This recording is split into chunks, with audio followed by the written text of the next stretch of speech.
Happy Sunday. Hello. How you doing, Dave? Apparently you and I are the only ones here. Yeah, I'm here too. Peter's here, though. Say hi, Peter. Hi. Hi.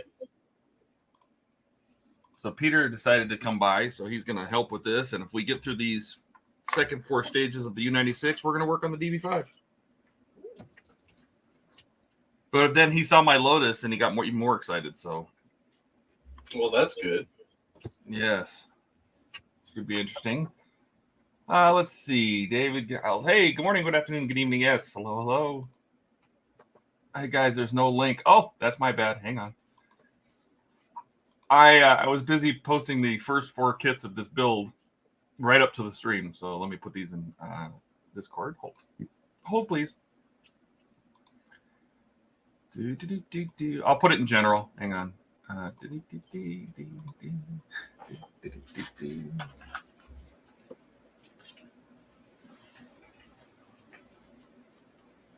There we go. It is in general in Discord now. All right. Let's see. Chase says hello. Hello, Chase. Don is here. Hey, Don. Stephen Haynes. Welcome, welcome, welcome, welcome. All right. What are you working on today, Dave? I am painting Spawn. I see no spawn. I see a lot of paint. Hold on. How about now? There you go. That's our dude. So right now I'm actually about to spray his legs and arms, and then we'll come back to his body here. So that's what we're doing today. Excellent. Keith and Andrew just joined, but I will get to them in just a second because it'll mess up this. I am going to work on kits 4 through 8, hopefully today, of the U96, so we can get those first 8 done. The first 4 are, I just put them online, so if you go to myU96build.com, they are there. I spent all day yesterday doing all the pictures and everything, so we'll see what the next 4 kits hold. Now we'll go back to this. And we'll add Keith, and we'll add Andrew. Keith, what are you working on today? There's Andrew. Hey, guys. I don't know how he does that. He's made out of rubber. I'd be in traction if I tried that. I know. I could never do that. I would get down, but I would never get back up. Now I'm picking back up on my MRAP, MATV. Took a break Friday from it.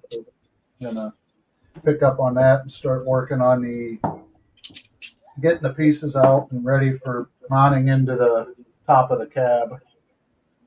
That's going to look so good. Show everybody the detail. Show them that interior. Yeah. Oh, yeah. Let's see. Hold on. I'll try to zoom in here.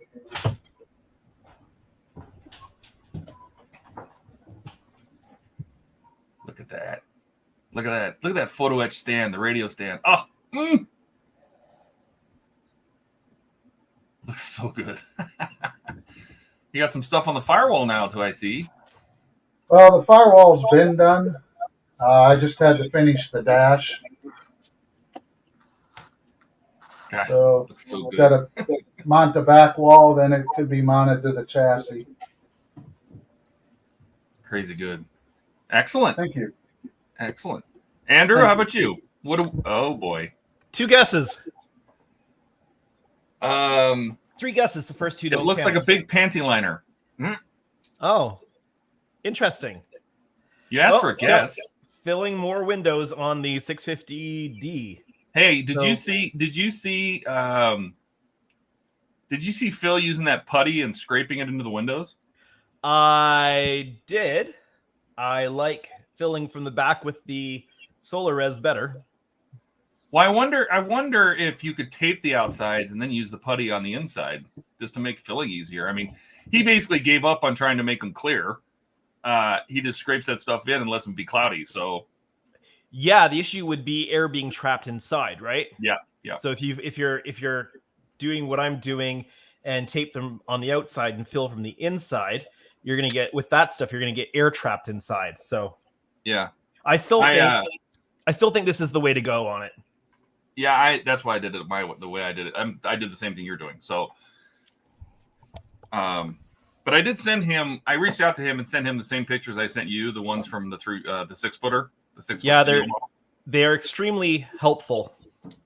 Because I saw him talking about and showing some details, but he was using the pictures of the Christie's auction. And first of all, there's only like 8 pictures, and they're not very good. Oh, there's a lot more than 8 from the They're Christie's still not auction. very good because it was lit in a dark auditorium, and I'm like, eh. So, well, until now, the Christie's auction photos are what we had, so that's what we've all been working from. But that's great that there are more references. I just wish that there were better references of all these studio models when they were being used on the TV shows and the other movies and stuff like that. We don't have a lot of that good high resolution reference photos, which is a shame, really. Yep. There's few pictures of the 4-footer and hardly any pictures of the 2-footer. So, alrighty. Let's see. Everybody's saying, Don says, great work, Keith. I just want to throw that out there. Thank you, Don. Trent is here. Hey, Trent. Welcome. Let's go back to this. And let's get going. You ready? Yeah. Peter's here with me. Say hi, Peter, again, just for the new people. Hi, everyone.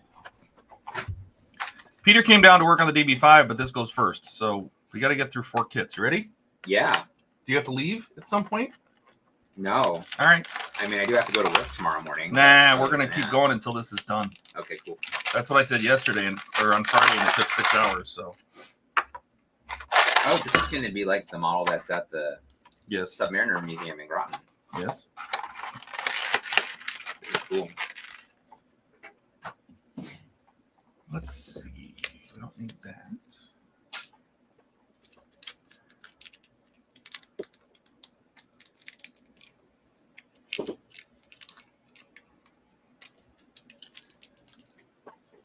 It's so quiet with no Jordans, no Ian. Ian's in New York. Jordan said he was going to do his damnedest to be here, but it wasn't enough. I let my heart speak for me. Hard to speak when I got my head down in this. While you're huffing resin fumes. Exactly. It doesn't do anything to you in the short term. All right. Let's see what we got here. I'm going to have to go get my iPad and a memory card for the camera. I'll be right back. Don't move, Peter. Okay.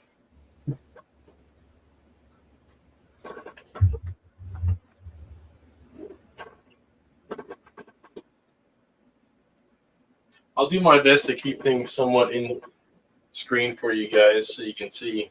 But That's always a challenge when you're working on stuff. well, this model is so big, but their individual parts can be small. I have 2 cameras going, so I can keep that in mind. During my stream last night, I was going back and forth between computer and bench, and I was lucky to get the right thing on the screen at the right time. Hey, guess what? What's the matter? I think the smell is finally out of the house. Oh, yeah? I came in and did not smell it. Well, there you go. So either I'm getting used to it or it's gone. I think it's gone. No. So yesterday at about 5 o'clock in the morning, we let the dogs outside because they were excited, and we thought maybe they just had to really go to the bathroom. Well, it turns out they smelled something that we couldn't, and that smell was a skunk. Lovely. Oh, Oh, that's nasty.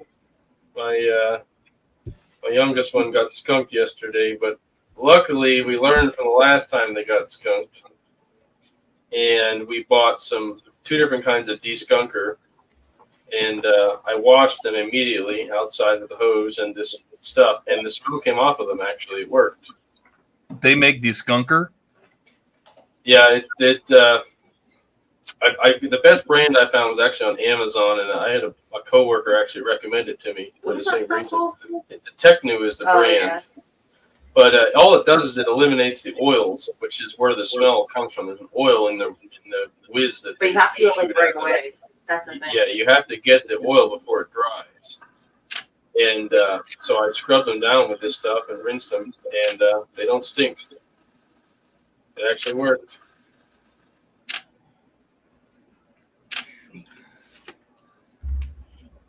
So but now the smell kind of got into like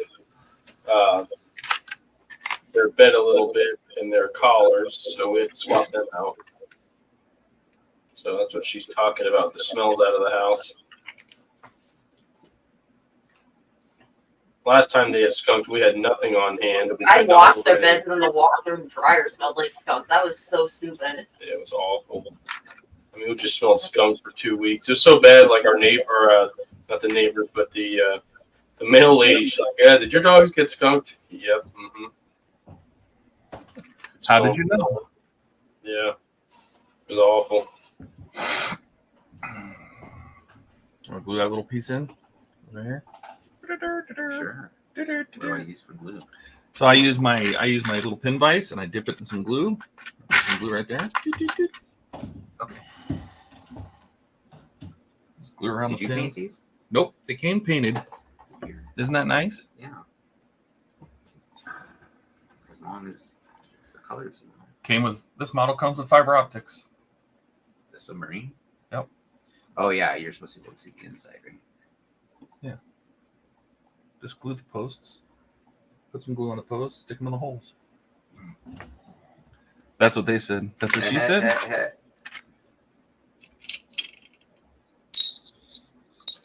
Let's see where we're at. No Mark? more burnt dinner. No, Yeah, no more burnt dinner. No, we actually made it again the next day, Mark, and it was really good. I posted pictures in Discord. Beautiful. The soup, we remade it the next day. We made it in the crock pot, so we couldn't really burn it. I was gonna say we expected pictures. We got no pictures. Of the good one you did? No, of the thrice cooked soup. No.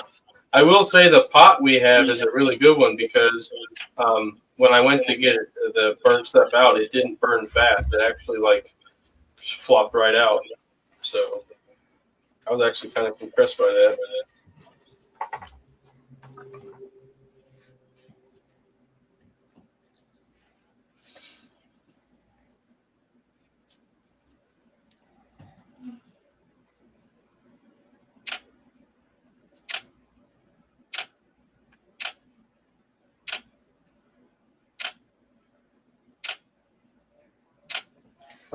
So I was having the worst time with this airbrush for the last probably 2 weeks.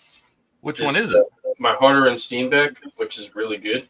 I thought those were like some of the best airbrushes you can buy. Yeah. Well, I was struggling with it, and I couldn't quite figure out why. And I was getting all sorts of.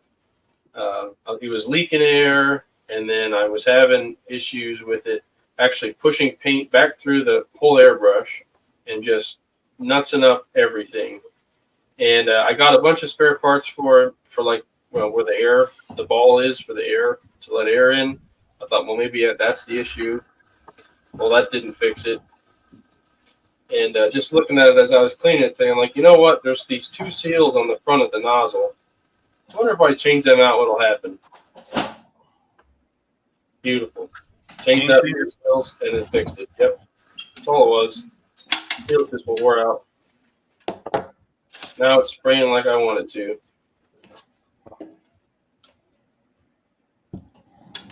Excellent. I wonder where Buck is. Do you think he lost a fight with his grass today? Again? Well, I think he has to mow it every week. That's what I'm betting. Or the honeydew list got him. Mine hasn't even grown this week yet. All we have is rain, no sun until today. Weren't you having like a tornado watch earlier? So, so Tuesday night, we had a tornado touch down just south of us here, and it just wreaked havoc on the roadways. Trees down, wires down everywhere. And then when Debbie came through, we had a bunch of warnings for tornadoes and flooding. We got the flooding, but I don't know of any tornadoes that came through. but the flooding wasn't bad. We, nothing was shut down long term, nothing damaged. I'm trying to get that line. Yeah, it's recessed. No, it's molding lines. Molding line. These are a little coarser. If you want. That would be good to start with, and then I can. Yep.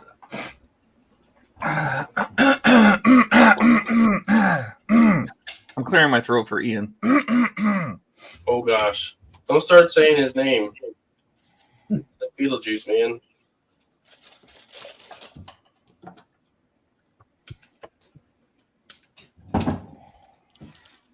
My little applicator was clogged. Hey, you might want to take a break and go drain some of that pool soon. That water Nah, dried up. I'm not draining that pool anytime soon. I'm gonna have to wait. Sorry. Till the neighbor's yelling at me. How is that possible, Andrew? Do you keep it in light?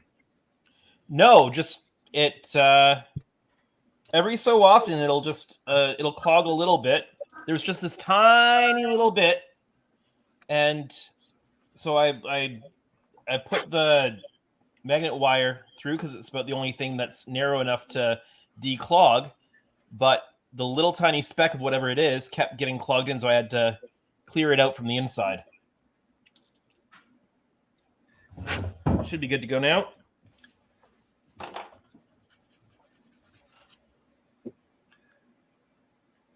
You should keep track of how much resin it takes to do all those windows. Yeah, we'll see how much is in the bottle once I get through the first chip.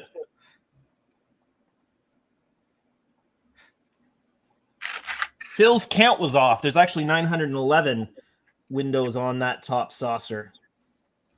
Yeah. It's interesting because I counted 920 on mine. But my windows are different than yours. Which one is that? The Eagle Moss fan home one. Oh, yeah. Those are some nice looking windows on the secondary hull. Yeah, they got creative, right?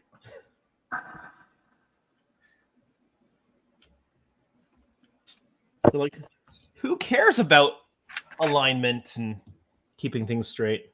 Yeah, what do we need that for?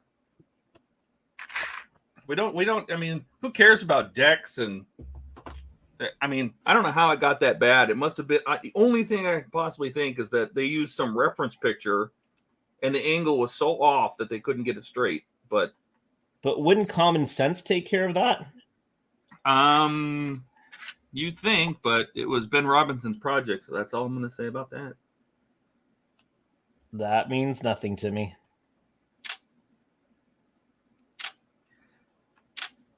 He was responsible for the Star Trek fact files. I don't know if you know what those are, the collection of magazines or books or whatever they were. Nope. And so he's kind of like a self-proclaimed Star Trek expert. Self-proclaimed, yeah. But that leaves a lot to be desired. Don, I am going to answer your question. Don said, did the first shipment hasn't arrived at your doorstep? No. It was supposed to show up Friday. Yeah, it looks fine. Okay. It was supposed to show up Friday, and then I went and checked the UPS tracking, and it says, return to sender requested. So I have a feeling, because then the delivery date showed up to next Wednesday, so I have a feeling that Hachette is having it sent back to them. Which is fine. That's also fine. It means I don't have to ship it back to them. We shall see. Knowing UPS, they'll still drop it at my house. They probably just go around in circles in Atlanta for a day or two, and then, UPS. Ups. Yeah. Ups. Mm-hmm. All right. Isn't that pronounced oops? Yeah. Let me see how deep that is. Oh, yeah, that's fine. A little goop in there. Oh. I got a little crazy with the goop.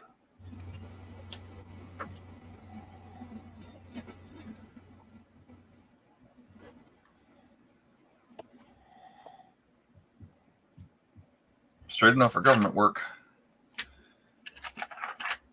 I mean, it is the Buck's not here to defend government work. That's true. But I'm here to defend it, so I get to do what I want.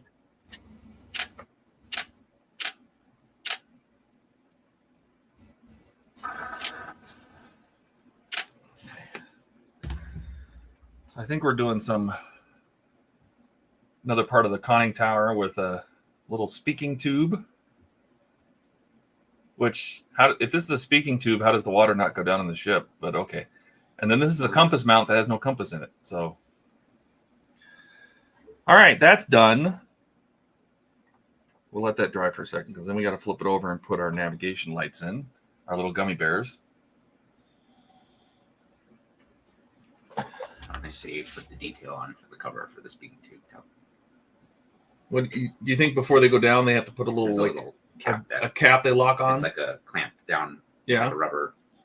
get the gasket. Yeah, I always thought there'd just be like a valve, like down inside the ship that they close. maybe. But wherever the water go, that was in the tube when they surfaced. Oh no, when they blow it surface, out? they just pull that thing out and just let it drop into somebody's toilet or something. Yeah, totes. Why not? Yeah, Don. I think they captured it in flight to send that.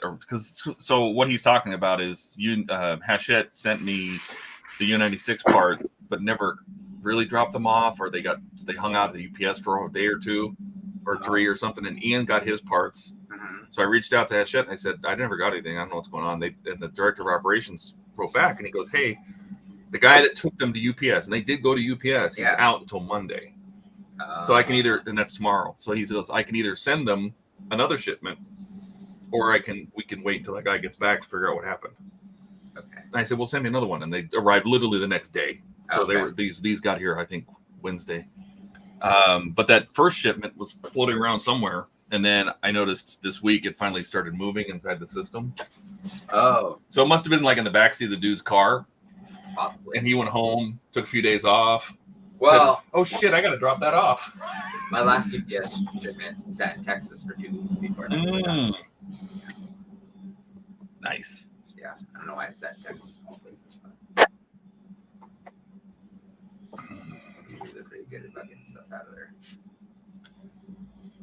All right. How do you suppose these just fit in here like this? They do. Wait, do they need any glue? Nope. They do not need any glue. They're just snappy dappies? I guess so. I never thought that submarines would use navigation lights, but yet here we are. Running on the surface, yeah. Because remember, these were mostly running on the surface. That's They true. were If you watch faster on the watch surface. Das Boot. Hey Ken, why are you not here, Ken? What's going on, Ken? Mr. Horvath? This is a very talkative group. It really is. Everybody's so busy doing stuff. We usually rely on other people to take care of the. Yeah, I mean, when you don't have Ian, it's very quiet. You don't have Buck. You don't have Jordan. No Donnie. We're getting work done here.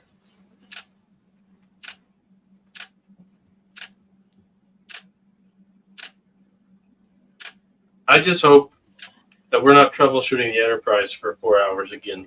That'd be really nice. Troubleshooting the Enterprise? Yeah. Remember last Sunday? What was last Sunday? Oh, right. Why Ian's lights weren't working properly when he connected the saucer? Yeah. Oh God, yeah, we did spend a long time on that, didn't we? Yeah, we did.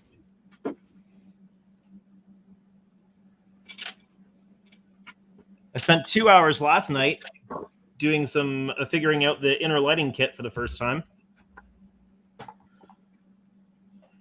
I watched that. That was interesting.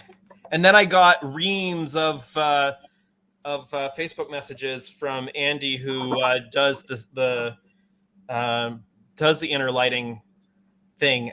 He watched back my entire stream and then gave me all kinds of notes. Oh, through Facebook Messenger. So, because I sent him after I stopped the stream, I took a quick video of the LEDs that were doing the strange coloring, and just sent a quick video saying this is what's going on. And so he reviewed that, but then he went back and watched the whole stream to see how it went.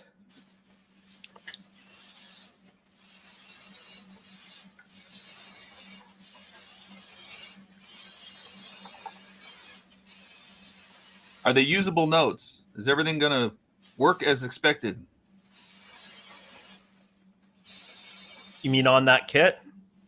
Well, I mean, now that he's told you all this stuff, does it make sense of what you need to do? Yeah. I mean, I've got to go back through because I haven't had time to really in depth look at his comments. Yeah. Just kind of read through quickly, so I've got to sit down with it all and kind of go through and take it step by step. I think I'll keep that off camera next time.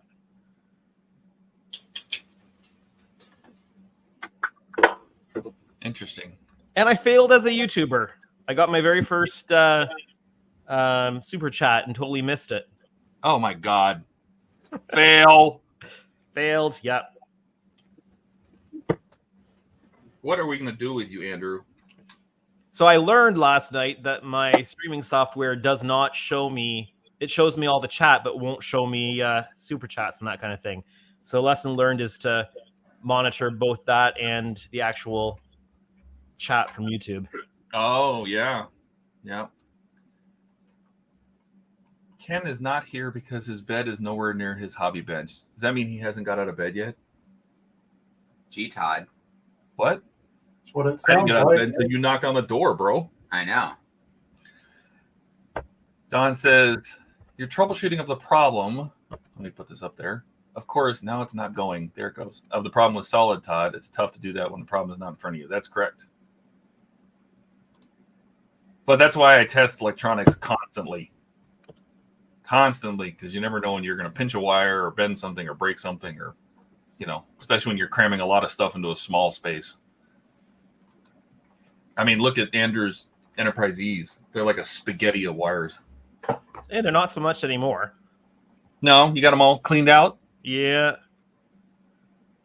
All right. Well, and one of the main reasons for the spaghetti was I wasn't sure just what kind of power load that thing would be taking. So Yeah. I left my options open to be able to take multiple power sources for different effects if needed, but it's well within the capacity of one power line from the 5-volt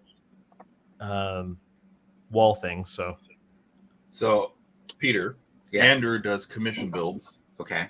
of different ships, Okay. different Star Trek ships. Okay. And he's building two, what are they, 1400s? Two 1400Es, yeah. E's. Oh, so sovereigns, huh? Yeah. Okay. But everything is lit. Oh. The warp engines go to warp, like the flash. Ooh, cool. The phaser strips work. Ooh. Oh my God, the nav lights work, the beacons work, everything is, it's just, they look fantastic. What he's working on now, and it's not because he has small hands, I'm going to put him big. Okay. It's not because he has small hands. You recognize that, of course, right? Yeah. Right, so it's the lower secondary hull of the D. Yeah. And we should make him stop for a second because Peter hasn't seen it. And he's going to go grab the saucer. I know he is. You got to see I this. saw his hands disappear. Yeah. Oh, there's. Oh, he Yeah, said there's- it. He had to Yeah, say he's something definitely on the way. He's going to show. Look how big this saucer is. Have you ever built the 1400? The one that's got a dish about yay big? The Ertl ATMT model? That one. Yeah. Mhm. Yeah. Yeah. I actually have one of those sitting at my house unbuilt. I should probably build Yeah. one. Well, that's the 1400. Okay. He's building a 650. Holy crap! So wait till you So that's see just this. a little. Wow. That's huge. It's so, Oh my god. it's so obnoxious. It's so big. I'm getting a little bit misty right now. Woo. Woo. So that's a 1400 on top of it, not the 2500. Damn. So it's a nice little model. To give you But- scale, Well, it's gonna be like- this one is a 900. Okay. That's about 1/900. Okay. The Panholm one's 900, so that one is another about 6 inches wider. Wider. It's So, so basically that's gonna be my- like 4 feet, three and a half. 4 it'll feet. be pretty close. Yeah. The Fanholm we tested this. The Fanholm saucer Uh-huh. would fit inside his phaser ring. on the 650. Do you want to see the light at ease? Oh yeah. Yeah, definitely. So Look this at is what they're looking like right Ah. now. That's so cool. That's that's my favorite Enterprise is the E. Well, he'll build you one. I love the Sovereigns. I've got the video queued up because I had it in my showed it in my live stream last night. Just saved the scene. So cool. So these aren't the final effects. These are just the test run effects. Yeah, those still have to be painted and everything, huh? Yep. Yeah. It's so good looking. No, but even the light up for the oh yeah, wow, that's so cool. And then So good. Hey, Mark. Welcome.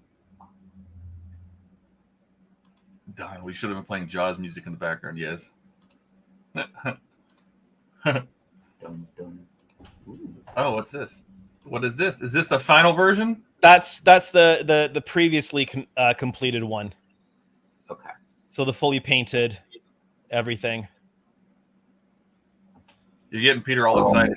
I know. You can paint him and make you one. It's all painted. It's not decaled. It's all painted. Well, minus the registries and lifeboats, that type of thing are decals, but all the I gotcha. all the Aztec details are painted. I built when I was like, oh god, when did First Contact come out? 96. I was gonna say late 96. 90s. Yeah. Okay, so I was 14 years old. I built one, and I tried to light it up with little incandescent bulbs. This sounds like a The disaster. early Right day now. MT Earl made one, and I did, and I actually brought it to a model show, and I won. Oh, But I was in the youth category, so it wasn't that hard to win. okay. But Were you at the high end of the youth category? I was. Yeah, I okay. was. It's like 7 to 16. He's like 16 and 11 months. But I ran it off of 2 AA batteries, and it like turned on. It only lasted for probably like 45 minutes Oh, before the batteries died. oh. But I think it's still sitting in my parents' basement. I should probably like see if it's there. But like I didn't fill the windows in. I just literally like cut them out with a hot X-Acto knife. It was like such an adventure, I guess. It was my first time trying to light anything up though. So That's all right. Hello, George. Welcome. Everybody say hello, George. Hi, George. hi, George. Hey, George. All right. Let's see. So I have already discovered a issue. So we're supposed to run fiber optics to these 2 navigation lights on the conning tower for the U-96. And a couple things. One, the fibers already have these little clamps on them. And the clamp is supposed to go in front of this bar. And the length of it makes it look like it's supposed to turn. And I'm going to pop one of these back out because there's a little notch. I don't know if it's going to be easy to see that notch right there. It looks like the fiber is supposed to go up inside that, which would make sense. And then it's supposed to wrap around the back like that, which makes total sense. Now, do you think these should have been the same length? Because they're not. I need something black. Or something black. Here, battery cover. They're not the same length. So we're going to trim that down. Whoops. Whoops. Are you allowed to give feedback to the? Of course. Yeah. Why not? Graham, welcome. We haven't seen Graham in a while. Welcome back. Welcome. Hey, Graham.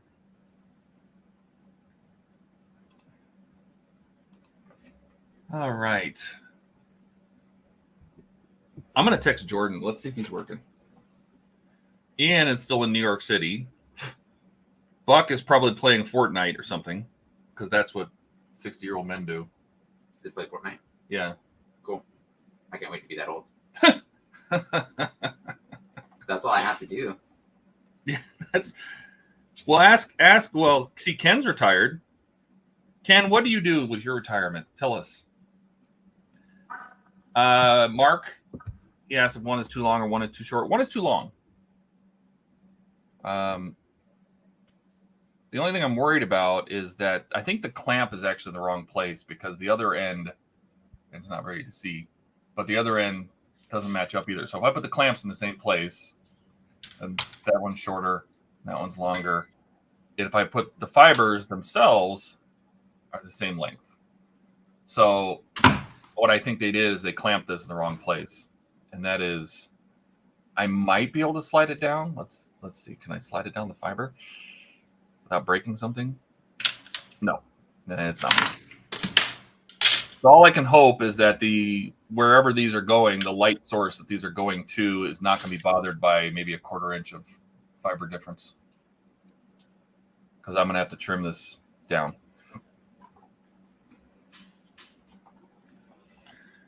All right, where was I? I was texting Jordan.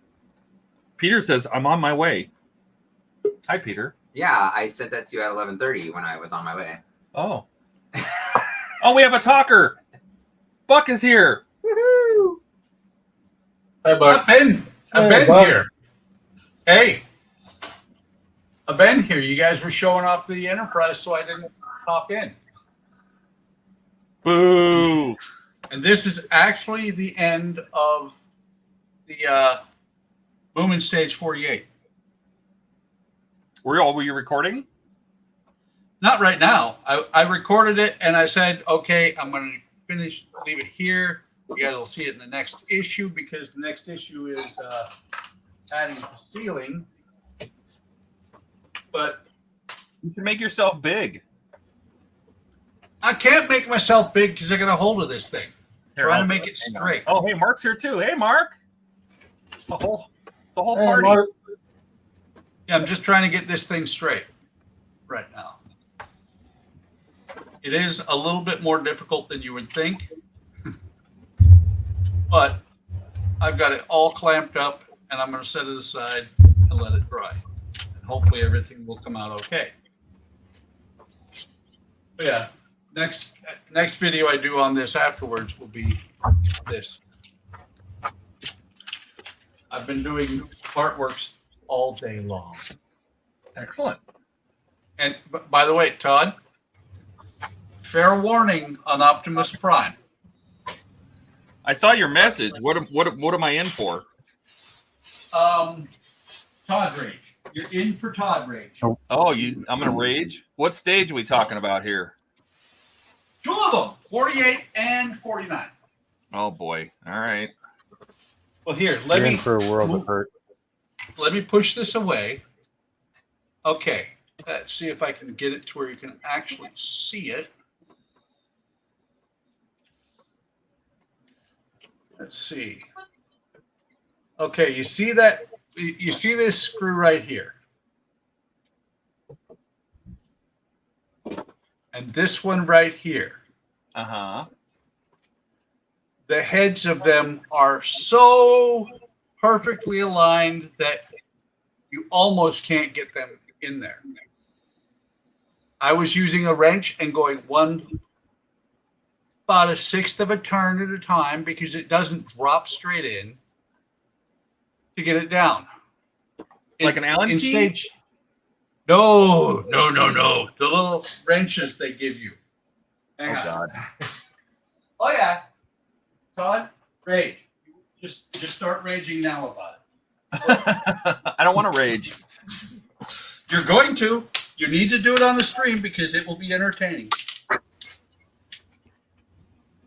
This little wrench is what you have to use to turn that screw to get it down. Oh, well, I lost that thing.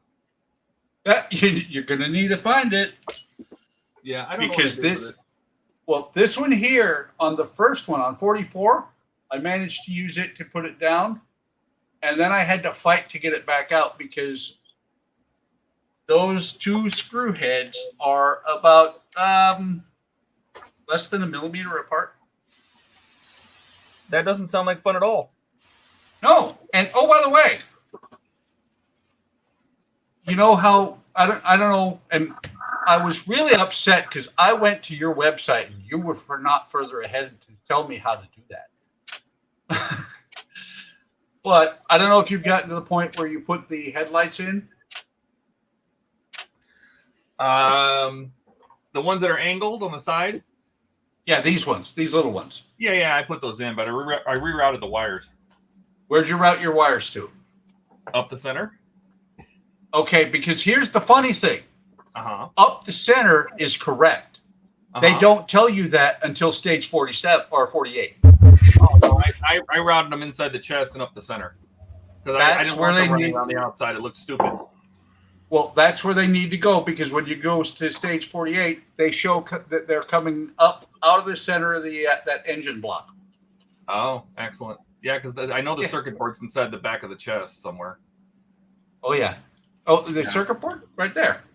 Yeah, I don't have that yet. Well, at least I haven't built it yet. Yeah, let me put it this way. I mean, they did do this right. This is not bad. I haven't tested it, but this is not bad. The lights for that. But How did that go? spent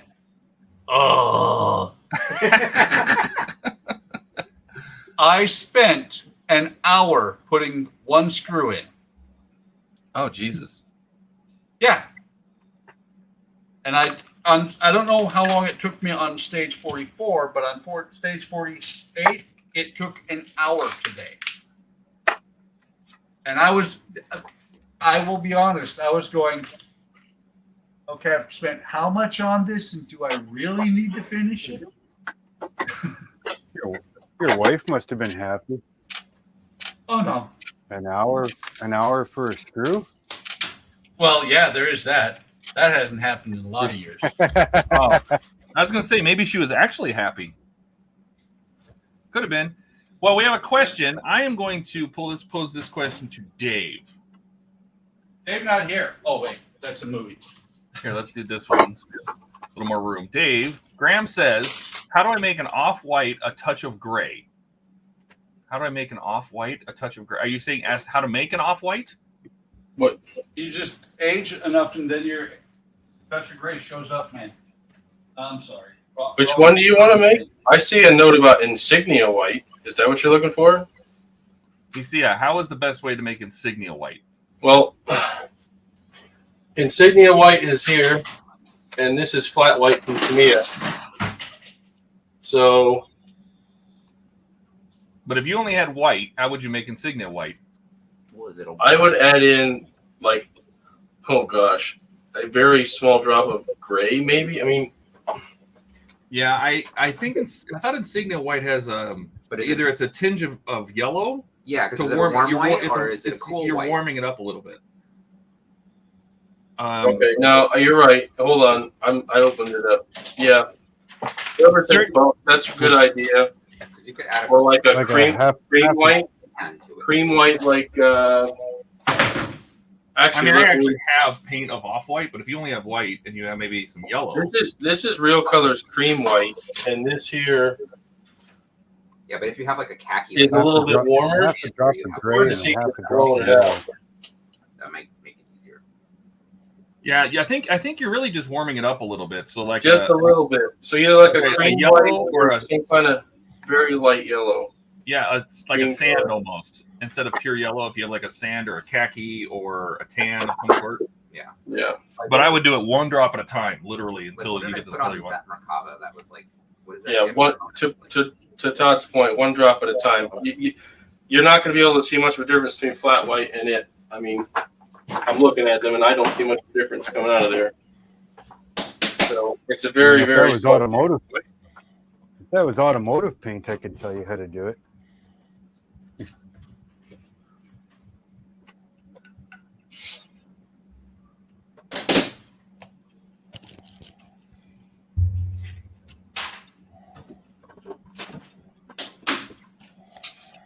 All right, Will's workshop is here. Hey, Will, welcome, UK buddy.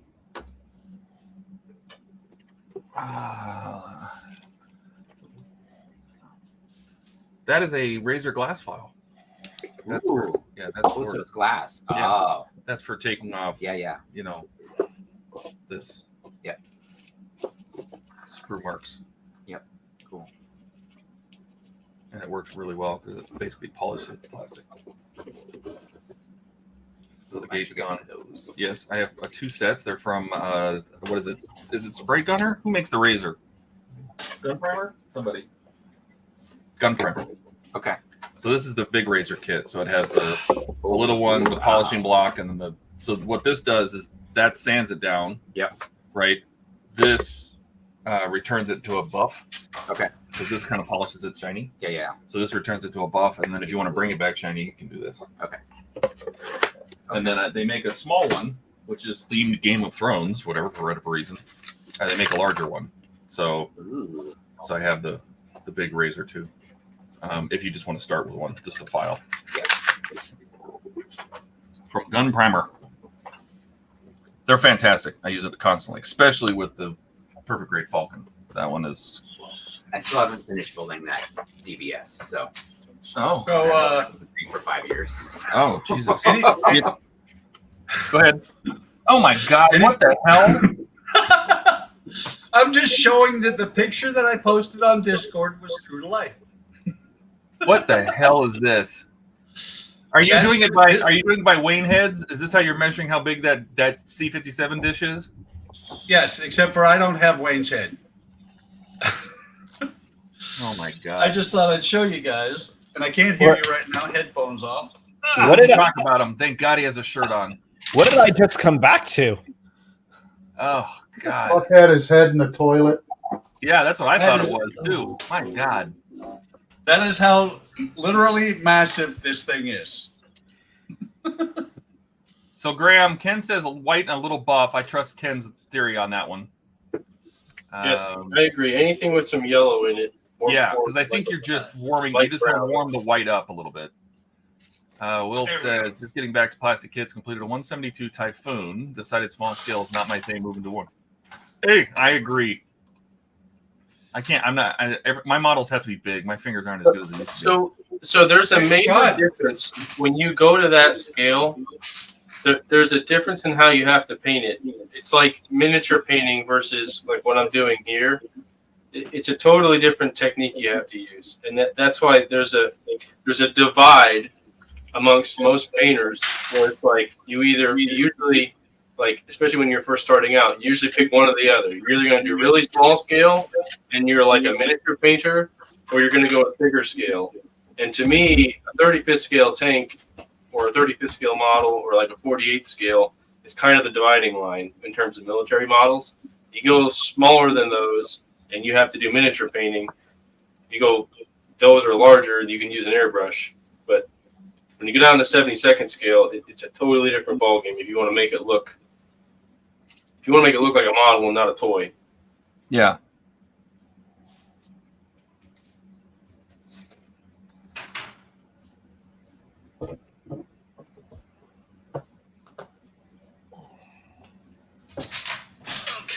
When you get to miniatures, you have to make the thing look big, and you do that through contrast painting, right? You guys know what contrast painting is. I mean, you still build contrast on larger models, but it's a different process.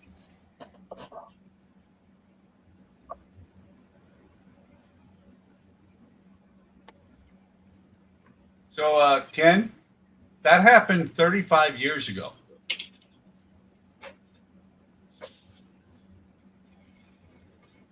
Are we talking about you losing your mind? No, his comment that I thought I had a cone on because I got fixed. Oh, well, we can't have you licking yourself, Buck. So, But it's so much fun. When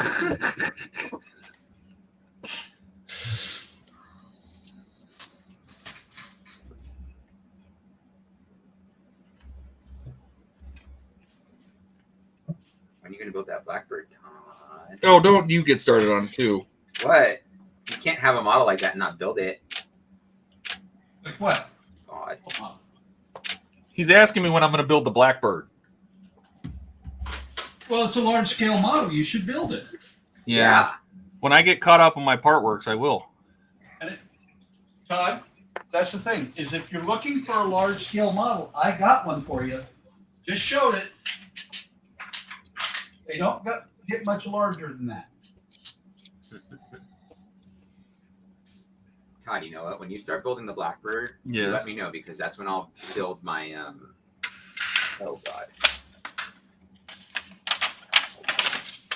Oh, I have two. I have a B-58 Hustler. That's a large scale, and then I have a Valkyrie. That's a large scale, and I'll pick one of them. And we can build two big models. We can group build. Yeah, because the thing with the stupid B-58 is it's all raised panel lines, so that's going to be a lot of fun. Raise panel lines to make things easier. Yeah, I know, but they don't look very good. Wait. And they made, Fun? and the way that they build it, they made sanding the seams impossible. So, you know. Peter, you have a What? strange sense of fun. Yeah, Yeah. I'd say the raised panel lines is an instant garbage for me. Yeah, exactly. That's why I was very disappointed when I bought that B-58 Hustler model from him. I was just like, oh, it's raised panel lines. I don't even watch this piece of shit anymore. But hey, I still got it sitting on my shelf.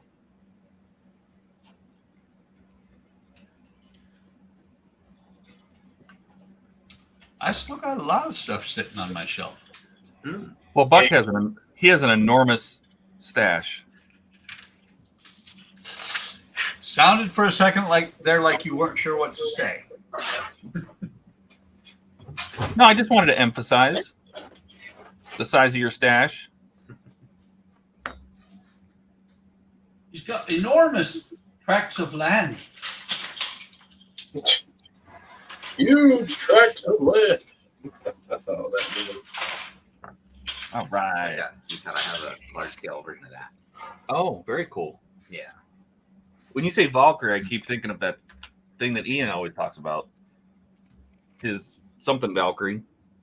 What is that? It's some Macross, something? A 3-engine Blackbird.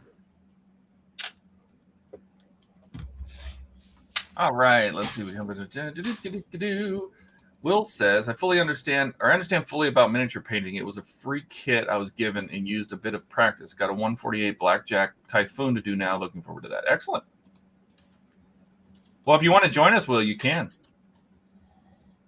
Just join our Discord. Typhoon submarine or Typhoon airplane? I think he means the plane. Okay.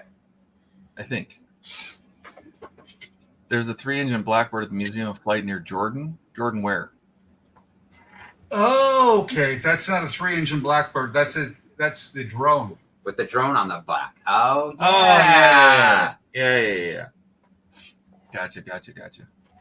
Boeing, at the Boeing Museum in Seattle, they have that too. No, wait, maybe it's not Boeing. The Museum of Flight? Yeah, I'm thinking of something else. Where the fuck was I? No, yeah, I think No, they have one at the. They have a Blackbird, but I don't know if it has the drone on the back. No, maybe I'm thinking of Pima. Do they have the drone at Pima? I think they have the drone at Pima. All right. So there is how it's supposed to be. So these little pieces of fiber go inside. There's a little notch inside each one of these nav lights. And the fiber really should be extended into that notch so the edge of the fiber will light this light correctly, the end of the fiber. And then the little brass clamp sits in front of this tab. That's what holds it in place. And if they only built 2 of them, I know where the second one is. I've been to the second one. It's at Beale Air Force Base. It's in Buck's basement. It is. I don't have one though, unfortunately. Just a crawl space. Buck, you have no basement? Nope. I have a 4-foot deep crawl space. That's it. Oh, excellent. I don't have a basement. Yeah, but I don't think you live in Tornado Alley either. Near Jordan. Jordan where? Oh, near Jordan. Our Jordan. The Museum of Flight, yes. The Museum of Flight is at the old Boeing Field, now called King Field or King County Field or something like that. Boeing Field, just south of SeaTac. Yes, I've been there multiple times.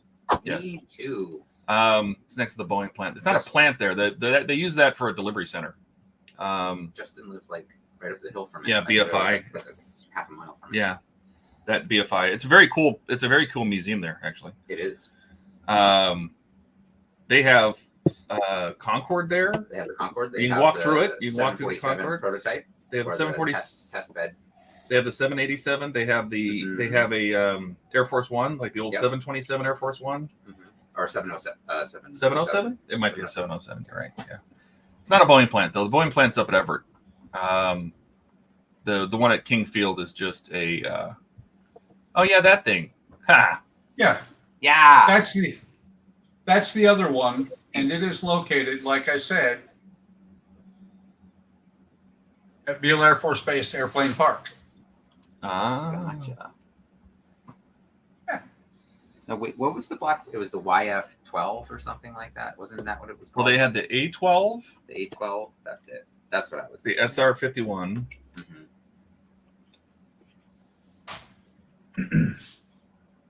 All right. You know the funny thing about the ones that are on static display like that? They've been demilled, but they're also supposed to be able to be brought back into service in pretty quick order.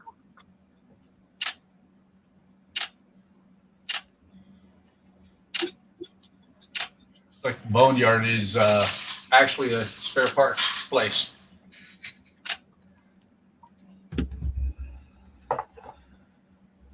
All right. This has 4 pegs. 4 pegs going 4 holes. Ah, okay. Okie dokie. Okie dokie smoky. Now, if you ever get a chance and you're in Everett at the Boeing plant, you got to take the tour. The 3-hour tour. Because the tour, the factory tour is cool as hell. Because you get to, they take you on a bus over to the tunnels. You walk through the tunnels that are underneath the big, huge buildings, and then you go inside the buildings, up onto a deck where you can look down on the production line. It's very cool. Because I couldn't. I just Wait. got rid of it. That's not fun. Looking down on those poor aircraft workers, what the heck, Todd? Yeah, the 4 guys with hammers banging on rivets. Wait, I saw that in the Bugs Bunny cartoon, I think.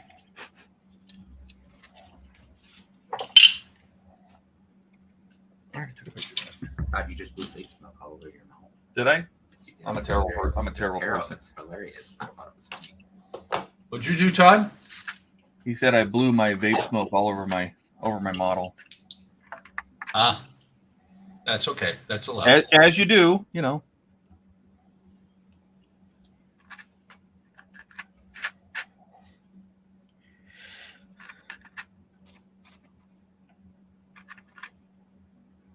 It's a little unfortunate that the largest aircraft we tend to see taking off behind us are Q400s. Oh. Yeah, it's not very big.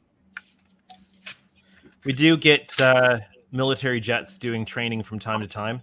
That's fun. They shake the house when they do their low passovers. I'm gonna do one more round of highlights. Does Canada? I know the ATR is made in Canada, isn't it? Isn't that a Canadian plane? Does Canada does Canada make planes? Welcome to Canada. Yeah. Yeah. I'm more versed in the commercial aircraft than the military stuff. No, I'm talking commercial. What is it? My wife. Bombardier is French, My but, ex. but Canada is also French if you go far Exactly. enough That's east. what I'm saying. I thought Bombardier was in, like, they had some kind of stuff. Yeah, My Bombardier is in ex-wife used to take Quebec. the house when she did her pass over to the kitchen. Bombardier did the what's now called the Airbus A220. Yeah. I can't remember what it was called before, but Airbus took that over.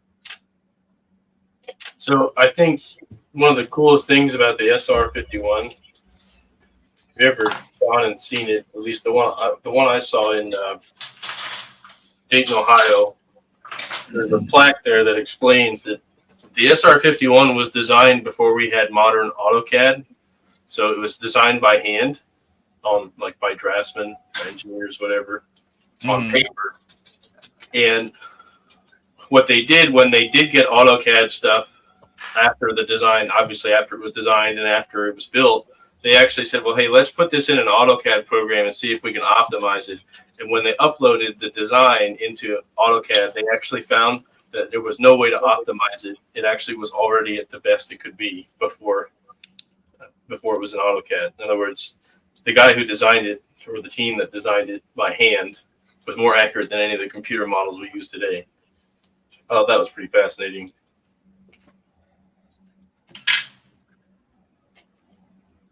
we would have had one of the best fighter jets in the world at the time if the Americans didn't convince our prime minister to can the project.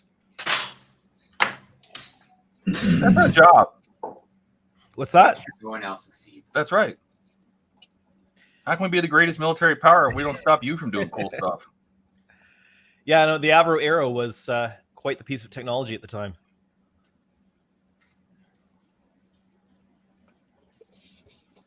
They still consider it one of the best, Yeah. even though it's gone. You can't find it, apparently. Oh, there might be one at the bottom of Lake Ontario. Oh, I'm sure there's one sitting around somewhere that they're hiding. Oh, I bet you, Buck, you should answer Will's question. I bet you have one. I would love to have a model to build of the Avro Arrow. We knew a guy in Alberta. He was military and retired, but he opened up a paintball field, and he actually had one of the original cases that held one of the Avro Arrow engines. Uh-oh. Mm. There you go. That one. What question, Todd? See if there's a good sized kit on the C-17. I mean, I would think you might know that. I don't actually.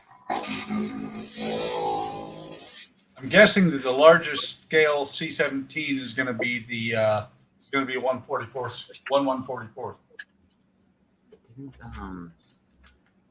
Oh, the Star Lifter. The Star Lifter? No, we're looking for. What are we looking for? Not the C-144. No, not a C-130, not a C-14. C-17. Oh, the Globe Master.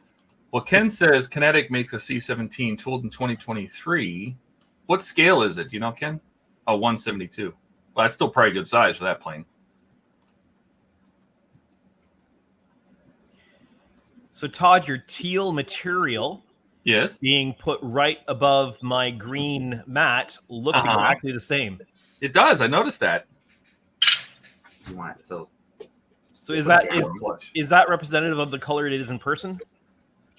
It's a little bluer in person. Okay. A little more turquoise than green. It's more turquoise than teal. Yeah. In person. So when you were talking about the SR-51 going into AutoCAD, was it the 51 or the 71? Sorry, the Blackbird. Okay, because that doesn't surprise me because a wizard actually designed that airplane. Mr. Wizard? No, Kelly Johnson. He was an aircraft wizard. The U-2? U-2, they were at a restaurant and they were talking about high altitude reconnaissance, and he designed that thing on the back of a napkin. Awesome. And that thing's huge. Hey, Eric. Yeah, and that's the type of thing that Kelly Johnson was famous for, was doing things like that. Don says the Skunk Works. I love that name. Skunk Works. Skunk Works. Yep. Here's a fun fact that I only know because I saw it on a Air Force calendar. Here they came out with basically Air Force Now calendars. Yeah. The F-117 and the F-16 were contracted on the same day in 1972. No kidding. Yep. The F-16 was actually a very stealthy airplane. I don't know if you've ever seen one that they always fly with what is known as a Captive AIM-9 missile. It's basically a concrete missile with a warhead on it, so that they can see them on radar. That captive missile will quadruple the radar signature.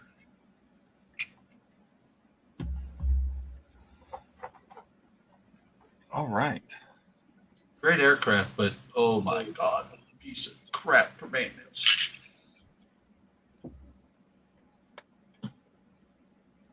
Oh, did I say that out loud? I think you did.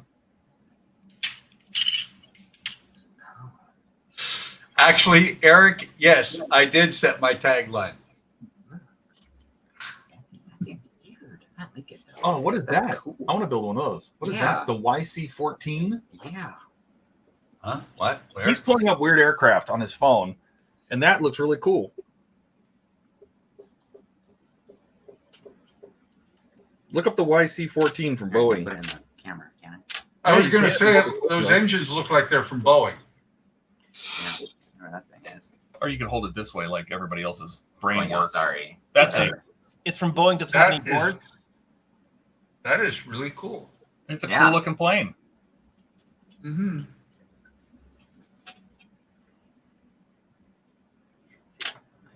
That's 4 shades of red there. Nice thing about having the engines up that high off the ground, it probably does not need a improved runway to land on. Yeah, that's what I was thinking too.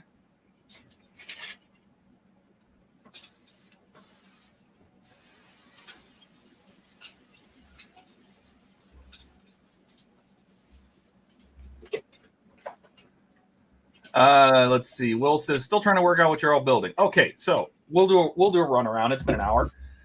David is working on. Oh God, I forgot. I was going to say swarms, not swarm. Spawn. Spawn. Yes. So he's painting Spawn. This guy. Yes. I am working on the U-96 U-boat from Hachette. Buck is, while we're staring at his monitor. I don't know what Buck was doing. What? The Moomin House. You're on the wrong camera, I think. Is what I think. There we go. C-57 from Forbidden Planet. Yep. Okay. Mark, we didn't even look at your Mark. What are you working on? Wheels. He's got wheels. I see wheels. I'm cleaning and fixing a model that sat in a box for about 25 years. Oh, I've been fixing all kind. I had about 30 cars that were all busted up, and most of them haven't seen the light of day for almost 30 years. So I'm cleaning them, fixing them. They've been transported across Canada 3 times at least now.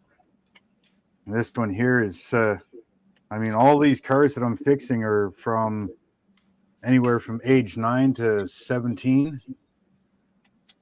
Was that an old Ford? Yeah, this is a. What the hell's rattling in there? Something's rattling. Oh, part of a seat. Yeah, it's an old Ford extended cab.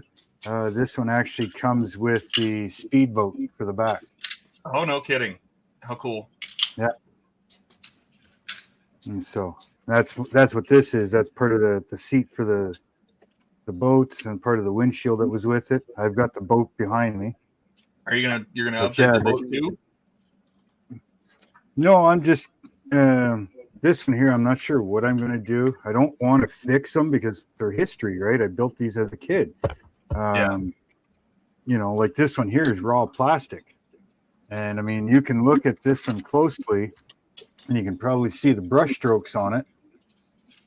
That's nail polish clear coat that I used way back whenever the hell I built this. This was back in the day that the rims are gold. They came with those little plastic jars with the clear yellow paint in it. And that's what that was done with. So this is just the raw plastic, raw blue plastic with nail polish clear coat on it. So I don't want to change it if I don't have to.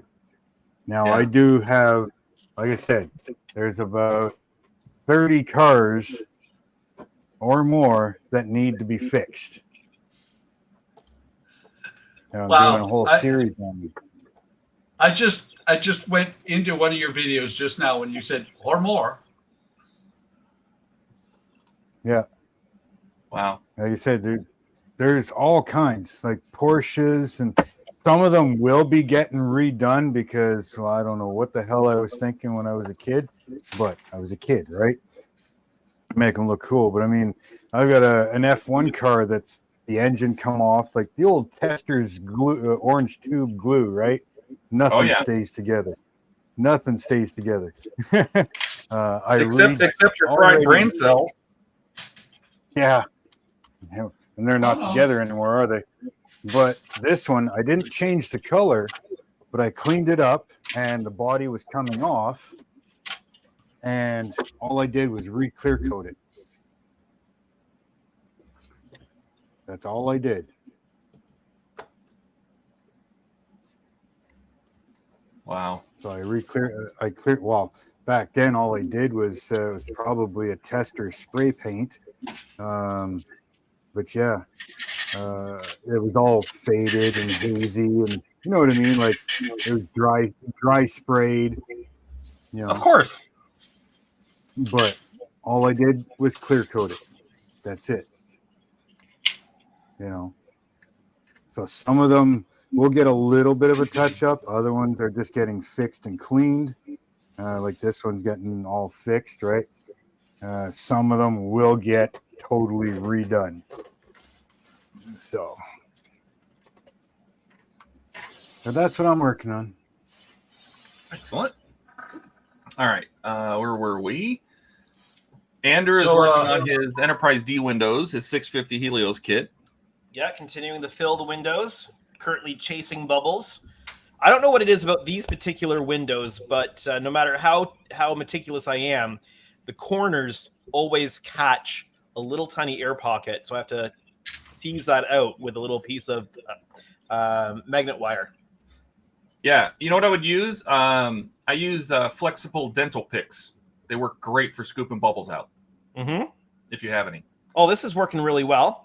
Oh, okay. It gets in there nice and easily, and I've got tons of it, so works out pretty well. But I have to go through, and even if I don't see a bubble, I have to try to put it in, and ultimately something comes out. So I am going to have to go through once it's all done. I'm going to have to fill some bubble areas because there's just some I can't see and I can't find just by poking around. But I'll touch those up, sand the surface down a little bit, clean it up. It'll be good. It's just going to take a time sitting down doing it, like everything. Yeah, excellent. And then Keith, you're working on the MRAP. Yep, working on the interior of the cab on the MRAP. Finally got the dashboard mounted and stuff, so continuing on with that and hopefully get that mounted to the frame today. Excellent. Eric says that Buck is up there sniffing glue. Well, how else do you think he put the C-57 over his head? You think that's a normal person activity? Uh-huh. Nope. Huh? Uh-huh. Will says, notice you're using UV resin. I've used a resistor to flow the resin before. Yeah. Any small wire or something just to help get bubbles out and get it in places it needs to go. Yeah. So I got to ask, Mark, is this what you were talking about? Doesn't hold? Yeah. Oh yeah, it does. After about 30 years, it doesn't hold no more. Well, I'm not expecting. Well, I don't know if I'm going to still have the C-57 then. That's the initial on the what I used to put that saucer together. Yeah. Probably will be some 5-minute epoxy and lots of popsicle sticks going in there. Because, like I said, when I did these things, there was no testers. There was no, or not testers, but there was no Tamiya or Plastroct or anything like that. No, right? Yeah. You know, so I mean, there, see? The bumper just come off, no problem.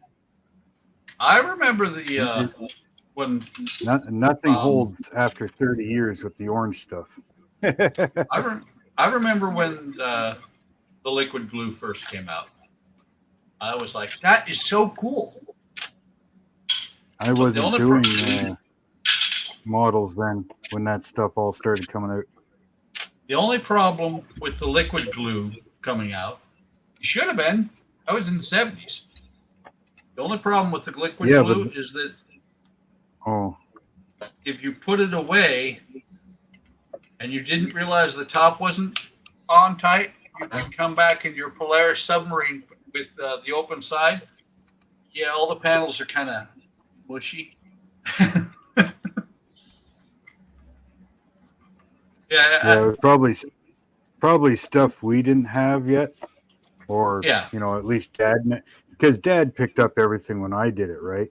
I mean, we'd go and pick out a model, and he'd help me build it when I was, you know, 7, 8 years old, and as I got older, I was doing it myself. But you know, I have to say, must be nice. Everything I know about modeling, I learned by screwing it up myself. Well, you've seen my Cuddy Cirque, right? That big ship that I did. Yep. Okay. That is the exact same kit, same size, same everything. Actually, even the same manufacturer's date on the box, right? That my dad did. I remember watching him build that when I was like 3 and 4 years old. Yeah. Well, I've seen your dad in videos just sitting there watching while you're building stuff.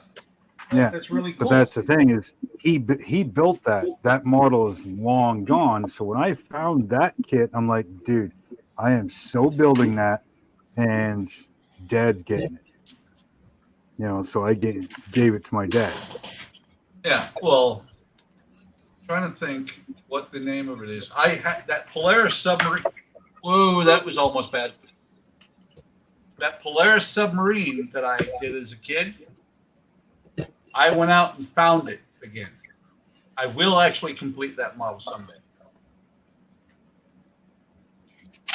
I got a Firebird here that I know I did when I was like 10, maybe 11-ish. And so, as far as I know, you can't even get it anymore. You might find it like on eBay or something. You know, of course, it needs to be fixed. It's like I said, most of these things have been around the block quite a few times. Not to mention some of them have been played with as a kid, everything else. It's kind of funny, Will, that you said that, because about the same time you made that comment, I almost spilt this jar of extra thin all over my table. You know what I mean? Like, I still have this. So what's everybody's favorite advancement in modeling over the last who knows how many ever years? Me. Oh, for me, it's the multicolored sprues and Tamiya like Gundam kits, like the Gundams. My God, not Tamiya, but Bandai. Bandai. Yeah, those multicolored sprues are insane.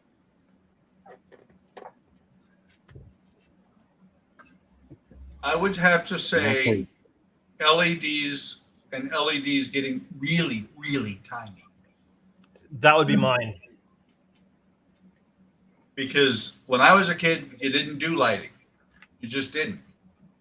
And then when I started up again about 12, 13 years ago, 5 millimeter and 3 millimeter were available, but that was about it. And now the SMDs they're insane. If Donnie was here, he would show you how to solder wings onto a flea.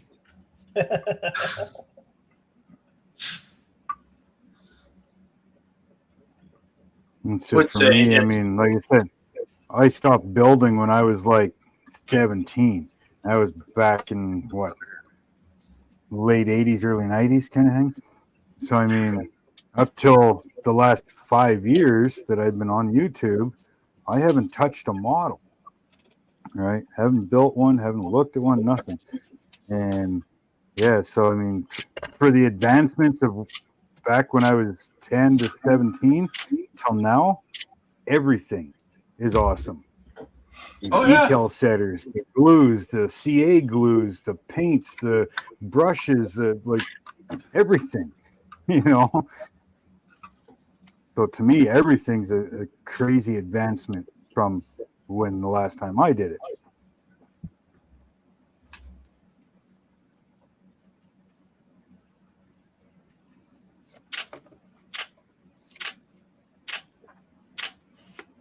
put those screws in. I would agree. So when I started, So make sure you squeeze it was it. like the late 90s. And I really didn't touch models much after that until probably about 3 years ago. I got back into it. And everything is better now, considering I don't have just a basic tester's kit and a brush. That was all back then, you know. I mean, it might have been the thing, but I didn't really enjoy it. But Will says he's air brushes and all this stuff. I'm pretty sure they were around back then, but the like even the brands. I mean, what was back then? You had Monogram, Revell, AMT, you know. But where did you go to even get them? There weren't many Back then, places I don't around where I'm at. probably things like Zellers and stuff like that, you know. Oh, They were real hobby used to buy my- stores. I used to buy my models at But- Kmart. Yeah, there weren't hobby Yeah. stores. You had to go Zellers. find them. If they didn't have them. They didn't have them. You couldn't find it. So, but I don't think we really had Yeah. things like Tamiya and Bandai and all that stuff around, at least not that I remember anyways. I mean, they may have, but now the Holy availability of all the availability of all this stuff now compared to then is a big advancement. Mm. You know, What have That's you noticed, Peter? amazing. Like you built a lot of models. I haven't. Well, I don't know. I just the availability of the resin parts like the Zimmerit and like all that shit you can add to like the tanks and Yep. Like the detail Yeah. kits. Oh, for the Dave's wedge gonna love parts talking and to the you. Decals and all that other kind of shit. that, Dave like, is our built. premier tank builder. Well, Like- yeah, until my 3D Just- printing business took off. the availability of all the detail upsets. You Yeah, know, anything exactly, for like- any of the ships, you know, like the Pontos kits and all that stuff. I mean, if you wanted that stuff back in the 70s, you know, good luck. You're Yeah, either it paying did. extreme money for overseas stuff, or you made it yourself. Yeah. See, and so there's something I think. I mean, it might not be an advancement in modeling to some people's eyes, but the fact that we can 3D print parts, I mean, and design our own parts, design our own kit, design our own things to make, it kind of Yeah. makes it even more readily available. I mean, you guys are literally seeing what I'm printing. Everything I've been making for the last month and printed stuff, you know. Didn't have to go out and buy a kit. Well, this whole 650D is a resin printed kit. That's amazing. I know it is a nice kit. What? And You know, I'm talking about something else. Do you use ABS like resin for stuff like that? I if didn't people print it. want to, Oh, yeah, if people want to whine and complain about, you know, oh, 3D printing is not modeling because it's resin, well, then go get yourself an FDM printer and 3D print it in, you know, like the polystyrene, or not polystyrene, but, you know, like using the styrene style filament. What the hell's the difference if you melt it and cast it or melt it and print it? yeah, it's really no different. It isn't, because there's literally Exactly. keys and everything. It's keyed just like you would injection molded plastic. I mean, it's and there is, honestly, I would say there's a bigger skill gap to 3D printing than model building in the beginning. I'm not saying that it's easier to build a model, a plastic model, but it's the learning curve of snipping parts off of a sprue and gluing them together is not overly difficult. To learn how to 3D print something, even after you have the file designed, even that takes a couple weeks so you get really good at it, at least. Well, if you decide to design your own stuff, that's a whole other world too. Yeah, that is Oh, a yeah. humongous thing. Yeah. Yeah, I mean, it depends on what you're making, but like making figures Yeah. like this, oh gosh, yeah. But it depends on what you're into. If you're just into taking the car out of the box, cleaning it up, painting it, putting it together, or you can go to the next level and, you know, without buying anything, open up like the grill, you know, so that your grill is open and hollow. Now you're customizing a little bit, still box stock, you know, which is funny because this grill being open came that way. That's the way it comes, being open, right? But, you know, you can do that. Or you can start, you know, scavenging some stuff out of electronics, using the wiring for brake lines and stuff like that, and blah, blah, blah. Or you can go further and get highly detailed stuff through resin printed stuff and this and that, customizing fender flares and, you know, on and on. So it just depends on the level of model that you want. It's your model. Right. Build it your way. Stop bitching about how other people build it. Yeah. That's the way they want to build it. I mean, look at these guys here with all the starships. Did they come with 90% of those LEDs? I don't know. You know. Well, I or think did you guys add your own stuff, change your own things? for me, doing almost primarily science fiction stuff, like lighting is definitely the thing that I think has really come along so far. And now with all of the addressable LED stuff that you can do, which I've been playing with, and I've got a guy who helps me with that, with the Arduino and stuff, just what it allows you to open up and do is pretty spectacular. Absolutely. Like being able to get the phaser fire effect, like just something that you never would have even been able to dream possible not that long ago. And it's gonna get even better as they come out with even smaller addressable LEDs. There's not much right now as far as anything smaller than a 5mm addressable LED. And what is out there is hard to get and not overly cheap. I put a 2020 LED strip in the Enterprise E's for the phasers and in the warp engines, and that's the smallest I can get, and those are really hard to find. But they'll become easier to find and more accessible to everybody, and everybody will be able to start, just pushing the envelope more and more with all this stuff that comes out. And then there's the knowledge base. To me, people bitching about using resin 3D printed stuff for your models is like people bitching that you're using an Android phone instead of, the old Motorola brick. You know what I mean? Like, get with the times, the advancements. If you don't want to use an Android, get yourself a brick. If you don't want to use resin, build it out of the box. Shut up and leave me alone. That's the way I look at it. Right.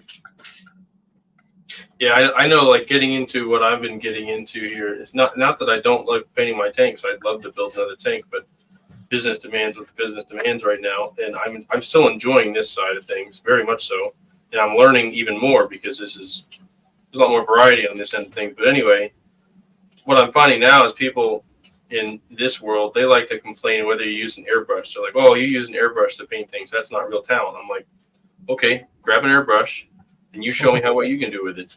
Right? You don't think it takes talent to use an airbrush? Go ahead. Let's see how well you do it. Right? Anyone who says that, just like the same thing with 3D printing, I'd be like, anyone who says 3D printing isn't modeling, get a printer, print something out, and let me see you assemble it on your first attempt. Let me see you make a good model right off the bat. Right? It's not an easy button. It's not. It's a different technique. It's a different process. It's not an easy button. Well, most people who complain don't do. Exactly. Didn't we learn about grumbling today? Go build one and come back and talk to me. Yep. Everything is so loose. I have videos from Ken speaking from Will, and our first HTM learning series videos are about to come out. Where we have people from HTM that have all these different talents are putting out videos of how to do different things, because we have such a varied abilities, skill sets from across the people in HTM. So Ken made a basically, how to airbrush. And I mean, we're talking about like, these are the parts of an airbrush. This is how you take it out of the box. This is how you hook it up, et cetera, et cetera. My girlfriend, what do you guys think about this? My girlfriend came up with Wisdom Wednesdays. We release them on Wednesdays. What do you think? It's a good idea, but I would look at when the most people are going to see it, rather than just picking a day of the week. Wednesdays, I think, do see. Well, they're not live streams. They're just video releases, right? Well, that still matters though to the old algorithm. You know what though? I've discovered that when you release a video, doesn't seem to really matter a whole lot as far as how well it performs. Sometimes the strangest release times for my videos get the best results. I think my last video I released just before midnight, Wednesday, and it's number 2 out of 10, only behind the dealer room from Wonderfest. And I can't explain why it's performing so well when something that was released at what should be a better time doesn't. So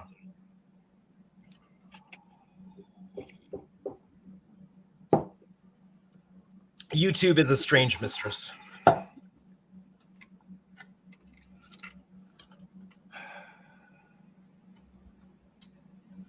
This piece is being a pain. I do think it's a good idea, though, a little bit of a learning series. It's something that I'd love to be able to sit and put together, but time constraints just have me in a bind. It's like I literally have an entire script and topics written for all that stuff, for getting started in modeling, all the things. I literally wrote an entire script for a video. I have an entire set of topics, like a page long, of different ideas of topics to cover in modeling, and most of them were all geared toward plastic modeling, but a lot of them can carry on to 3D printing modeling and pretty much any facet of modeling there is. It's kind of very broad topics. Well, we decided to do something. Go ahead, Mark. I tried starting a podcast, to have people on, to try and get people to do polls of topics they wanted to learn about for modeling and stuff. And just, it would be a pre-recorded video so that it can be edited in case we got off track. But, and I don't know, it just almost seemed like nobody was interested. Now, maybe it's just because it's me, somebody else might have better luck at it or something. But yeah, that's what I was going to do. It was all about modeling, how is the best way of doing flocking, or what's the best way to do photo etch on a tank. So I'd bring in certain people, that did a lot of photo etch on a tank, so that they were more knowledgeable at answering those types of questions, or somebody that does a lot of wood ships, or ships in general, things like that, right? Yeah. But just, it didn't seem like anybody was interested in it, so I think I've got 1 or 2 videos, and that's it. Yeah. Well, I kind of was sneakily watching the video that Ken and Jordan did about chipping, and it was very good. And the idea of doing a teacher and student on the same screen, where you have somebody that's never done it before doing it with somebody that has done it, is teaching that person, so they ask all those questions, was really fun to watch.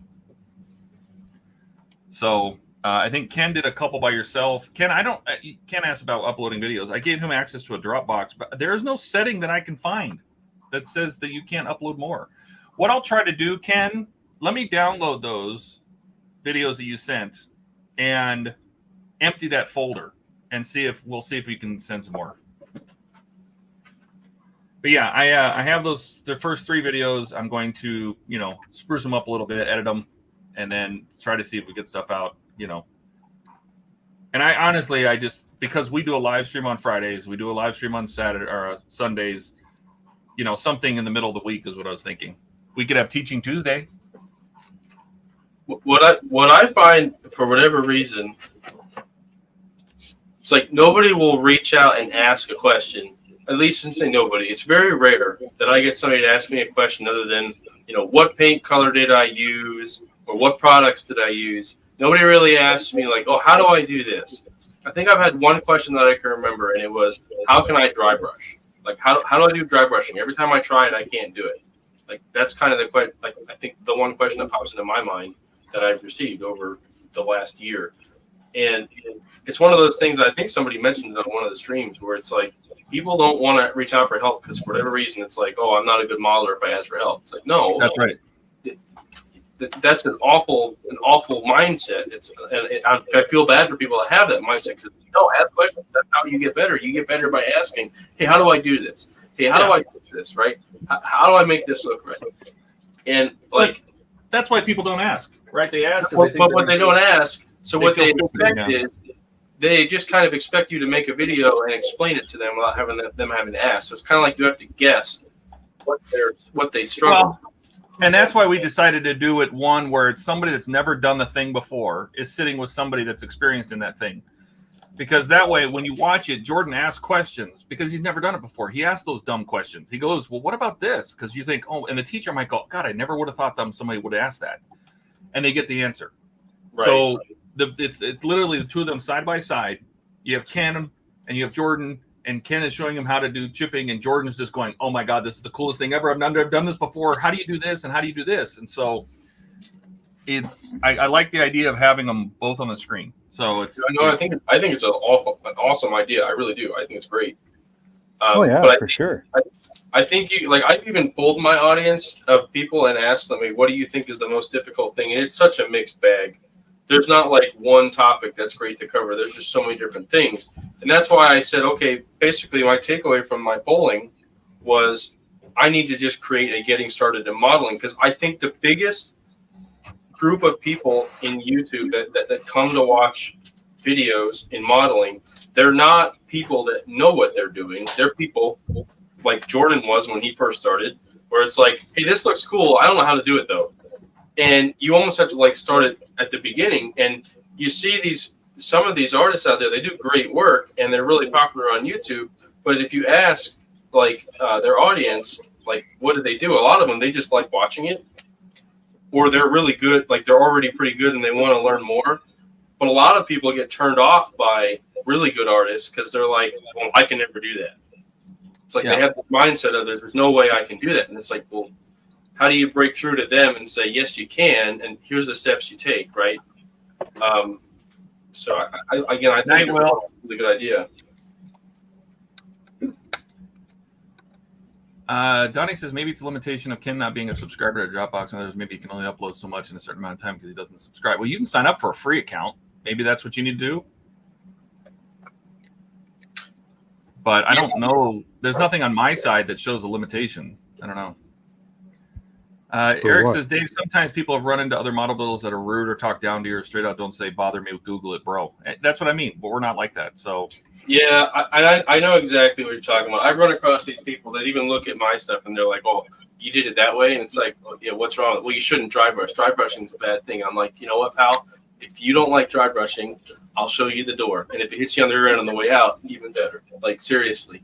You don't judge people because of their techniques. You don't tell them they're doing a bad job. Just look at what they are doing, offer some advice as to maybe how they can get better if they want to. Some people are happy with a model that looks like a toy, right? Like, and when I say that, I just mean it's flat painted. Like they'll just paint the colors on, and there's nothing wrong with that. It's their model, right? Be happy with it. But to your point, some guys, it's like if you ask them a question, they're like, "Well, yeah, get good." I love it when I hear people get good. I'm like, you know what? How about you get lost? Don't tell people to get good.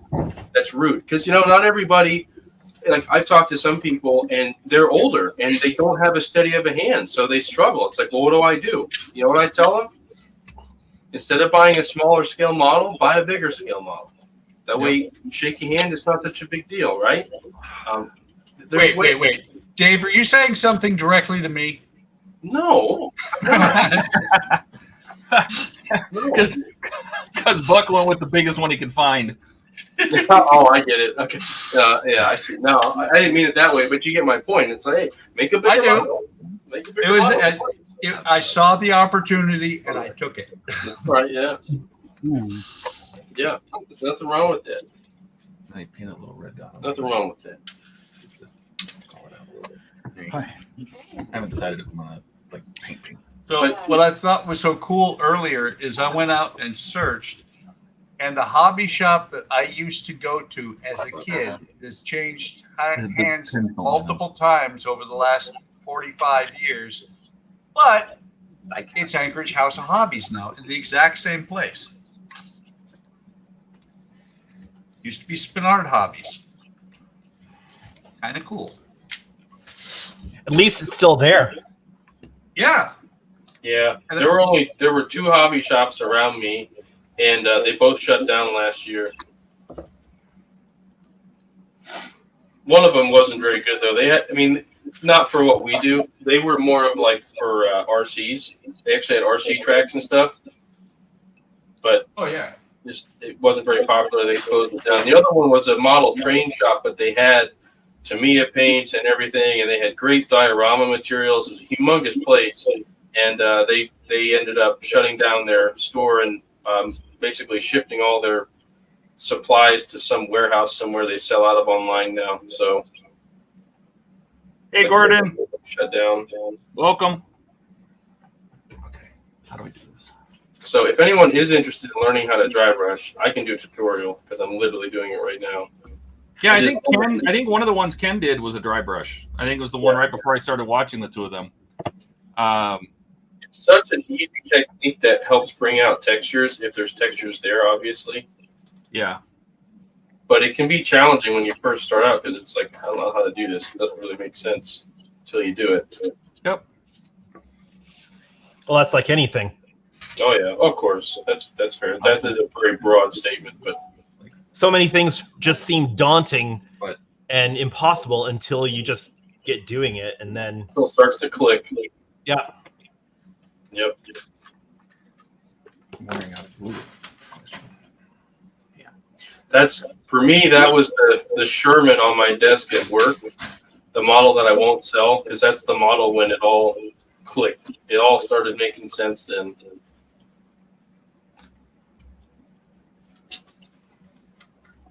Well, and that's the approach that we're trying to take. We're trying to take it to ask the dumbest questions because. So I don't know if you guys saw, but I created a learning series group in Discord, and we started putting some topics in there, like airbrushing, hand painting. I didn't see it. No, that would be nice though. Yeah. Prep, like parts prep, like, and that's supposed to cover like washing your parts, sanding, pulling them off sprues, cutting them, things like that. You know, sprues and gates and runners and the whole gambit, right? Everything that's parts prep, everything you're prepping parts before you put anything together. And I was going to ask if you guys have other topics, we'll create channels for those. And then inside those channels, what we'll do is we'll find the teacher and we'll pair it up with a student and then we'll make a video, right? So somebody that's never done real parts prep before, has never done sanding or priming or any of that stuff, you know, get them with somebody that has, right? And then we'll put it together as a series. Yeah, Todd, remind me, and I'll send you my list of topics I put together once. Yes. Yeah. At least I think it's going to be 90% of what you're looking for in terms of different topics to cover. Again, the focus was armor modeling, so things. Hey, I expect you to be the teacher on a few of them. So I can do quite a bit of it. When it comes to the LEDs, like the lighting stuff for your guys, the sci-fi stuff, that's where there's a whole. We have Donnie for that. That you guys can do because we have Donnie for lighting. I can do electronics.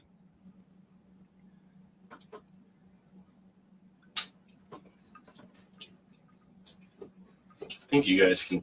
Ian can teach you how to wreck your underwear. Oh yeah, that he definitely has that covered. Let me just go like that. you guys can see the effect of dry brushing, and that's just a light grade. See that? Hang on, I'll make it big. Give me a second here. You kind of see before and after. His legs are done. That's the first round. You can just see how it brings out the details, like highlights. Yep. Right. And like here's a hand. Let's look at his hand. Like look at his hand. You can see all the details because I'm highlighting it. You know, and it's such an easy technique. Once you figure out how to basically make your brush dry, that's the real trick. Because then all it is a matter of brushing over it till the details come out. And that's why we make it look easy, because once you, again, as we said, once you figure it out, it really is. And I think one of the most difficult things to learn that it takes like repetition to do is order of operations, right? Like, why am I dry brushing now? Right? Why did I paint his leg first? That little band on his leg. Why did I do that first before I dry brush? Why am I dry brushing now and not later? Right? Some of the many questions I'm sure people would ask. Because I know that's one thing I always struggle with. I'm like, why am I doing things in this order? So, anyway, getting unbig me. I'm just showing. Well, I guess My hands are full. Somebody else can grab if that. anything, what I can do is show you, because I need to put some more paint on here soon. Is that essentially what I do is I start with, oh gosh, it's gonna be well blown out, but this is where I first dabbed the paint off onto this paper towel, and then I just kept going and dabbing it and dabbing it and dabbing it until there's almost nothing coming off my brush. And once there's nothing coming off my brush, then the tip is dry. There's no more paint coming off, so it'll only come off from the reservoir, which is the center of the brush, right? So really, this is the part that's hard to learn. Just when it's good to brush on.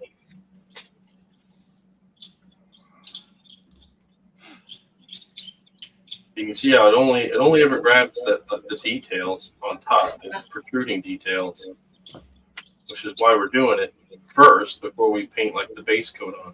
It doesn't mean you can't dry brush after your base coat's on. That dry brushing after base coat's a great strategy, but in this case, his base coat is black, so I'm just going to use the primer because there's no reason to paint black over black.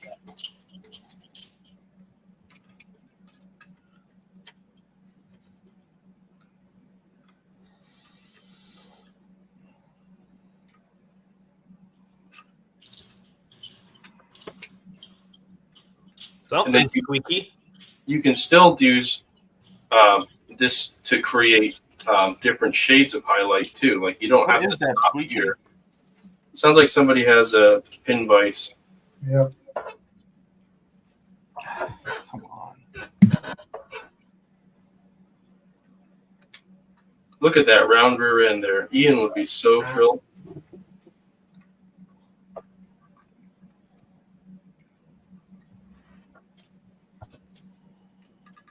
Here, let's go.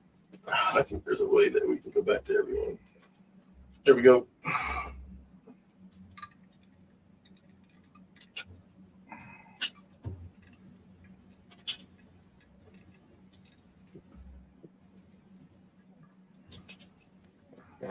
Well, I got all the tires back on. Sitting back on its wheels again. Dry brushing is my manicure, Donnie. I'm sure you know that. That goes back to the contrast painting I was talking about earlier. Hey guys, I'm going to jump out here, go do a bunch of things outside, and if you're still on later, maybe I'll jump back in after. Okay. Thanks for having me on. Thanks for joining us. Have a good Take night, care and have guys. a good rest of your Sunday. And girls. Have a good one, Mark. I can get off whenever. I'm just working on this model until I can get it done. Wouldn't that be nice? I guess. What do you want to do? Probably been doing this all weekend. No, I haven't been actually. Feels like it. No. So it won't go together when you put two halves on it. Correct. Like the pins won't line up. Correct.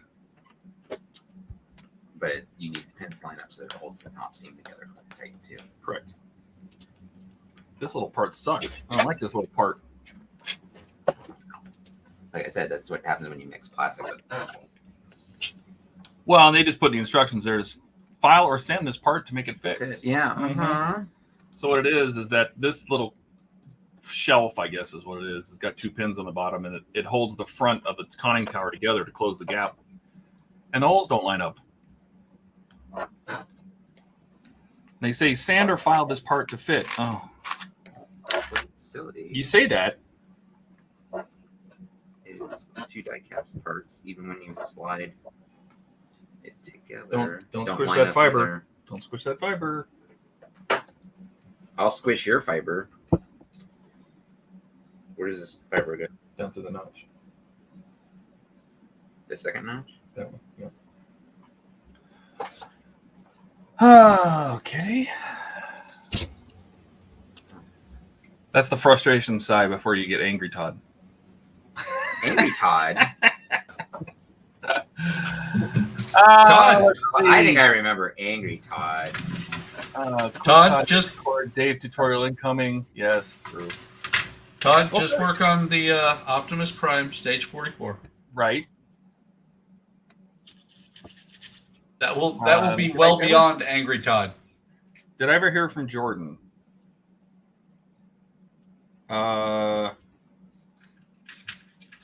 I hear who's Jordan coming. He did answer, but they're having a domestic thing, so he might be on. He'll let me know. Ooh. Yeah, Ian would say something like that, wouldn't he? Yes, he'd be brush that ass, Dave. Donnie says, this is going to show painting minis is where I learned to dry brush. Then I learned to dry brush right. Wait, you have to sand parts to fit on a $2,000 model. Apparently, 2000? it just says, if necessary, use a small file or similar to adjust the If parts. necessary. Well, and the other tricky thing is, too, let me borrow that for a second. Sorry. Is, Don't squish that fiber optic, Todd. yeah, there's a beveled edge that there's a beveled edge on this periscope shaft that this has to slide down behind and go into two holes that are on the bulwark. And it doesn't quite line up. Now, I know the purpose of it is to keep the front of this closed, but yeah, so that's going to take some finagling. And making sure that both of those halves meet at the top uneven. Yeah, that's a whole nother thing. Even getting that to happen. But yeah, because that just seems like Yeah. plastic and metal.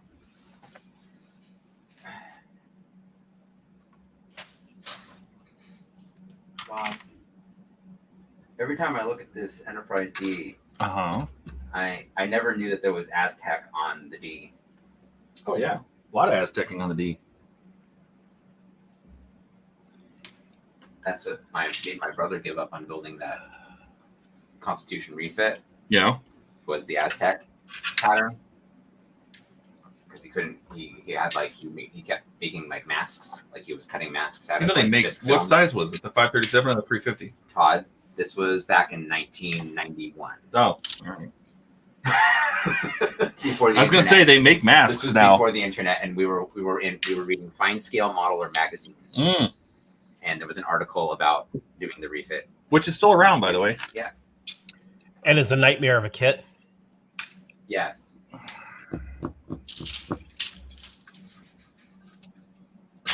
Oh, well, this came undone. Well, that's not good. Did you do that? I might have done that. Well, that's not Why supposed did to you do do that. that? He broke my model. Chili before I leave for work tomorrow. Wait. Yes. Todd, what are friends for? Right? Is the hole for the pin big enough? See, that doesn't even seem like it wants to fit at all. Yeah. But is it the hole for the pin or is it the pit itself. Well, the pin is easier to adjust than the hole, so All right, how do I fix the conning tower? How do I fix the periscope? we're gonna have to re-glue it because you broke it off. Oh no, I'm so sorry. You're fired. That's harsh. Todd never fires anybody. And Jordan, on the other hand, Is that the entire hole for the Titanic under there, Todd? Yes, Oh, good lord. it's under my desk. Yep, it is. Where else am I gonna put it? I mean, you know. And it's not the whole hull. I got another section to add to the end of it. Oh god. It's the part where Jack and Rose hang off the back end. Uh-huh. Yeah, that's a very important part. Does the kit come with like a little wooden door for them to float on? No. It should, though. Well, maybe it should. Maybe you're right.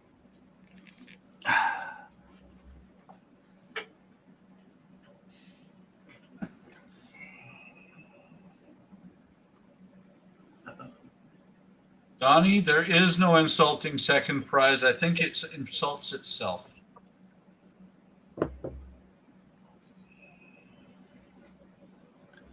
You know what I'm gonna do, Todd? What are you gonna do? When I get home, Things, I'm gonna stuff. have to go home to Connecticut at some point. Uh-huh. I might actually take that Enterprise refit model that's half built sitting in the basement and try to finish it. There you go.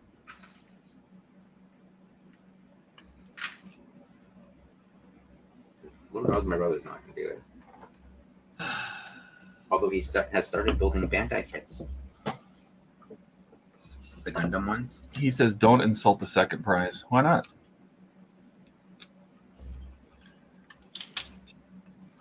Why can't we? I'm never. Matter of fact, the 350 that I've watched these people build so many times has scared me so much that I'm not even going to build the 537. I gave it away. It scared you so much you haven't even finished the SR-71. That's right. See, how'd you know? Oh, you gave me that. Gave you what? I have a Polar Lights model from you. Or Oh yeah. You gave me some Enterprise. I'm model. sorry. I see how it is now, Todd. Mm-hmm. You give me all the things you don't want to do. That's right. That's fine. Isn't it? I mean, It's great. Like, that's what a good especially- modeler should do: is especially give that the NSX. models away that you're not going to build. Give them to That's somebody the that one will you build gave me. them. That thing's great. I can't wait. But how would I have a stash of 550 models then? Well, because you actually want to build them. That's true. There's a few I'm not so sure about.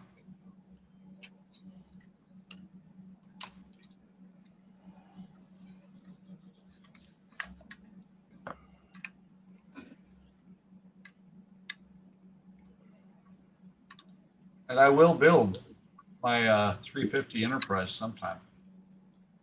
No, you won't. Yes, I will. You stop lying to the class. Lies! All lies! I have absolutely no motivation to build that kit. Well, it was cosmic scale models that stalled me on that one. Or no, big ugly modeling solutions was what they were called at the time. Now it's cosmic lighting effects or something. He's gone out of business multiple times. You would think if you go out of business once, you would learn. Why is it? See, it's like all off. I know. We're going to adjust that. But at least you got the thingy in there. Yeah. No, I got that little shelf in there. I just have no motivation to build it because too many people have built it on YouTube already. There's not. I think it's been overdone. See, that's the thing, Andrew. I don't build my models for YouTube. I build my models for me. I just happen to put them on YouTube. Well, also the refit's not my favorite ship. Yeah. So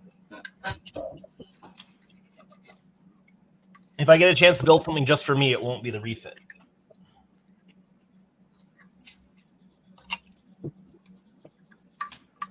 Just like this thing, I've been wanting to build for a long time. I just never had a really good excuse. Now, Wonderfest, I have a good excuse to screw this model up really, really bad.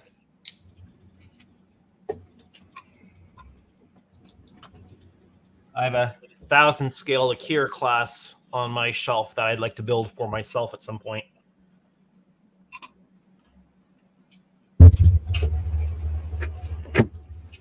Welcome back, Mark.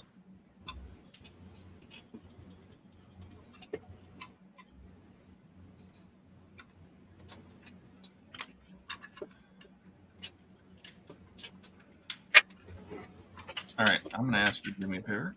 Mm-hmm. I'm going to try to hold this thing centered while you tighten the screws. Oh boy. Hopefully I don't break anything. Don't break anything. You get fired again. Oh, wait. Well, he hasn't rehired me yet either, so unless that was my offer letter right there.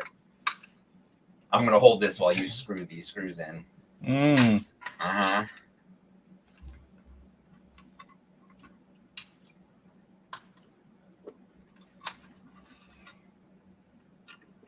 Well, that doesn't look too bad. All right, go ahead. Tighten the front too, please. Tighten your middle. That's good.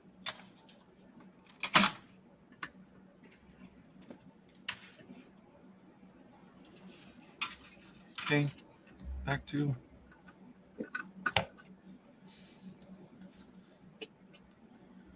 That's good. Please don't jam that into my finger. Well, I'm sorry, Todd. I'm old and they're vibrating. Vibrating? I don't know. I have a tremors. All right. So much for being a surgeon. Well, good enough. It'll do. Yeah. All right, now we gotta glue this thing back in. Todd forgets the cardinal rule. You're not bleeding. You're not modeling. That's right. Modeling is pain.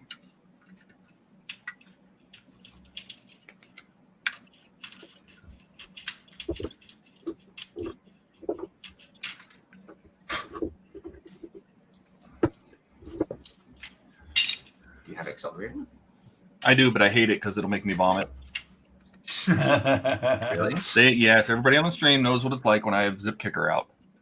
Do it. Open it. No, I hate the smell. It makes me want to vomit. Oh. I'm sorry, Todd. It's so gross. Modeling is pain. That's what I'm gonna tell my girlfriend that. I'd be like, she always says that beauty is pain. I'm like, modeling is pain. God. Look. Yeah, no, I don't want your fancy Insta set in my face. Get your Insta set out of my face. It's not fancy. The same cheap stuff that everybody else uses. What did one of the light things fall off? Yes.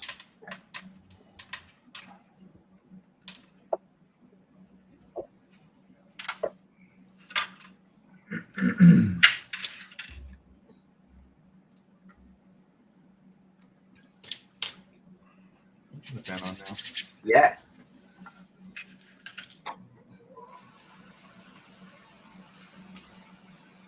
you want it that high or do you want me Yes, leave it on high. It doesn't work that well if it's not on high.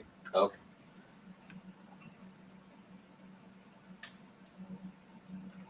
Start pulling parts around the key.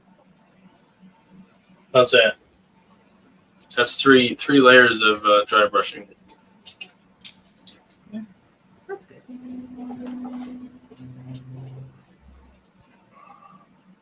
That looks good, man.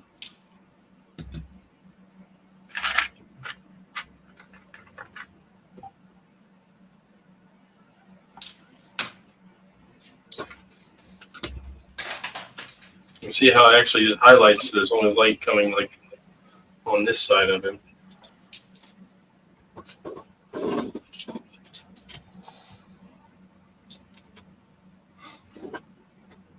All right, so we got that little shelf in finally. So there's our conning tower.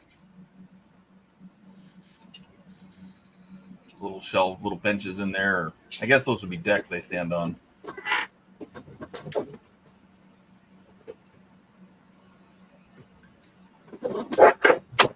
All right. Get a picture of that. Let me see the last picture. You're like hardcore over there. Are you playing a game? Yeah. Jeez. That's pretty hardcore. Well, it's like Coral Island where you can gather all this crap to do upgrades and stuff. Mm-hmm. So you have to like take notes. Remember how we were both taking notes for that? Mm-hmm.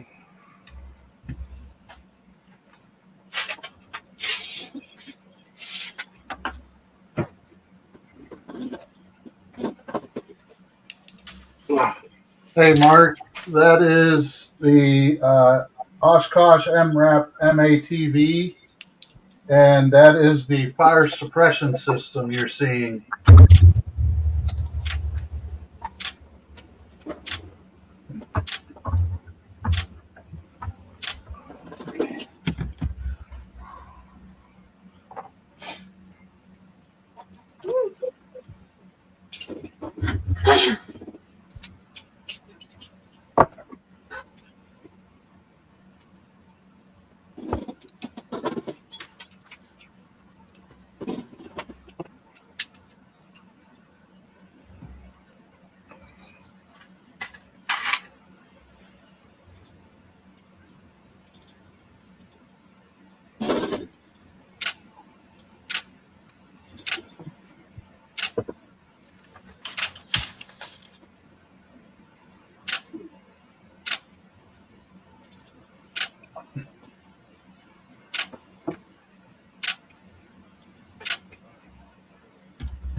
Uh-oh. Somebody's home.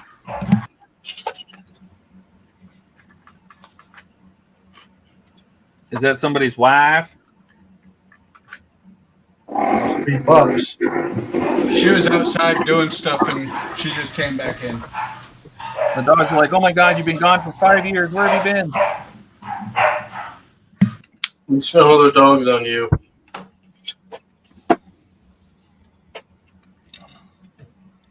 You feeding some other dog? All right, well, I need to go get some food. So if you guys are still going by the time I'm done, I'll come back. All right, buddy. Are you getting hungry at all, honey? Yeah, I am.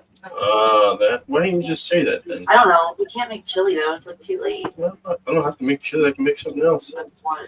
Lots of things. I thought that cracker girl would tell me up, but I mean, it did. But... All right, I'll see you guys in a bit. See you, Andrew. See you, Andrew.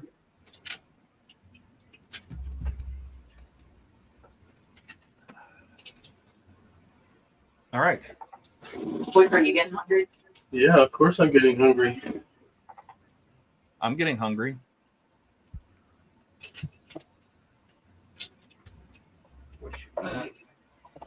What do you want to eat? I don't know. We're gonna make quick. Oh, We have a chest freezer full of all the meats that we eat as human beings. Pick one.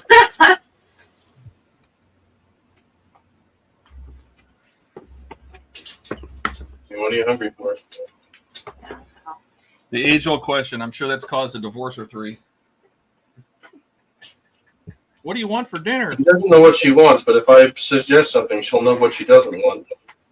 That's how it always was. When I was married, that's how it went. What do you want for dinner? Anything?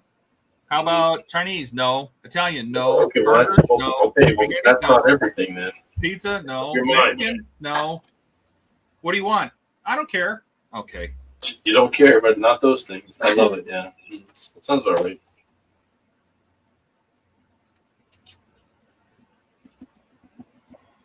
There's beef, there's chicken, and there's pork in the freezer. What are you hungry for? I don't know.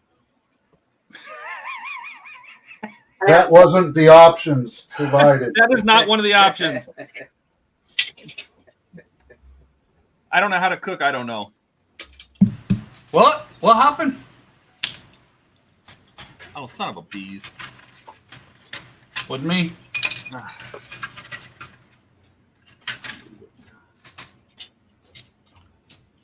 I've determined that with 2 runs of this kit, the first time they ran this kit, they used old model or old molds, which is amazing.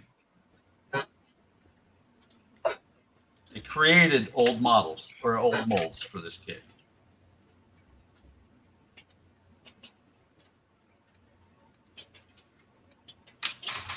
How's that model going together so far, Buck?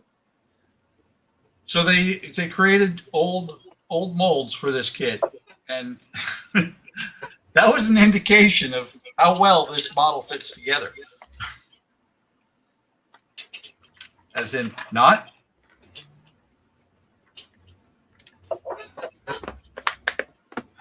The great thing is that every color call out for the lower level says, yeah, gray. This is supposed to be gray. And gray. I'm like, no.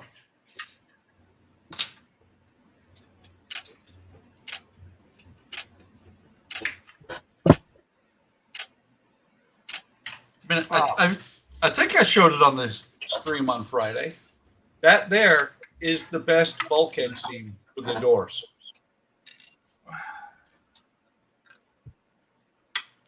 That's the best it can do, huh? Well, that's the best one of the three. Oh. They get worse.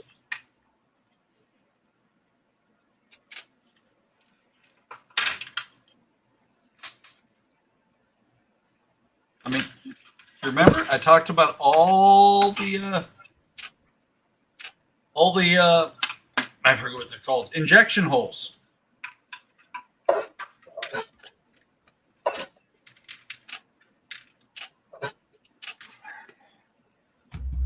Only saving grace is that they're going to be 2 floors down inside of this thing.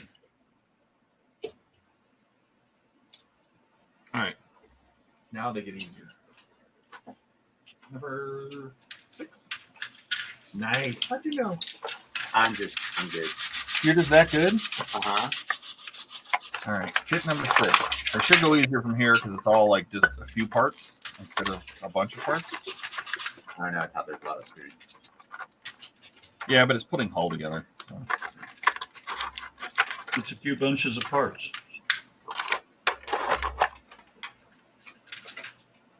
Millions of parts. Millions of parts. Parts for me. How'd you know I was going to do that? Because it was peaches. Millions of peaches. Peaches for me. Millions of peaches. Peaches Pieces for come free. from a can.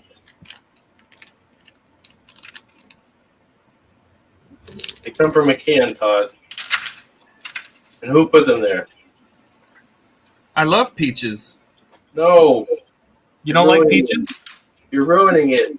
I've never met Peaches. Who is she? No. They come from a can. Come on.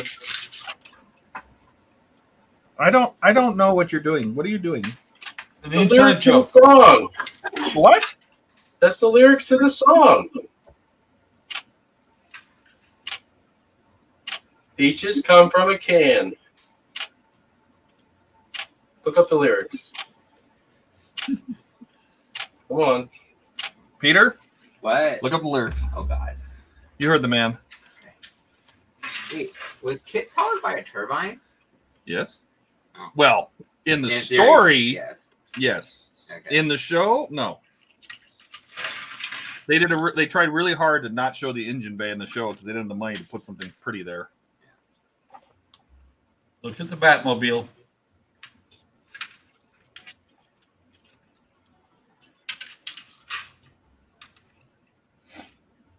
Great line of turbines to speed on a V8.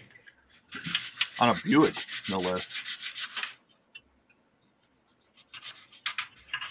But it is a good looking engine once it's built. Is it? Because I haven't really looked. It's not bad. Let me put it this way. It's a good looking engine for one that once it's in place, I will never open the hood. Yep.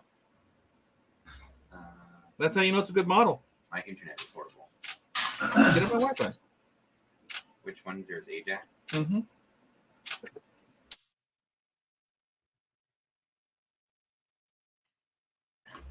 Did you figure out who put the peaches in a can yet? No. He's trying to get on my Wi-Fi.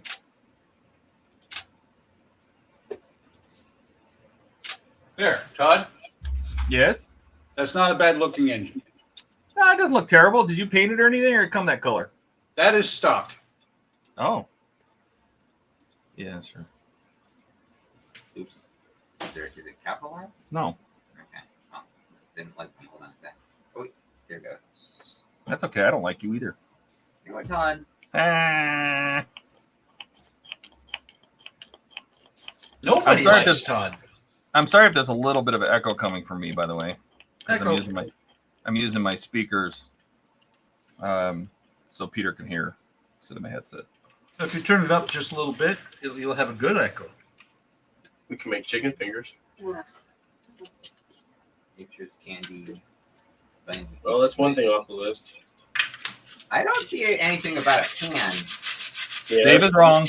No, I'm not. Read the lyrics. He's reading them. Peaches come from a can. They were put there by a man in a factory downtown. I had my little way. I eat peaches every day. Sun-soaking bulges in the shade. Sun-soaking bulges? Yeah. Yep. What the? I'm moving to the country. I'm gonna. Lord. Okay. And just think, those guys are aptly named because they're more cohesive than the real thing. The President of the United States of America. Yes.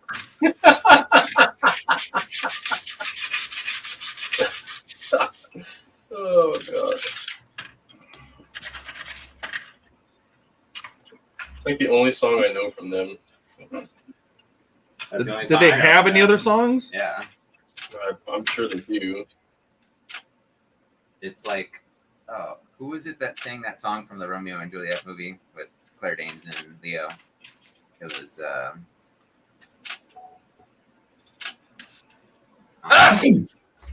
Yes. Thank you. Love Fool. That was the name of it.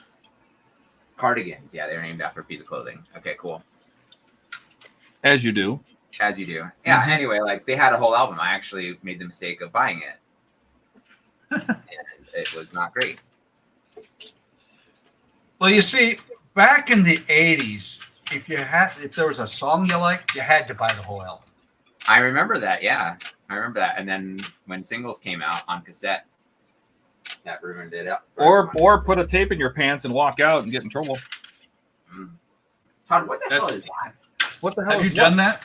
That's the roof rack, the Echo One. Oh, I No. plead the fifth. You drank the fifth? What? The statute of limitations is out on that, Todd. Oh no, they caught me. And then they showed us back the video. Well, I was with a friend, and the friend peeled out. Remember, they used to have those little pieces of wire. They were on inside of tape, like a piece of tape. There's a little wire in it that triggered the security thing. Yep. yeah. And so he took that off and handed it to me. And I of course, then I, hit it. And the whole time, their loss prevention was watching us. So I think it was an old Smitty's. Remember Smitty's? No, I grew up in Connecticut, so we had the Wiz, The Wiz? and then we had FYE Okay. And Sam Goody. so I casually walk out, and some guy walks up behind me, grabs me by my belt loop, and says, "You need to come with me." And I was staring at the car, and I'm like, I wonder if I could run. No. Then they call your mom, and then I had no money, but they put on the paperwork that we had $21 because my friend had $21 in his pocket. Yeah. So they're proving that you had money to pay for it. Okay. But you didn't. And I think if I remember correctly, Did it they was grab the your Look friend Sharp too? album from Roxette on cassette. Oh, okay. Yeah. Did they grab your friend too, though? Oh, yeah, they grabbed him too. Okay. Yep. Made us watch the video, call your parents, and then never let us in the Smitty's again. Uh, Have you been back since? Oh, it's gone now. Well, there you go. You outlasted them. I outlasted Yeah. them. I had the same You're thing probably happen. the reason they closed. I had the same thing happen when I was standing out in front of Alpha Beta, which became Abco, and they're gone too. But Oh. yeah, Abco. It was What did you try to steal? A stripper? no, not the Alaskan Bush Company. Oh, sorry. Sorry, it's It was Alpha Beta, and they become Abco. Was it which another rest like a grocery store? And I remember, and my mom and I we would shop there all the time. It was down the street, and I remember I was out front of one of the exit doors, and this cute girl walks by, and she goes, "Hey, will you do me a favor?" And of course, I'm a guy, and I'm like 13, so I go, "Yes." And I walked. She had me follow her in and stand in the middle of an aisle and watch in one direction. She said, just watch, just look at that, just keep an eye on that direction. I said, okay. So I just stood in the, I had no idea what she was doing. Behind me, she's filling her purse with like M&Ms, right?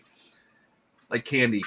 She's just filling it, just scooping off the shelf and putting it in the big purse. All right. Right? And I'm like, okay. And I had no idea what was going on. And the whole time, this is the best part. Hang on, you're distracting me.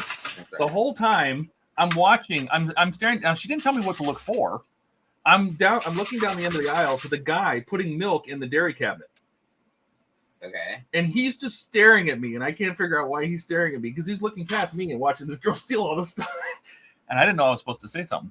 So I'm just watching this guy just load the milk, and Yeah. And then she walks out, and of course they grab us, call the parents, the whole bit. And she's like, and I'm like, Mom, I don't even know this girl. She's like, sure you don't. Was this before or after the? That was before. That No, I was like 17 when the Smitty thing happened. Okay.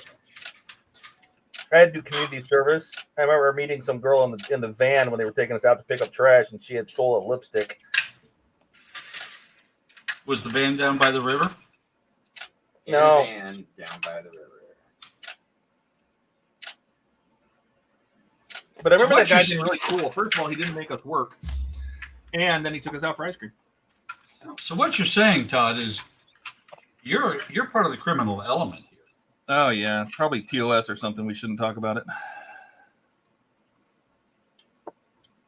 Oh no, that's definitely not TOS. You're fine. I checked.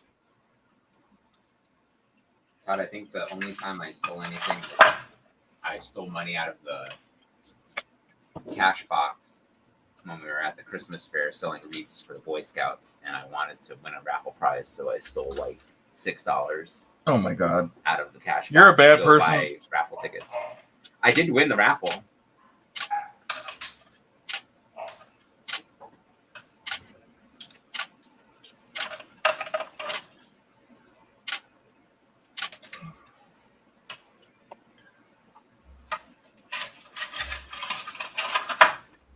So this would be fun if I can even get this to show up on camera. The hydroplanes are also motorized. I didn't know that.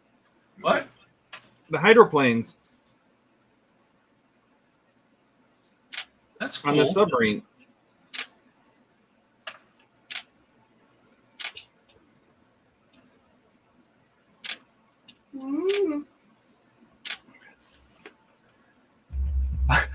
Hey, Mark, welcome. Does this look familiar, Mark? I know he's building the U-96 as well. Bonnie and Clyde, the early years. That's right.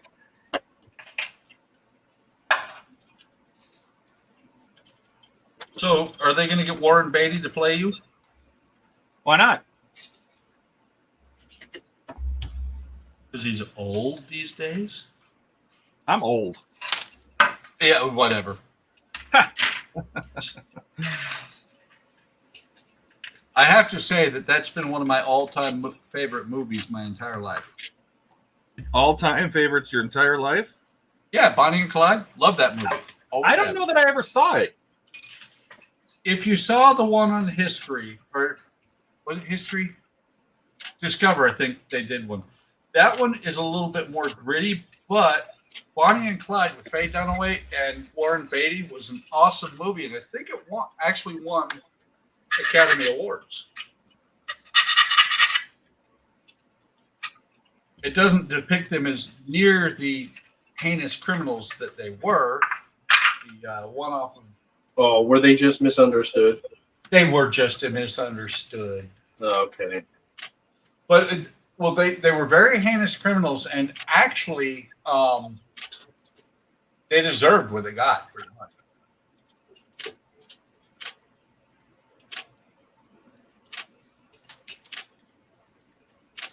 Didn't they shoot their car full of like 300 holes? Yeah, about that. Probably more. I remember hearing something like as a kid that they each weighed over 300 pounds because of the number of bullets in them. I think that's probably an exaggeration.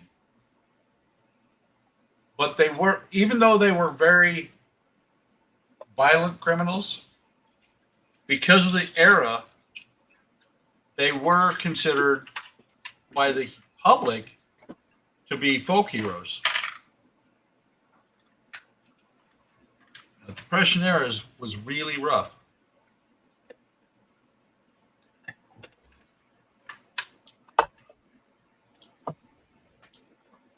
Remember right, Clyde cut off 3 toes on his foot to get out of county jail.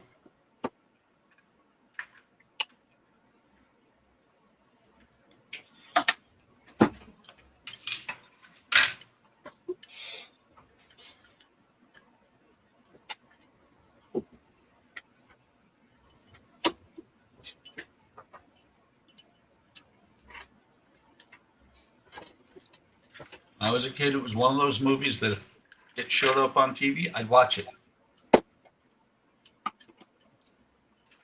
Just like any of the original Planet of the Apes movies.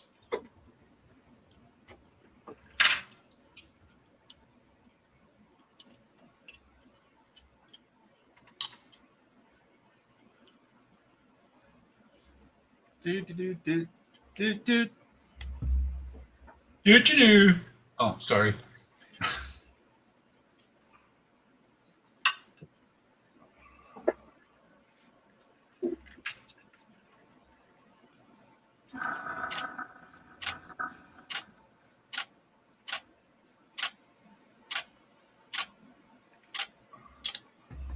Your pictures.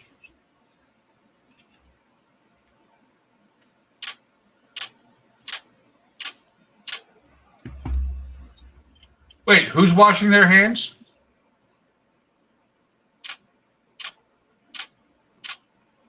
All right. There's little stops on that keep it so it only can move so far. I like that. Yeah. It's cute. All right. Oh, Let's see. While washing hands, what's that mean? I don't understand. look at Keith's screen. Here, let me help. Oh. There you go.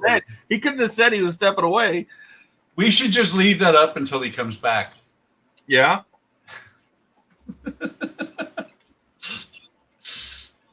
All right.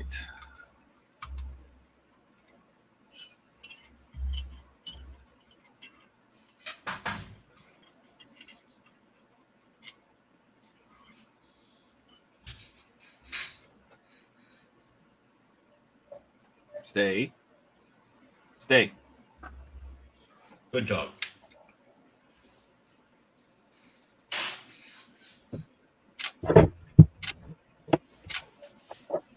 Hey, Keith, welcome back. Thanks. Are your hands extra clean? Yes. Good. And no, I did not use the sink. Aww.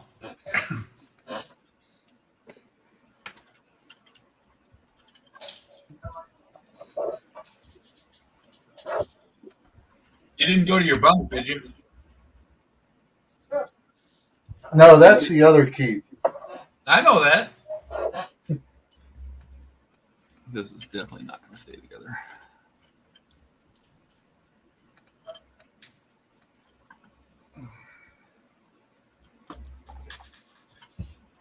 So you want me to put it? Yeah, I want you to screw God damn it.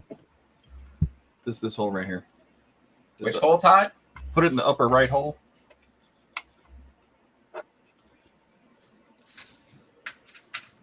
Just get it started. That's fine.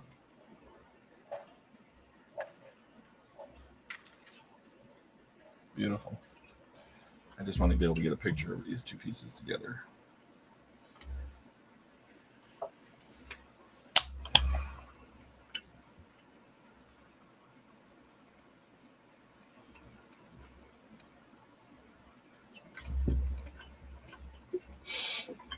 I hear dogs outside losing their shit.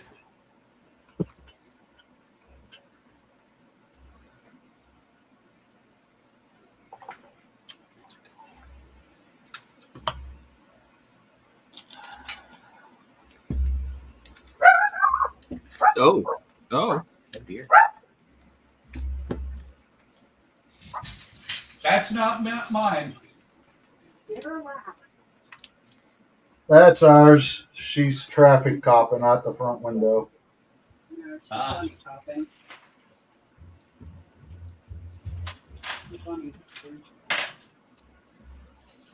Ours all think outside the front of the house is just a really bad place that you never go. You want some tortellini? There's some prep for that. And then I can make chili tomorrow. Sure. I'm not going to put meat in it, though, because I don't want old meat in it. What's that? The tortellini. Hey, Paul. Welcome. You going to be done soon, or are you going to be down here for a while yet? I'll be done when you have dinner ready. What's that? All right. I'll cook it up. I'm not sure if Todd has an intern or if he's training a new Cisco. The dogs still stink, by the way. I don't think so. Huh? Thanks. I don't know what I'm doing. Do those look like bones? Hang on, Dave. Let's make Dave big. What's he talking about? All right, everybody's opinion. Dave's a beautiful man. Oh, They look more yellow than ivory. Yeah, they look.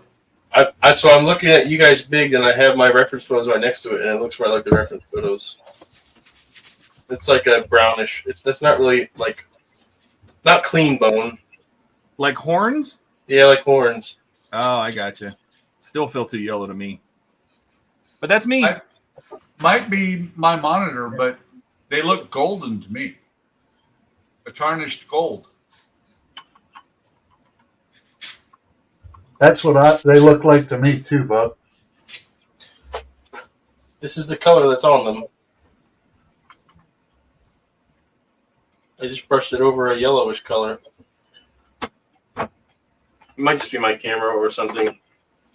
In person, it looks really nice, you know. And I'm looking at, again, my screen. I'd have to literally screenshot it to show you, which I'd have to go. I can't do. But reference photos right next to my video big is almost identical. Yep, I think it looks all right.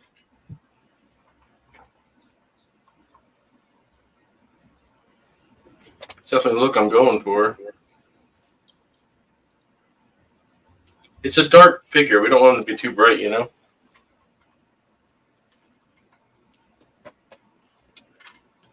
I feel like the legs are almost too dark. Like this is how the legs came out. This almost came out too dark. Need to brush them some more. Ah, damn it. Everybody just died because one of the bulkheads just fell in. They were out in space. Model's done. That's all right. My submarine hull just split in half, so they're all dead too. Well, there you go. Yeah, but yours were crushed to death. Mine all exploded. Not sure which would be more messy. Neither of them are very fun ideas.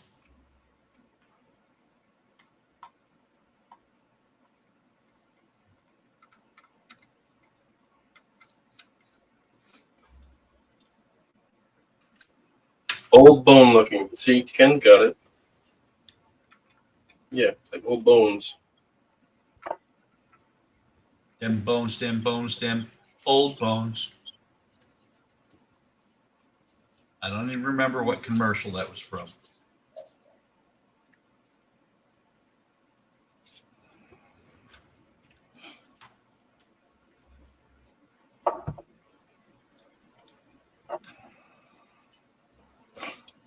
Would make no difference.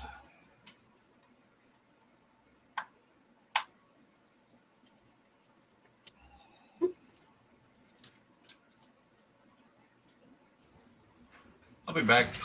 I have to go have a discussion with Oliver about how much he needs to bark in the yard. Buck's got to go wash his hands, is what he means. Have fun.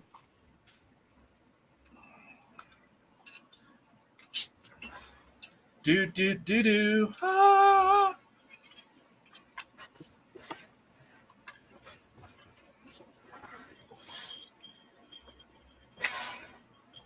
Yeah, that's better.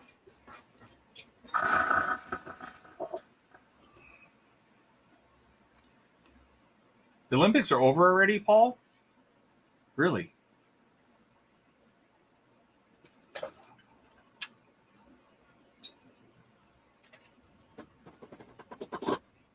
I watched exactly 0 Olympics this year.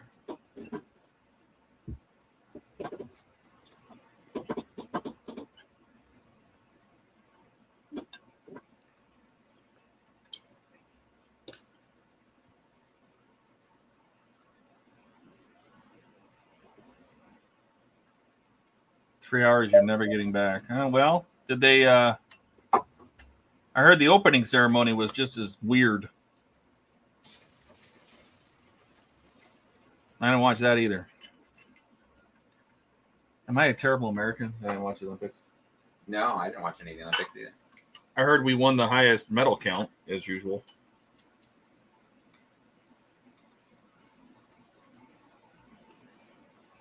But didn't we, like, tie China with number of golds or something? I don't know.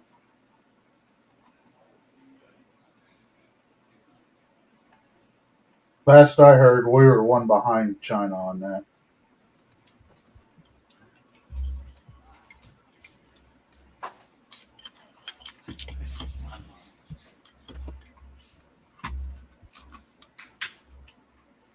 Oh, I heard it was close. They only go for a fortnight or 2 weeks. Wow. That's what I get for not paying attention. What happened? The Olympics are over, bro.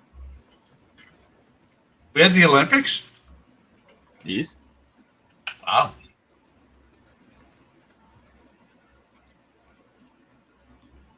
I was paying less attention than you were, Todd. Yeah, and I was paying basically none. Go. Yeah, I always I haven't had time to watch them. I always enjoyed watching, like, 'cause I played volleyball most of my high school. I always liked watching the beach volleyball summer stuff. I bet you did. It's very enjoyable. I bet. Of the women's kind. Uh-huh. I knew that was there.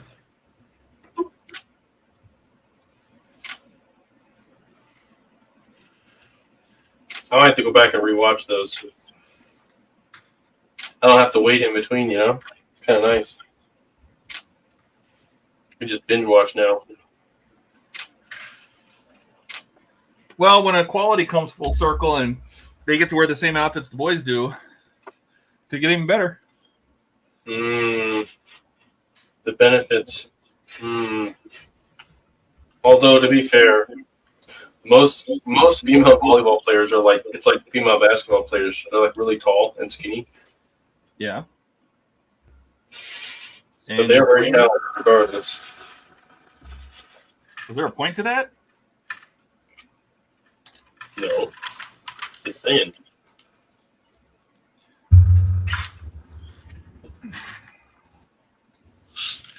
Oh. All right. That pack is done, then. Just think, Todd. I mean, you already have a woman at home, but just, you know, you could find one that's actually your height if you found one that played volleyball at the Olympics. Still pretty tall. Unless you're not into that thing.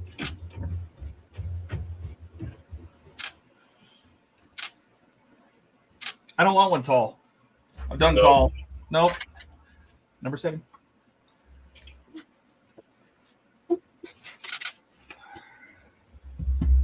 Excellent.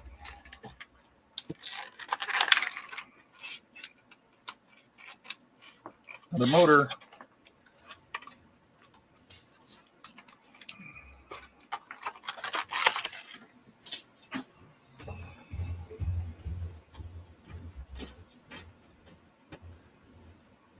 Don says probably watch it in slow motion.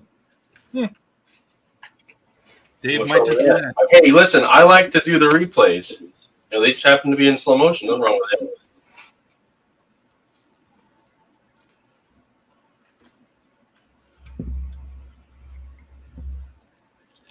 Believe it or not, I actually have been into volleyball again since I was in high school. Used to go to all our girl volleyball games too, but that's because I went to school with them all. And they were really good. We had one of the best teams. It started early. That's all you gotta say. It's fine. What's wrong with that? I was supporting our local team. I know. I don't know what your issue is. Gosh, you don't like my bones. You don't like my choice in female sports. What's wrong with you, Todd? You got something against me? Yep. No. Starting to wonder. I need the inspiration for my models, right? See, Don knows. See, he understands. He gets it. He understands fully. Mm-hmm. Will there be a big can of 3-in-1 oil?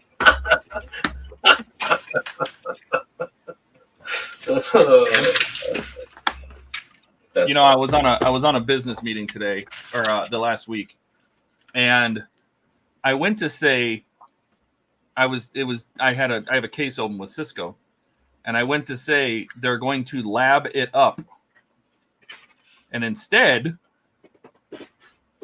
I said lube it up. Yeah. Well, that didn't go very well. Why not? Sounds reasonable. I thought the phrase was lap it up, like a dog. They lap it up. No, they were going to lab it up, which means the issue that I'm having, they're going to build it in their own lab and then make sure it's fixed. Okay. And so yeah, I meant to say lab it up, and of course I said lube it up on the meeting. And one of the guys on my team posted a link to a 55-gallon drum of lube. You're welcome for the assist. Well, I was trying to think of what you call it. Is that personal lube? Is that private lube? Is that Personal lubricant. Vaseline?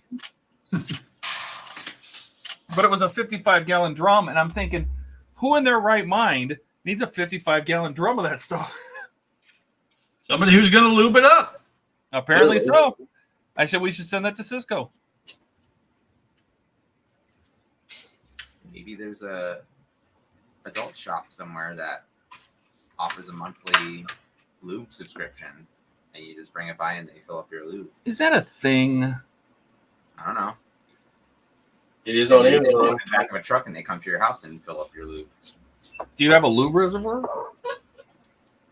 I don't know. No, I have a bottle. Never mind. I'm not going to get into that. Here, put down the shovel.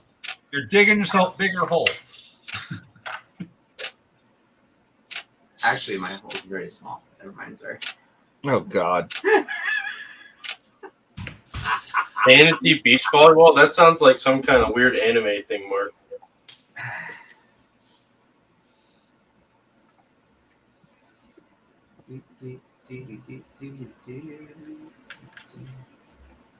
Do you get to test to see if the... Oh, you don't have the hydroplanes yet, though.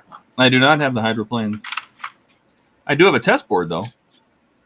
Well, did your doors work? Yes. Yes, they did. I'm very proud. Because It worked not well. His outer doors. Setting tubes 1 and 2, not the outer doors. I need to watch that. I already watched it this year. I could watch it again, though. I always watch that movie. What are you watching? Hunt for October. Ah, I would have liked to have I watch it at least once or twice a year. At least. Ryan, be careful what you shoot. Things in here don't react well with bullets.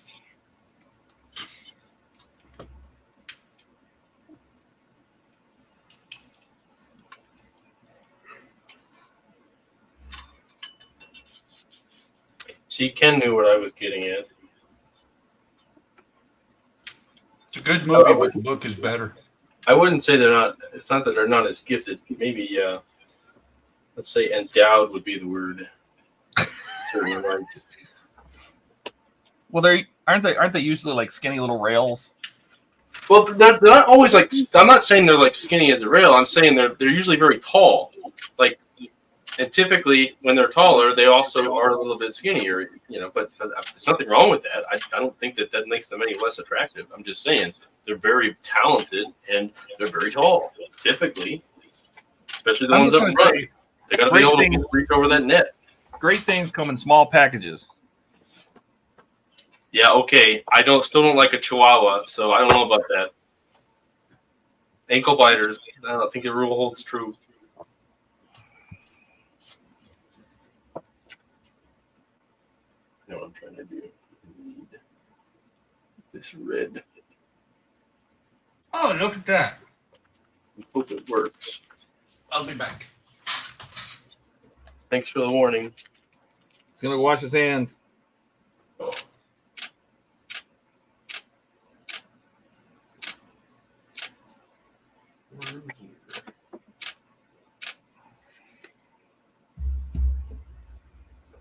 I thought saying it out was too obvious. Okay, that's fair.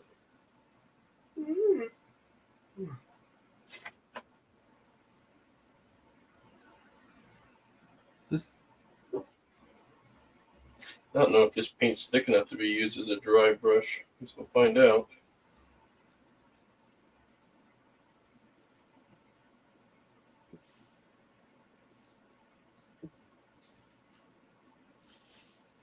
Oh, I see what they meant by that. What did they mean by that?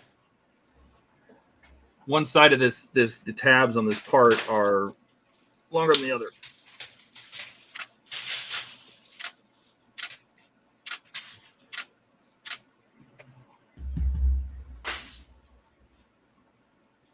Now what we're gonna do? I'm gonna put oil in there.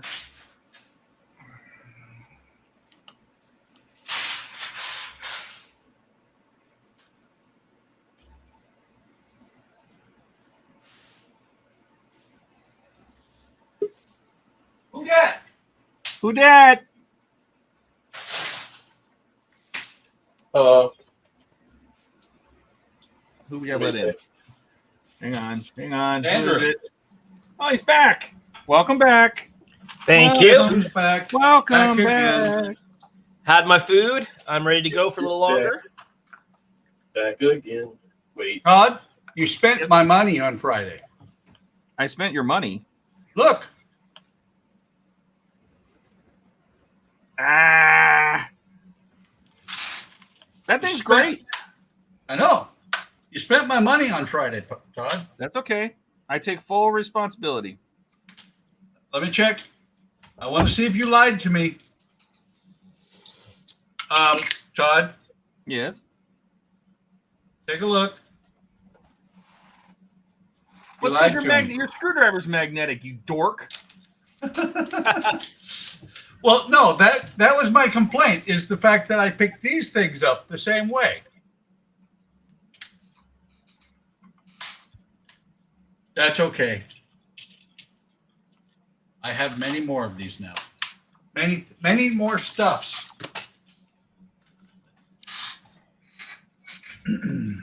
So there's a few different skill sets represented here, and thought I would ask if anybody has an idea how I might be able to best create that rosy look on the Buzzard parts to match up with the studio model when it's turned off. So what I did is, are there any internal parts to it, or is it just the Buzzard shell? It's right here. It's just a shell. Okay. Right? So what I would and do, then this just goes in from the back into the housing like that. yes. Okay. So what I would do is I would use a clear red on the inside of that. Is it already cloudy? Sorry, I didn't see it on the screen. Part of it is cloudy, part of it is not. I'm sure that's just a fact of the manufacturing process, however they went and did that. Okay, so that's fine. Because what I would do is exactly what I did with my nacelles, is I would paint the interior surface with a clear red. Then I would spray paint the outside of it with Krylon glass frost finish. Now, were you able to get that faded, rosy look? I'll show you. Hold on. Oh, okay. Hold, please. Hold, please. I will show you my nacelles. I'm just Want me to grab something to show you your nacelles? yeah, we have to find my nacelles. I think they're on the kitchen table. Oh, well, I was gonna just say those. Okay. Those nacelles. Yeah. I like it. This kit comes with designed spots that you have to fill. That bulkhead don't go all the way up. I don't know. So anyway, so here's my nacelles. Okay. And they go bright red when they're on.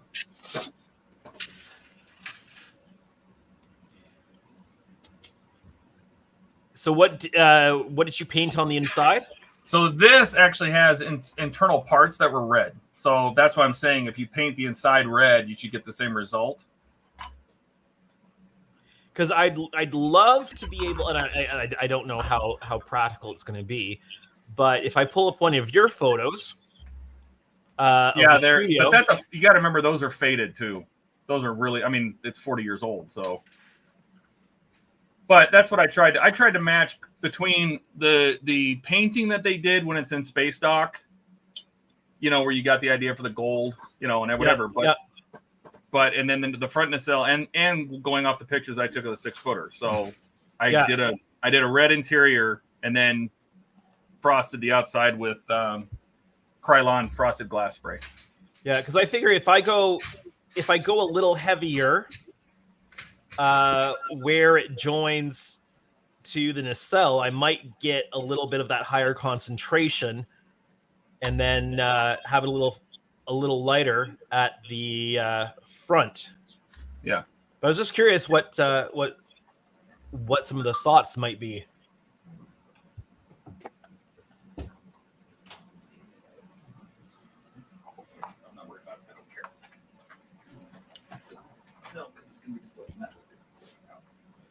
I'm not taking it apart, that's for sure.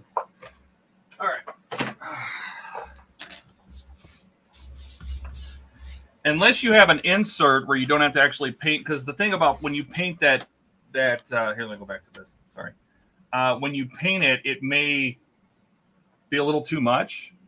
That's why I asked if you had something that could go inside there to give it the red color, you know. Yo, it's heavy. Yo. I did that. Let me get up with this. Do I look like Walt or Jesse? Yo. Where's my meth, yo? Where's my money, yo?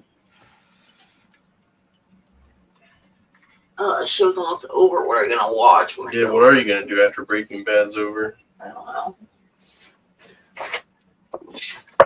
I do love Todd's description of the main character in Breaking Bad. Walter? Yeah. What? The most self-destructive man ever. He really is. Well, you can't. I have a hard time. You know, you try to have a protagonist and antagonist, and when the protagonist is the antagonist, I don't like that. Well, he becomes the antagonist. Yeah, but do you really ever root for him? That's what I'm saying. I did the whole show. No. Yeah. I rooted for him the whole show. You guys stop your lying. No, I rooted for him. I thought he was awesome. I did too. So we haven't finished it yet, so don't spoil anything. But we got to the part, Buck, that you would know, where I'll be very big. When he hands over the CD with a message on it, and we watched when he read it, we finished that episode, and I was like, oh man, yeah. He has to Todd's point. He becomes the antagonist hardcore. It's such a good show. I know it's very old, so I don't want to. I still want to spoil it for anybody who hasn't watched it. It's the same reason I can't watch Silicon Valley, because the guy that runs the company just makes the silliest, dumbest, stupidest decisions and mistakes, and you're just like, really? Is anybody that bad? Yeah. and it really killed it for me. And my sister watched it from start to finish, and my computer happened to be in the TV in the living room where the TV was, and so I had to watch most of it. Better Call Saul is fantastic. Okay, good, because that's right. That's what we're watching. We're watching that next. Yeah, we gotta watch Better Call Saul. It is well worth it. Better Call Saul is fantastic. And actually, someday I'm going to go back and watch them in the right order. Because Better Call Saul comes first. Oh, with Better Call Saul, the prequel? Okay. Okay. It is. Well, I'm glad we didn't watch it first. Like, we watched it the way it came out, because Yeah. I wouldn't even know who he is. Oh, yeah. And, well, that's the thing, is by watching Breaking Bad first, you get to the point where you either love or hate Saul Goodman, and you want to watch Better Call Saul just to see what happens to it. Yeah, no, I like Saul. I like. Yeah, he's actually. I don't know if the character was written that well or if it's the actor. I don't know. The one character I really liked was the chicken guy, but he's dead. The guy played Gus. Yeah. I think the actor is probably that good. Watch Nobody. Yeah. I That think is I know a I've seen the guy that fantastic played movie. Gus on other stuff before, because I was like, oh, I know who that guy is. I liked his personality in the show a lot. Gus Fring. Yeah. All right, we really Gus is a bad guy in Fallout 6. He is. Was it 6 or was it 5? It was 6. wait. My tortellini awaits. Okay, I gotta go. Bye, Dave. Bye, Here's my progress. I don't know. Oh gosh, I'm like way zoomed in. Holy cow, you guys have been staring at nothing for the last however long. My progress. I mean, I have some other stuff here, but that's what I can put on the base. Move this way. Okay, next. So far, I have to That's do what the you have, this OSL. PG-13. He's ready to go. I have to do the OSL yet on the legs and stuff, but you get an idea how it works. So, Looking good, Dave. thanks, guys. All right, we'll catch you guys later. See ya!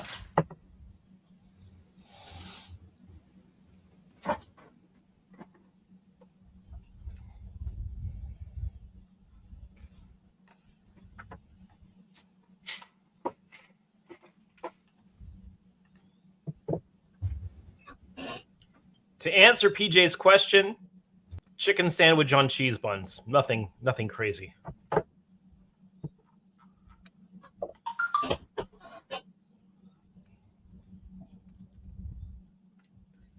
I have to do this week something I absolutely hate doing, cooking for just me.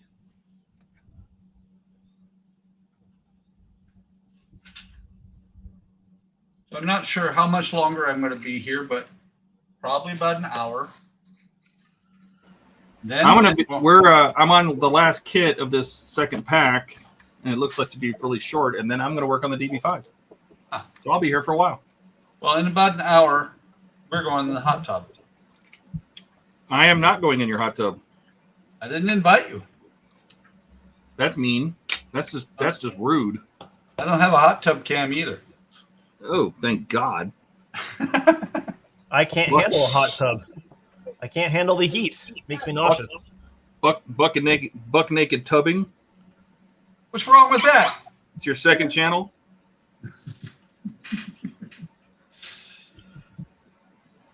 So Dash asks, so Andrew, are you not using that plate like Spruverse? Are you referring to the metal plate in the ship? I heard they're making another one. That's what Phil said. Oh, they've already brought out the replacements. Have they? Because I guess he's working on version 2, right? I didn't realize this was the guy that built his own 6-foot version. Yeah, Same guy. Because I saw that 6-foot version a couple times. I didn't realize it was the same guy. Ooh. Yeah. So the metal plate, I discovered that the metal plate was twice as thick as it was supposed to be because I couldn't figure out how the thing was supposed to fit together with this big, massive, thick metal plate. It didn't make any sense. And so I let Daniel No, we built Helios Models know, and he said, "Oh yeah, that's too thick. I'll have to get them recut." I just had and the slots for the rear nav lights on the section you're working on. Yeah. So there's He no. was going to redo that for the pylons. So he was going to put slots or something in to put those nav lights in, right? So I'm pretty sure that the slots are there on the second round kit because I've got this. I've got a first round and a second round here. So I'm pretty sure when I looked at the second round, it had some trenches for those. But that's Gotcha. still not going to really make it overly easy because you've got top and bottom nav lights back there, and getting the bottom one with a trench in the top is going to be easy. Getting the LED, like getting the SMD placed in there, filling it in around, and keeping that SMD located properly is going to be a big pain. Yeah. I might have to fill that section with some clear resin or something like that, just so that I can continue getting the light to show properly.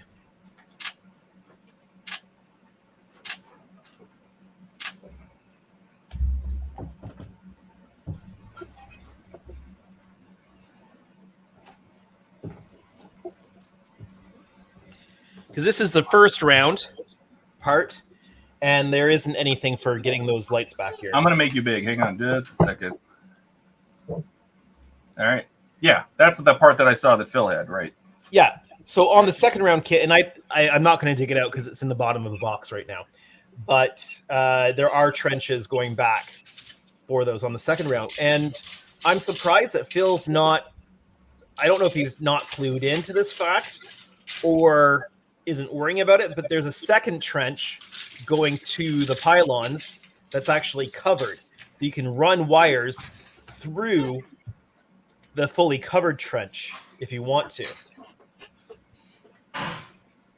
And then there's a resin piece that goes on top of here, I think, for that that pattern part that goes along here, which will partly cover that trench. Yeah.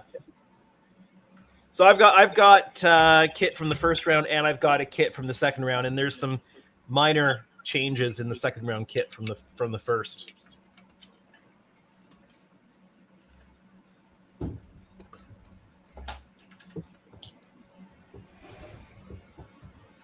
And there's still some changes I'd love to see. But 'tis the nature of a garage kit. Well, what would you change? I would love to have some. Well, I would change some of the positioning of windows because they don't line up with the studio model. And then I would want to have some alignment pins on the nacelles. But didn't I mean, I know Phil said that was based on the 6-foot studio model, right? Isn't that what he based his on? Yep. But they didn't get the windows. They didn't get the windows right. They clearly took some creative license with window placement. Oh. Okay. I wonder if they did that off of the studio model for one thing, and then they did it off like Sternbach's blueprint for the other thing. Well, here are the pylons. Now, I like how the pylon piece is designed compared to the Don Choco kit. It's a much better designed for attaching. But the nacelles, there's nothing to locate these properly, so you really have to be careful when they get attached because there's no location pins at all. And is that going to be strong enough? I'm going to put some sort of physical connection there to give it some added support.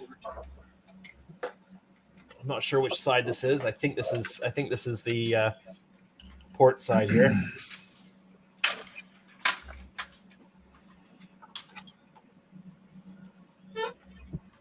And Phil was mentioning that the trench does not line up with the holes that are provided, but the covered trench does line up, so you can feed some wires through there if you want to. But this is going to be a pain to get connected, get lined up, and get it to be right. What are all those holes in the bottom of the nacelle for? Apparently, they are a holdover from when they did their 6-foot model. Must be the way that they attached it for that. Maybe, yeah. I'm pretty sure that they just downsized the file for it, right? Yeah. I was going to say water drainage. Better not be any water in it. In case it's outside in the rain. The chiller grills. I can grab them here. Chiller grills are one piece.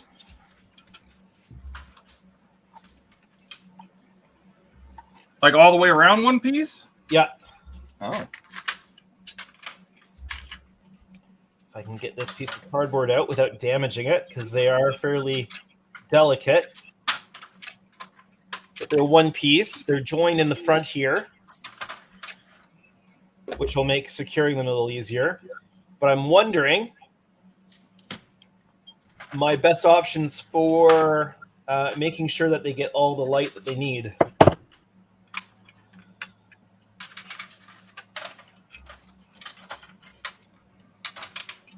I would be tempted to cut a clear piece that's the right size to go in here, so that it would help send the light all the way to the evenly through the chillers.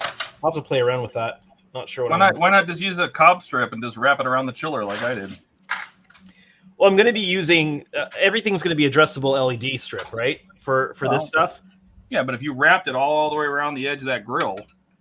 Yeah, I do want to be mindful of hot spots. Yeah, but you can run that LED strip through, wax paper or cotton. There's ways to diffuse it. So it'll either I will top mount the LED so that they're not facing and rely on all the light to be ambient in there, or I might get a clear piece cut exactly to the right size that'll help do that. With it being like white backed or something like that on the side that doesn't have the LED. But we'll see. Lots of R&D still left to do.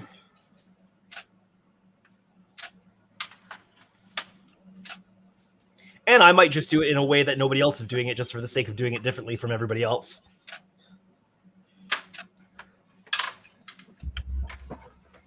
Dare to be different? Well, it's no fun for content if I'm doing it exactly the same way everybody else is. Especially if somebody gets to this part first. Yeah, I was going to say being first is probably more important. Yeah. Decent size nacelle.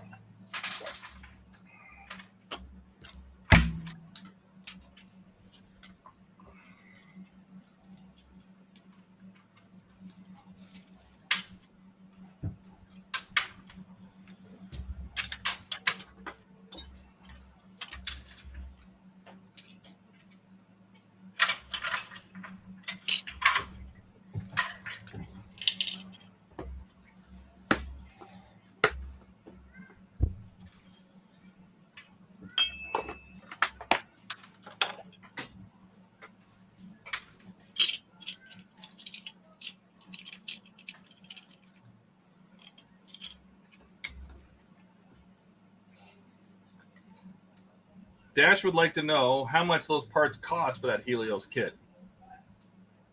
A lot. I heard it was around $1,300, wasn't it? Something like that. Yeah, that sounds about right.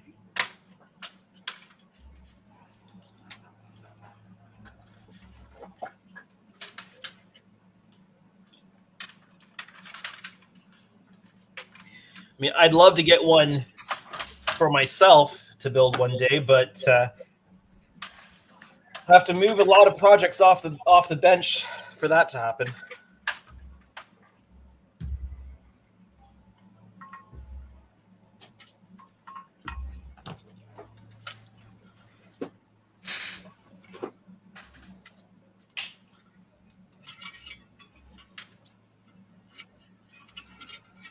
Wonderfest this year ate into the business fund, so I've got to recoup some of that first. I hear you. Wonderfest became I wonder where all the money went fest. Well, there's the hotel, and then I had the table, and then I had all the extras for the booth that I had to get, because I didn't just have banners and table covers and all that kind of stuff on hand here in the shop. So, and But then you should. and then I did like I paid my production assistant for the weekend. So You got a free trip to Wonderfest. What else does he need?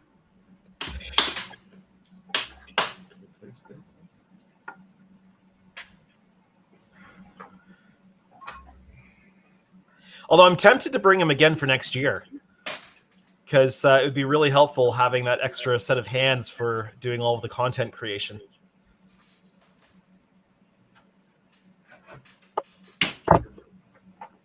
And I don't want to do the table again, but Take that blue mat, flip over. I'd love to do some more interview type stuff as well.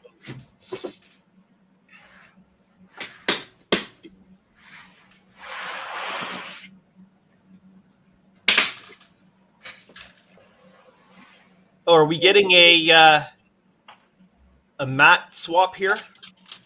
Yes, we are going to start doing some DB5 parts. That's why he's really here, but I told him I had to get that's upside down. I told him I had to get the. Oh my God, Todd! I am so sorry. It is upside down. It is. Well, I'm just saying I can't take pictures with that because it look weird. Sorry.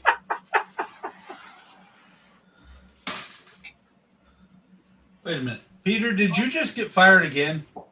Yes, this time for gross insubordination. Nope. Damn, son. I know, or failure to perform job duties to adequate level.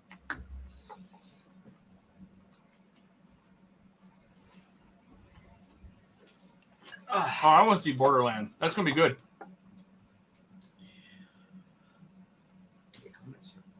I tried to keep the tried to keep the banner as multi-use as possible. Didn't put my counter machine in it or anything like that, so I can use it again if I want to do anything. But it was definitely an investment for Wonderfest this past year. What am I looking I at? can buy that. That's a Julio's thing. Yeah, that's what the kitty's building. Holy shit! Yes, you can buy it. How much is it? Like $7,000. And it's like $1,300. So they That's just it? posted on Facebook a couple days ago that they have an extra kit because somebody backed out. There you go. So I don't Oh know. my if it's- God! I don't know if He's it's getting still. excited. I don't know if it's still available, but there was an extra kit available as of a couple days ago. Wait, there's an E kit also, right? Oh boy, how big is that one? 1,650. Okay. Yeah, there's a 650E. You can get one from Marshall Models, or you can get one from Ed. Can't remember his last name, but there's a couple of people you can get a 650E from. This is cool. All right. Oh, Todd. Yes. I don't know. Do you have to get one now? I don't know. Maybe. Dash. The next 4 stages weren't bad, except for that little collar that at the front of the conning tower, that little bench, that little shelf that goes in to connect the tops of the conning tower together. That sucked. So 48 is the number 1. So you can start with that. All these interior bits. I did show the entire kit, all the parts and everything on an unboxing video on my channel. Actually, I think that video is sitting around 24,000 views right now. I'm sure it is. I wish I was monetized when that video came out. Just missed it by a month, by a couple months. So.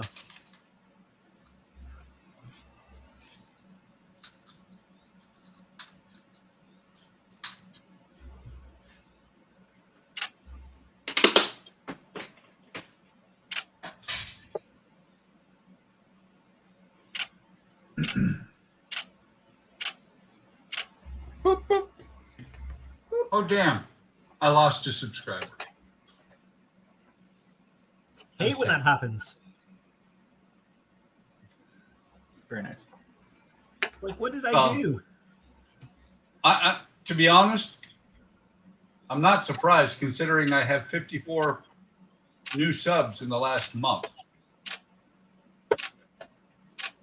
That's a good month. Yep. You kidding? That's a fantastic month for me. Pop it over the page. Seems to go in ebbs and flows, and then you suddenly get like a like huge group of people. Yeah, well, Andrew, I cracked the code. On the first video of this, it says Wonderfest. Since it says Wonderfest, everybody's like, what? What is that?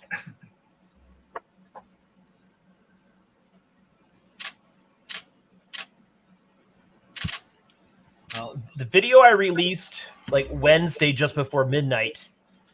It's been a little over 2.5 days now, and Stage complete. it's sitting at almost 2,000 views, Mm-hmm. and I've picked up almost 50 subscribers Very cool. since that video dropped on Wednesday night. I'm like, why did that one perform so well when others don't? It's hard to figure out what makes the algorithm happy, right? Yeah. Like I said, with mine, I'm pretty sure it was the magic word Wonderfest. Let's see.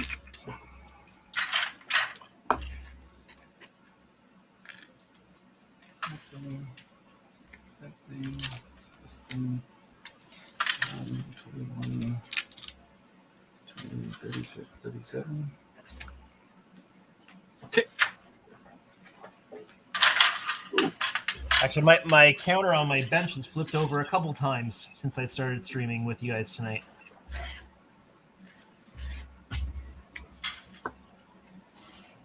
What is your counter? What What does that count? subscribers? So I've got one of those flip counters. Yep, it is. I had it at Wonderfest on my at my desk at my booth, and so it counts at my subscriber count.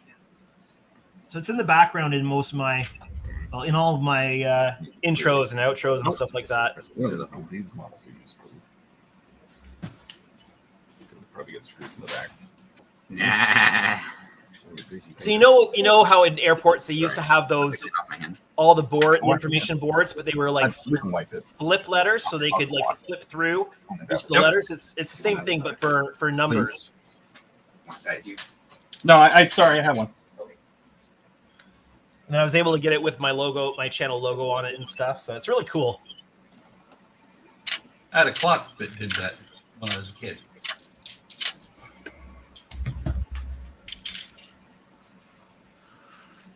Even better was the clock that I had that had actual vacuum tubes in it. You had a clock with vacuum tubes? I'm sorry, did I just say I'm old? Yeah, basically. I did. To be fair, the clock was old when I got it. And I found out which tube was the capacitor. Yep. Oh, Did you touch it? I did. Did it light up your life? It did. Excellent. Made me happy. Made me learn never touch that tube. Did it teach you some new words? No, I knew all those words already. reminds me of working in the photo lab at the grocery store I worked at when I was in high school. Spent some time working in the photo lab, and we'd get the disposable cameras in. And so we'd open them up, take the film out, take the batteries out, but there's a capacitor inside. And so if you touch the wrong spot, you'd get a pretty bad jolt. You could probably turn them into a decent little taser. It would wake you up. Well, because the flash, so any of the ones that had a flash built in, it ran the flash off the capacitor, which drew energy from 2 AA batteries inside. Yep. So we'd take the batteries out, we'd keep them, and then send the cameras back for refurbishment. But you just had to be careful. You didn't touch the 2 little spots inside, because you got a little nasty shock if you did.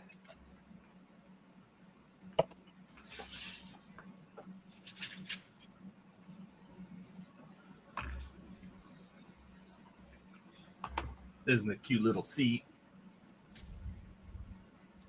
So cute.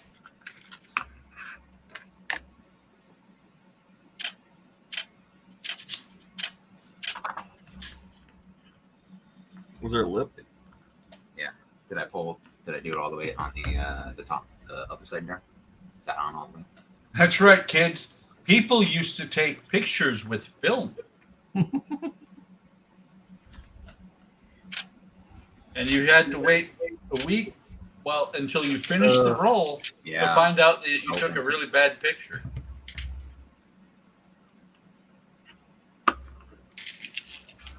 Didn't take too long to develop the film and print the pictures. We could do a 1 hour development in about 10, 15 minutes. Yeah, go ahead and put them in. PS21. Funny thing is, we had 2 options. So you could do 1 hour, or you could do 2 day. Try not to tear through the label, please. But whether you got the 1 hour or the 2 day development, they were all done within 15 minutes of you dropping off your film. Oh, of course. It's just how much were we going to charge you? Yeah. Well, especially later on, once the film business was drying up, like we'd be waiting for people to drop stuff off just so that we had something to do. Wait a minute. You were the guy from 1 Hour Photo? I worked in a grocery store photo lab. So did Robin Williams in 1 Hour Photo. Make sure you do that over the desk. Never seen it. Well worth a watch. The 2 jobs I liked the most at the grocery store was photo lab and cash office, both of which I could just do what I needed to do without having to be customer facing.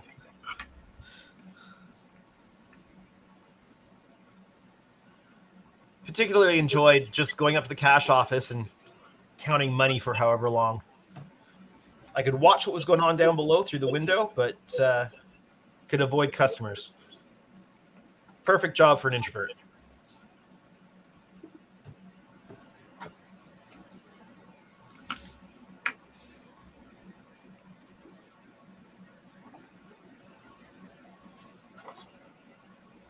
Crazy though, I'd count more money in one pickup than what my entire university cost for 4 years. Like, that could pay off my student loans. Oh, yeah. Like when I was in Cyprus, I have seen $4 million in cash. Uh-oh. Mark says he probably took copies of the interesting shots people took in the privacy of their homes. I was fairly fortunate. I didn't come across too much interesting material. Although we did have a couple people that ran into some interesting stuff. Well, and what I just heard there is Andrew said we looked. Well, you see every picture that gets developed because you're going through and you're doing the color correction. Like you're making sure that the pictures look good for the customers, right? I know. So, I'm messing with you, Andrew. You don't have to go. I'm messing with you. Oh, never mind. It's this. well, actually, like lots of people just assume that it goes into a machine and spits out pictures. So, Oh no. I took photography in high school, take that fan. and so I used to know how to develop pictures. I don't have it blower directly on me because it'll blow in the mic. yeah, we had commercial Fuji film developers and printers and stuff like that, but Oh no, I'm talking about the. I'm talking glass plate. The dark talking room and about- the red lights and the Yep. and the agitating it in the pan to develop the photo. Yep. The good Yeah. stuff. We had one of those setups in my high school. Got the chance to do that a few times Oh yeah, it was a lot of fun. Put those PS37s in. until somebody turns the light on you in the dark room when they're not supposed to. Yeah, although I'm just thinking, we had the turnstile thing, and the light switch was on the inside. So if somebody turned it on when they weren't supposed to, they never made it out. Dash is called a crown. It's called. Is that what it is? The bald spot's called a crown. It's called a crown. It's one thing I don't really have to worry about is going bald. So Paul says in Buck's case, his pictures were taken on glass plates. Wow. Yep, maybe. Could have been. I thought they were chiseled in stone with a hammer. That's what Mark said. Chiseled into granite. it's like the Flintstones cameras, Mm-hmm. the little monkey inside or whatever, chiseling it out.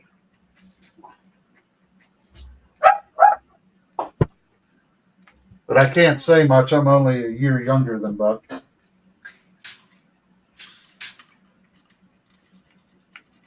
That's okay. Here's the thing to remember. That just means we get to quit working sooner. Very true.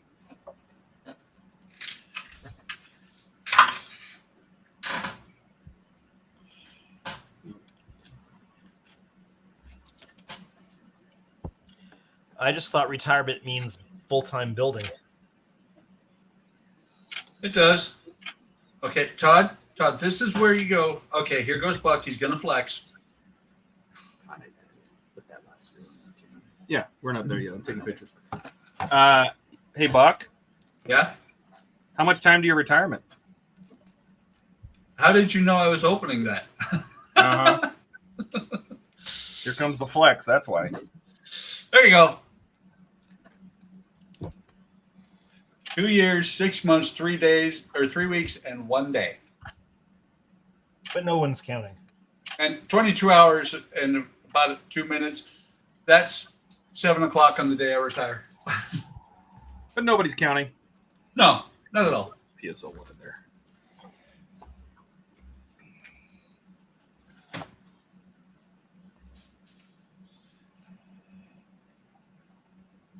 Hope Cave I painting. didn't have to worry about silver nitrate film stock. Actually, I did. If I remember right, all of our photos were black and white that we did in the class. We developed black and white. A couple of people did do color. We had the chemicals, or very limited supply of the chemicals. Black and white is so easy. You do the chemicals, you do the fix, you do the rinse, you're done. Color, you have about 15 different sets of chemicals that you run through.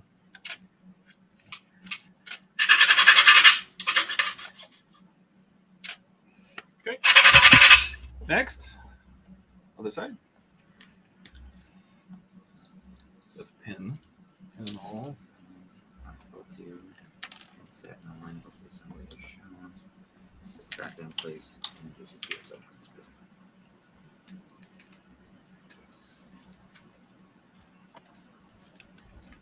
Looking forward to it, Paul.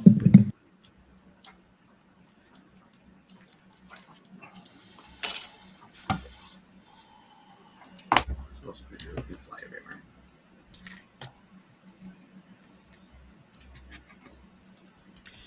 I've got a lot of bubble fixes to do on this part. The material for the kit is just so thick here, you can't even see anything down inside to know if there's anything to remove. These definitely did not turn out anywhere near as well as the saucer windows did, but they can be touched up and fixed.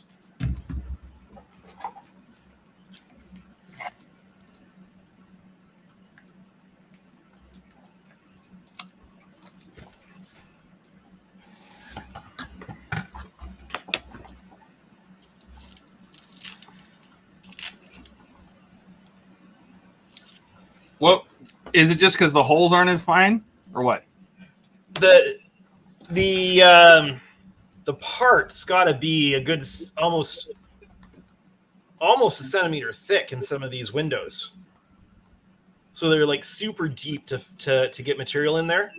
And They're a centimeter thick. It's got to be like it is like honking thick here. Honking. And That's a lot. honking is a lot. It's a form of measurement. It's an obscure metric measurement here. But so you pour it in. You've got the light behind to see anything, but you can't see in to know if there's really anything, and you're guessing as far as bubble removal. So I might have to approach this differently on the other kit for this part. We'll see. Just means more work cleaning them up now after the fact.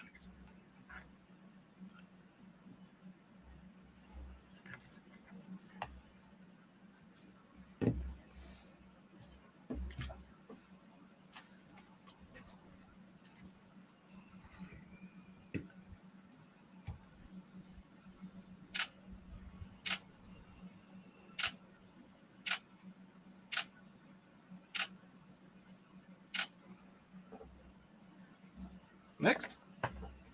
Installing the injector mechanism.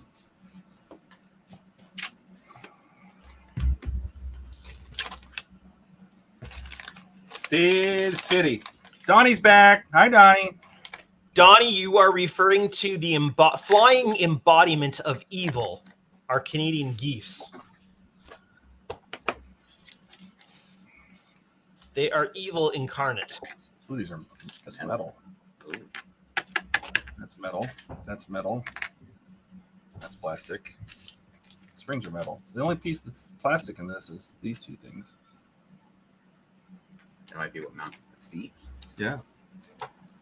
It's good. 2 springs, PSO5s, E's, PS11s, PS20s. All right, we got everything. Oh, good. So the seat doesn't come flying out of the car; it just bumps up into the air. Okay. No, it shoots straight up. Like does the seat like actually shoot straight out of the car? Yes. Like on this model? Yes. Oh wow, that's dangerous. Yeah. No, the DB5 does that too. Christ. It just launches the seat right through a hole in the roof. Fun. Mm-hmm. Would you have it any other way? No, you're right. Is Andrew verbalizing his modeling observations of the D, or is he just moaning? I'm unsure what you're referring to.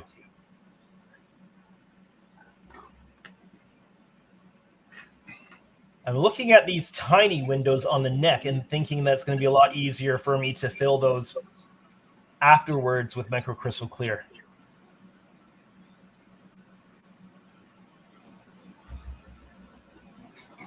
These windows on the neck are smaller than the big windows on the 1400.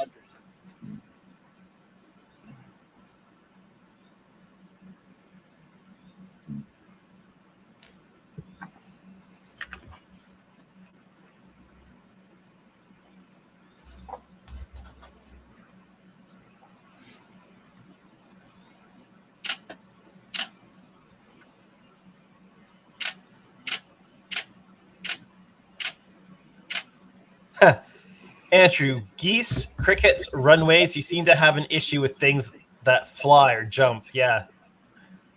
The airplanes are fine. We don't hear the airplanes very much. The runway runs parallel to us, so nothing flies directly overhead apart from the odd helicopter. But as far as the planes taking off and landing, we don't really hear them because they're not flying directly overhead. The crickets are the worst. I'm going to have to seal up my garage door at the bottom here soon because the onslaught of the cricket invasion is just about to happen. I'm certain of it. And the geese are just evil.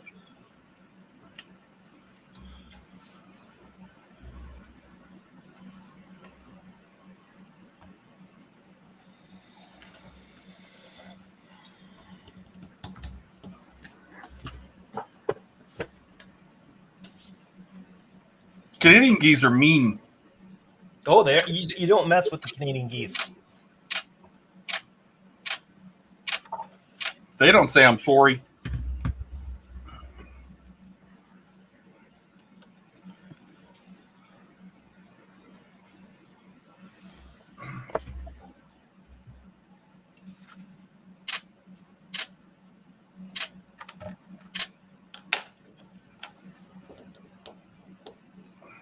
What? Card Dun, dun, dun. So there's a thing about this spring. Yeah.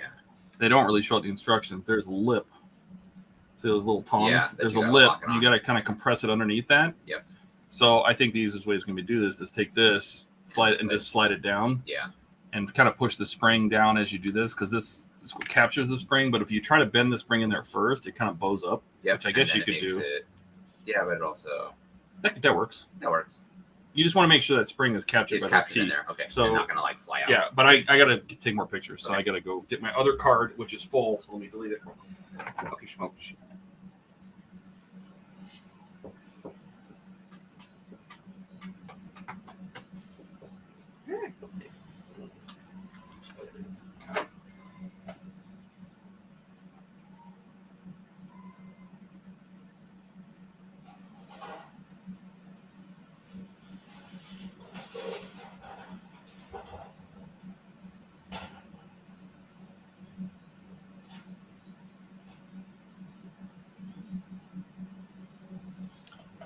Currently looks like everybody walked away from their bench. I'm still here.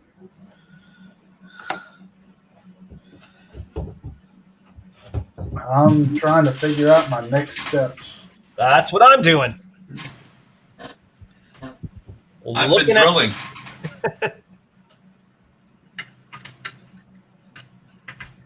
I'm looking at the part and seeing which windows I want to fill and which ones I want to leave for later.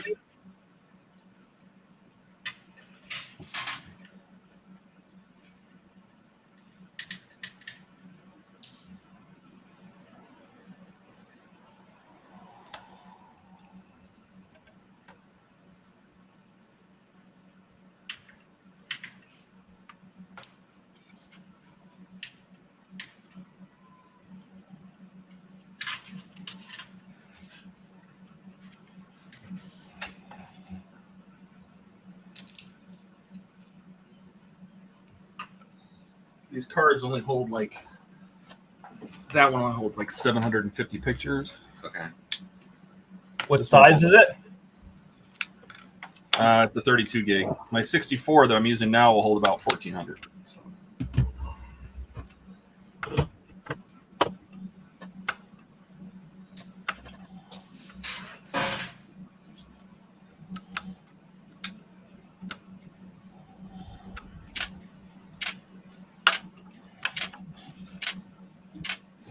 Okay, now you can squeeze it and put it together. Make sure that spring is captured. DS20, 4 DS20.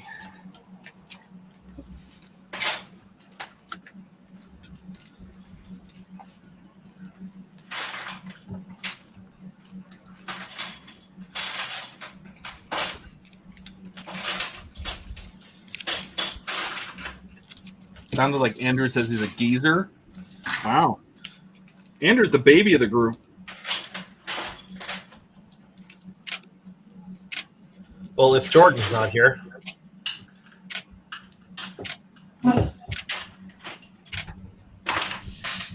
You know the rules. Not allowed to be here when you're here. Hey, we broke that rule on Friday.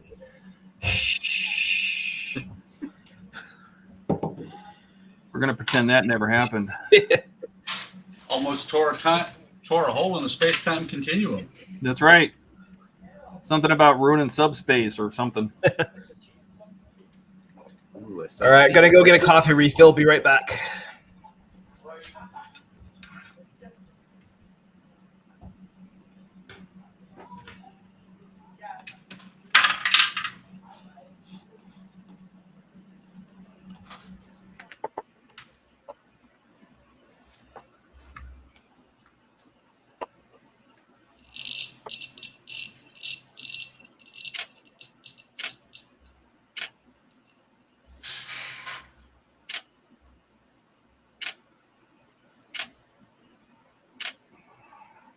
Got it? Nope. Still not. Okay.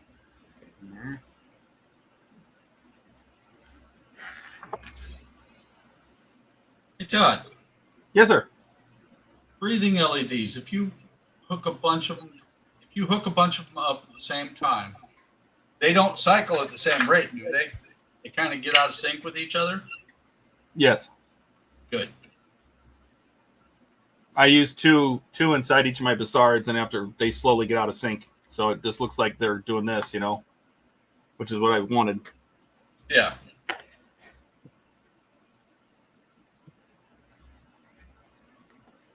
I need 16 of them.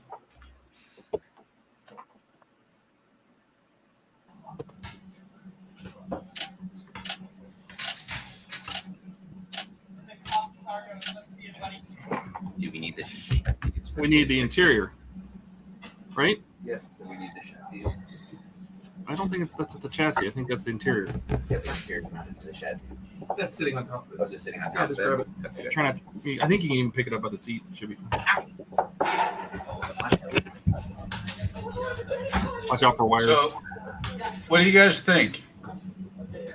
Breathing LED versus flashing? What is that supposed to be? That's one of the stasis tubes. What the hell is a stasis tube? It's where they go when they're coming out of light speed. Oh, like a Yeah, like a suspended animation. type thing. Yeah. I don't think flashing like that's right. I don't think so either. I'm not sure if breathing LED would be good or not. Try it. You have one? Put it in there and see what this looks like. We'll compare I it. don't have one. Oh, well then you should get some. I'm thinking straight blue LED.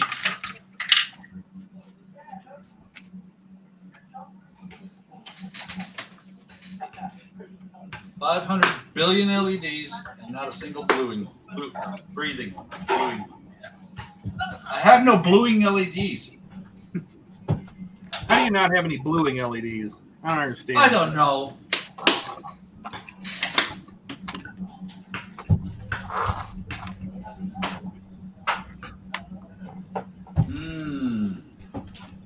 All the wires under there.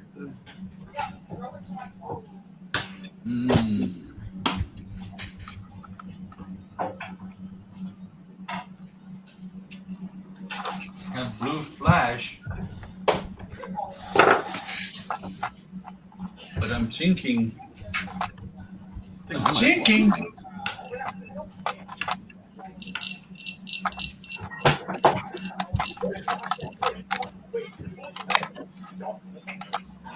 Instead of blue flash, maybe blue flicker. Oh, I like flicker.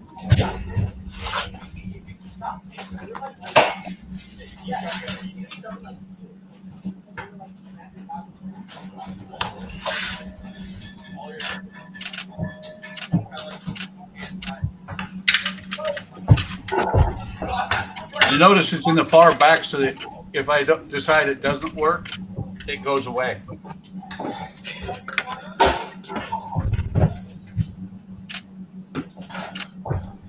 Okay, I like that a whole lot better.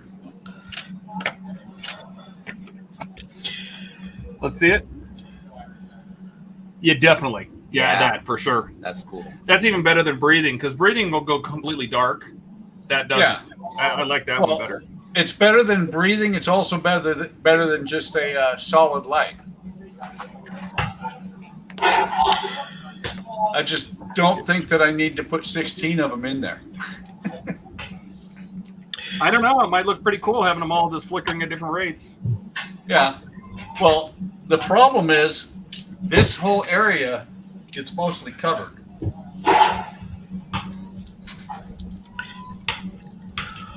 So Todd, here's the two pylons. Mm. The one with the original version, and then the one. Hang on, with I'm going to the- make you big. I want to see this. So Okay. this is the difference. Round 1 and round 2. Yeah. So you got those channels. Yeah, just big enough to get some SMDs in there. Yeah. Yeah. Is that pretty much the only difference between those two? Between these two parts, yeah. Make sure you pick that up because it flexes. That's resting on the back seat back. So that's what he was talking. That's what Phil was talking about in his video. Gotcha. So it's already been done. So second round kit's got this versus first round. Are they going to send you replacement parts or? Nope. No, if you got first round, you got first round. So are you going to cut grooves or what are you going to do? Yeah, I'll have to do that. I'll have to trench it myself. Although I'd be tempted, and I'm gonna have to look at it a little bit closer, but I'd be tempted to drill in from the back end here out to here, and then drill through where they need to be, so that I can better get them placed top and bottom. But I'll have to play around with that, figure out my best options. Well, I'm curious to see what you come out with.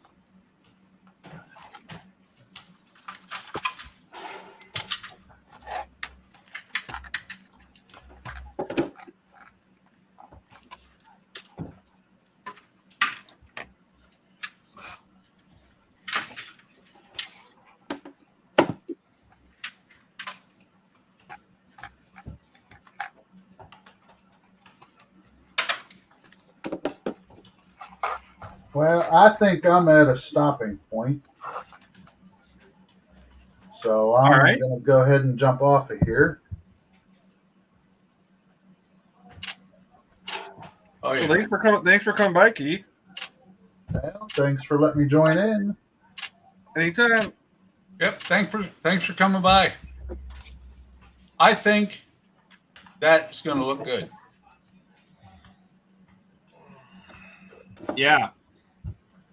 I want to see 16 of them. Donnie says, sure, you need 16 of them, Buck.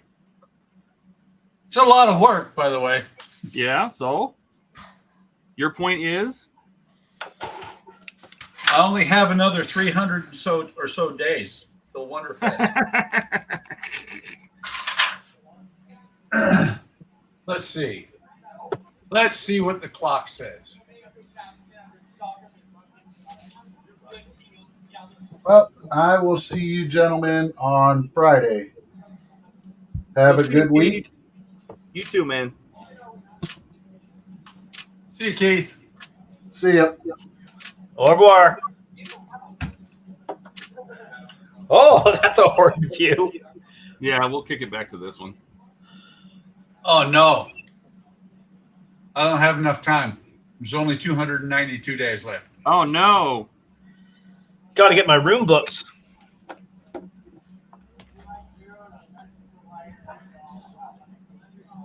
Ugh.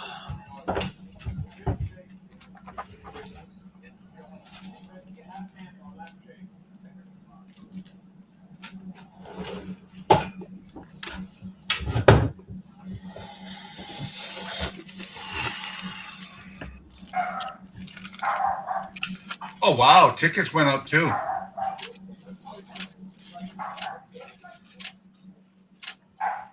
What price has gone up for tickets? Yep, they're $50 this year. What was the 2 price? days. Wasn't it 30 or 45 last year? You got to pull against the spring a little bit to let the holes, but there's a little tab. I don't actually know because my ticket was included with my table, and we had a discounted rate for my production assistant. So I'm not sure what the actual price was. I agree, Eric. We need another Canadian on the bottom of the stream. Wait, shouldn't the Canadians be on the top?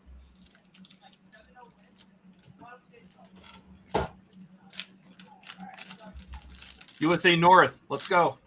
Except free healthcare and traffic and Mises.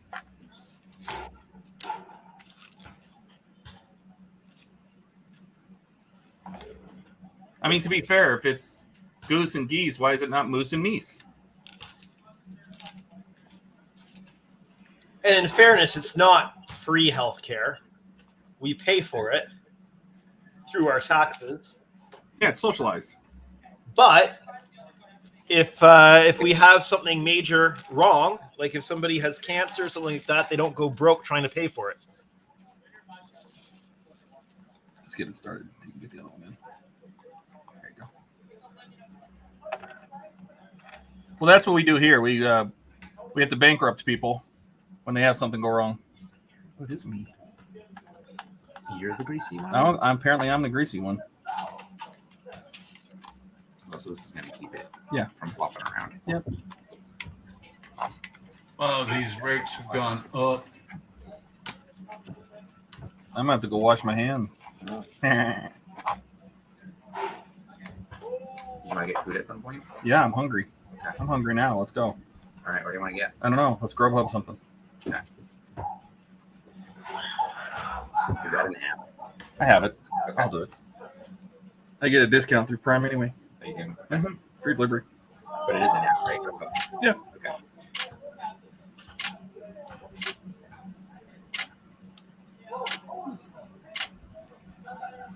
Okay. Done. Wow. Thumbs up. Woo! Flip her over. Oh no, I'm still not flipping. My conference lounge went flying once I separated it. That's not good, right? Well, it didn't go far. They printed, so the little conference lounge and the little bridge, they printed back to back. So here's what. Camera. Here's So it's what kind of like one piece. Well, one side is conference lounge, and then printed on the other side is the bridge. So you have to separate them. Oh. So snipped it and just went flying. Oh, So excellent. I want to see if it's worth using these. TSO5s. I hate to think what it's going to be trying to paint these things.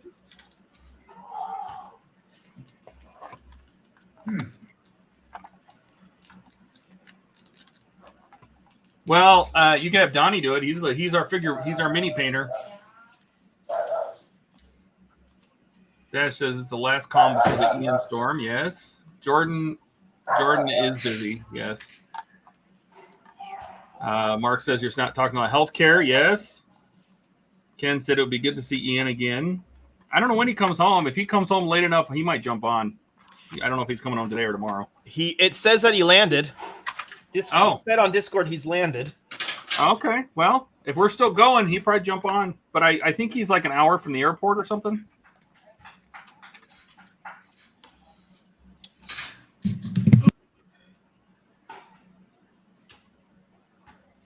See? Donnie says painting tiny things is fun. I don't think that word means what you think it means. I'm pretty sure that I've decided not to use the bridge.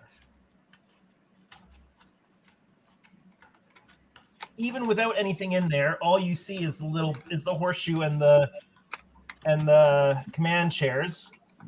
And with a dome in there, I doubt you're even going to see that.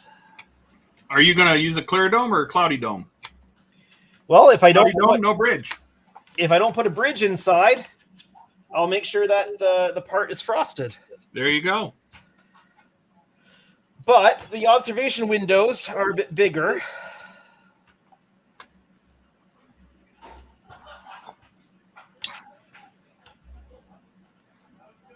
I mean, I'd like to use it if I can.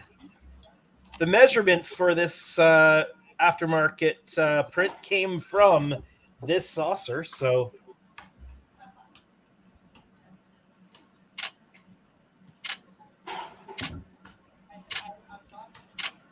But I'm not sure if it's going to be worth it. It was a nice thought.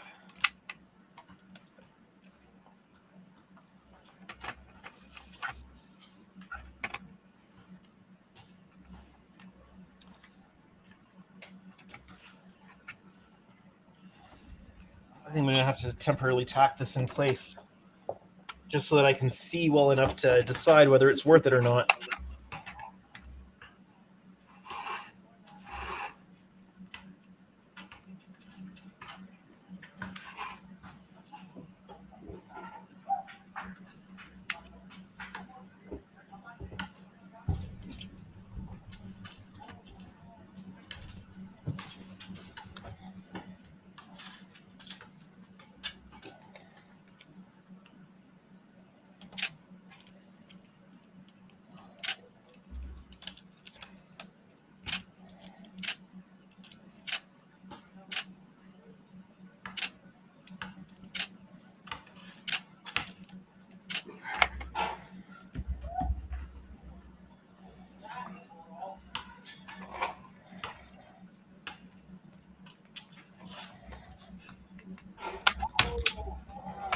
Jesus.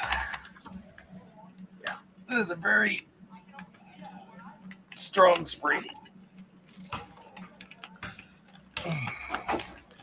Got to say though, it would be tempting to outsource painting this because it's a skill set I have not employed before. Okay. No. Thank you, Aaron.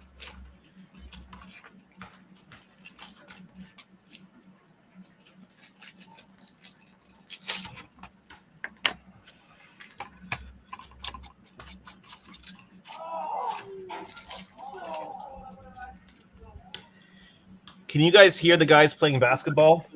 Is that the cheering I hear? Yeah.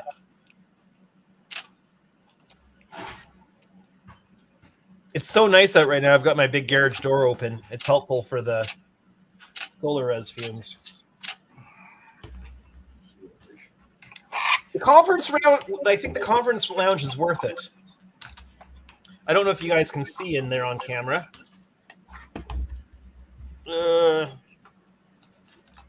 Well, the conference room windows are really large, so I could see definitely putting that in. Can you guys And it's the only windows you could see in on the ship and the show too. So yeah, can you guys see in there? hang on, I'll make you big. I'm taking pictures. Let's see. Do. Oh yes, yes you can. So I think that's worth it. Yeah, I think also you might have to make the little dude walking across in the show. Yeah, I don't remember how they did that because that was a practical effect on the model. Yep.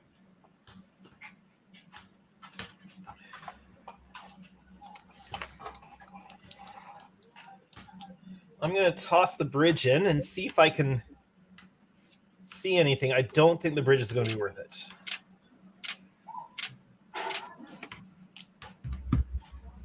This stuff was done by the Spaceways guy on Shapeways. Oh no, we have to test it? Yeah, of course we do. I'm scared. All right. All right, I don't know why this is still on the screen. All right, you ready to test this ejector seat? Oh boy. It's going to fly directly at the camera, so here, I'll move the camera up some more. I wonder how much height it's going to get. I don't know. You ready? You ready to find out? I am.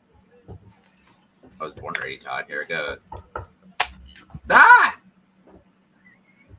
Now it's behind the desk. So It went behind the desk. The seat is gone. Well, while you go, I'm going to wash my hands while you go down there and find it. There you go, Pete. Thanks, Todd. Thanks for the menial duties.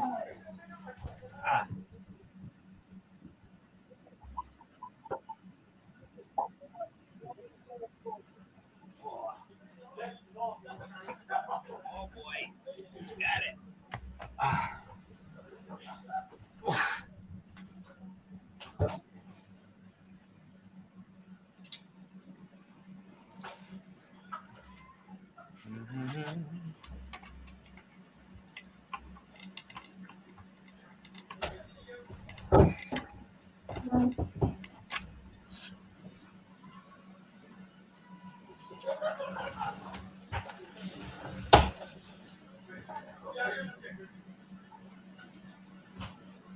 Yeah, load it back up. Try it. You gotta try it. It's pretty fun. I'm okay, Todd. I don't want to crawl under there to get it again. Well, you can launch it some other direction. I don't want to break it either. Well, it does. It takes a surprising amount of force. Should we do a fun picture?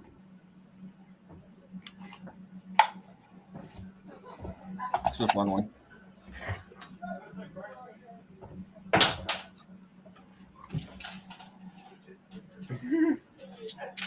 Like they did.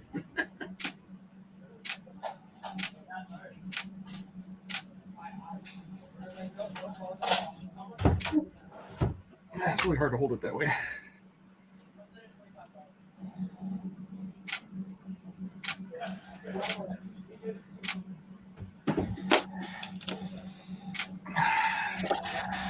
I don't know if any of those are going to come out, but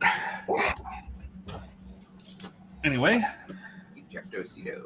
That's it. So we'll mount it back on there and never touch it again.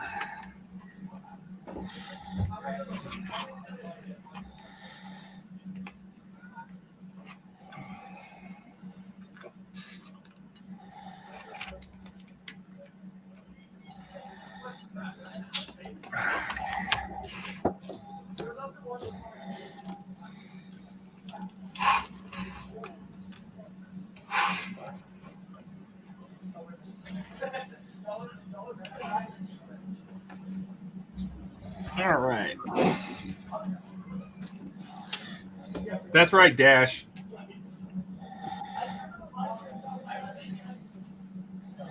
You get down there on your hands and knees and you find it.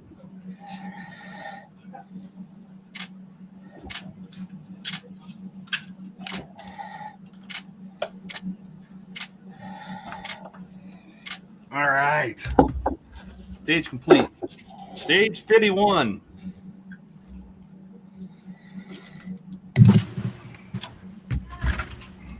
Okay, guys.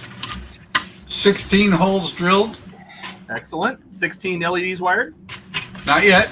Okay. Not even close. But I'm out of here. There's a woman in my hot tub. I gotta go. Ooh. There it is with that hot tub again. Yep. Well, If Todd, I get a hot tub here in Arizona, I just have a heat stroke. So, well, Todd, if you have a hot tub in Arizona, is the one that's in your bathroom. it's actually what we call our pool during the summer. Yeah. So, see ya. See you, Buck. Bye.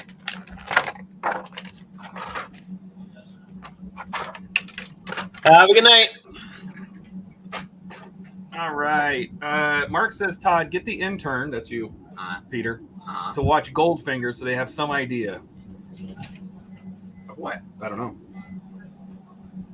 Goldfinger. He knows we're building this. He's going to take this model home when I'm done with it. I've never actually watched it. And this one is not Goldfinger. This one's No Time to Die. Yeah. I have a Goldfinger one already, which Agora is now coming out with their own Goldfinger version. So like the Eagle Moss one, but probably better. So. Well, only need one silver.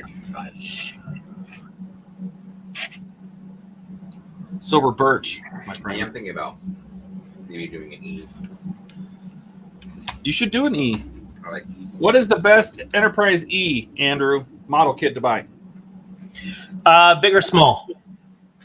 I don't know. Is there like a medium category? No. Like a That was not the option. Like a 2-foot one, or Isn't a 2-foot one the big one? was that the big one? No. Give me one moment here. I'm just trying to grab a photo. I'll show you the options. Okay. Andrew's probably got them all, so. I don't have a 2500 because I don't want to build anything that small. Well, because the E was longer than the D, Yes. but definitely not wider, but it was Long- longer than the Longer but smaller in volume. Yes. Well, D was the cruise ship of Star Trek, so. Well, the E just had really long nacelles too.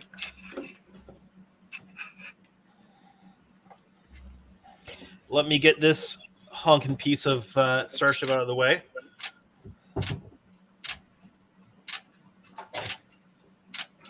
All right, be right back. Just gonna grab a couple things. Okay. Oh, you're still eating popsicle. Since you're eating popsicle, I'm going to do this for you. Okay. Yes, boss.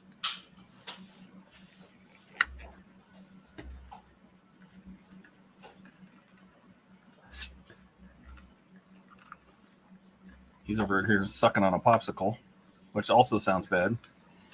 Hmm? What? These are good. Said nobody ever. The outshines are the best kind. Yeah, usually watermelon stuff ends up tasting like cheese. Oh, what? Cheese? Well, this is actual watermelon, right? Yes, outshines Okay, use so real I was gonna fruit say juice. like fake watermelon stuff. No, It tastes it's- like cheese.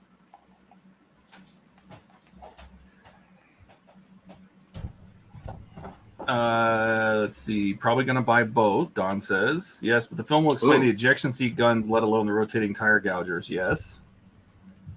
And the bulletproof shield at the back, which this doesn't have.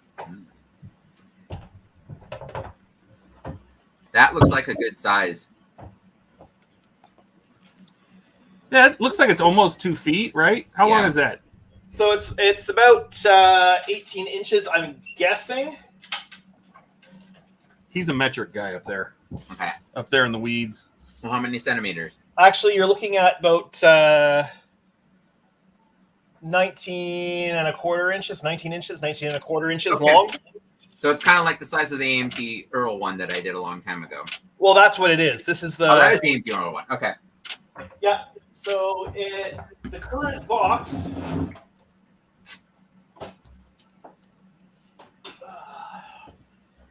This would be the current box for it. Okay. All right. I got you. Oh, so it's the same kit. It's just okay. Just new packaging. Okay. Yep. Okay. And then your other option would be. Oh. Oh yeah. You know, I think I'm gonna want that one though. Is that your resin kit? I don't know where the hell I'm gonna put that sucker, but I want it. So this particular one is resin, fiberglass resin. Okay. This is from Ed. Again, I'm blanking on his name right now. This one is the opaque version. There is a clear version as well. I just happened to pick this up as it came available. Marshall Models hadn't released their new version of it yet when I got this. So if I was building this for a client, I would get a new Marshall Models version of this. Okay. So you do the clear one, so that way you don't have to do the windows. Right, so you mask the windows. You don't have to open up all the windows. So there's a little bit of a size difference here. Yeah, between the quite two. a bit. Okay. But Right, these, I also have to think about displaying this too, so it's like I gotta get like a case that's big enough for it. So okay. so this would probably be so if the big Enterprise D I'm working on is about 3 feet, this would be a little bit longer. Yeah. Okay. All right.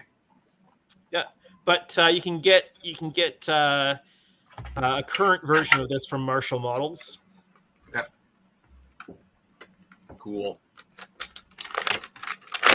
All right. Well, that gives me some options because again, it's going to be I got to find a case before I actually buy the thing, so that's going to be the hard part. So. Yeah, and if you want a display case for it, that's going to be almost as much as buying the kit itself, I think. Yeah, exactly. So, okay. Well, maybe I'll stick with the smaller format and see what I can do to light it. But yeah, all of the lighting options are well. There's a lot of easy, really good lighting options now. Okay. And with the LEDs, it doesn't take much more to light one of the big ones than it does one this size. So. Well, no, that's what I'm thinking. Like, especially with like. And some of the, what is it, like incandescent? What is it? It's like EL strips and stuff like that. Oh, yeah. No, yeah, like, I mean, all that tons. stuff's way better than what I was doing when I was a kid, like with those little incandescent bulbs. So, like, all right. What do you want? Oh, I don't know. We're grub hubbing. What do you want to eat, Todd? Oh. Want some Popeyes? I don't think I've ever eaten at Popeyes before. It's Cajun chicken. Okay. Sandwiches, burgers.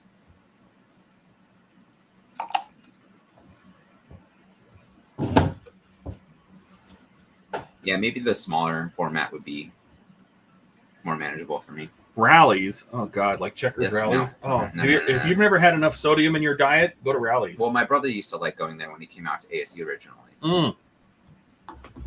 No. I cannot do sodium. Sodium. Those movies? What's up? Oh, No? Okay. sorry. Movies? Arby's every day. Yeah, let me look at it. See what's on Arby's. Well, it's right here. I want like a chicken. A bourbon barbecue chicken sandwich. Oh my god, that looks like evilness. Okay. A bourbon barbecue brisket. Sandwich. Well, I'm definitely doing curly fries, whatever I get. Yeah. Okay. Potato cakes. Mozzie sticks, brisket, smokehouse brisket, a double beef and cheddar for when you want to lube your butthole extra Oh good. god. No, it's okay. I actually have actual lube for that. Roast turkey chicken, bacon, something back. Chicken Buffalo sliders. chicken slider, crispy buffalo chicken wrap, roast turkey bacon wrap. I just want the chickens. I just want to get. There we go. Crispy juicy chicken. Oh, chicken sandwich. Chicken bacon Swiss. Chicken bacon Swiss. That actually sounds really good. You want that? Yeah, with some fries. A meal. Mm-hmm. Okay.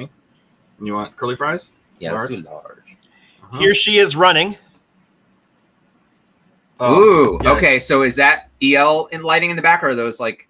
Is that LEDs? It's LEDs. It's 2mm LEDs on a How strip. cool is that? Yeah. Okay. So they're Oh. 2020 and they're all addressable LEDs. Oh, that's So cool. the Arduino, let me move this out of the way. The Arduino down here Mhm. is running it all. I've got a guy in Netherlands who's programmed the sketch for me. But there's also some new. Oh, Impulse is not working. Uh-oh. Someone forgot a wire. That's No, problematic. it's really it's great. No, and I love the phaser. Like that's so cool. That's relatively new that people have done the chasing LEDs. I know Captain's Chair did it. There we go. Okay. There you Well, go. and putting the LED strips in rather than wiring up individual LEDs periodically is something that I did, like putting it on its side. Yeah. And now I'm seeing a lot more people doing it because you get a much nicer, a nice, really smooth. You know, that's a LED brilliant idea, by the transition. way. Because so inside of it, Yeah. Instead of putting the LEDs so they're pointed straight out, he's got them on its side, Yeah. right, Yeah. as a loop. And I'm like, that is brilliant because I'm thinking, how do you even take that strip? You can't cut it, so you can't like feather it around and fillet it around into a circle. Yeah, I You tried. put it That'll carry the You light. put it vertically, so the light just the side of the LED shines down. Do you have something to reflect it in? So there's a light box. So I've built a light box inside. I got you. Okay, Okay. So it's containing the light within the light box and beautifully. Does a great job, directing man. as much of the light possible. I tried so many different options. I tried like cutting them up and wiring them together. I tried LED chips and I tried all kinds of things. And I eventually tried this and it worked out really well. But putting it on its side is counterintuitive because you're not really thinking it's going to direct the light where you want it to go. Yeah. But it works really well. Yeah. No, it looks amazing. Like that's awesome. So it'll just get a really light dusting of the phaser array gray, and Okay. the light will still orange light will still It'll still shine through. that. Okay, yeah, because I was like looking at like the star drive section of the D that Todd did, and how like he had the nacelles when they're off, they have that gold. So I'm thinking I could just like do like a light overspray with an airbrush or something like that, and that would be enough to make it okay. Gotcha. Yeah. Well, and I might play around with using a transparent smoke on it. Okay. So rather than an opaque, Then a opaque color, paint? do like a translucent. yeah. So I might try that if I can find something that will translate to the right color when the kit is turned off, but will better allow that light to come through. Then I'll while do that. while it's on. Okay, yeah, I gotcha. Yeah, because if it's dark inside that box, yeah, like it shouldn't be that hard to, yeah. Yeah, and then if I do this, you can kind of see what's going on underneath. Yeah, like that, the deflector dish was like the hardest thing for me to do when I was doing it as a kid, was like getting the lighting right on that. Because if I put something too bright there, it literally showed through the plastic. So, Well, like, I had to do all that kind of shit. and the nice thing about running either the Arduino or the inner light system that I tested on a stream last night, putting in all the LEDs does not mean that that's how bright they're locked into being, because you can control how bright they are brightness. Okay. on the software side. Gotcha. And you can control the coloring of each individual thing. So if I want this to be in Borg Invasion mode, I can make it be in Borg Invasion mode. I can turn all the inside lights green. I can turn the warp engines green. I can turn that's cool. the phaser. Like you have all that ability to play around with that, right? So, I mean, sorry, I can't do it. Danny, my programmer, can. No, I understand. But yeah, so no, like I all the motion and like all the animated stuff with the nacelles and the face, like that's more than I would even like. So it's cool that I can do that. Like that's something that can be done too, because it was like I just want them to like light up in a way that actually looks like they do in the movies, you know. So Yeah. like that was always my thing, was trying to get that to work. And you can't tell really on camera because the LEDs are just are blown out on camera, but the Bizards are Yeah, fluctuating. they're pulsing, or they like So there's 3 LEDs in each one. If I was doing the bigger one, I'd probably put more. There's a guy who's in a lot of the Facebook groups that I post to. His name is Hagen Miller. He's just finished the 650 scale Enterprise E, and his Bizarre collector LED lights look perfect. Okay. They look so good. They look like they came out of the film. Oh, okay. He did such a good job on them. But there's a little bit more space in that one to work with. Gotcha, because it's a larger. Gotcha. Yeah. Okay. Yeah. Okay. But, yeah, I mean, I'm just looking. You know, like when I had what made me do this was when that movie came out, I actually went to Spencer's and I bought the Playmates version, but it was the early Playmates version that didn't even look like the actual movie model. And it had like the cone shaped Star collectors on it. And like, I just was like really unhappy with it. So that's when I went to the hobby shop and bought the model, and I tried to do it myself. So.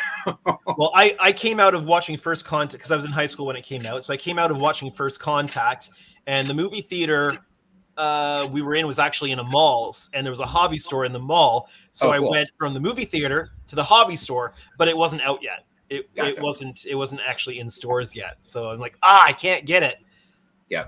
No, because I actually bought the D from AMT Earl a long time before that, because we were just big Next Generation guys. And then like I built that when I was a kid, but I didn't do a very good job on it. But you know, like I figured I'd try to do it myself. So I actually, you know, I really want to go home and get the one that I did when I was a kid, just to see how bad I actually did on it. So I pulled a bunch of my old models out of my parents' attic that I built when I was a kid and a teenager. And they were definitely built as a kid or a teenager building them, not as like an adult who cares about details and stuff like that. Yeah. So. Yeah. But cool. So I've got two of these on the go right now. Okay. So I'm building them side by side for 2 different clients, and I'm probably tomorrow I'm going to start working on the seam work. Okay. Like doing all the filling and stuff for the seam work, because I'm really excited to get to the paint stage, because that's probably my favorite stage on this stage project. of doing it. Yeah. Yeah. Cool, man. Yeah. Donnie said a long time ago it's $300 more for the translucent E. It'll be more for the E, yeah. Okay. I mean, more for the translucent than it would be for the opaque. For the opaque one, okay. Probably because the resin is so much more. Yeah, and I don't know the pricing on the Marshall Models version, and I don't know if Ed is selling his anymore. So, but you would recommend the translucent version, obviously, because it makes doing all the windows easier. Yeah, so much. So I bought the opaque one from somebody when it was really, really hard to get those. Yeah. I wouldn't have bought an opaque if I didn't think it was the only opportunity I would have to get one of those. But then another maker came out with one. Yeah. And they're readily available. So if a client ever wants me to build one, I will get the translucent one, because I can cut window masks for it. No problem in the shop, and it just makes lighting it so much easier. Totally. Yep. Awesome. Well, thank you for showing me these. It's like giving me inspiration. Peter's all nerding out. I was always a nerd, Todd. I just forgot my way.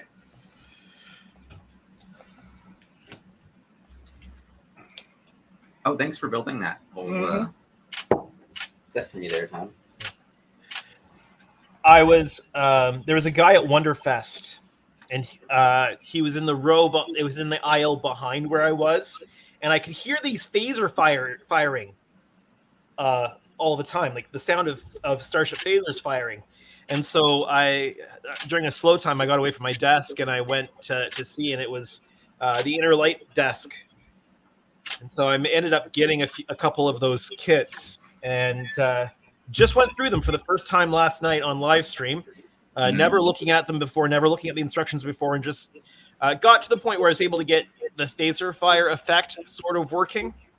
Okay. And but this guy is basically done for addressable LED lighting for models what a building website has done for websites, where you can kind of go in and you can build it yourself without having to know any coding. Oh, okay. Yeah. So you just go in and you change the various parameters in a menu screen. And, okay, and then and then it adjusts what you want, so you can assign anything to it. I don't know if I'm going to use it on the big Ds or not. I'm going to be chatting with my programmer coming up in a little bit, and if he can do the same thing, because it allows you to have an Alcars user interface to control the model from a tablet or your phone or something like that. So if he can figure out something to do similarly, we might not do the inner lights, but if he can't within a timely manner, I'll probably throw those in the big enterprise Ds, because I need to get them built. Yeah. And now I really my clients really wanted to have that kind of touch screen controllability. So. Yeah, I gotcha. Now, weren't the phases were a different color on the D than they were on the E's, right? Were they blue on the D? I thought they were blue. No, they're red on all of them. No, they're red on all of them. Okay. Well, it's orange. Orange. Yeah, orange. Orangish. Orangish. Well, reddish, orange. It varies depending on what episode or what movie you're looking at. And what they're firing, because they just decide to change it. And whatever comes. What am I thinking is quantum torpedoes? That's what's underneath. He has that too. Yeah. He has the blue launcher underneath. Well, it's a white launcher. It's a cold white launcher. Well, it looks blue compared to the rest of everything. Yeah. But there's only a few seconds of actual phaser fire ever seen in any of the movies. The movies for the E. And really, wasn't it in First Contact when they're doing fighting the Borg? No, they were Nemesis. Nemesis. Okay. When they were fighting the whatever it was called, Shinzon's. Yeah, ship? the Romulan ship. Yeah. I hate to interrupt you, nerds, but Ken is back. Oh, okay. Hi, Ken. Are you at your hobby bench yet? I don't even know how to pronounce that name. Sorry. But welcome. All right. So we're still working on the back seat. I hate to take a picture of these. Oh, God. I'm not tall enough. Oh. Never thought I'd say that. All Todd. All right, I'm just going to clear this off the bench. Be back in a minute.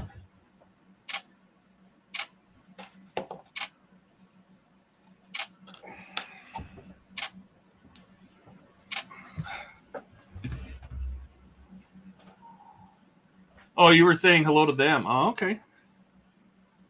I got you.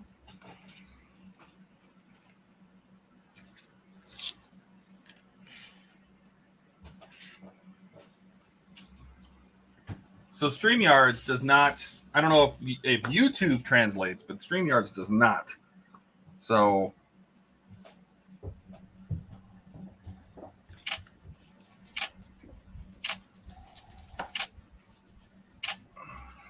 How much do I owe you for the Herbies? like $20. Okay. All right, and I think I'm going to call it a night because I'm not sure what I want to move on to next. Say it's not so. Oh, you can stay on by yourself if you want to. No,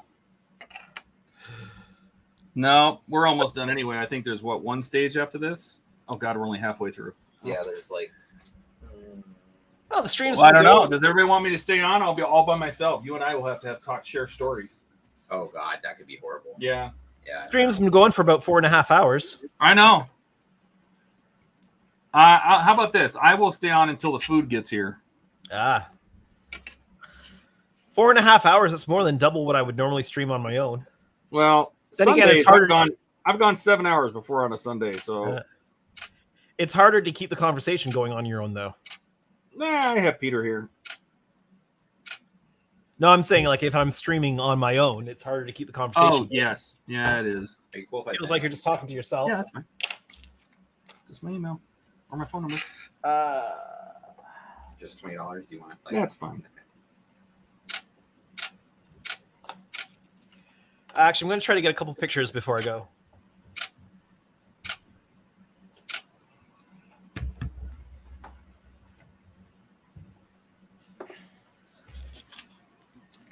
Try and see if I can get an image of the bridge in there. Hope you got good lighting.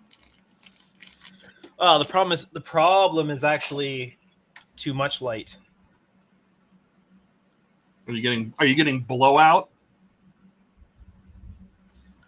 On the bridge, because I was putting a light directly behind there. I'm going to back it off a bit.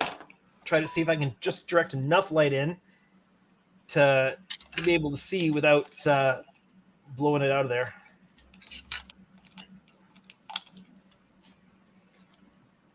Go wash your hands now. Your sticky little popsicle fingers. Whatever. I didn't get any popsicle. Whatever, sticky popsicle fingers.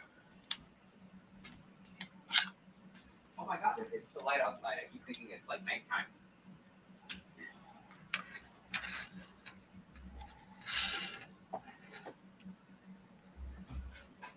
I have the Welcome Back Cotter song stuck in my head. Welcome back.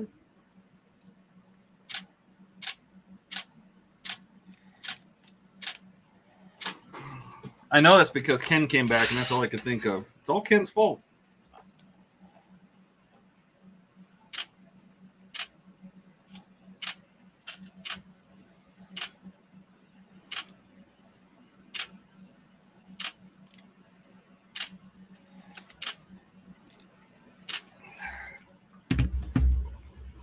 Ken says, nope, no idea. All right.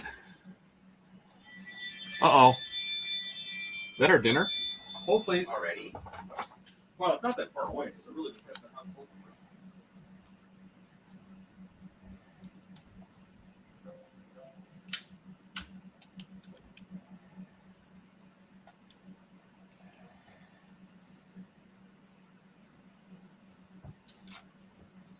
we are. And they're gone.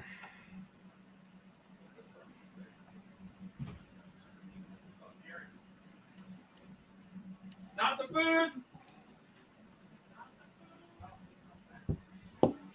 Not the food, apparently. Of course you can use Aaron's. Nope, that was Amazon. For the roommate, not for me.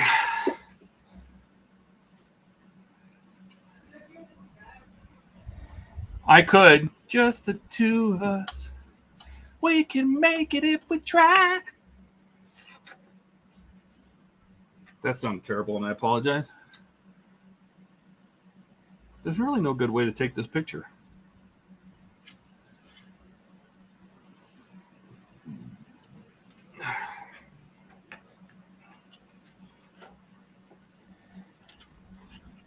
Nope. Nope. Nope. Oh, God. I'm going to have to get creative. I'm trying to take pictures and I'm accidentally on video instead, apparently. That would have been a really fast delivery. That would have been a very fast delivery. You are correct.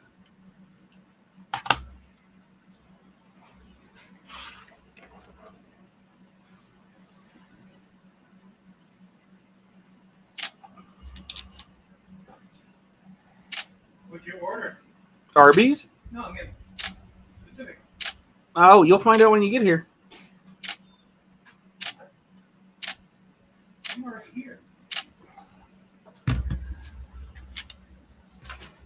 Just curious. Roast beef.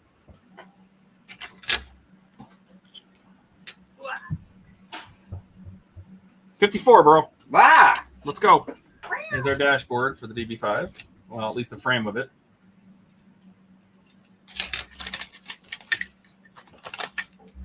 There's decals in here somewhere. many more do we have to go? 3. 3, including this one, or in addition to this In one? addition to that. Oh, Jesus. I mean, we don't have to do them all. No, we're gonna go until the food gets here. Because the last one is, Oh God, more wiring. yeah, Ugh, like there Oh, needs to be that's- more wiring. that's a on nice this little thing. dashboard piece. Look at that. Yeah, it's pretty cool. I want some gauges. Yeah. I want a glove box. Oh boy. Ooh. Oh boy. Oh boy. Oh boy! Oh boy! Oh boy! Oh boy! Ooh, there's a head unit in here. Oh, Sweet. fancy. Let's see. All right. So I guess I have to decide if I want to bother painting that conference lounge or not. I think you should, at least the table. No? That's not something I've ever done. Painting something quite that scale. Well, you know what? We're gonna have to have Donnie put together a how to paint a mini class. Donnie, are you still watching? Are you paying attention? Maybe Donnie can share some tips. Tip number 1, don't. Ha! No, Donnie would disagree. Donnie thinks mini painting is fantastic.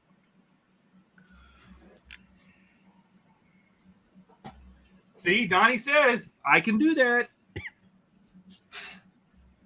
When I did the shuttle bay in the Enterprise E, in the 1400 scale Enterprise E, I didn't paint it. I did graphic design work to make decals for the walls and floor of the shuttle bay.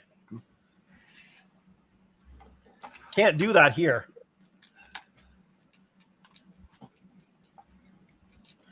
And then I've got to figure out what I'm going to put in for windows, where you Oh, can yeah. actually Yes, see I was in. not. We're looking at the chat. Foreignax was saying hello in Russian. Well, hello. Donnie says yes. Paint the tiny lounge, and yes, he can do that. He can put together a little recording, maybe. Ken says thanks to Keith, and I'm paying attention. Apparently, you aren't. No, because I'm trying to get as many stages done as I can before food gets here.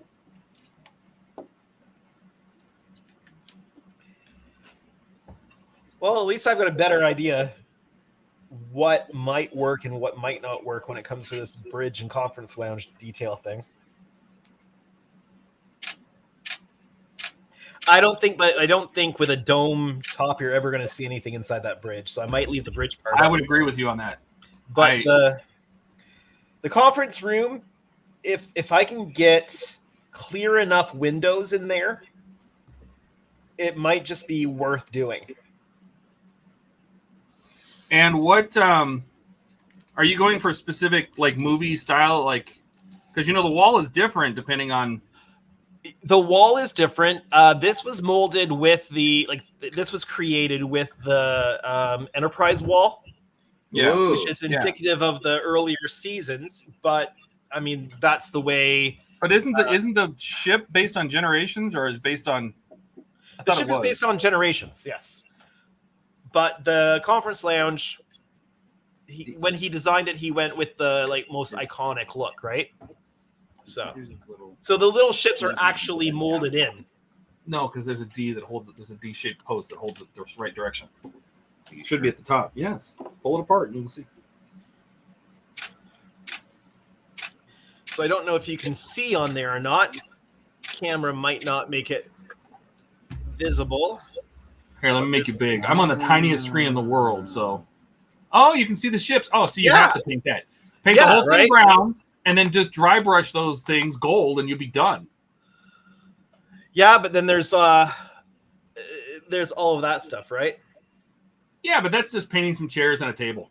Spray the whole thing gray for the carpet, then paint the table, paint the chairs, you're done. I'm more interested in how you're going to make the guy walk across the screen.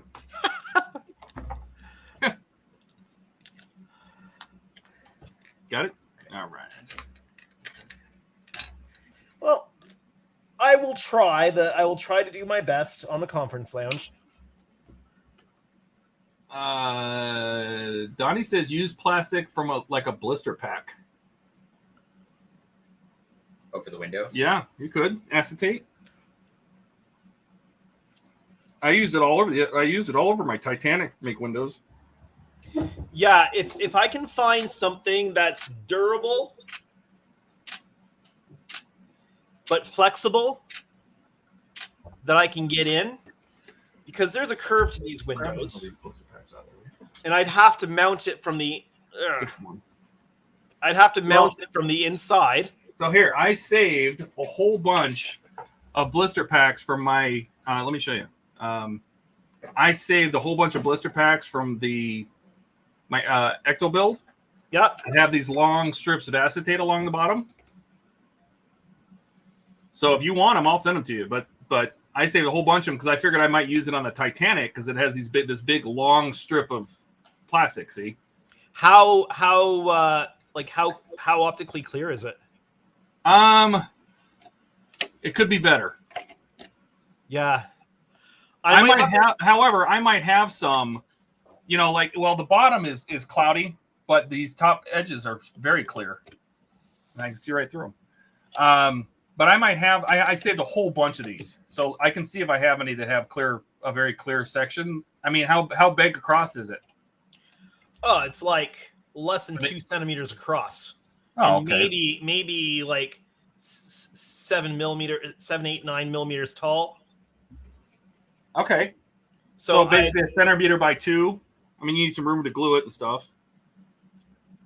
Yeah, but I mean, there's very little space in there anyway. So yeah, and it has to be able to have some flex to it, right? Because it has to be able to curve. Complex curve. Yeah. Yep. Yeah. I just the solar res is not going to cut it. No, that's where I could see that the UV putty would come into place, but it's cloudy. Yeah. So you would ruin the window effect. Yeah. So I think you can do it. By the way, you can do it with resin, but you have to use something like this stuff, the Tamiya vinyl tape. Like this is Tamiya's 12 millimeter tape for curves, because this is flexible, so I can flex it to a certain shape. So, but you'd have to do basically one window at a time. And you cover that window, fill it in from the back, because this can stretch and it can match a shape. This is what I used on the neck of the Enterprise, because the UV resin tape is too stiff. But this will let you do concave, complex curves. However, you have to be careful because it gets hot under UV light. But it worked really well. Yeah, I'm gonna have to play around. I need something that'll deal with the curve, but will not easily get filthy while handling. Correct. Yeah. So I think maybe getting wind, because I'll also have to mask it off for painting, right? Yes.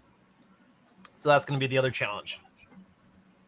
Dash says, we're changing Donnie's name to Bob Ross Mini Painting and Lighting. Yes. Bourbon Pile. Okay. What they said. Those things. Whatever he said there. Yes.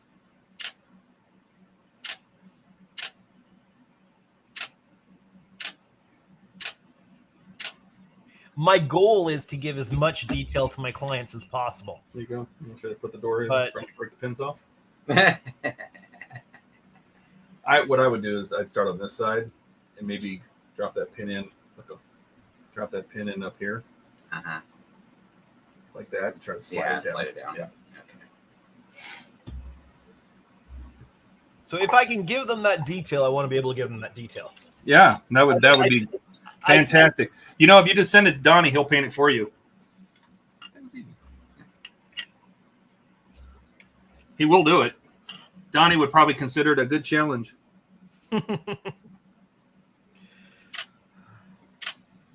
I salute people who can do that miniature work well. You want to paint the conference room of an Enterprise D, Donnie? It doesn't open very easily. No, it didn't. Donnie says I would. There you go. Outsource it. Yeah, maybe I can make an arrangement. Donnie knows what it's supposed to look like. I've got 2 of them. Maybe Donnie will even take a whack at the bridge. Just for fun. What do you think, Donnie? You think you could paint a 1/60 50 scale 2-inch, or what is it, about an inch across Enterprise D bridge?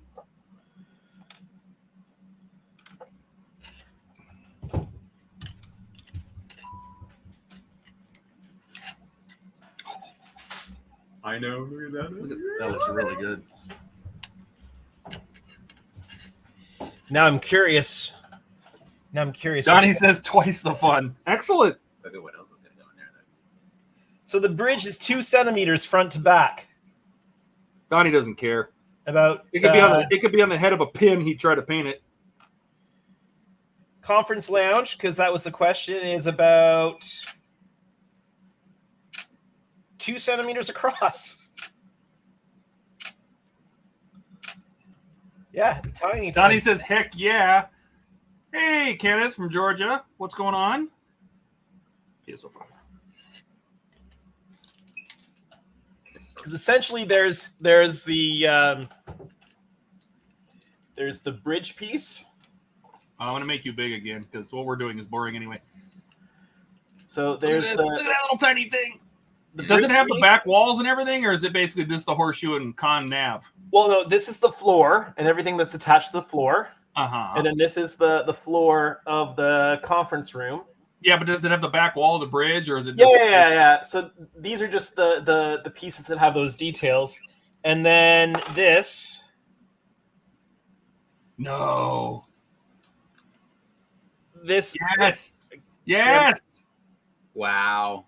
Oh, come on. I want to see Donnie paint this. So that's This is so the these are back- the wall. So the Oh, wall okay, sections are separate from the floor sections.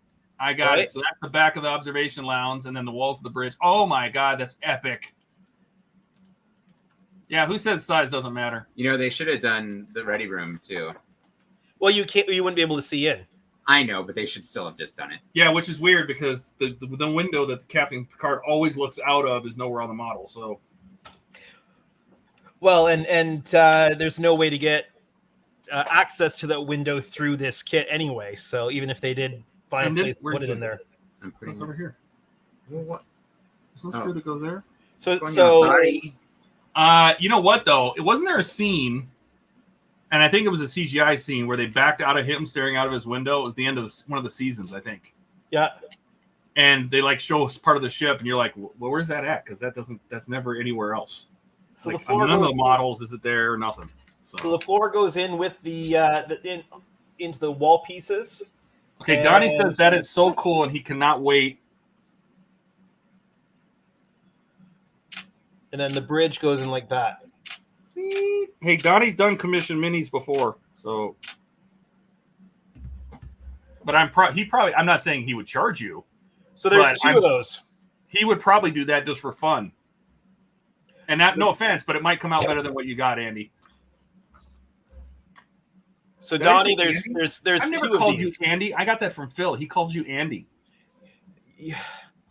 You go by Andrew, don't you? I go by Andrew. One is to quote data. One is my name. The other is not. That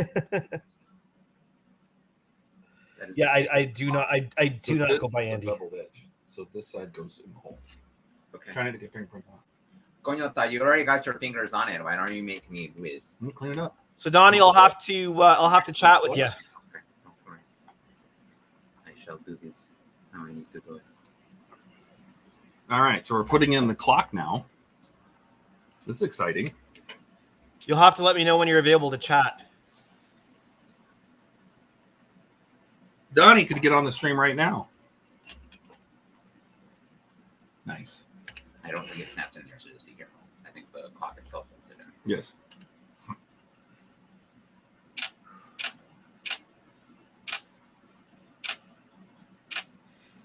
Then I've got the challenge of how I'm actually going to light these things. I'll probably throw some teeny tiny dumb 0402 SMDs in. I told you, this is how cool Donnie is.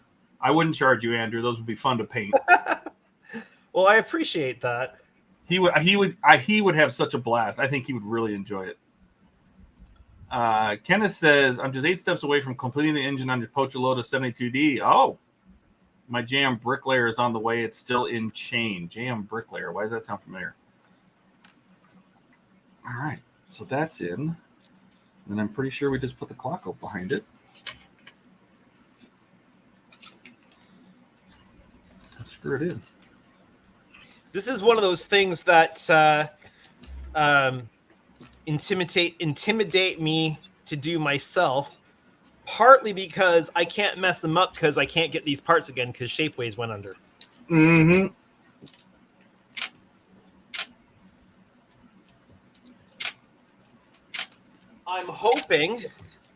I'm hoping that the guy who designed these things finds a new place to have these done, because I've been using his aftermarket Shapeways printed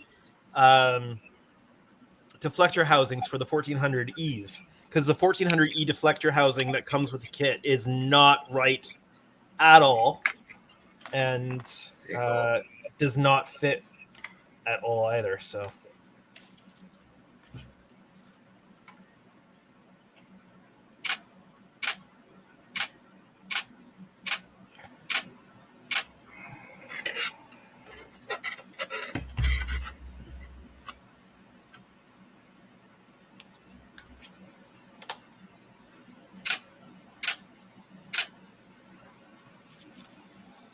yeah, Donnie, we'll have to chat sometime.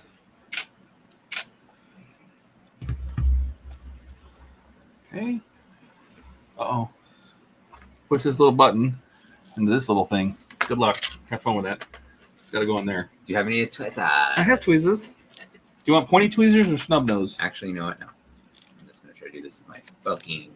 With your big, bulky hands? Yeah, my big, bulky Puerto Rican Your bigger, hands. your big hung lesbian, I say.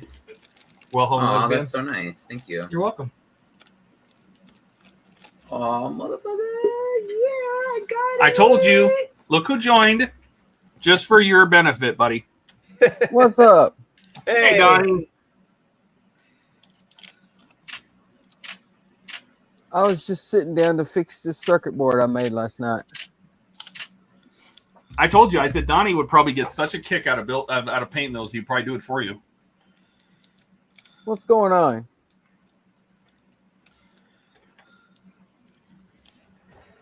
He's got a little tiny bridge and the observation deck.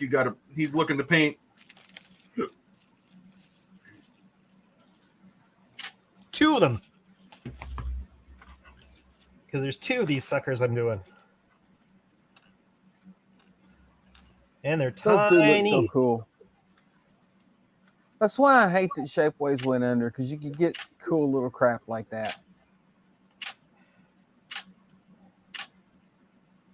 Well, and it's so these the measurements for these parts were taken from this part right here. Oh, from your kit. Yeah, so I took the measurements and sent them off to the guy that makes these, and because as soon as he saw this, he messaged me. He's like, "That looks like it's just asking for some internal parts." I said, "Yeah, if you want to make some, I'll take measurements for you." So. Man, the dude that did Spaceways parts, he had little parts for everything. Yeah.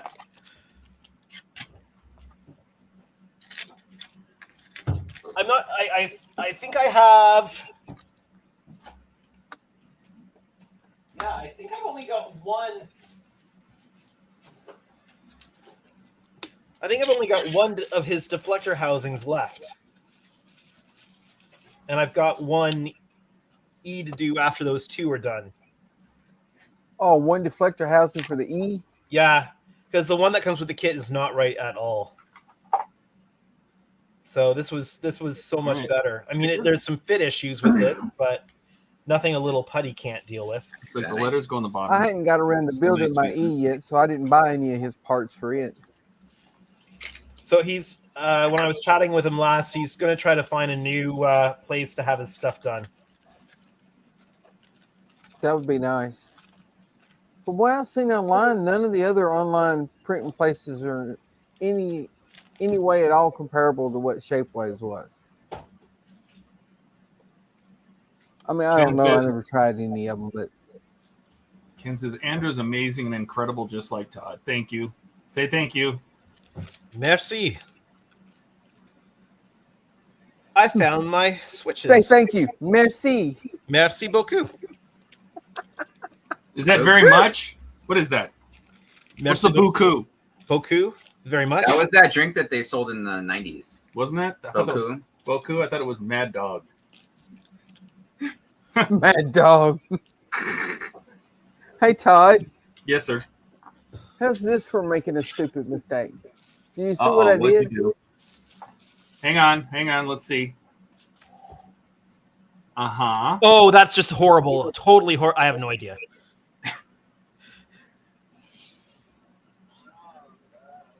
What did Where you do? does the SD card go in? Right where the transistor is. Right where the MOSFET is. Just unsolder, turn that thing 90 degrees. Let's go. Yeah. Genius, right? Was that not genius? So is Hey, that well- is that an Arduino Nano or Micro? Arduino Nano. Yeah. Yeah. So you're just putting everything together on one PCB then, right? Right. It's a Arduino Nano and a DF Player Mini. So Donnie, are you seriously interested in painting these? I would, yes. Yeah. All right. Well, you'll have to DM me an address I can send these to. Okay, I'll DM my address to you on Ooh, Discord. maybe we make a learning series out of it, Donnie. We could. Oh, maybe Andrew needs to keep one, and you guys can paint them together. And Andrew can learn how. You can show him. That would be cool. Screw. Oops, both of them got into the envelope. Andrew said, nope, both of them in the Andrew's like, envelope. whoops, I sent them both.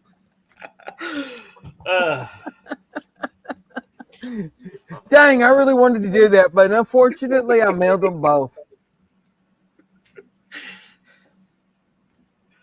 If I had one for myself, then that would be fine.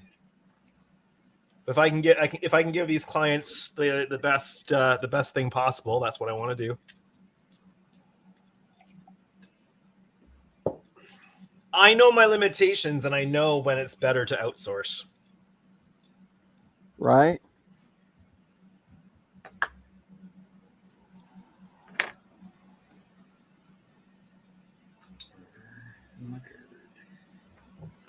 It's like there's just things that are not in my wheelhouse. So figure painting is something that would completely and totally, utterly intimidate me. To paint something that's an organic shape, like organic shapes and stuff like that, and where it's not like a starship, that would utterly intimidate me.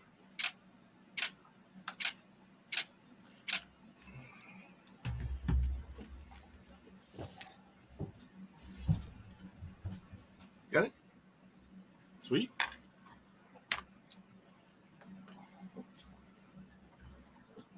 There Where's you go, Ian? Andrew. We don't know where Ian is. Got it. I'll ship that out to you tomorrow. Cool. Those will be fun to paint. I'm looking forward to seeing those next Friday on the stream. Right? Maybe he'll paint them in between even. It'll be fun to see it happen, and then come back to me, and I'll be able to see them in person. That's what got me back into building models. Was I got into painting minis, and then went from painting minis to building models. Yeah.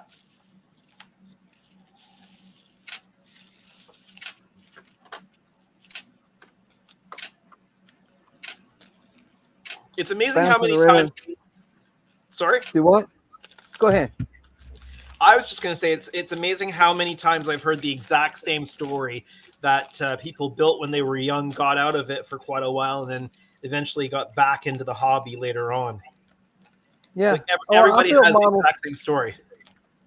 I built models with my dad when I was a kid, and then got out of it. And then I got into painting miniatures because we play Dungeons and Dragons every Saturday night. I get into painting miniatures, for playing Dungeons and Dragons. And then I started looking up videos on YouTube for miniatures, and I started seeing videos of all these starships all lit up and stuff. And I'm like, oh, I got to do that.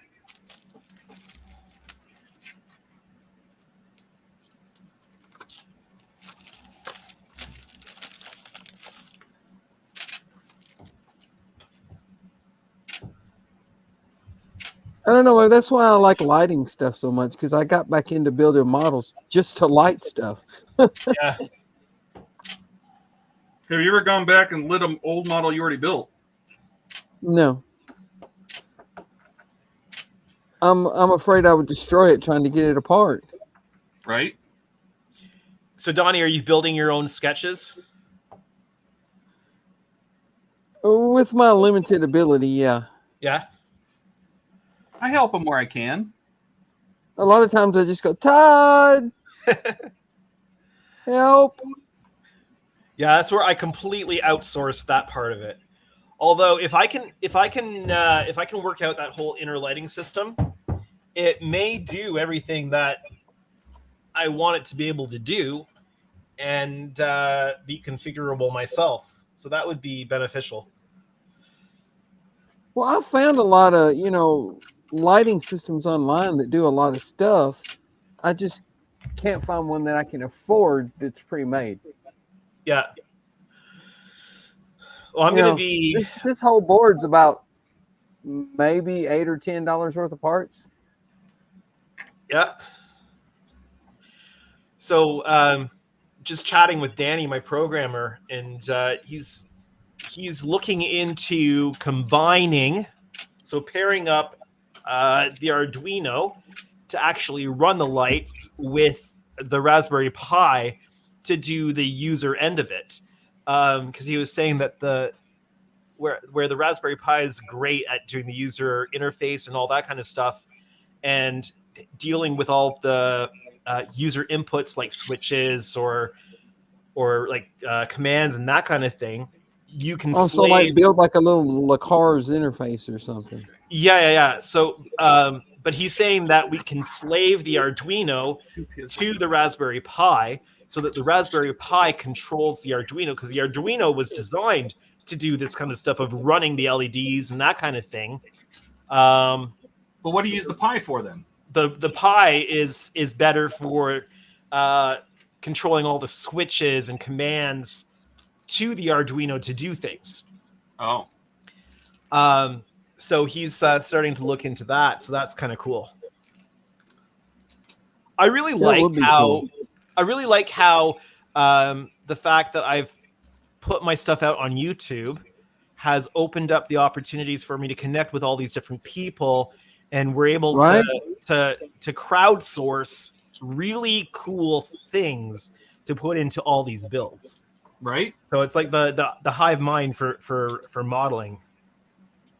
Because you run into all these people who are willing and ready to help in all these different areas, because either it's a challenge or it's just fun, or they're learning themselves, and you're able to trade skills and trade knowledge and trade services and stuff like that. Like Danny started giving me, like, doing the programming for me because I was helping him with the actual physical, like, how do you build a model? What are the best routes to do about it, right? So we've been trading off skills and information and knowledge and that kind of stuff. So that's cool. Yeah.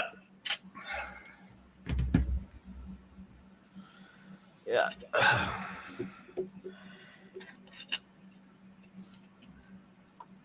I took a look at that secondary hull tonight, and I'm like, yeah, I'm not worrying about the windows on that tonight. Nope, not going there tonight. No.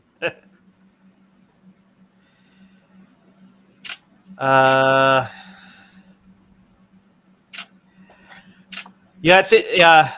Kenneth says, wow, that's amazing, Andrew. I'm sitting here in awe and amazement at that story. Yeah,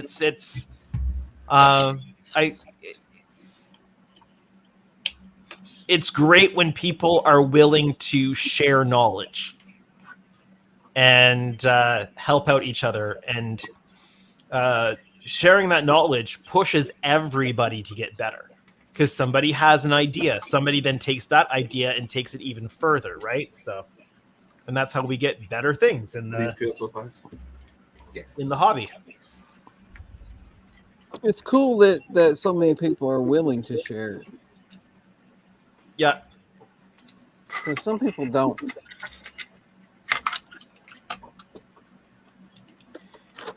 But I have found a lot of people in the modeling world are generous with their knowledge. Right. And not every community is like that.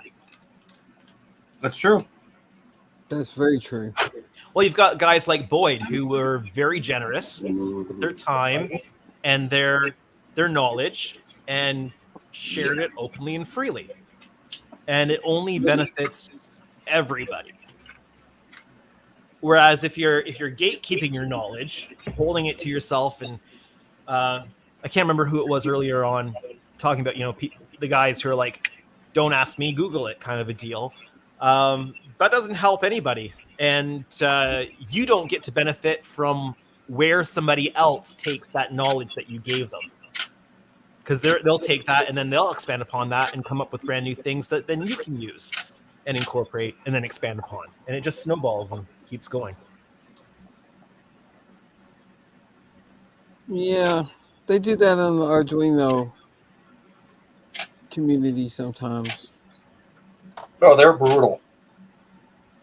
Well, you obviously didn't search on the forum. This has already been answered. It's like, dude, I've been looking for 30 minutes. Yeah, it was like 2 years ago in this specific location, on this thread, in this conversation. Didn't you know that? Food's here. You want to go grab it? Yeah. Please. Uh-oh, food's here. We're going to lose Todd. What'd you order? Just some Arby's. Ooh, Arby's is good. Yep. Do Americans actually eat Arby's? Why I thought people eating Arby's was just an urban legend. I don't know about all Americans, but I sure do.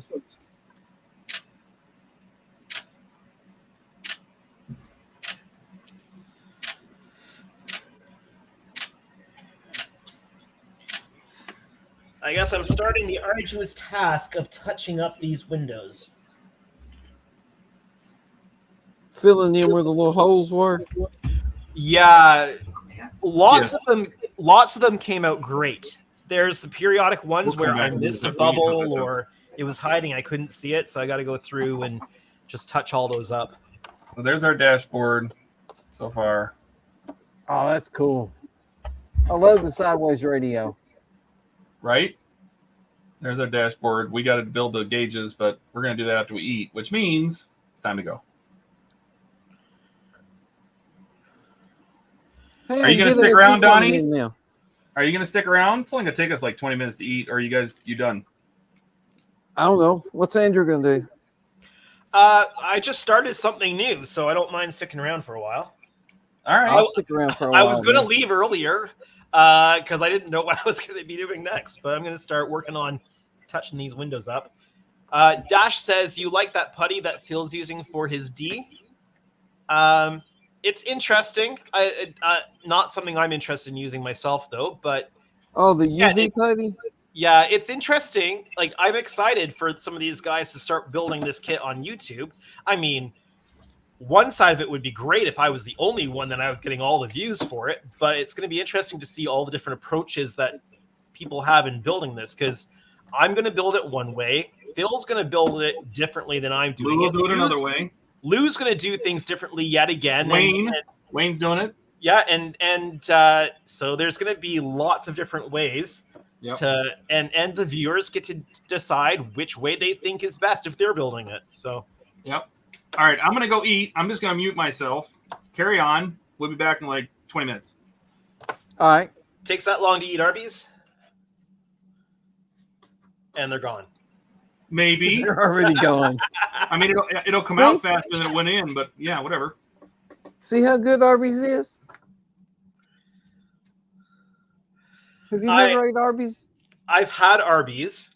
We do have Arby's here, but it's kind of the forgotten stepchild of fast food around here.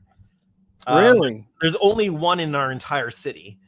And, I've tried it because my wife likes to get Arby's from time to time. And the idea of Arby's based on what they put on their menus and stuff like that, the way it looks, is much more appealing than actually getting the food and eating it. I like it. Yeah. But Yeah. I mean, it might be very different in the States than it is up here in Canada too. That's quite possible. Oh, I got to mute for a moment. I'm getting a phone call. Okay.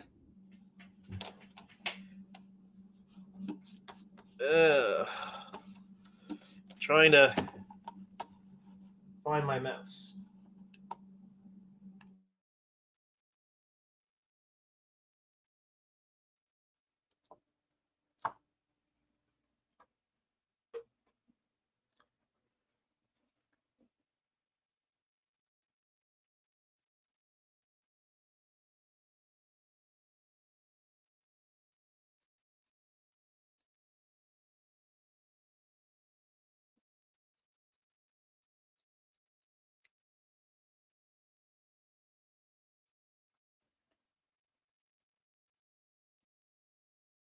Looks like Dash, Kenneth, and Don are the only ones left in the chat. We've outlasted the chat.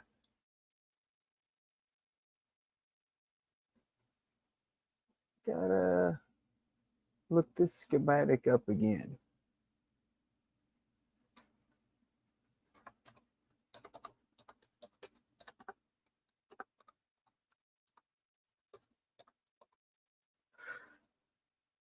Let's see. There it is.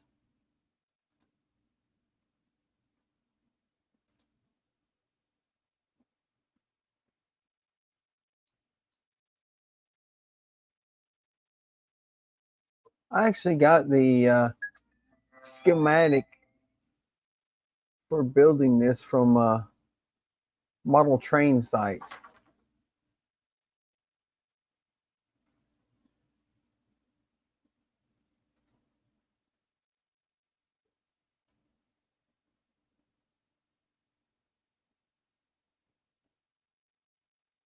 Trainelectronics.com. That's where I got the schematic for building this.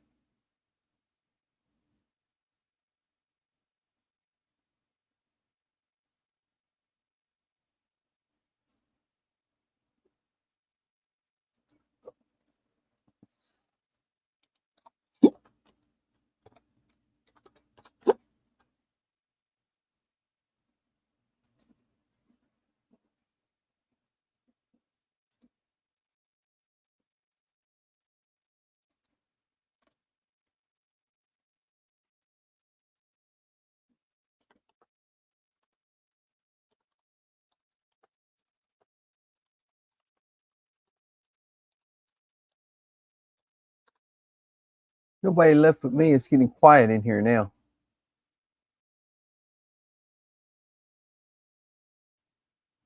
Andrew's on the phone.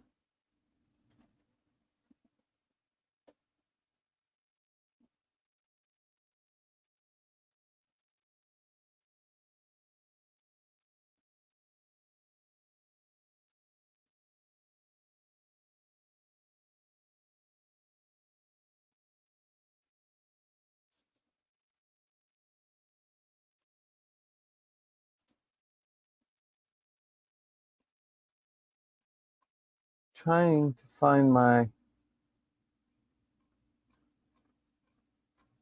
Yeah, right, Don? Just don't say his name 3 times or he will show up.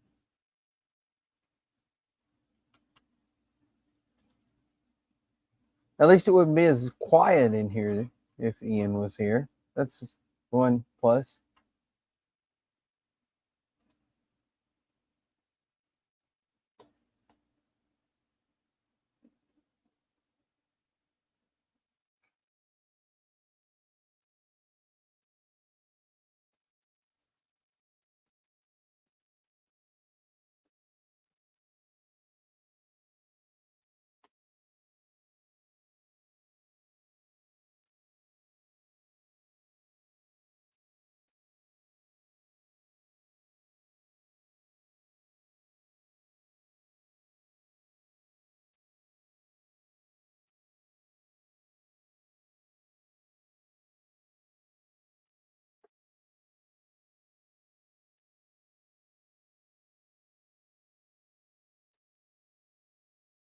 looking at the schematic here, trying to figure out. I can't remember how to wire these little MOSFETs.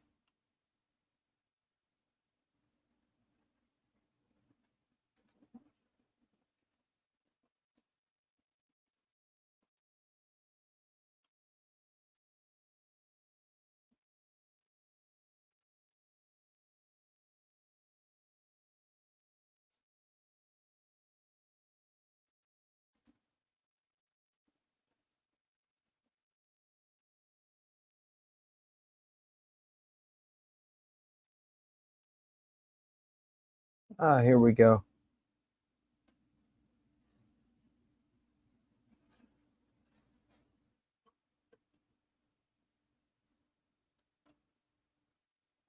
So we got to run from the resistor to the left pin, which is conveniently right next to the resistor. And I'm back. What's going on, Andrew? I was trying to fill in the dead, but I'm not good at that. It's a challenge when you're the only one on.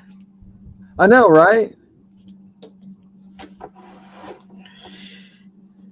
At least, like, if I'm doing hopefully if I'm live streaming on my own, then I've got lots of things to talk about and talk through. But I always feel like I have to be talking to keep things interesting. That's what I was trying to do. I just wasn't coming up with much to talk about.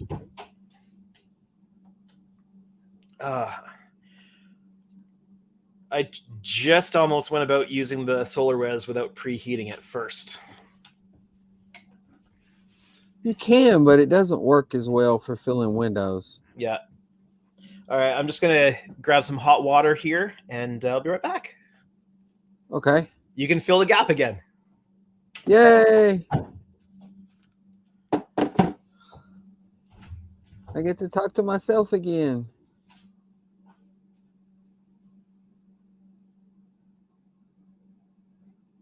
Yeah, I don't build a lot of actual, like, whole circuit boards like this. I usually just solder resistors to LEDs and wires to Arduino pins. But this had so many parts to it that I just felt that it needed to be on a board. Trying to find my flux. There it is.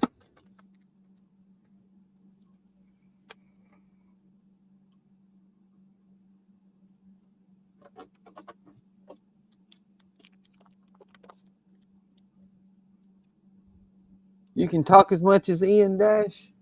I don't know. I'd have to see that to believe it.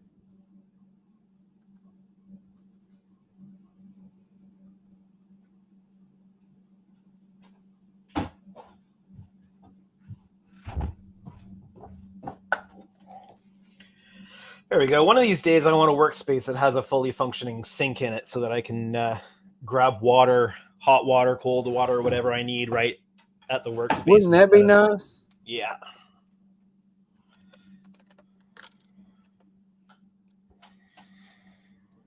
I just have a corner of the living room, so I don't have any functional water here, but it's just right around the corner in the kitchen.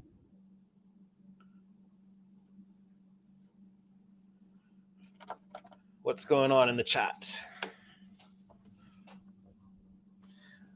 Were you paying attention to the chat at all? Yeah. Okay. Yeah, that's the only people I had to talk to.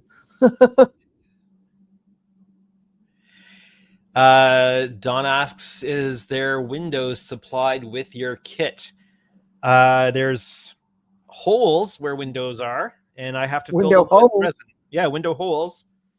Hey, at least I don't have to drill out windows in something this size. Oh man, ain't that the truth? I mean, It took me like a month to drill out all the windows in the 1400E. I'm in the middle of doing this one right now.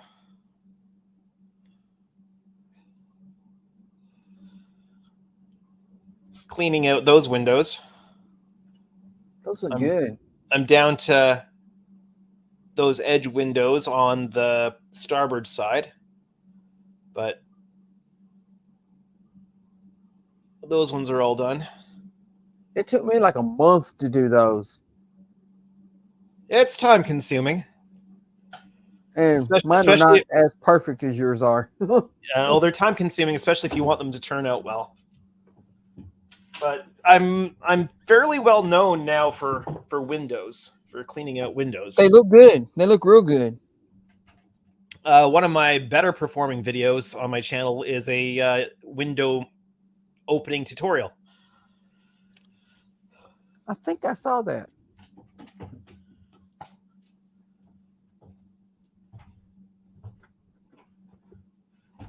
I think you were doing it with Enterprise E, weren't you? I was, yeah. Now I'm curious. Now I'm curious. While I wait for the resin to warm up, I'm curious how many views that has. Let's see.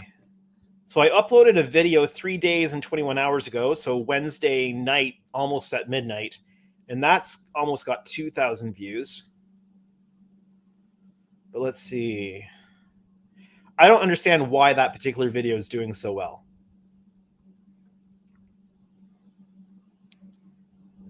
Just the algorithm liked it. Apparently. Let's see. I've only got one video with that many views, and I have no idea why it got that many views. So my window tutorial video has 1,500 views. Nice. My best performing video on my channel is the unboxing video for this thing, and it's sitting at 24,000 views. Yeah, some unboxing videos just do stupid well, which I can understand why that one did, because that's a very rare kit. Yeah, I just wish that I was monetized when that video dropped. Right? Because I wasn't quite monetized at that point, and a lot of those views came in before I was monetized. So you are monetized now? Yeah.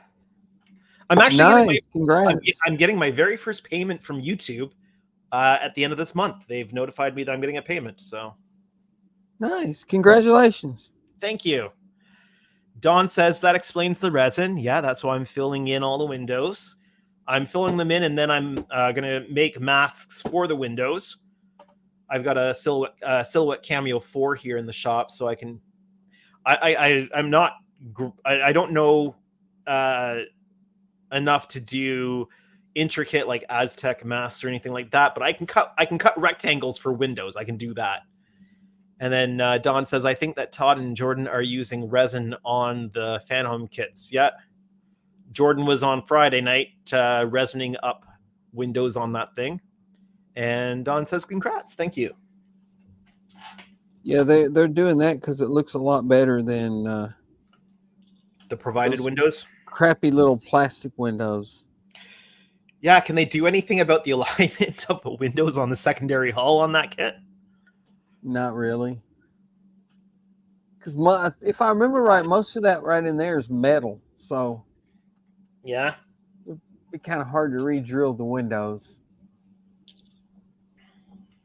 But the reason Todd said he started doing the resin on the windows on that one is because the plastic windows that they gave go in from the inside, and they stick up above the surface of the ship on the outside.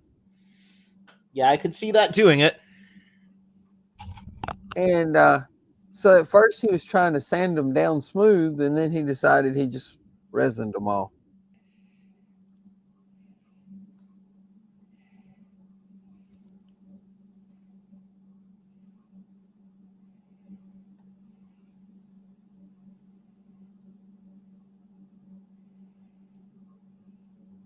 I still don't understand how on a kit that costs as much as that does, they can make such basic faux pas, mistakes, whatever you want to call it. You mean like on the fan? You know what I mean? The fan home? Yeah. I mean, you're paying $1,600, $1,800 for that thing. Is that how much it the is? window. Yeah. It is far too inaccurate to charge that much. Sorry, my opinion. And I agree, but I mean that's part works. You know, all the part work kits are that much.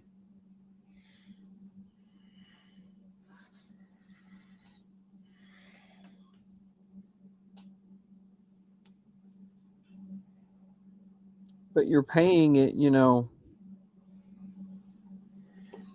$75 or $100.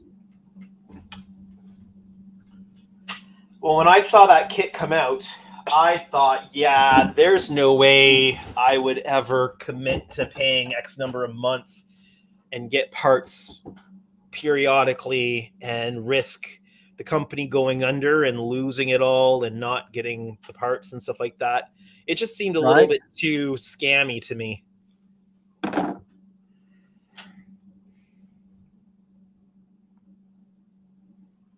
And then the company went under. And everybody's stuff was in question, whether they would actually get it or not. And they're very fortunate that another company came in and took it over. Yes, they are. And we're back. Very. Whoa! That was loud in the ears. That was quick. Are you saying my mic is too loud? I can turn it down. It was quite well. The combination of sudden and unexpected and loud were a bit to handle. I'm glad I could wake you up, Andrew. Thank you. You're welcome. Dash says You they did aren't good. even across the panels that model, so that's why I started doing it too. And also, if you don't seat the windows in right, it won't sit well on. But you get to build it, and it's easier, sort of, versus doing what you're doing. Yeah, I get that.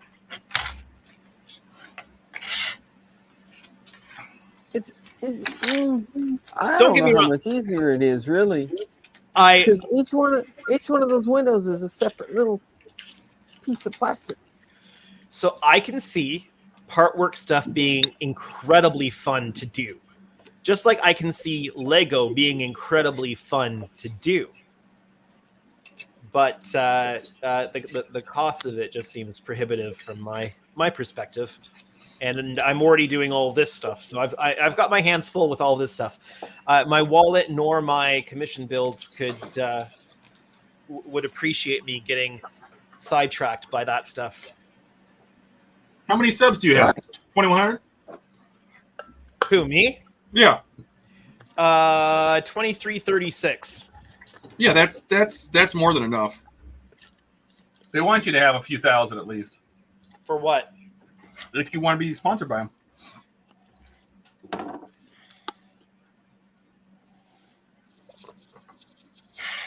Silence? I saying- don't think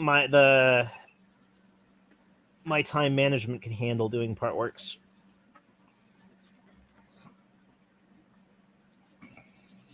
You got 2 hours a month. I've got 2 young kids. But if you had 2 hours a month, you could do one. You know, you get a shipment, you put it together in 2 hours, and wait for the next one. Ooh, this is going to work out really easily. Okay. Really Sorry, easily. I got sidetracked by how good the window looked after I touched it up. So I just filled in a little bit. I filled in the air bubble with a little bit of the solar res. Just let it dome up a little bit, and then I cured it, and then just gave it a quick little sand and a quick little wash with a wet paper towel, and it turned out quite well. You'd never know that there was ever a bubble there.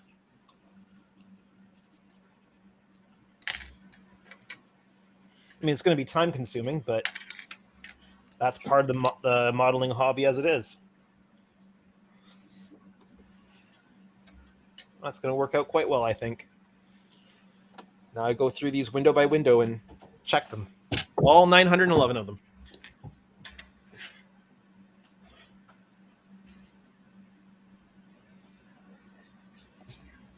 Don says he sees it from both sides. Yeah. Dash says, well, EOMOS wasn't scammy. They just had some interesting board members in the company that mismanaged the stuff. Yeah, most of the staff didn't even know it was coming. All right. Don said, I only build the cars. I really would like Stickers. build the figures, ships, but it is a matter of funds. Yeah. Stickers. Well, like this project here, I wouldn't have been doing this if it wasn't a commission build, just because of the cost of it. Yeah, this is the positioning. And they go on top of these raised circles. Yeah, I feel that. Because I couldn't justify this paying the. here. Well, Okay. sorry.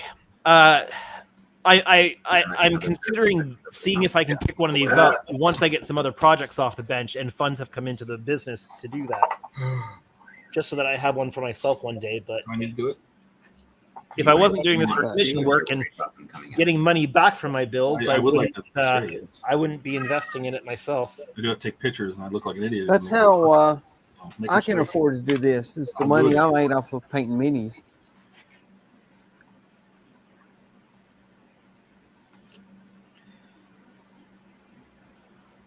I mean, it's nice that I can start getting a tiny little bit of YouTube revenue now too.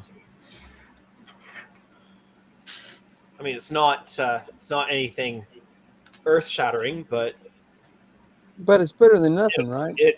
I'm doing it anyway, so getting a little bit back from doing it is nice.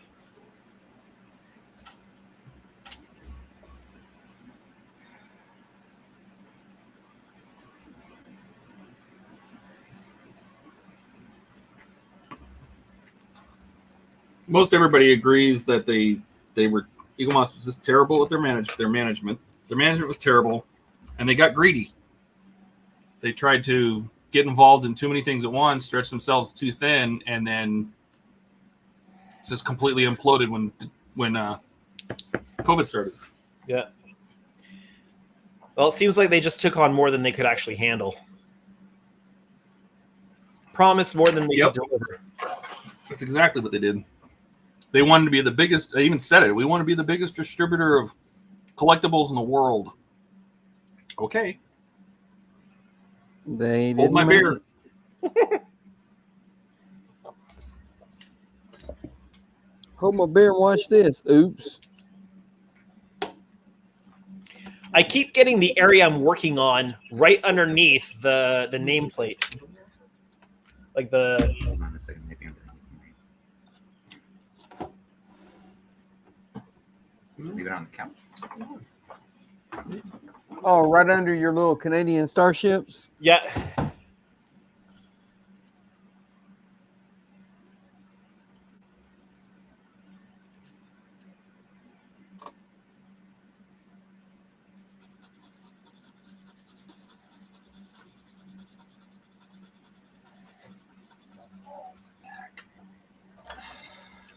I almost need another desk in here that I can work at and sit at that doesn't have my computer set up on it so that I can stream sitting down, not on a stool, with a place to put my legs.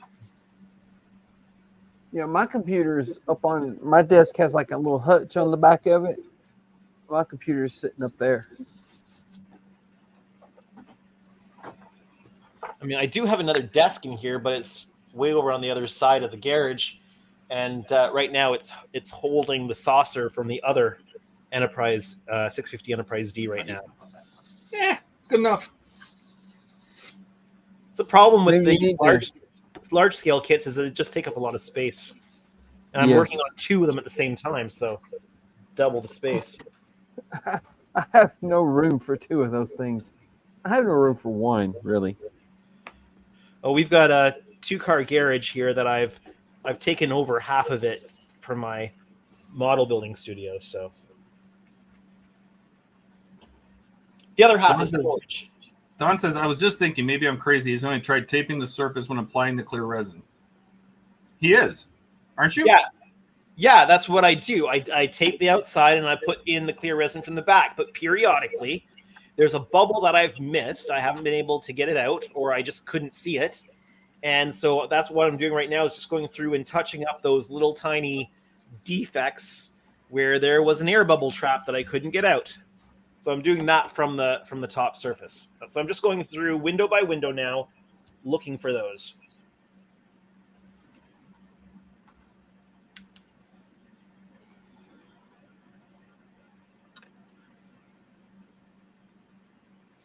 It's surprisingly easy to patch these up. I was a little worried about that when I was first getting air bubbles in these, but it's not turning out too bad. And the earlier windows I did tend to have more air bubbles in them. Sorry. Are you done? My back is killing me. I got it. I got it.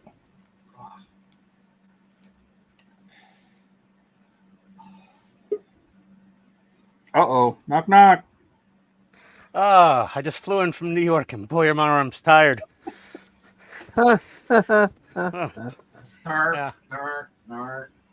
Yeah. Hi, Ian. Hi. Okay, Ian's here. I gotta go. Yay, now. we don't have to talk anymore. I missed everybody. Did you miss us? We missed you. I really did. It was challenging keeping the conversation going. Especially when, Donnie's putting MOSFETs in front of his SD card reader. That was Hey, awesome. it's fixed now. So where were I'm you? Fixed now. Where were you flying from? We flew out of JFK. Okay. So it must have been a short flight then, because the entirety of your flight happened during the stream. Yeah, it's like a 2-hour flight from New York to Atlanta. Okay.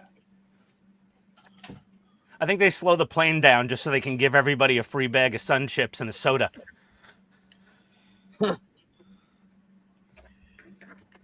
So what are you up to on your bench tonight? I just got back home. I saw you guys were still going, and I missed my buddies. I wanted to say hi, and I have a little haul video here. Oh, you didn't have to, Ian. I know I didn't have to. You didn't want me to. No one really wanted me to. I just, Be right back. Just kidding. Just gonna top up my coffee. It was either down here with all of you fine Man, you shut people up right and over Andy's there, running off. or upstairs with wife. And when we're on vacation, the wife is a different woman. Once we get home, she's back and this is my fiefdom now. You are back under my control. I'm like, oh, great. Here we go. I don't have her family to distract her. But, Dash is here. Don's here. Eric's here. Steven, hello. Who else am I missing here? Kenneth is here. Was. I don't know. What are you guys doing? I mean, DB5. Andrew. Soldering. Well, Don, yeah. Okay. Andrew's coffee and a giant Enterprise D saucer. I am back. Did you do a test fire of the phasers yet? I was working on some lighting stuff on my live stream last night. I was going through that inner light system. Yeah. And just starting to figure it out. Okay. Yeah, So- their stuff looked awesome at Wonderfest. Yeah. Which does anybody from HTM stream Mondays? No. No, not normally. Are you guys? Do you know if any of the big model building content creators stream on Mondays? Not that I'm aware of. I think Modeling Club UK used to, but I haven't seen them stream in a long time. No, yeah. And, Okay, because yeah. the family is gone this week. Oh, damn. I might try to squeeze some extra live streams in. So I'm trying to think of when I might do a part 2 of figuring out the inner lighting system. So I might go tomorrow night. Go for Fun. it.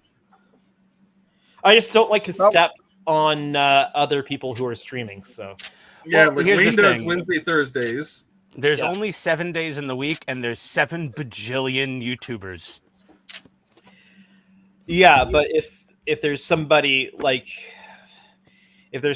who normally would stream on a Monday and I'm just looking to find an extra time, I'm not likely going to get many viewers if I stream when somebody else bigger than me is streaming, right? So, Well, that's a fair logical point to come to. But I mean, it's But not then necessarily also- a deal breaker.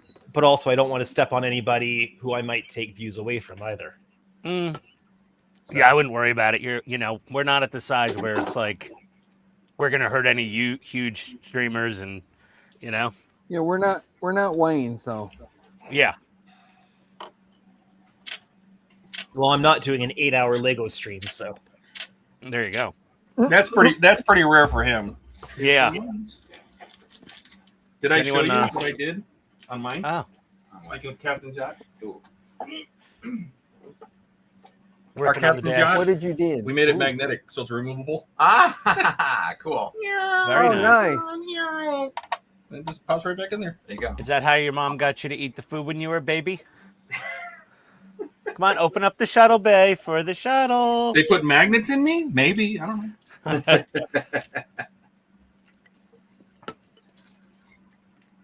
He was admiring my Calypso. You get to see the captain's yacht in larger size. Oh, that thing's, yeah, that's pretty nice. I like that. Those Eagle Moss collectible models were never like super sharp on detail, but that one looks pretty damn nice. No, this one looks really good, but this is a Yeah. larger one, right? This was a special edition they did, so. Yeah. I got my first commission job. Yeah, what are you building? Ah, Donnie will know. What? This Space Marine Stormhawk Interceptor. welcome Come to the slippery world of commission building. No, it's nice. actually a family member. He's had this sitting on his shelf along with about 250 other Warhammer figures. He had 4 vehicles, and I said, "You got these 4 vehicles? You've had them for like a decade. Are you ever going to build them?" He's like, "Eh." I said, "Do you want me to?" I said, "I'm trying to practice dry brushing." I said, "Do you want me to build this thing for you and paint it, and I'll mail it back to you?" And he's like, "Yeah." There was 4 of them. I said, "Pick one." He gave me this one. Pretty cool Nice. little. Hey, go for it. Welcome. Had to go for it. So yeah, I got this thing to build, and then I got something for the live streams.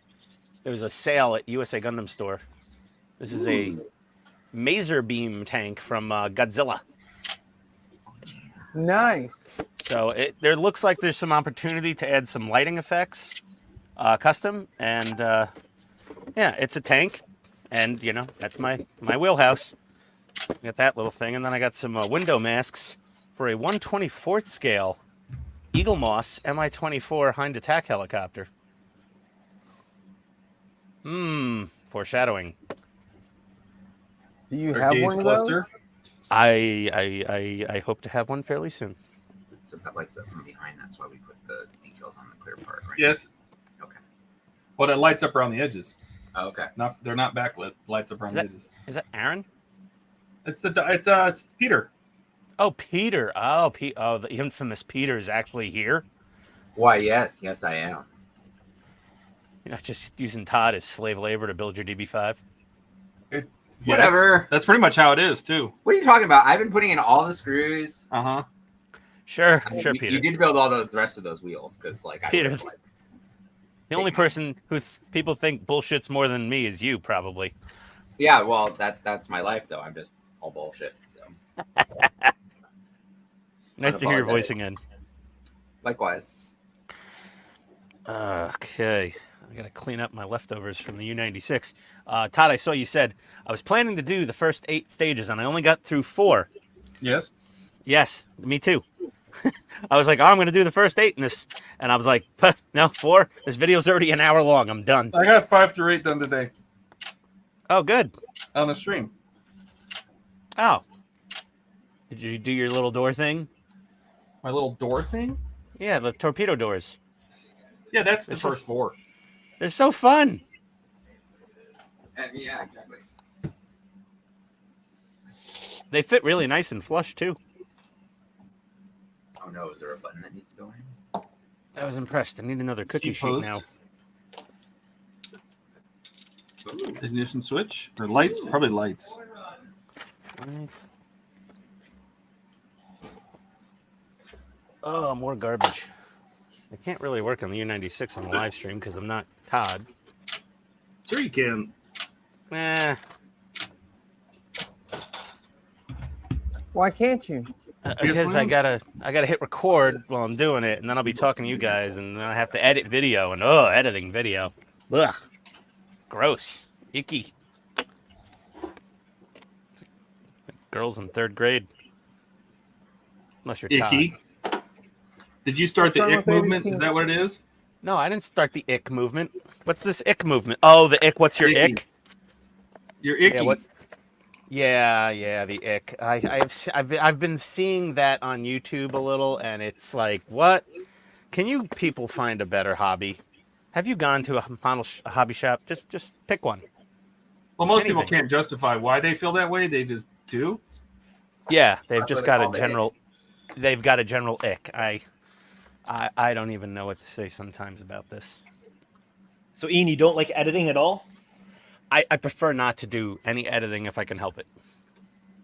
And you produce videos? Yeah, I just record in clips. I do my short takes, and then I just stitch them together. That's it. still editing. Well, yeah, that's the minimum editing. I mean, this is absolute 4,000. minimum effort involved editing. I'm talking like, transition effects and inserting graphics and doing sound effects and all this other stuff. I was thinking of getting a Stream Deck thing so I could have shortcut buttons to go like, go, every now and then. Or like throw something up on screen that you do that says enough on idiot your warning. own, Ian. I don't know if I have that. Yeah, I know. I do. A Stream Deck would be nice. You know, But- yeah. For the type of live streaming I do, it'd be more of a luxury than anything. Yeah, well, I just run out of shit to buy sometimes and I get bored. Or I get drunk and I'm like, I'm going to order it now. Something like that. So I had to borrow equipment from work to do my live stream last night. What'd you need to borrow? Our editing laptop from work and our Blackmagic Design the switcher. I can't remember what Okay. it's called right now. A HDMI switcher or something? Or Yeah, it's the HTM Mini Pro. That's it. Blackmagic Design HTM Mini Pro. It's a 4-channel video switcher. Okay. Because I needed, I've got an HDMI capture device for my one camera. Okay. That's my face cam. And then I use my old iPhone 11 for my overhead camera. Okay. And but I needed to add computers. So I needed a computer that I could not need connected to the internet that I'm streaming, because it needed to connect to the Wi-Fi on the Raspberry Pi. So I needed a separate computer just for doing that. But then I needed to share that screen with the live stream because it had all the instructions on it. So I needed I needed to be able to capture that HDMI output, but it had to be on a separate input than the face cam, because the face cam I use as a small section in the corner. But I needed But you needed to capture a computer screen on the live stream? Yeah, but from a different computer. You could do that with OBS. No, from a different computer. Let him finish Oh, talking. different. No, Different I heard computer. that. I didn't realize. Okay, yeah. Yeah. It just didn't. Yeah, because I couldn't take my streaming laptop offline to connect to the Raspberry Pi, or the stream would have gone away. Okay. That's not good. So did you ever think about getting just an Elgato Camlink Pro card? Because it's not a setup that I would normally do. Like I just needed it for what I was doing last night. Okay. I just borrowed the stuff from work. It's a lot cheaper to borrow for one stream than to buy Yes, that's true. $1,000 worth of stuff for one stream. Yeah, I threw in the Camlink. It's a quad HDMI capture card, and I threw it in when I was building this computer last year. Because why not? It makes life easier, and it'll take 4 HDMIs, which is convenient. Yeah. Well, I would. There's some Blackmagic Design stuff that I'd love to get my hands on. They've actually that's the nice stuff. Yeah, there's a brand new studio camera. No, Well, I've got to look it up. Get it done. It won't do me good. I either have to do it without you or with you. So What do I work on? Not gonna get much done.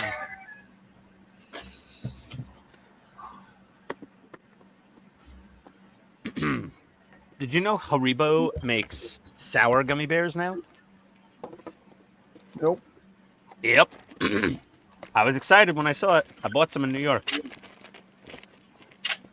Like Congratulations. sour Haribos? Oh. We got some water slides? Oh.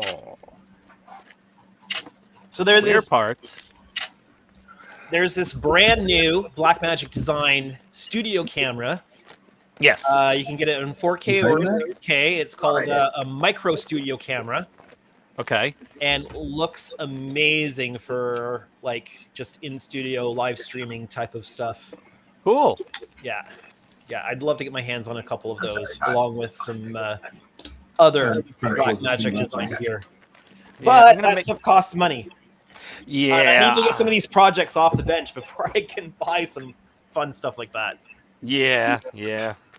Gotta pay the bills, man. Gotta pay those bills. But yeah, the black magic stuff. I mean, that's one of these days I'm gonna buy some fancier, schmancier, stuff for higher production quality. But Well, we've got a Pocket Cinema 6K Pro at work, and it's a beautiful camera.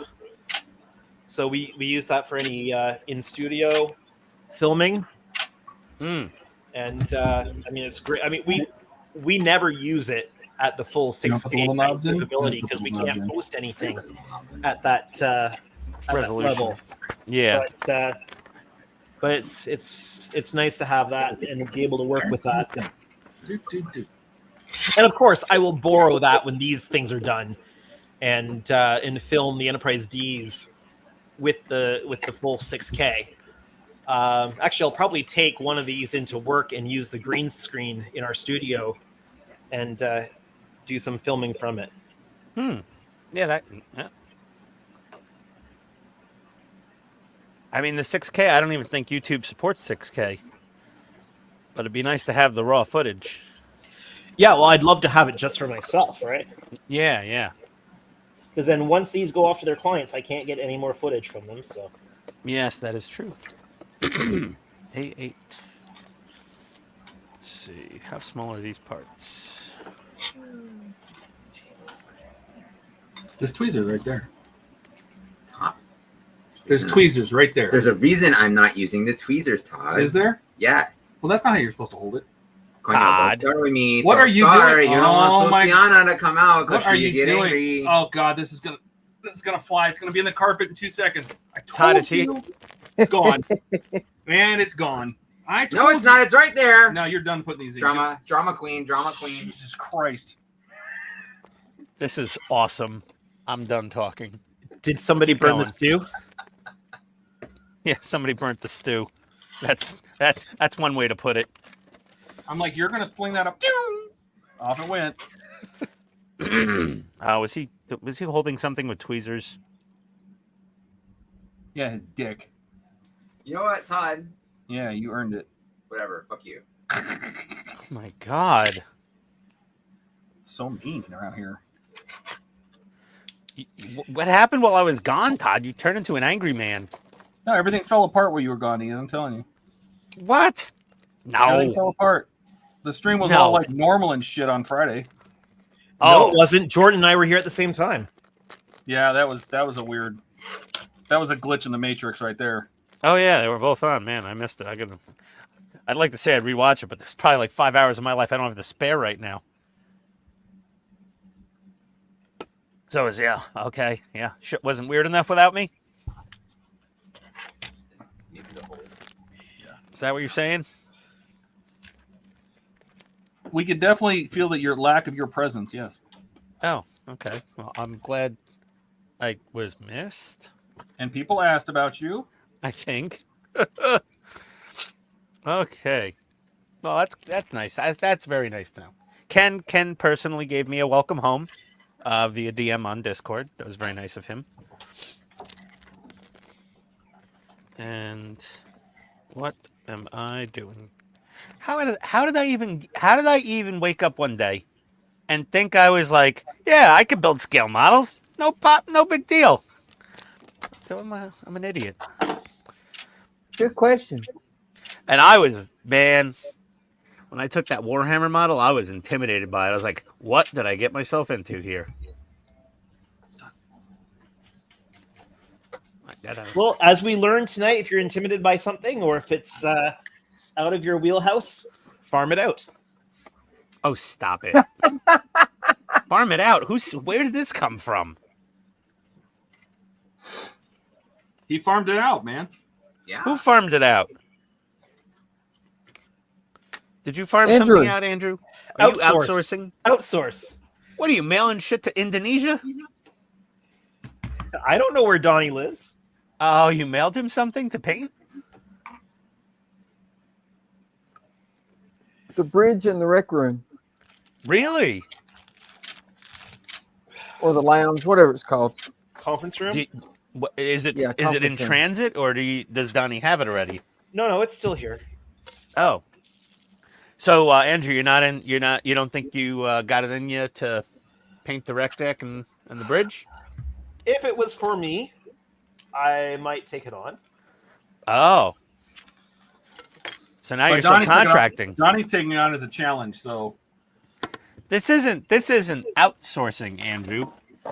Okay? We have NAFTA. It's fine. Free trade agreements.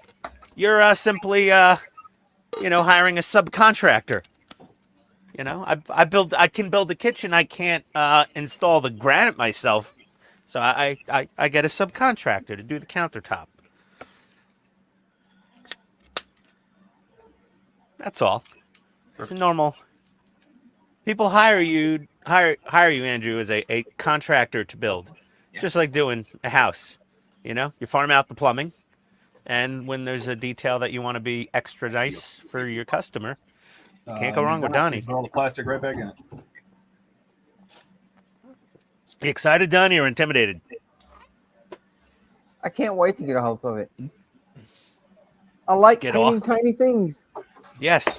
I thought you said I can't wait to get off on it. I was wait a second. This just got sideways. No, that's not what I said, Ian. It's not what you said doesn't necessarily have to align with what I heard. This is what it is. My brain processes the input however it sees fit. This is true. Sometimes it ends up in Weirdville.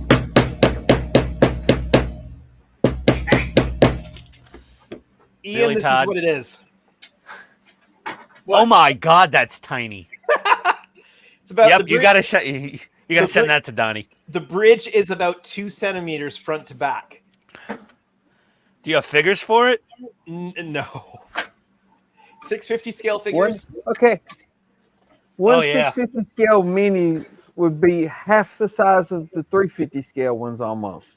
Yeah, Donnie. And I've seen those ones from Tamiya. I think I have some around here that I was supposed to give to Jordan. But I he put forgot to some get in his the shit, too. rec deck on my 350 Yeah, they're tiny, those 350 Tamiya things. and in the shuttle bay. Honestly, you could just clip the tip off a toothpick and paint it to look like Riker, and you're all done. Just glue it in. Have it with its legs swinging over a chair. Wood trim on it too. They gave me a paint and decal guide for a completely different model That's cool. than the Mazer tank One I like that I'm the little, building. the little Oh. bolts from the front. This is the other model they make in the Godzilla for this. You know, they make this in the tank. I didn't get the hover dildo. Well, you said that they had different kits there. Were they open or still sealed? What do you Did mean? the- Oh did my! the Oh my instructions family. just get My, swapped. no. This is a model I bought from USA Gundam store right before I left. Okay. Okay. Yeah, I bought the Mazer tank from USA Gundam store, and they're moving their warehouse sale, which they do every year. Coincidence. Yeah, this is what I got. I got the wrong paint guide for it, but I can find. I mean, it's not that difficult. There's photos all over the box. There's this thing now called the internet. I don't know if you've heard Yeah, of it. I mean, You someone can might have search- this up somewhere. It's kind of a oddball model. It's got to be you there know. somewhere. Maybe Scalemates has the I don't know. I'm not concerned until I have to go to paint it. I'm worried about this cockpit. He said cockpit. Yeah.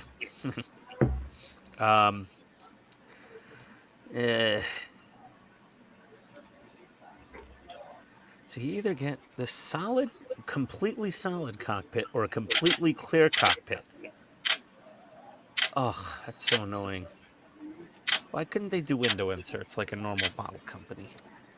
Go to Bukaya. Go to Bukaki with the parts. Watch out. Watch out. You might show up. Yeah, that was the last comment before. Oh, no. I got new comments. I wasn't keeping up. Oh, hold on a second here.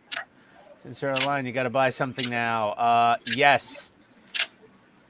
Yes, I'm working on it. Yeah, you can always check out the Black Magic. You want the design, little paint trays. Student and teacher video. I haven't caught up on the Discord yet, Todd. You can tell I didn't really comment at all this weekend. I didn't have a minute to myself. What were you doing up there? Well, primarily it was to visit my parents. You know, my dad's back home from the hospital, you know, for a month or change now. And wanted to see them, see how everything was going. I knew there was like probably 7 things I had to fix for them that my brother can't do. Mm-hmm. So I completely factory reset my mom's Android, which apparently got infected with like 75 viruses to the point I almost couldn't even get to the system settings to reset it. Excellent. I did that, and then I said I ordered and installed a portable air conditioner for my parents because apparently the central building air is not working so well this summer. And what else? I think I helped them shop for a new refrigerator. Oh, and the TV wasn't turning on because my mom got a new cable remote while my dad was in the hospital, and it doesn't. You have to program it for the TV brand. Right. When you get the cable remote. So they just didn't know how to do that. My brother came over. He couldn't fix the smartphone, and he couldn't program the TV remote. He tried before, apparently. He's not the IT guy, is he? No, I had to get him a job as a doorman in Manhattan. That can pay pretty good, can it? Oh, it pays really well. He's in the union now. He gets a friggin' pension still. Like he'll have 50% pension, and when he retires. Wow. He has fantastic medical benefits, and yeah, it's good. I guess it really matters because does he just work for one hotel? No, he works for a private co-op building in Manhattan, luxury co-op building. Nice. About 100 units of that all $1 million+ co-op apartments. Well, a closet cost $1 million in New York, so. Yeah. I mean, there's some in there that are obviously multiples, and some that are bargain basement. 1.2 mil maybe, for like a 1-bedroom on the ground floor. And after all that, are you still glad to be home? I'm so happy to be home. Then we saw Tony's family that moved from the Bronx to like sort of upstate New York, but only about 40 minutes upstate. But when you're from the Bronx, everywhere north of you is upstate New York, basically. So we stayed with them for a couple nights. That was a blast. And then we went to a baby shower yesterday in Long Island at some other of Tony's family, because I have my mom, dad, and brother. That's it. And everybody else, there's like 500 Italians up there we have to see. See, now we've answered this question. All right. That's a relevant dash. Yeah. Ian, you got to buy something. You got that. Yep. Student and teacher video. I have no idea. Can I mute when we're arguing? No. Yeah, no. I Negative. had a hard time in coming up with a conversation because you weren't here. Ha! We played trivia. Oh, Jesus. Eric would like to know, how was the pizza? Fantastic. And so is the chicken parm hero, and so is the chicken cutlet sandwich, and so is the bacon, egg, and cheese, and the eggplant parmesan, and the bagels, and more. That I'm just stopping there because that's enough food. I'm making myself hungry again, and I'm not in New York anymore, so that sucks. There's been a challenge has been accepted. Was there a challenge? Okay. Let's see here.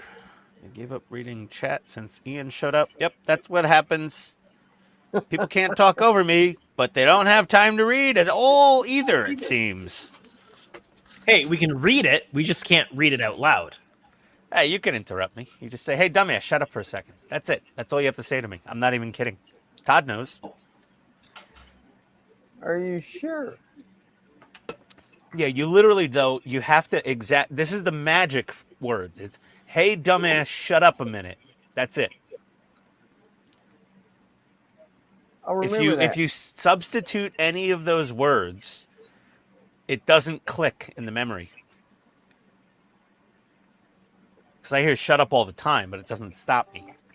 You have to be known. I have to know the person's talking to me. So if anyone says, hey, dumbass, I look up. They had a game in school, like, you know, a way to punch someone. And it says, what? I got hit a lot. Little fucker. Oh, there goes Todd. Donnie, did you drop the first F-bomb of the stream? I didn't get here for about 4 hours late. Okay. Well, Oprah Winfrey is going to buy everybody a new Pontiac G5 if we ever have Andrew Curse on the stream. Excuse me? Don says this is what It was happens a when you reach G6. 15 minutes late. No. A snowball has a better chance somewhere hot. A Firebird?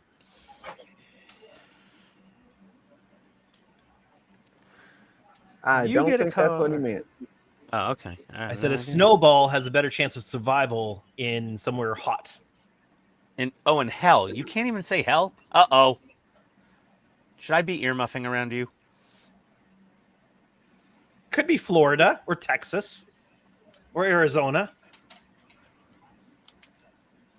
Yeah, or hell. Can you just say hell? Or you just censoring yourself to irritate me? I've been He's a around a pastor. pile of. Oh God, I forgot about that. Jesus. Yeah, but the pastors are loose with the rules sometimes, Todd. It's not a priest. There's a difference. They're kind of. It's a gray area of rules for them. It seems. Sometimes. Maybe not for Andrew. I'm not a Newfie pastor, that's for sure. Yeah, so you know what we got to do is now I'm going to be Homer Simpson and I got to get Flanders to curse. No, but then I'll go to hell.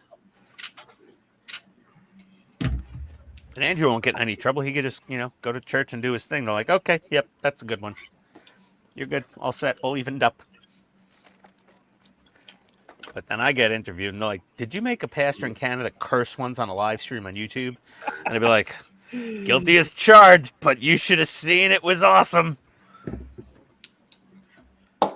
I'm kidding, Andrew. I'm not going to go egg you on for a cuss word.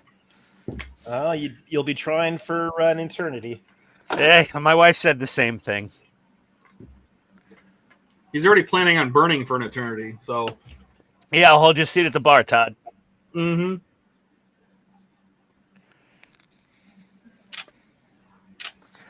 Well, Andrew, I'm glad you don't judge anyone here.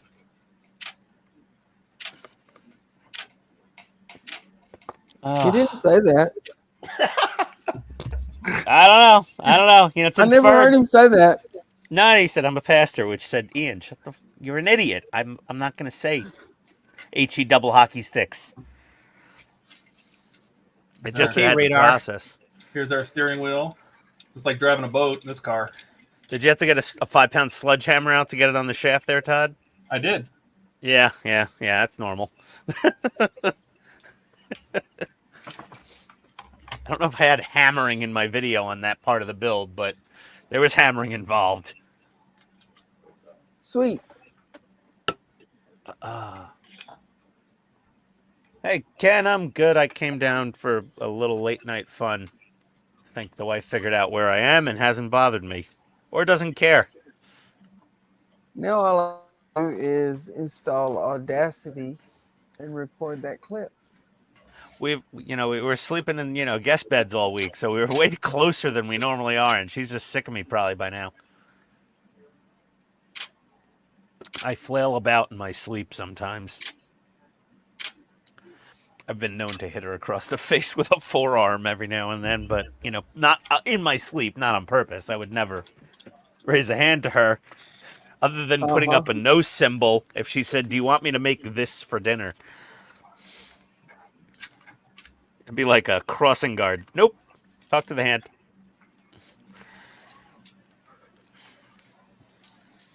Donnie, I don't know if I can do Don this. says, "Where's Rocket?" Rocket is up when Mama is home, Don, okay? You'll never see Rocket. He Like is a child. attached to her like Velcro. That's Mama's boy right there. When he comes down here is when I'm here and there's no Mama up there because she's out playing pickleball, okay? Or she's at a business event. Then they come down here and they're like, "Hey, what you'll do? What are you doing?" I'm like, "I'm working on the bench." "Well, you're going to give me a corn chip or something?" I was like, "Yeah, hold on. Let me get the camera on. So you're, you know, you pay for yourself a little." Yeah. I started putting Rocket in some of my build videos if he comes down here. People seem to love him more than me, so I'm like, whatever, I'll take it. Jack Todd, sounds we so might good. need to we might need to make an emoji or something. Do you need a rocket For emoji? Rocket. Yeah, I need a rocket emoji, like, and maybe a Maddie emoji. I'll give you both their photos, but like, if they show up in the video and I record them, I'll put like a little extra sticker on the thumbnail that says featuring Rocket. Just put his face on there, or a guest star. Now you're just trying to get the views. Right? Dude, clickbait. I'm a yes, clickbait all the way. If you did a live chat, you could have your little emojis on there. If you did like a live stream. Oh, yeah. I need somebody to review my last video and tell me what I did right to get the views so that I can apply that to all the other videos I do. Your Really, last live Andrew? stream? I wish I could figure out the Wait, the live stream or long form comment content? No, my last update video. Oh, your regular like a static Yeah. video. Because I I can't haven't figure had out. time to watch it yet. I'll have to check it out. I can't figure out why. Why did it blow up? Well, let's see. Hold on. Let me see here. I put that out 3 days, 21 hours ago, and it's currently got almost 2,000 views. Oh, that's it. Yeah, that's good. I mean, that's incredible. You know, yeah, that's a good number. It's 2 out of 10, only behind my Wonderfest dealer room video. Oh, well, Wonderfest videos are unfairly biased because one of my shorts from Wonderfest had 10,000 views. Continue talking. Oh, God. Yeah, no, this is good, though. So I He's got to tell a story all about himself all the time, every time. Hey, I just wish I could figure out why YouTube likes some videos better than others. God. I If we haven't all figured knew that that, out you wouldn't need to work. Yeah. Like, no, nobody. I don't know. Your Enterprise D Part 1 video is 1,800 views. But Well, the unboxing video is at 24,000 views right now. Well, an unboxing is always going to have like a massive number, especially for a new and rare and exciting and expensive thing. But for like 2,000 views in under 4 days, that's outperforming any regular type of video. So it's like, what was the magic sauce in that one that got the extra? I just wish I could nail that down. Yeah, no, you're part Tickled one. the algorithm just right. The only thing I did differently in that video was I had a 2-minute tribute to Boyd at the beginning, but I didn't advertise that. There's no way for anybody to know that before they click on the video. Not even in the description? No, I didn't want that in the description because I didn't want to generate clickbait. Generate views on a tragedy off of that, right? No, that's I didn't do a Boyd tribute video. I didn't do any of that. I saw the guys posting them all over the place, and I'm like, guys, I don't know. No, I thought it was important to say something, so I took 2 minutes before my video started. But like I didn't. It's not in the description. There's no way for anybody to know that before they click on the video. YouTube transposes your audio for subtitles. If you think they don't review that as well, They hear keywords. They know words. They know search terms. They've seen their history. They know everything. Google is Skynet. Google might know, but what Andrew's saying is the viewers don't know until they click the video. That's not the point. What I'm saying is his content may have been recommended to a different audience or more audience by saying words in the video like Boyd Crumpton. Well, that's true. So YouTube actually transposes, Andrew, your entire video to text for the automatic subtitles. Yeah. It at the same time ingests that data into the algorithm. And if you were talking about Boyd and Shrekworks, kind of YouTube knows it, and it's in an imaginary, invisible search description keyword on your video.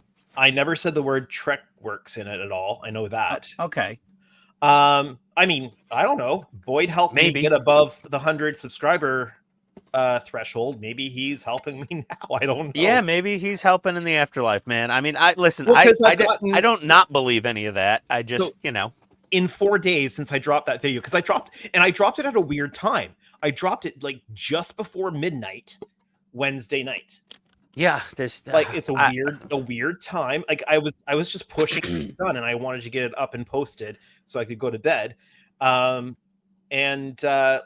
I had 2,280 subscribers when that video dropped, and in 4 days I'm up to 2,336.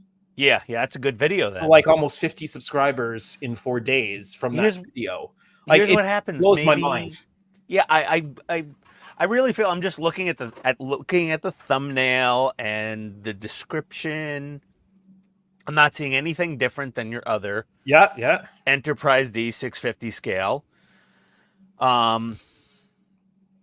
Did you say Helios model a lot? Maybe I don't know. Nope. Like I typically don't say that just because I don't want to push CBS to giving them a cease and desist order. Oh yeah. Good point. Good idea. I'm always careful with that. Yeah, I don't build anything that's like that, like that's similar to something else. Yeah, well, now that their run is pretty much done, I'm not sure that they're going to be releasing any more. I'm a little more free with it because it's not technically being produced anymore. So I'm a little bit freer saying it, like in comments, telling people and stuff like that. But I've just always been a little careful with that because I don't want to draw unnecessary attention from the wrong people. Yes. I mean, I was happy to push business to them because it's a great model to get your hands on. And they've recognized that they've got a lot of people buying the kit from seeing my videos. But did you link to them in your video? No, it was all privately telling people where to go for it, right? So yeah, good idea. But because I didn't want to risk them getting shut down because a lot of people still needed to get their kits in the second and third waves. Yeah. So. Oh, okay. I think I figured this out. Yeah. Why it got more views? No. Oh, not. I'm sorry. I was talking about how to get an LED somehow into the warning lights on the cab of this thing. No. Sorry about that. That was funny though. It was very funny. Yeah. So, like I said, I could watch your video and try to figure it out. I'll watch the one right before it and then watch this one. I could do that, but I think what happens is, and again, I'm not the channel to give advice on building your channel because I build my channel extremely slow, but I'm sure that Google, YouTube transposes all of your spoken words into text and ingests it and adds it to the search because YouTube's primary goal in this world is to keep people on the platform, is to put something in front of somebody so they'll click on it. Yeah. And YouTube is trying their damned hardest to get you to the right people because they want those people to click because those are their crackheads at consume, and all the ad money just comes flooding in. So I'll bet money you could say something in a video that could just like trigger the algorithm, and there's enough, sci-fi modelers that knew Boyd. I mean, just all the subs he had, and then everybody else that watched them. People could be like have that in their search history multiple times right after it happened, and then YouTube sees that they searched for that in the past, and that you just said this now, and oh, you're the new thing that said that search term, and boom, you're in front of them. It's magic. It's weird, is what it is. Well, that's because is. it's a hybrid AI system basically. So they've taught it so many things. Because the last thing I would ever want to do is try to garner views and stuff by, which is why, like, I didn't put anything in the description. I didn't comment anything because it's just my thoughts. I just wanted to say a few words and move on to the video. Yeah. So that's Ken says, "What do you, the viewers at home, think?" Yes, really. Oh boy. Okay, am I doing the clear cockpit, Donnie, so I could light it? I don't know. Are you?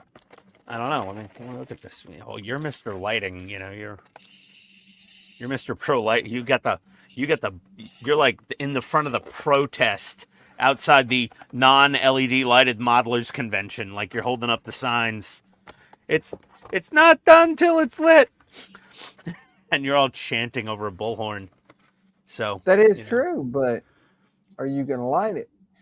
Well, the cockpit, I'm probably going to keep it like blacked out windows. That's like a nice look because there's nothing inside the cockpit to detail to like show off through the windows.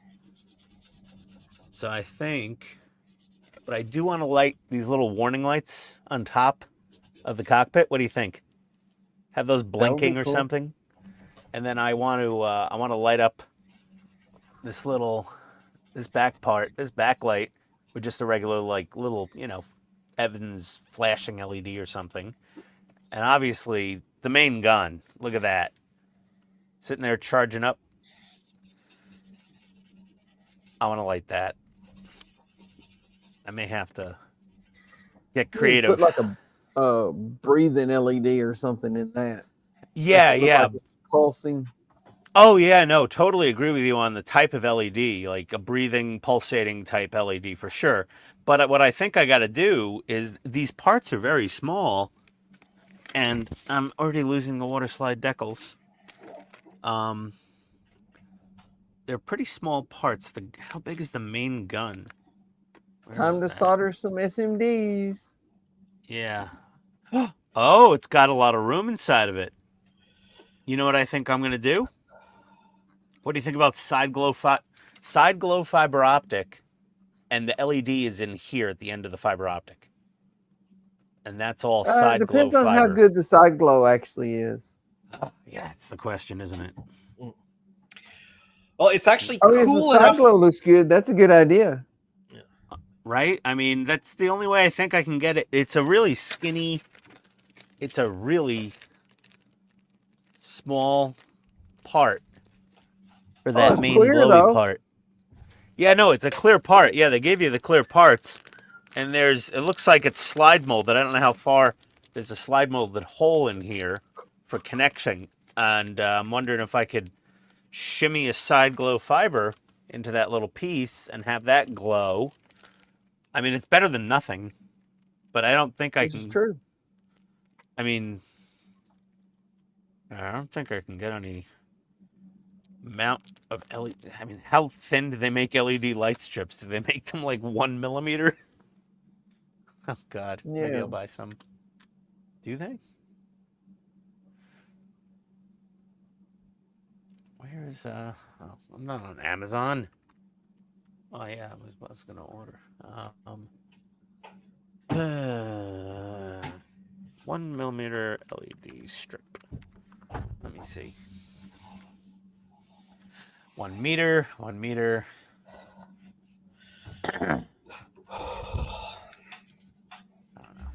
Yeah, we've been on mute this whole time because we were talking to each other, and I didn't want you guys to get all upset. No, it's fine. What was the question? What am I upset about? What do I think? About I what? don't know. Did somebody ask you a question? I don't know. Let's see here. I'm going to catch up on Head of the Movie. See you later. So, sorry. Later, Dash. That was a while ago. This one Our has- heat finally broke around here. So it's pretty cool out tonight. I've got the big, huge garage doors open. So cool that I've had to go upstairs and get a sweater. I love it. I am not Nice. built for heat.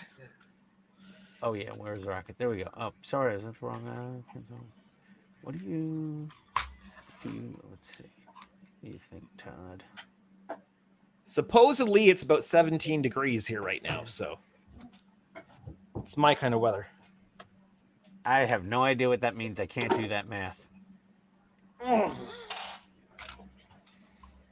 You're typing mo- into Google right now, Ian. In No, most I'm of the world, it's 17. Oh, good night, Ken. Good night, Most of Ken. the world at 17. Night, Ken. I don't have my glasses on. What are we saying? Good. We're saying good night, Ken. Good night, Ken. Yep, you're a fellow Canadian. Signing off. Did you say fellow Canadian? Canadian. Yes. Canadian. I say things silly. Canadian. Canadian. That's how they say it in Alabama. They go, "You one of them Canadians?" Andrew, you haven't been through enough of our country. Hey, you from Canada? You know, you'll hear it in all weird ways. No, because I think there's just a screw that holds it in down there when they put it onto the linkage. Plus, it's Ian, so. Yeah, oh my God! It sounded like because it's Ken. He said Ken. Yeah, I know. No, oh God, no! That was an accident if it happened, but that's hilarious. Yeah, I'm they're so missing- disappointed. I didn't think of that myself. I thought that was weird. Yeah, it doesn't say it anymore, huh? What are the actual What's dimensions? supposed to go in there? Nothing. Nothing. Okay. Width of 2.5 millimeters. That's not Oh, going to maybe fit it in needs to there. move a little bit or something like that to hook it up or something. Well, let me cut this part out of the plastic and start examining it. Start probing it for Just the steering wheel, right? capacity. Touching up How these much I- windows is going a lot better than I thought they would. That's I'm gonna because I'm have here to- talking, Andrew. I'm gonna have to show this on video.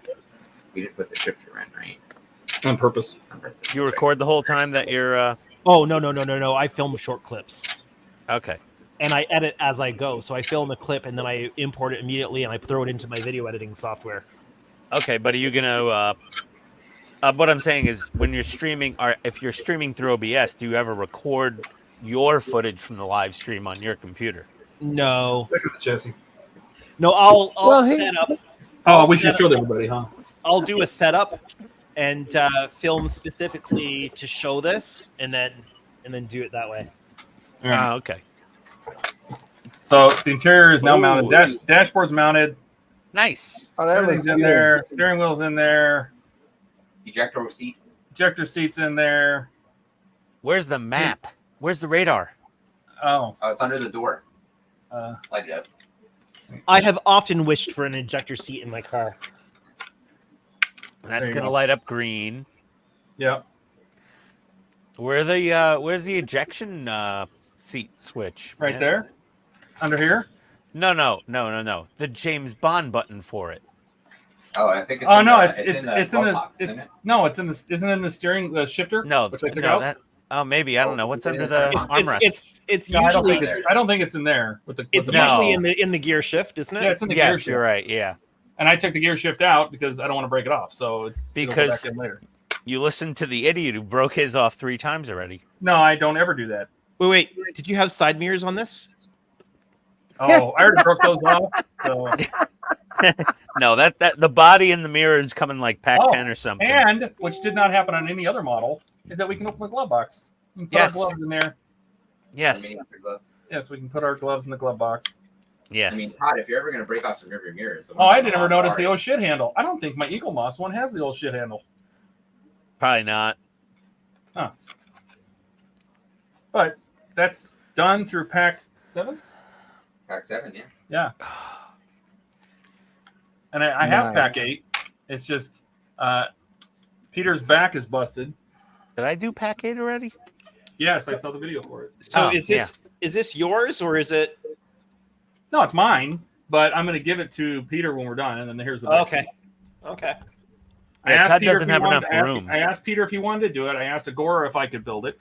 Agora said yes, but I'm also now building all of them because I started one and I said, well, I'll do the whole collection, and I've basically trapped myself into building 8 models now. Yeah, but are you gonna build the Goldfinger? DBS, yep. Ooh. Yep, Oh DBS. no, you have to build a model. Yeah, right. Todd, are you It's not doing the model. The Goldfinger? model building's the easy part, Andrew. Are you doing Goldfinger? I'm going to have to do Goldfinger. I don't think I have a choice. Okay. If I'm going to do the DB5, the James Bond collection, I don't think I have much choice. Maybe I should. Should I?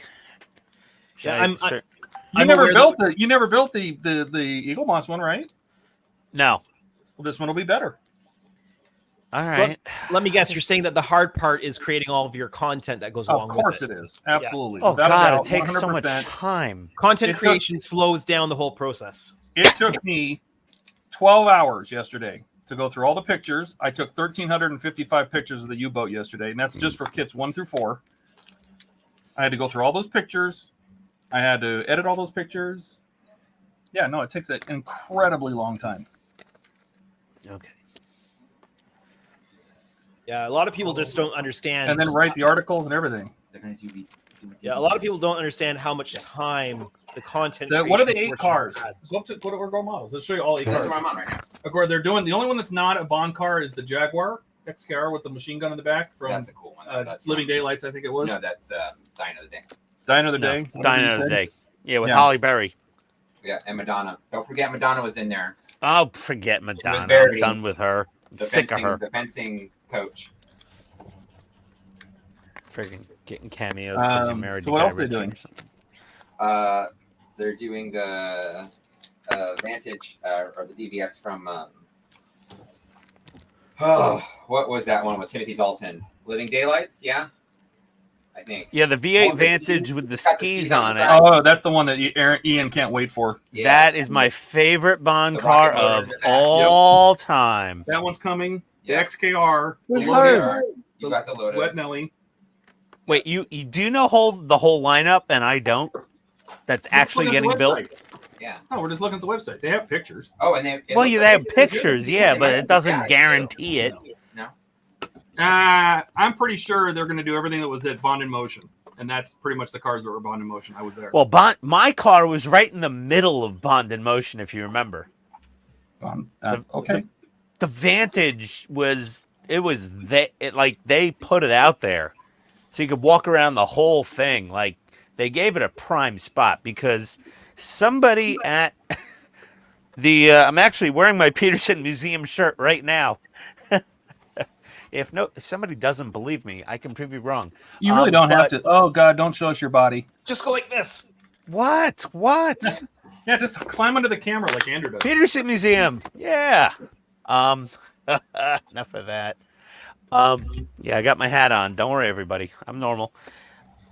It was Is that a center tinfoil stage. hat?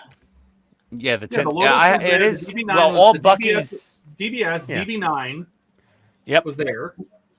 The Wet Nelly, Yep. both DB5s, Yes. the XKR. Of course, they Mhm. also had the 7 Series was there. Ooh, the What? E30. Yeah, but Yeah. that's not on their list. I wish it Tomorrow was. Never I Dies. wish Oh, it I was, love but that I think fucking that's thing. probably because BMW is going to tell them to pound sand. Oh, but 'Cause can you imagine those fucking M parallels? Ah, That's what I'm saying. That's like my I'm gonna favorite wheel. tell them I'm gonna call BMW for you. yeah. I'd just be like, please. I'll be like, this is the Todd father, This is the top.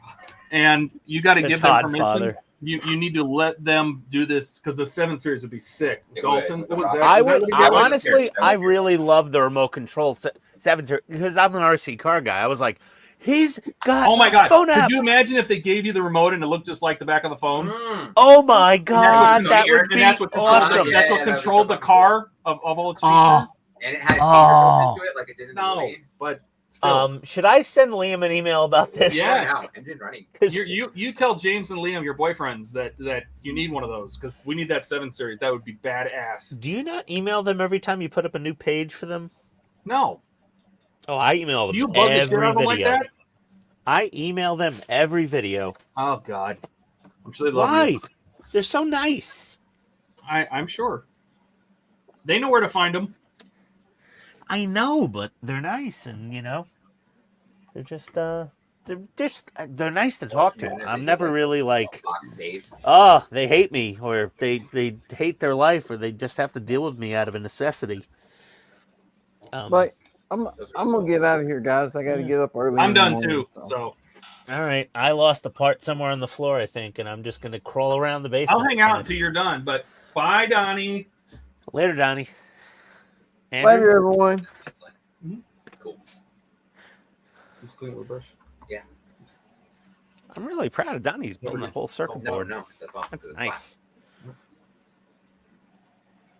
I can't do that.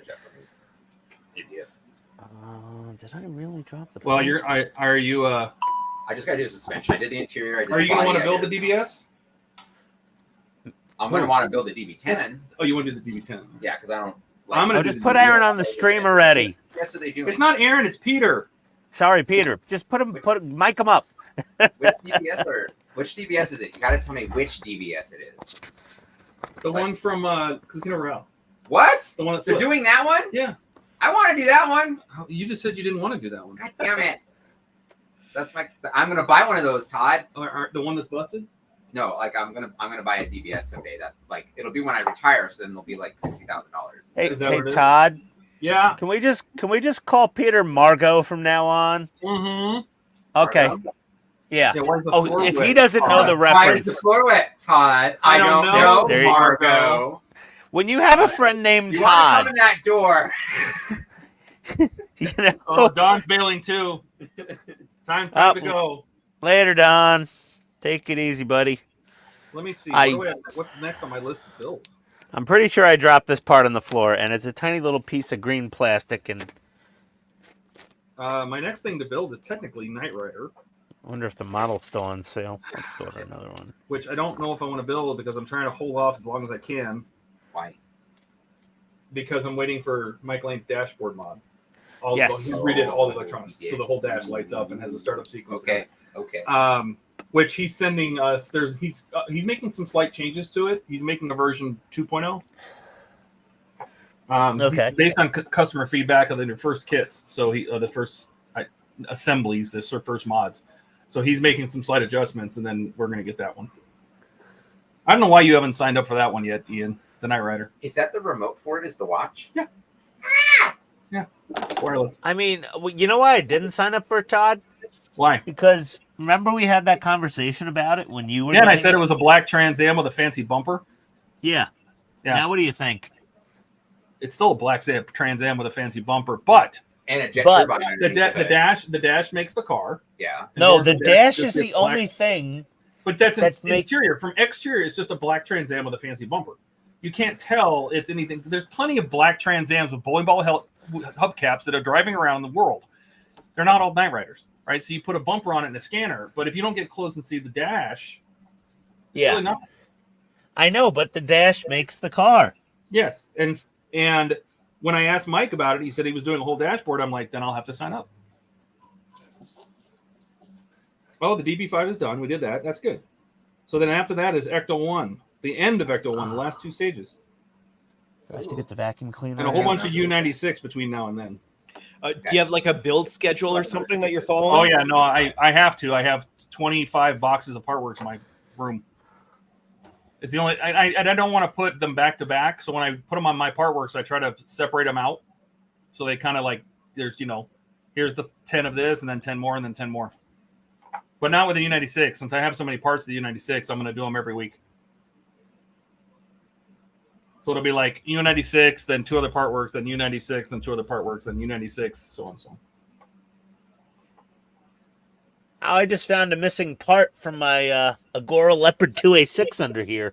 I was hoping you'd say you found my part for the Falcon. Yeah, no, not that one. I lost that thing. It's gone forever. What happened? I lost one of the little tiny parts for my Oh, for your super CG detailed Falcon. one? Yeah. That sucks. Luckily, it's on the back side, the part I'm not going to mount. So Yeah. that'll be nice. It won't be seen, but Now Wow, there are so many little screws from Partworks models under my workbench. The whole engine's flicker. I put a flicker circuit in it. Or I made a flicker circuit, I should say, in Arduino. Oh, So it runs. It's a cob strip, and since a cob strip pulls too much power from an Arduino, you have to run it through a MOSFET first. So I run it through a MOSFET transistor. The transistor is capable of PWM, so it can pulse. it. And there's headlights and cockpit lights. Oh, the headlights! I love the headlights. Yeah, Those those two lights on the front. Yep. Has tiny little headlights in the front. Hmm. Donnie's doing like the 4 red lights around the cargo doors there on the side. He's putting the 4 little tiny pinholes. He's doing it with fiber optics. I don't know I'm going to go that far. That's gonna be Well, fun. But you can see the part that's missing. Right there. we're gonna have a term. Don't go. Did you go full Donnie on that model? Oh shit! Yeah, that piece disappeared. I was screaming and yelling at it at the end of a stream one night, and I got so mad that I just kind of put it all on the table and went off. We went offline, and I like, oh, now I can't find that part. Could you try to fabricate something? Yeah, I could probably make it out of some styrene. Yeah. But that's gonna be the backside. I'm gonna drill a big. Yeah, but I would at least fabricate out of side. I'm gonna drill a big huge hole right through that cargo port Okay, to mount it. to mount it on. Oh, on an the arm. part wasn't on the floor. I had it up here the whole time. It was hidden by a pair See? of pliers. You just wanted to crawl around your hands and knees, didn't you? No, I really have bad knees. I don't like doing that. My knees are just fine. Well, now I'm kind of Oh, 9 and 10. They're all the torpedoes. I know. But they're gonna have Andrew. seams. That's what I don't like. Yeah, Peter, sorry. a lot of things are gonna have seams. Why not? We're still here. Oh, did you not like the Peter. comment I made about my knees? What about your knees? Oh, Never mind. Something like Yeah. you like Todd, being on your knees. you totally missed that part. What? He said, was I doing? my knees work just fine. Oh God, But I was like on my knees. I'm like, now my knees are bad. you're He's like, gross. mine are just fine. Here, the Boom, seat- just like that. I'm back in the sequel on the U96 mode. boathouse is, What? the sequel on the boathouse. I hate that. God, why does your workbench look like a swimming pool? That's the whole point. Have you seen the I'm just- website? It looks fantastic. No, I haven't actually. Go to I my gotta take a look. U96 build. The first kits are up there. Oh, hold on a sec. I'm going. Only go so fast. Does the coloring look different than it does on stream? Yes. Oh yeah, that looks great. What? No, you want to see No, it? the background. I like the background. Here. Oh, hang on. My Which U96 build.com. It's much more blue. See? Oh yeah, But it looks like water. it does. I love it. Looks fantastic. Yeah, nice. Oh, I like your little numbers there with the swordfish. Yeah, I figured I'd use that as the logo. So Ah, and you recycled the good old shop is open and the 3-in-1 oil. There we go. Todd has sold more 3-in-1 oil to modelers than I think any other advertising platform ever could. want to build some torpedo tubes? You got to go home, don't you? Because your back is falling apart. All right, Steve. Peter's leaving. Later, Peter. Hasta luego. I'm sorry. Bye, Margot. I'm gonna use that. I'm gonna just keep it. That's my name That's now, you Margo. own that, man. Own it. Thanks for coming. Yeah. Build an E. Let me know about Pack 8. Yeah, build an E. I'm ready for pack anytime you are, bro. Okay. All right. Friday Yeah. nights they stream.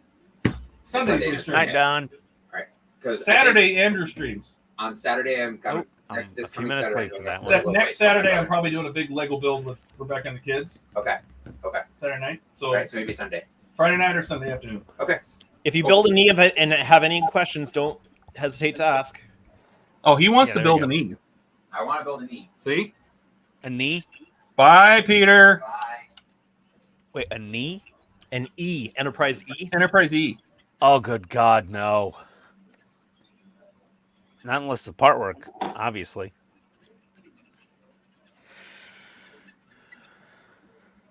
Just have Peter give Andrew there a holler on the internet, and That's what I said. I said he'll build E. He'll build one for you. It'll probably take a year from now. He's got so much other stuff to do. what's your There goes backlog, Peter. Andrew? Well, I'm not accepting any more commission builds right now until everything's off the bench because I have enough work right now to take me through to next year.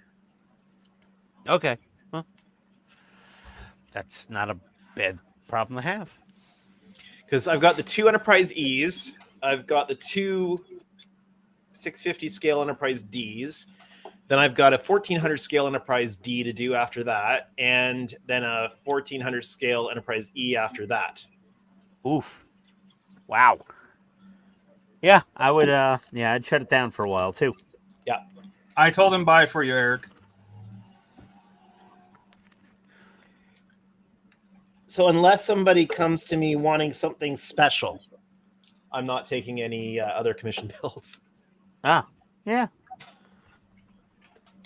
So like if there's a project that I think would be really good for the channel, otherwise. Yeah, you gotta be kind of picky. Chip Nano 0805 SMD. Yellow. Do I not have red? Green. Yellow.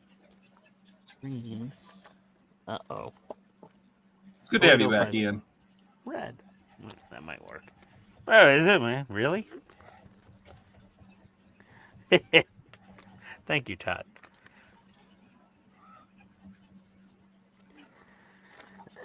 It's usually me talking to myself half the time in this when I'm looking for stuff. Feel like it. Well, now you have us to talk to, and the rest of the world, whoever's watching, whoever's managing to hang on at the 6 hour and 45-minute mark. The rest of the world. It's kind of late.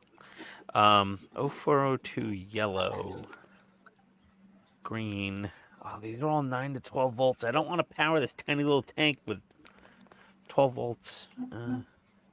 0805. 0402. Okay, so now I need to look at 0402s. Why do I have 2 packs of yellows?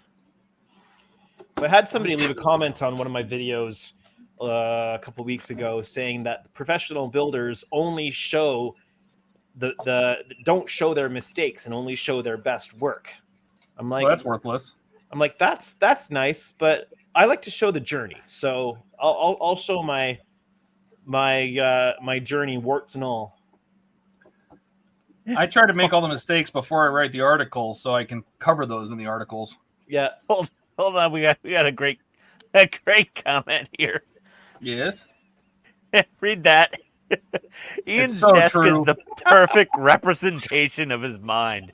Amen, brother. The question is how do you have any room to work? It's all in the mind, Andrew. Then It's again, all in the mind. Then again, my shop is only clean where the camera sees. Yeah, really. My shop at any given time. My shop is immaculately clean and organized everywhere my camera doesn't see right now, and unless I want to be honest with myself and go, look at this giant pile of shit behind me, like it's everywhere. Did you say pile of ship? Yes, pile of ship. Yeah, there's some Enterprise. Well, and there's Ecto 1. It looks like somebody parked a car in your workshop. Yeah, that's my pickup truck. Oh. This is a garage. It has like the guts of an Ecto 1 sitting on it. Yeah. My shop's in our garage, but I'm not going to let anybody park a vehicle in here. It's my work spot. I've had this vehicle for 22 years. And how long has it been since it ran? 22 years. Maybe 6. I don't know. 5 tops. It's mechanically sound. It's a model at this point. Well, it's mechanically sound. It's just electrically a little like me. Not sound. No, not sound at all. Definitely not that. No. And in case anyone's wondering, I came back from New York and my brother got me gummies. And my anxiety level when I got home through the friggin' roof. She's like, honey, aren't they supposed to do the opposite for that? Well, when I get home. Oh, no, that's why I took a gummy. Because when I got home, I was like, oh, no, I'm home. There's things that need to be done. There's adulting to happen. And I'm like, I don't want to do it. Well, these don't have to be resisted. I could just rip the resistor off. Yeah. So there we go. Just fair warning. Do you fit in there? Oh. Uh-oh. It goes all the way up to the front, the hole. LED goes all the way into that. Okay, that's great. Oh, now, where do I want to put? I get lights in here. Oh my God, can I actually just get LEDs in there? Okay. LEDs. LEDs, yes. I will not light a model, Yoda. Yes, you will. You will be. Yeah. How was that? 0402 SMDs fit anywhere. Yeah. Oh, that's. Yeah, I used to have a shirt that said that. I fit anywhere. There's an adult joke in there that you don't have to worry about. It was also a self-deprecating on. I was in the pool. I can now fit anywhere. 0402s. Looks like that's the ticket. Let's see, 0402s. How will we? Interesting. Face them forward.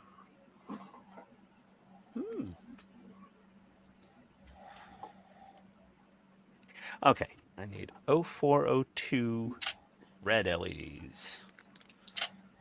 Let's see what Amazon has, everybody. I mean, they're not the smartest LEDs out there, but they work quite well. Redneck model in Georgia. I'm from New York City, dude. But I feel like, like people are identifying as anything they want now. So when I was a kid, I identified, I think, as a redneck because I was like the only white kid in my neighborhood in the Bronx.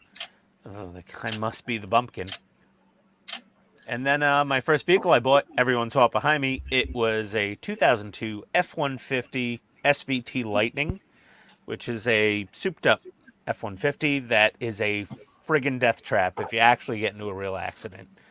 Because that generation of F-150, the frame folds like a taco.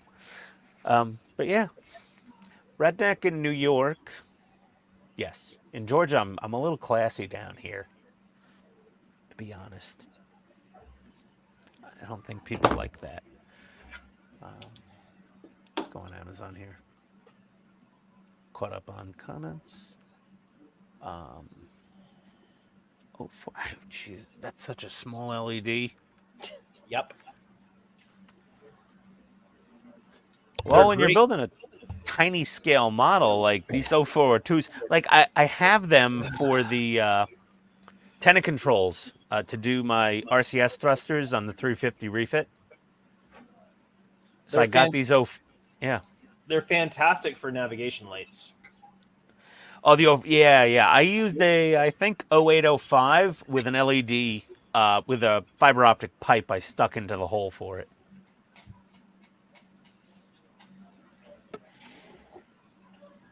Okay, 25. Oh, well, they do have them.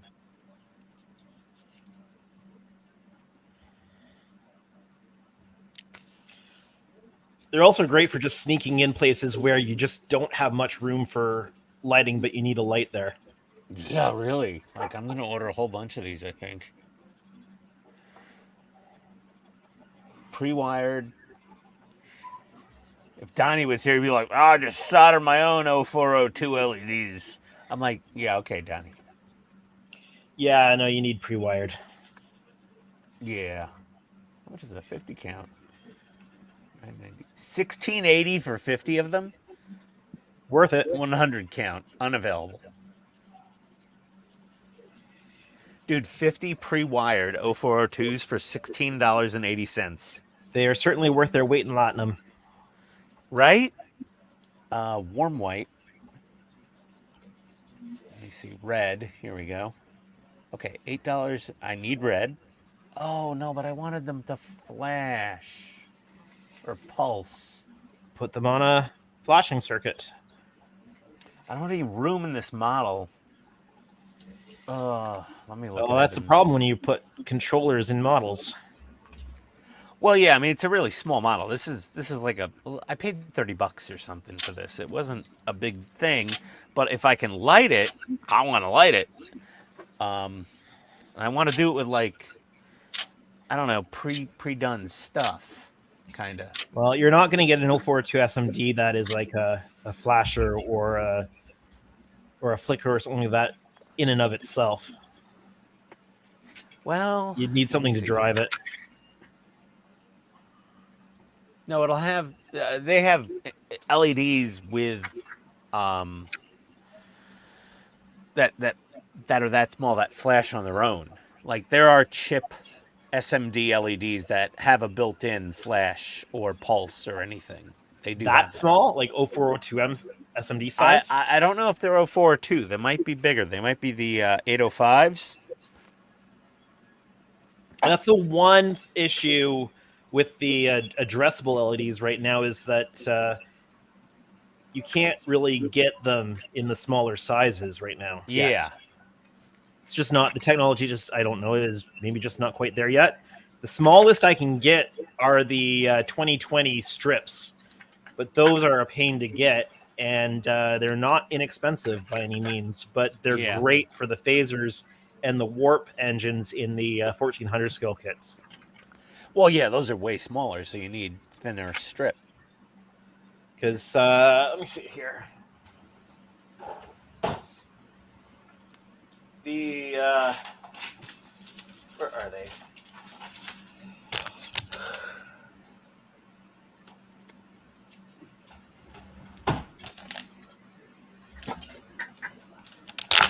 They're great for the phasers in them, but I've been using them for the warp as well, so that it cuts down on the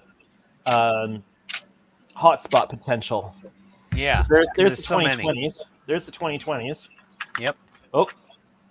And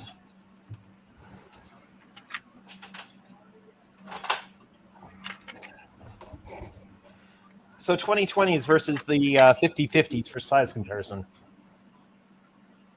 Hold on a second. Let me. Oh yeah. So this is what's in the phasers in the Enterprise E. Yeah. They're like teeny weeny. Yep. Yeah. Those are compared to, there's the closer to the camera. There's the two side. Ah! Yeah.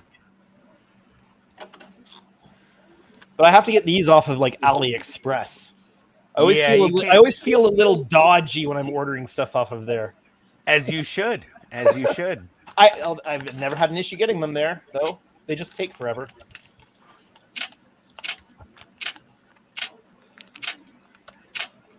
Yeah, if you Google it, eBay, no, it's 2.7 millimeter. Oh, is that 2020? Yeah. No, eBay. Are they high density? How dense were your lights? They're like super high density. Are they like butted up next to each other, basically? Pretty much. They're also addressable. Oh my God. Okay. Okay. Yeah. That's not no. Well, like, so where is it? Oh, you can't even see the solder point. Like, let me just. This is what you have to solder to. Oh yeah. Yeah. Right. Well, I have some pretty thin LED strips. But yeah, that's tiny.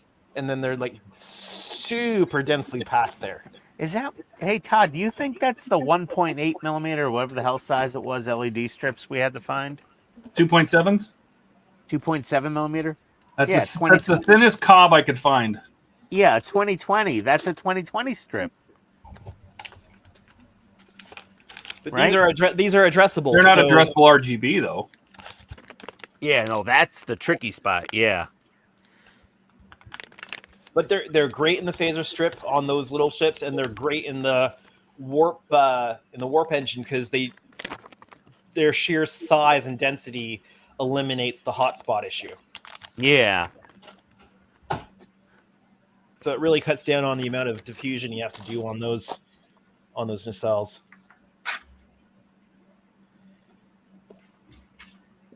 Yeah, that's probably the way to go. Let me see. 0402. I'm back to my LED hunt. I think I'm okay, so I need Evan Designs calls I think the 0402 the Nano. So like they have these code names for LEDs. It's like I gotta always remember. No, Pico. Sorry, the Pico. Pico. Okay. Let me see if I can get a pulsing or flashing Pico. Being in Canada, I never order from those typical American sites for all that stuff. Just because it's not worth it with the exchange and the customs shipping and duty and all that kind of stuff. Yeah. I love Evan Designs. Unless it's something I absolutely can't get somewhere else. So, Andrew, like one of those exceptions may be. So when I built my shuttle Hederium, I wanted all 8 of the nav strobe lights to blink at the same time, at the same rate. And Evan Designs has a sync with a pause blink circuit that was perfect for it. But it only comes with a max of 5 lights. So I just called them and I said, hey, can this thing run 8 lights? And they said, yeah, but that's kind of its upper limit. I said, fine, I'm building a model for Wonderfest. I need this with 8 blinky lights. And they're like, no problem, we can do it. And I paid like, I think a $3 upcharge. And they custom built me a circuit with lights on it. And I had it in 3 days.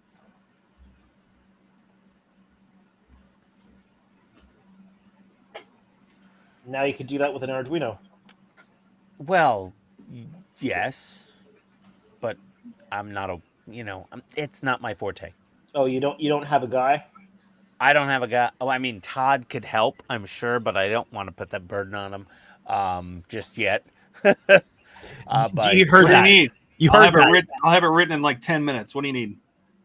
I know, Todd. I'm just saying, if I get into Arduino, Andrew, Todd's my guy. He can make that thing do anything. You've seen his enterprise. You have, right, Andrew? The fan home one?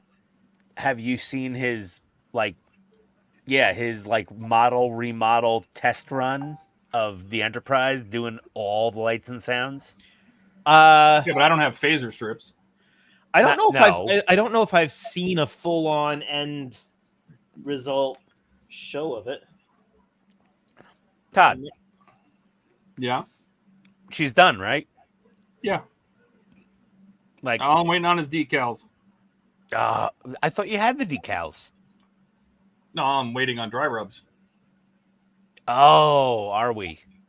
Am I? We are. We are. We are. Okay. All right. They're that good. If they're that good, I'll order 2 sets for Mike. I know he gives you a spare. I'll order 2 sets for Mike. Just tell him to email me when they're ready to sell, okay? And I will definitely order those because I'm pretty close to the end. Yeah, Mike Lane makes really nice dry transfers. And even his regular decals, amazing. Flashing. Oh, yeah, I'm gonna have to get back to doing the artwork for the decals on this thing. I'm gonna have to get those. Oh, you gotta cut them out yourself. Well, the decals provided are inkjet prints. They've got no white ink. They're not white backed. They're not Alps printed. Jesus. So I'm getting them. I've got and they're not as high resolution as I would want. So I'm taking the provided markings artwork. I'm recreating it. Okay. In Inkscape, and I'll have them printed properly on an Alps. Yeah.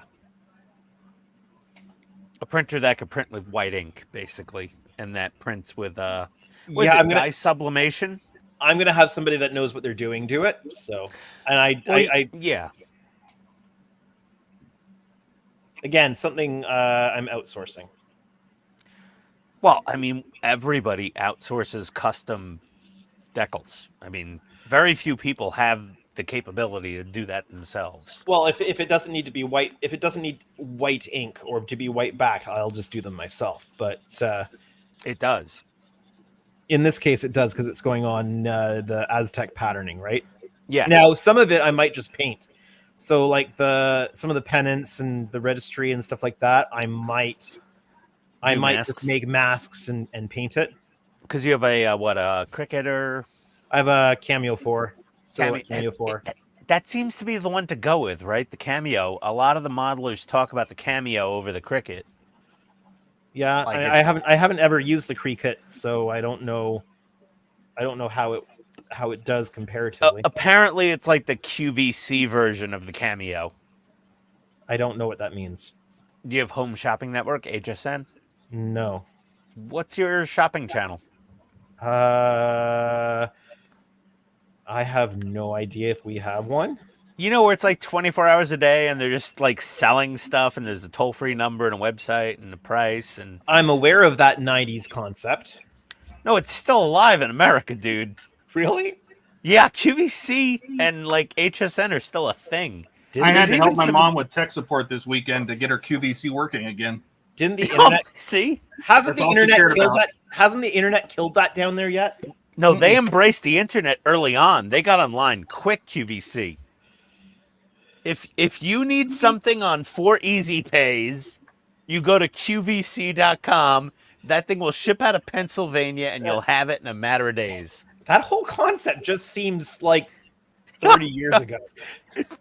No. Then again, restaurant waiters at restaurants down there still take your credit card from the table.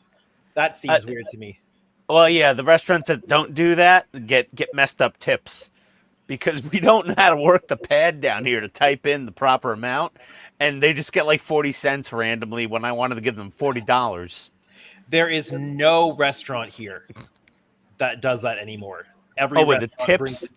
Every restaurant brings the machine to the table and you swipe it, you do it. Oh, no. Yeah, that's catching on. I think it's actually like a law here that they have to do. Yeah, I know, because they want full control of the currency and they want no one to be able to pay with cash or take cash out or... Oh, you can do cash if you want to, but if you're paying with a card, then they have to bring the machine to the table. They're not allowed to walk away with your card. It's to prevent fraud. Canada's got laws, we know. But yeah, where was I? Oh, so Evan Designs has a flashing Pico, which is I guess the 0402. They have a flashing Pico LED, and it's built right in. Like there's no extra circuit board or anything.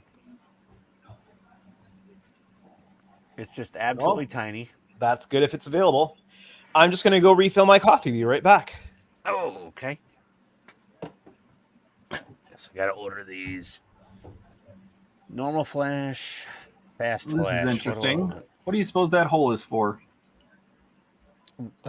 Hold on a second, Todd. What? I wasn't looking. Hold on. Do that again. Oh God. So Jesus in Christ. these are basically just like bolt rings that go around the torpedo tubes. Mm-hmm. They're just bolt rings, but one of them has this tiny little hole in it. Is it not in the instructions? No.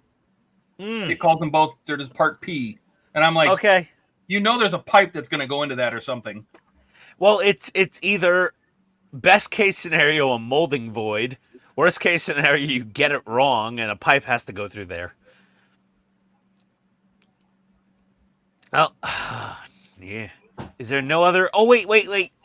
The notches are different in the middle. Are they? Are the notches different? No. Oh, it's just a hole that's throwing me off. Let me grab a number 11 because it's the other two torpedo tubes. Give me a second. All right. Well, I can tell the stream's been going for a good long time because I only got half a cup of coffee out of that pot I made before the stream starts. Oh, wait! You just take a sip at a time? Well, I started with a full pot of coffee. and so I just went to refill, and I only had enough for half a cup left. So I've gone. Hey. I've gone through the whole pot. You have one of these mug warmer? I do not. Yeah, I got this. I thought I would use it to warm up my 3-in-1 oil bottle a little because it And doesn't then like let me the guess, pump. you melted it.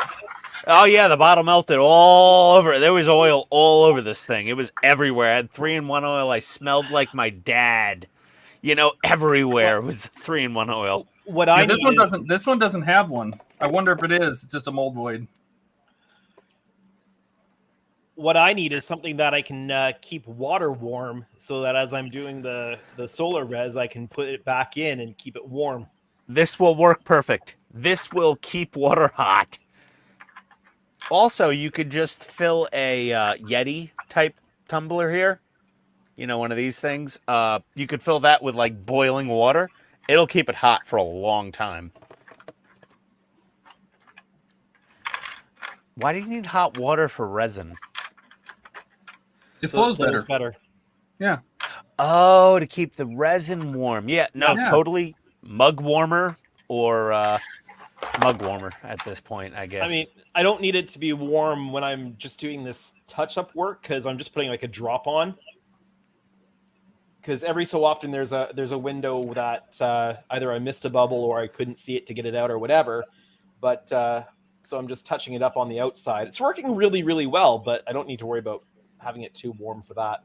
You know, you can get if you're using, are you using SolarRes brand resin? I'm using SolarRes brand SolarRes, yes. Are you using Loviscot, like the thin? I am using, let me get the master bottle here, because I'm using this. Hard Flex Duro Finish. You want it to be flexible? It's actually it's curing quite hard. Well, it's still technically, it says flex. It's what I could get. Okay. Can you take a look on Amazon Canada for something? Amazon Canada does not have any SolarRes. Oh no. Go on Amazon Canada. And Mr. Resin is expensive on Amazon. Oh, it is? Yes. But I got this giant bottle for how much? Hold on, let me look. 18 out, 500 grams, half a kilo. Let's see how much it was. Orders.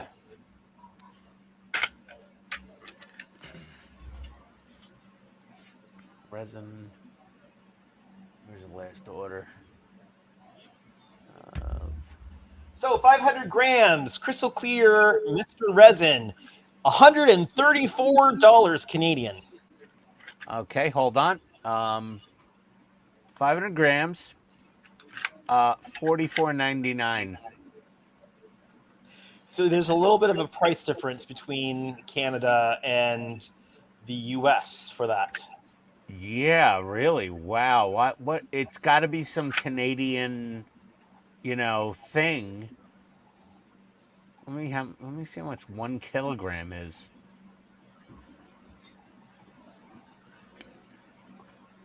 So next year we're gonna have to do an under the table deal. 1 kilogram. If I do some, yeah. Are we dealing resin at Wonderfest? Is that what's happening? if I do a subscribe and save, I get 1 kilogram of this Mr. Resin, so 32 fluid ounces for $62.99. If I do a one-time purchase, it's $69.99 for 1 kilo. Double this bottle of the clearest resin, clearer than I did SolarRes. This is clearer. Period. And my gummy's kicking in hard now, boys. It's gonna get wild. I'll keep myself quiet. Oh man. I'm watching on the dashboard of my car while I'm charging. Did you buy your Tesla, Francisco? He was going to buy a P100D. Oh my god. Wait, he bought a P100D, a brand new one or a used one? No, a used one. How old? I don't know. I'm sure he can answer that. This car is much quicker than my M5. Welcome to the Tesla family. I literally made Gladys sick from one pull. Did That's you go true. ludicrous mode? Well, he didn't get the D is the fastest one they make. Well, the P100, but then they have the Plaid edition. Yeah, that's just a version of the P100D. Oh, okay. Software. 2020 Model S. Okay, so you got some time, and if you make enough YouTube friends, maybe you can get your battery fixed by that dude over here on the East Coast. What's his name? Rich Rebuilds. That guy. Make friends with him on YouTube. Yeah, you're not going to need a battery fixed. Those things will outlast the car these days. Oh, Andrew, you're a pastor and a friggin' greenie at the same time. I love you. A greenie? What? A greenie. The greenies. Isn't that the Canadian term for the Green Party, the greenies?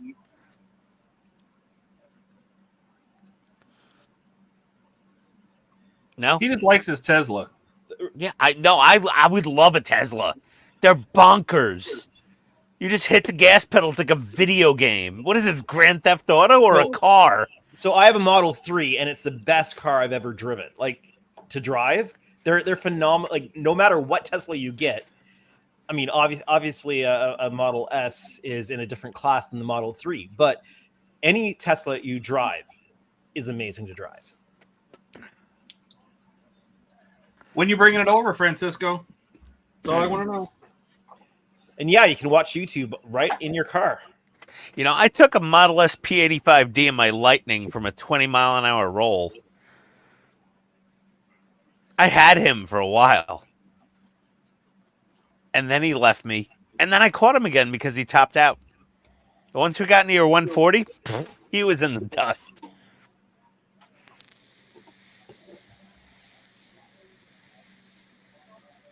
I'll come over when I don't have COVID. Oh. Still? What are you giving it to your sister? No, he lives in San Diego. You have to have COVID at least twice a year to be cool. Gladys lives here, so he's obviously still in Phoenix. Oh.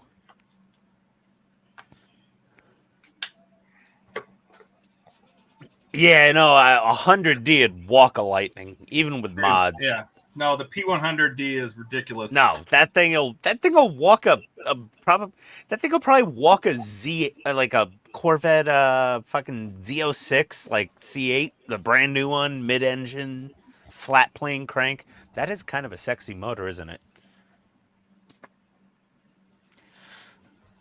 Everyone loves a flat plane crank. Okay. How are we getting lights in here? It's kind of nice that there's enough Teslas around here now that I'm not getting all the looks anymore. I kind of just blend in as per normal now. So that's kind of nice. At first, it was a lot of attention on it. Yeah, nobody in Atlanta would give you a second glance, Andrew. There are so many Teslas. They're starting to outnumber the cockroaches and homeless people combined. Well, the funny thing is, once we got the Tesla, and our rule is whoever does the most driving between me and my wife, whoever does the most driving takes the Tesla. So what we are not paying, actually, let me rephrase that. What we're paying for what we would call hydro, which is electricity, for our entire house is still less than what we are now not paying for fuel for the cars. Oh, that's good. There's some subsidies possibly. No, we don't have any hydro subsidies for it. It's just we charge at home. And the cost of doing that is negligible, and our entire hydro bill is still less than what we're saving on fuel. I'm building torpedo tubes, Francisco. I'm touching up windows on the Enterprise D, getting rid of any bubbles that sneak through. Ooh. And oh, I'm working on this little. Where's the box here? I'm trying to figure out how to get lights into the flashlights on this cab on this thing. A Godzilla maser beam tank. Not a laser beam tank, guys. Maser beam. I really, I wish I knew. I don't. Lost in translation. But yeah, that's what I'm working on. Just trying to figure out how to drill a hole in here right now without destroying the part or the model. I need a 1mm drill bit. And, are those ones? Or are those point? He is working on the Helios 1650 Enterprise D. Yes. Resin kit. Andrew. Oh, yeah, so nice. 1/650 scale. That's 1mm. To give you an idea, so. Francisco, the Enterprises we built would fit inside the phaser ring of that big one. Yes. They're like 1/900 something, right? Yeah, ours is about 1/900. That one is 1/650. So it's a third bigger. So here's the 1400 scale saucer for comparison. Yeah. Oh boy. Yeah, that's a. We had him measure across the phaser strips once, and it was like the width of ours. Yeah, that's because I think our saucer is 50 centimeters across, so it would basically sit right on top of that phaser ring. Yeah, that's one beefy model right there.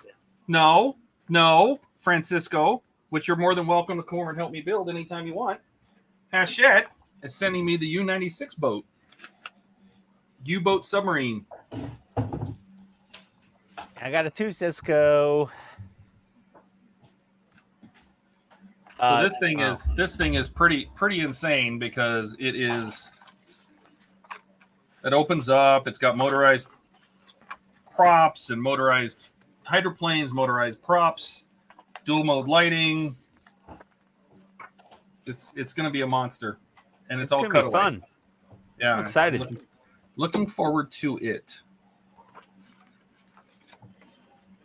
For comparison, this is what 1000 scale looks like.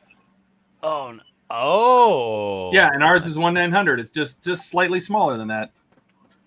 Oh boy, I lost another part. Uh-oh. Sorry, we're blocking him with a chat. Sorry about that. Isn't that crazy? Yeah, that's and I'm holding this. This is probably about I don't know, 9 inches above the saucer. So you've got to take the height in comparison. Set it on the saucer. Come on, what are you waiting for? Okay, if I turn it upside down, then I can do that. There you go. Just bigger than the phaser ring. Ours is just smaller than the phaser ring. This is crazy. Yeah, that is a big. He says, "It's a big." Why am I losing things tonight? Oh, yeah, that's why.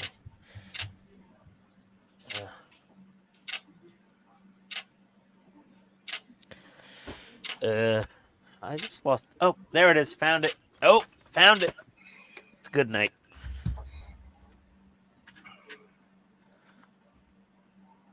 Let's see here.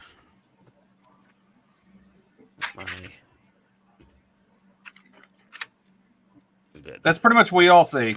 Dang. Yep. Every time he whips out his D. Oh, Big D in the house. Oh, wow. I got to order some more 1mm bits. I've snapped 4 so far.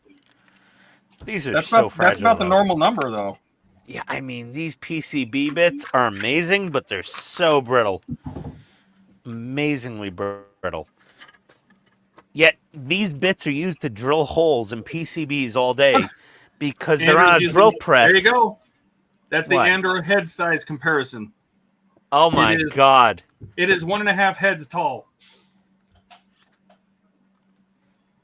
It's 1.5 Andrew heads tall. That's right. Andrew, your sound's out, buddy. He probably turned his Are headphones off. you and sure didn't- my Are you sure my sound's out?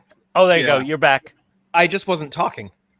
Well, I know foreign concepts, right? Are you putting rules of acquisition in your headline?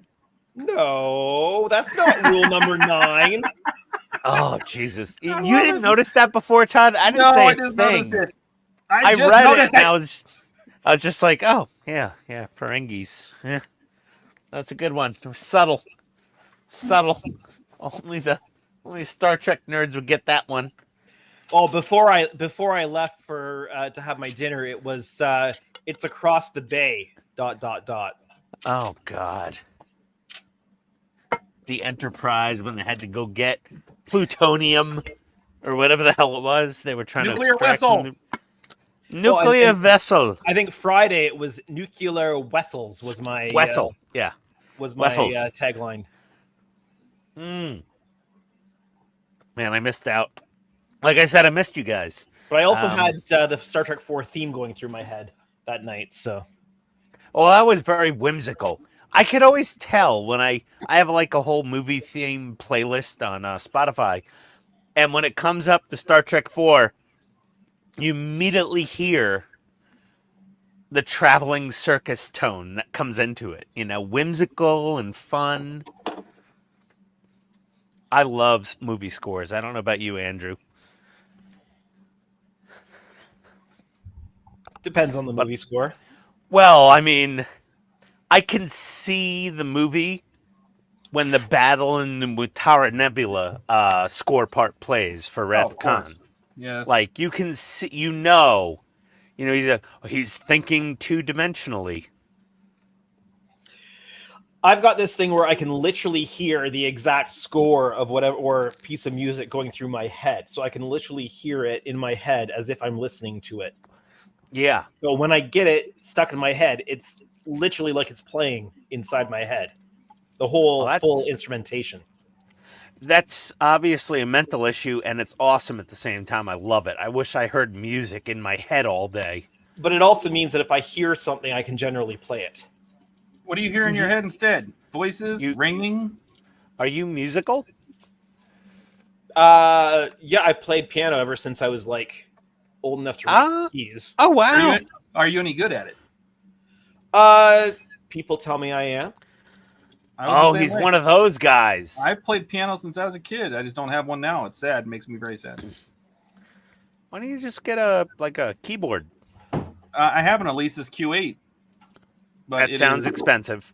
It was. But it was when I moved here, they broke one of the keys, and it was so expensive to get it fixed. And I couldn't find the part to do it myself. I haven't played it. It's in the closet behind me with the bad access point. Todd, there's a shop near me in Georgia because Atlanta's a music city. So they have, I think it's called Audio Lab Georgia or Audio Lab Atlanta. Mm-hmm. And they fix all sorts of random electronic things like magically for like $75 or $100. Oh yeah, no, I tried to find an Alesis dealer here, and they basically told me to pound sand. So I was like, yeah. But I told my girlfriend, I said, when we move in together, I said, when I'm buying a grand piano. When? Did I stutter? You said, oh dear, we've escalated. Oh, okay then. That's happened. I heard that. No, no, because I don't drink.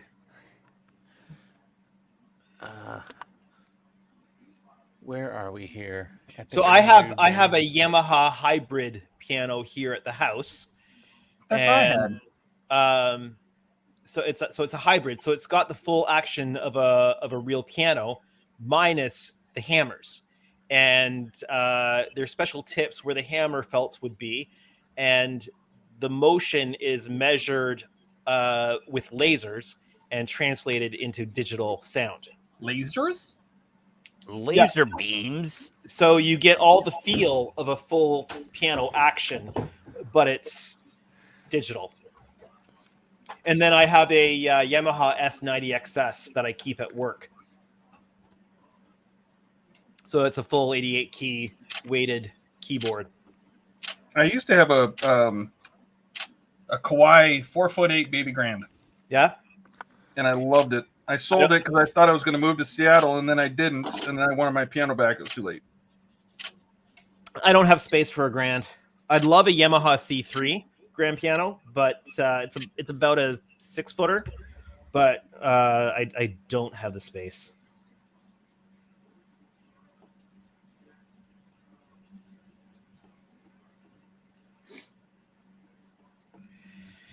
At work, we have a 125-year-old Steinway. And it's awful. It's absolutely awful. It's awful? Oh, it's 125 years old. It really needs to be a piece of furniture in somebody's house now. It's just, you cannot keep it in tune. It's been restored a couple times, but it's just past its life expectancy. Is it one of those pianos that the sound changes when the weather does? Yep. Yeah. And it's just its age, because they have a lifespan. Like anything else, they have a useful lifespan, and once they get to a certain age, they need to be retired. So I mean, it would look good in somebody's home, and if somebody just wanted to like play on it a few times a year or whatever, it'd be great for that. But to be a practical used instrument, it's not good for that anymore. I had something go wrong with Chrome. I didn't hear anything. What was that? I didn't hear anything for a while. I don't know what happened. Come to think of it, we didn't hear you for a while. Yeah, I know. Chrome just crapped itself. I've got one of those 13th gen Intel i7 processors, and apparently, they're problematic. Random crashes, blue screens, and there's finally a lawsuit, and they've admitted to. But then they're like, send it in. We'll send you a new processor. And then they're like, oh, you bought it here? You send us a picture. Oh, it's a counterfeit. 80% of the processors in America are counterfeits from reputable sellers. I don't think so. So I'm waiting. I'm going to call Micro Center next week. I'm going to see if they have a system in place, because Intel's being a bunch of psychos. They're going to get sued so bad. I'm going to get a letter in the mail. You're entitled to your portion of the class action. And I'm like, okay. And you read further. It's like, you will get $14.02 if you sign this, so that the lawyers that represented the class can get $180 billion. I'm like, okay. Yeah, sure. No one cares. Even Cisco. Cisco's got to know about the Intel processor recall. Yeah, I don't know.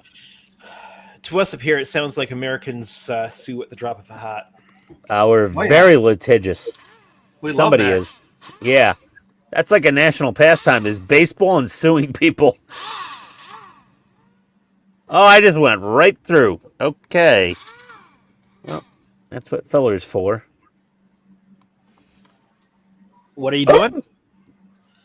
I was drilling through the bottom of the light bar mount, and I went right through the top, but that's fine. I don't care. I just want to get LEDs in there and light pipe them, or whatever I have to do to get them lit, because I'm channeling a little Donnie right now, apparently. I'm like, LEDs and everything, man. LEDs for life, bro. There we go. Now I'm curious what's in my laptop here. If you have the laptop processors are not the problem right now. It's a desktop boxed processors. The 13700K and the 14700K, and also the i9, the 13 and 14 900Ks that the PC builders use. There we go. People like me. We're twitchy, and my computer randomly, once a month, It'll just blue screen and reboot on me when I'm sitting here doing nothing.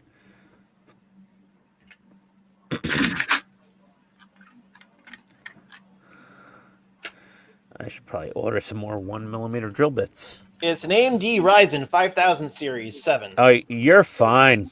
Yep. With You're fine. And I know my graphics card is a 3080. Yep. RTX NVIDIA. You're fine. You're fine. Nothing to worry about there.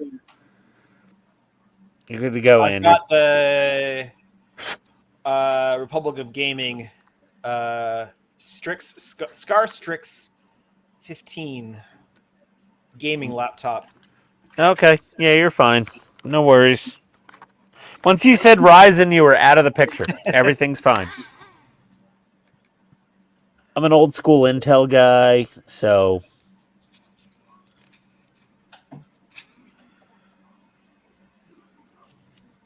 Trying to get a good size hole. Need that little Tamiya router thing, I think.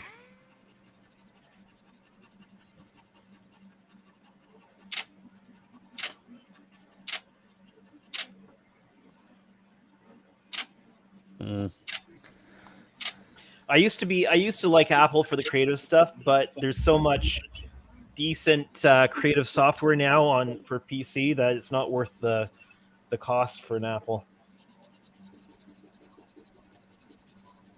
Yeah. Like if I didn't have the paid version of DaVinci Resolve for work that I'm able to use here as well, I would just go with the free version, and it does absolutely everything I need anyway. So, am I not seeing comments? I don't know. Are you? Is this streaming to more than one channel?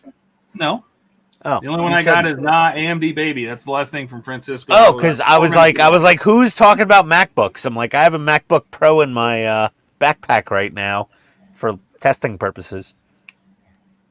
No, I was just talking about Macs. I was just saying that I used to like them for all the creative stuff, but there's enough creative software now for PC that's good. Well, Andrew, you know Apple went back to using not Risk, Jesus. Well, they're playing Risk, are they? No, not Risk. Oh, Todd, what's the one they went to for the Mac M1s and the Wasn't M2s? it ARM? Yeah, ARM processors. Yeah, ARM. They went to ARM, Andrew, and now I'm not a doctor. I don't know those things. No, ARM is the processor. They're not on an x86 platform, an Intel compatible platform.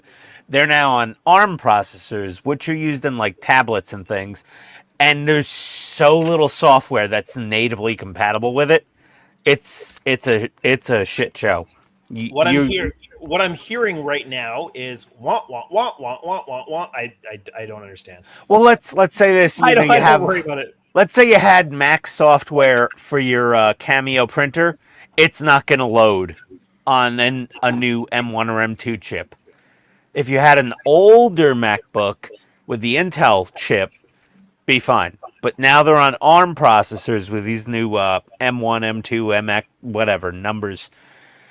And basically nothing works anymore.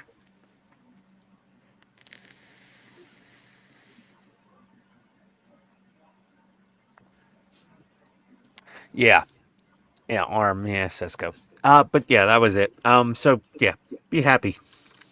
Well, I still have a MacBook, but I rarely use it anymore. And when it dies, I won't replace it with a MacBook. Yeah, I mean, my wife is all Apple products. My wife. Francisco's one of those Tesla Apple people now too.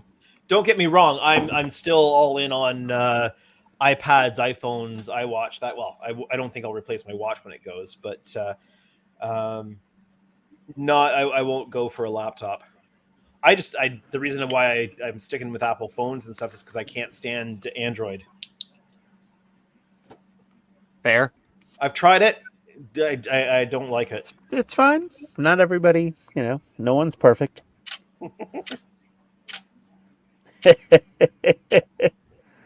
Nerd fight. We had some Android tablets in the house, and I just could never. I never enjoyed using them. You know, Well, I started out with Android tablets, and I even got rid of them when I have an iPad. Yeah. We ended up we got 2 tablets free when we upgraded our phone plan a while ago, and they were Samsung tablets, and I tried using it, hated it. So like we had one for me, one for my wife, and so we ended up just downloading them to be kid tablets for our kids. And now my daughter has an iPad instead of that tablet. So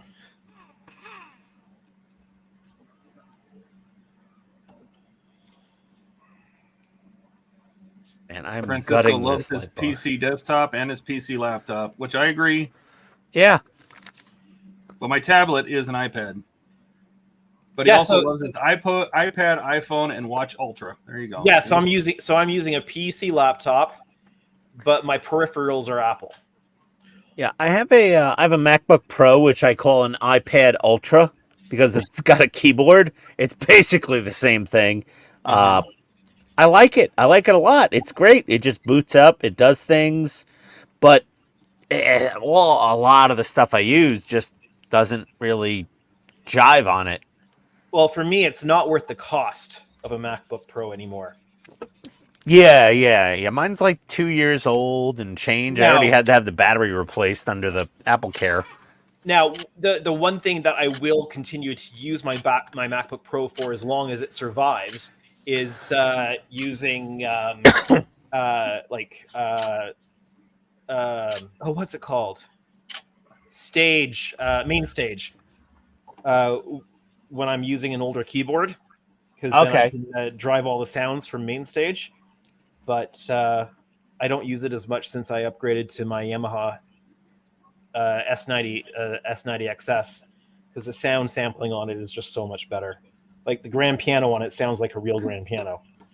So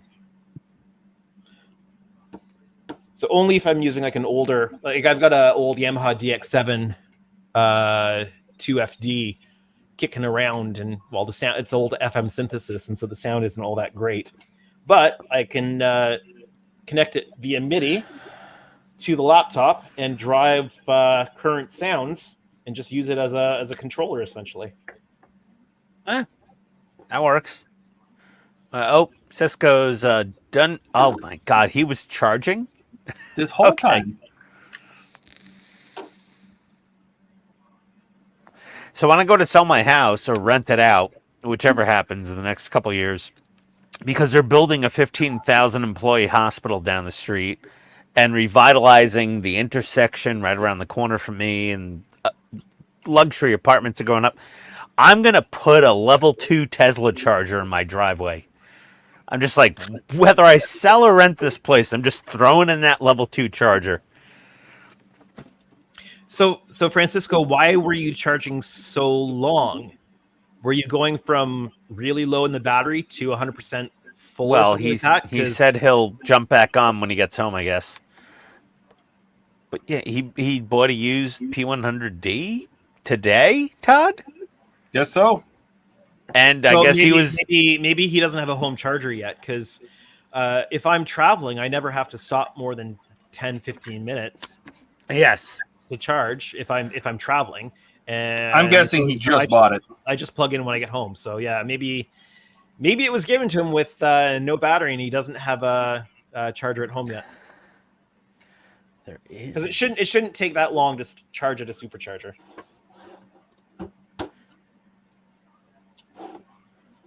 Yeah, superchargers. You get to 80% in like, I don't know what, 40 minutes or something. Well, in reality, you're never charging from zero. Yeah. So yeah, you could bump it from like 18% to 70% in half an hour or something, I guess. Less. Okay. Yeah. Like doing the drive to Louisville, when we would stop to charge, we barely had enough time to go have a bio break, grab a coffee. By the time we got back to the car, it was ready to go. A bio break. What's wrong with that? No, I loved it. I love it because Andrew doesn't cuss. That's fine. I but that was a good way to put it. I like that. The bio break. I'm Is gonna there say another that way to to put my it? wife. I'm gonna use that next time. Have you never heard that before? No. I mean, obviously, to the cruder people in the world, we just say shit break, or I had to take a dump. But you couldn't even say take a dump. You said bio break, and I I respect you used to for say it. bio break all the time. What's wrong with you? Bio break? I'm from the Bronx. We didn't have that. We had take a dump, drop the kids off at the pool, take a shit, and nowadays, modern times, we just say code brown.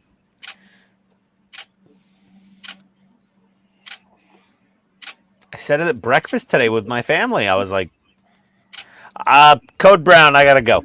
And everyone was like, later. See you in a half an hour. I've got to go see a gastroenterologist for sure. There's things wrong with my body. Oh. It's a tiny model. Yeah, USB power, 5 volts. Okay. Well, there is a little circuit. Can I add notes? That would be fun. Oh, I need more of these. Fast flash, normal flash. Yeah. Oh my god, I'm spending $37.50 on these. Oh. Making your obligatory stream purchase now?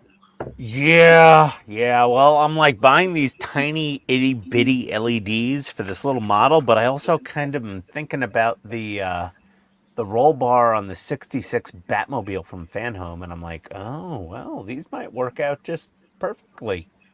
Are those the 0402s? Yeah. They're definitely worth having on hand.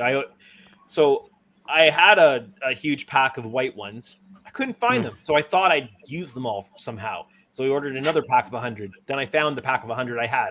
So I've got like 200 or so. Oh yeah. So let's see. That's 5 volts. Everything else in this kit. Oh, I need pulsing. Do I need I need pulsing. Okay. Let's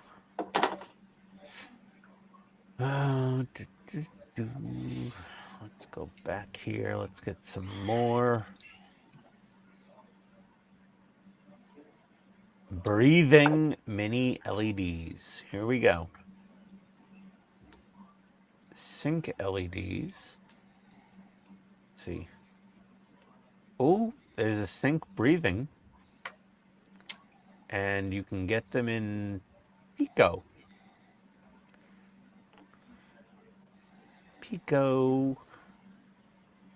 Or sync.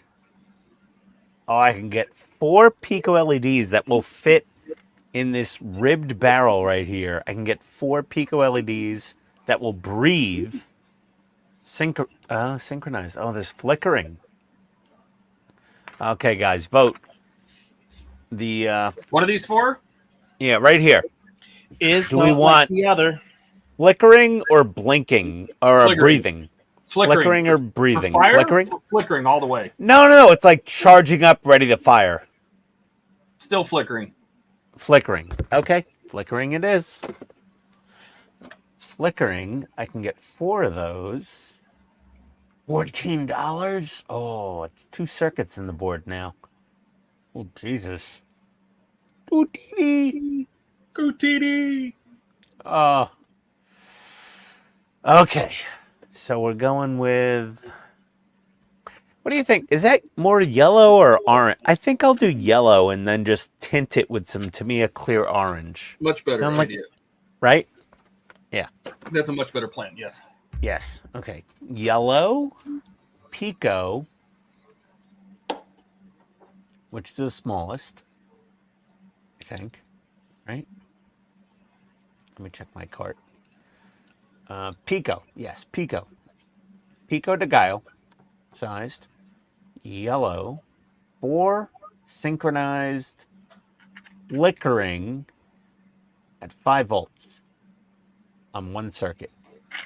Add to cart. Oh, it's going to be awesome. Oh, this model is now costing me more in custom Evans LEDs than the model itself. That's a proper model. Yep. Yep, that's how it works.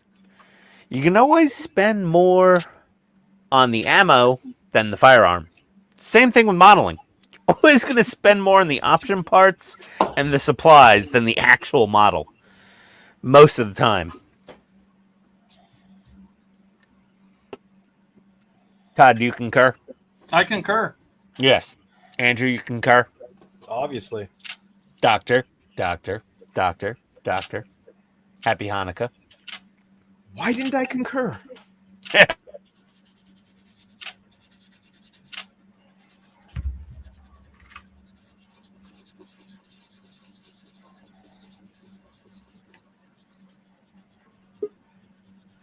Oh, My friggin' Chrome crashed again.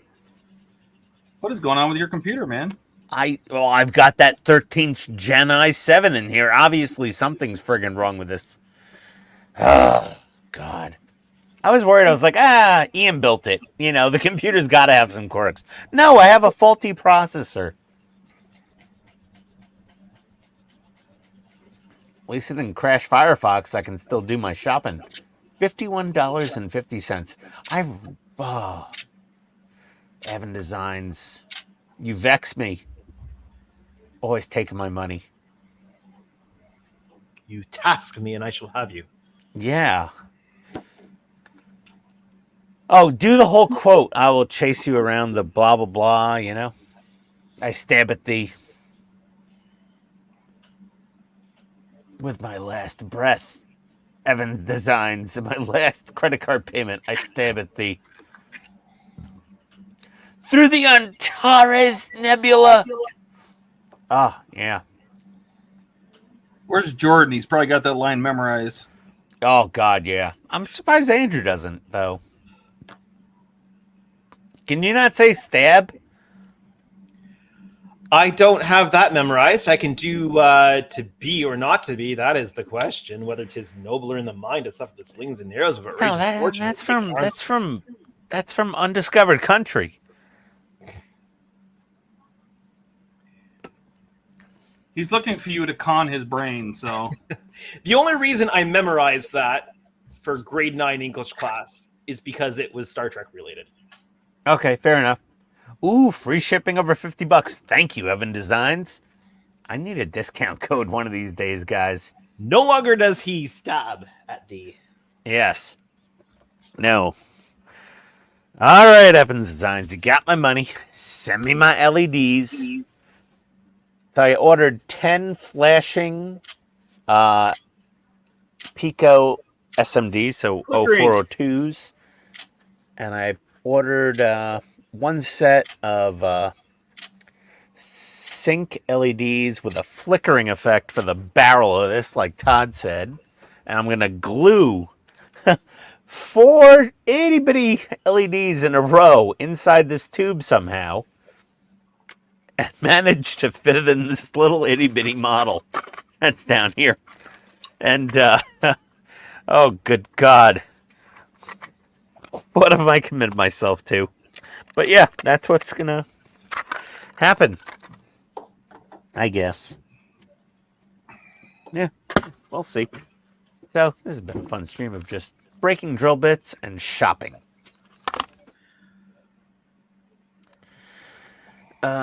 I don't know if Jordan gets home, he's going to click on YouTube and he'll see that we're still live.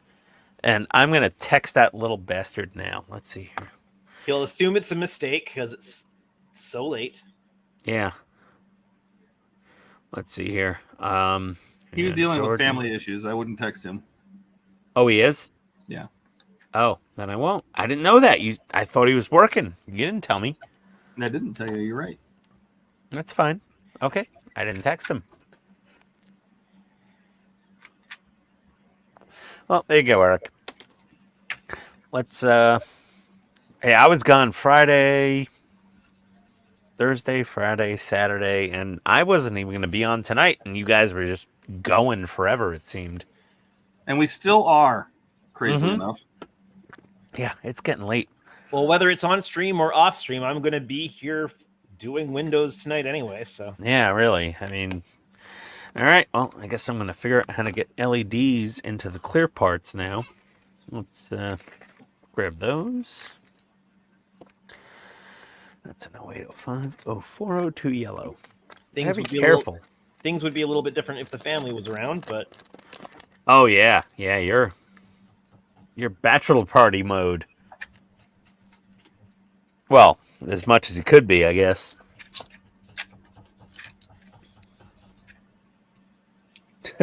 Oh my God, does an 0402 even fit in this thing? Let's see. you'd have to have a pretty much completely sealed, no space for an 0402 SMD not to fit in somewhere. Oh God, it fits! Oh, it fits! Oh, it's gonna be awesome! And those things put out a decent amount of light for how small they are. They really do. You're right. They really are pretty bright. Oh, that's gonna be awesome. I'm using an 0402 SMD for the quantum launcher on the Enterprise E. Oh, And it's yeah. flight to do that. Yeah. Okay. So we can fit 0402s. Oh my God. Let me get the focus. These tiny little lights that are going to come off of the light bar on the top of this cab. That right there.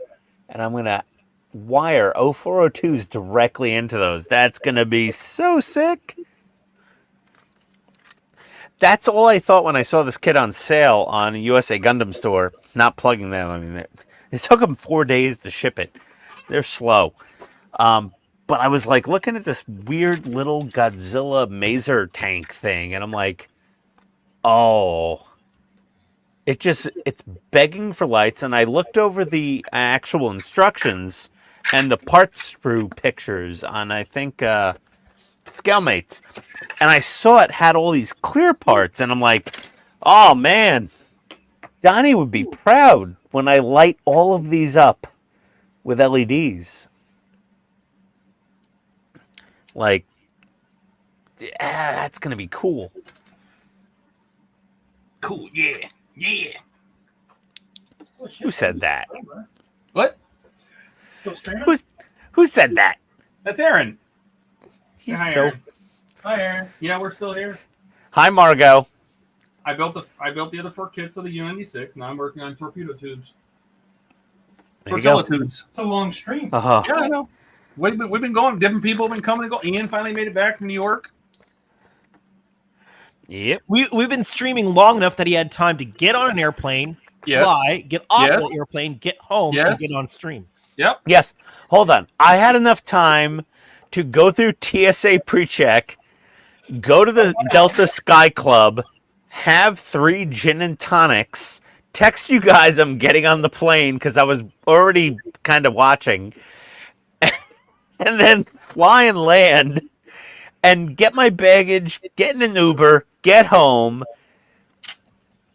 go back out to go buy beer at Quick Trip, come back home, do the dog's medications for the week and their pill dispensers, then come down and get on the live stream. It's always a novel. Well, you ask them a question, that's what you get. Haven't you learned this yet?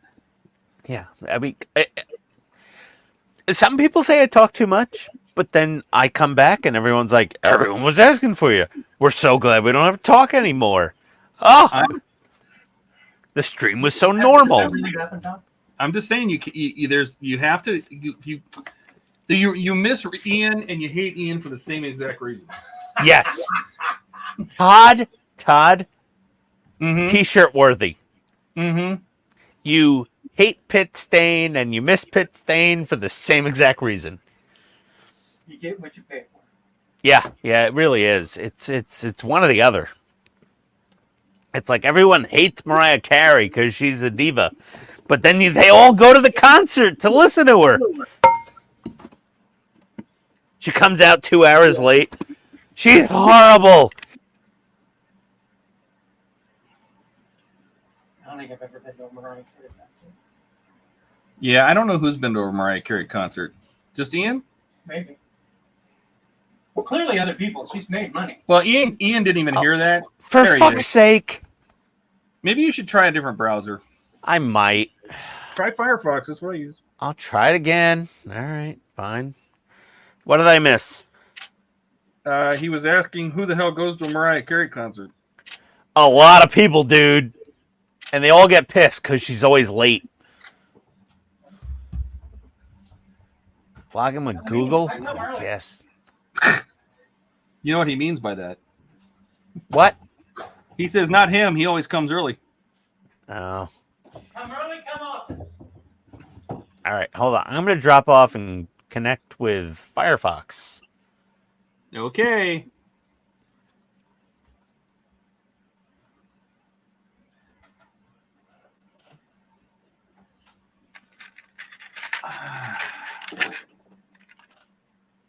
How long do you think that's going to take?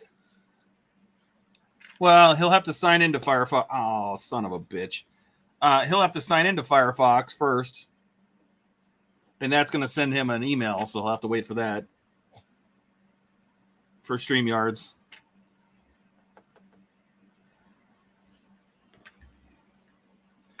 So it'll be a couple minutes. Or now. All right, I'm on Firefox. Can you hear me? Yep. What? Oh, Andrew. Little devil. Oh, man, sorry, I didn't mean that. Rascal. There we go. So what did I miss before I crashed again? Nothing. You missed Mariah Carey. Yeah, they keep going. They keep buying tickets. Don't know why. Shem shows up. Absentee pop star. All right. 0805 442.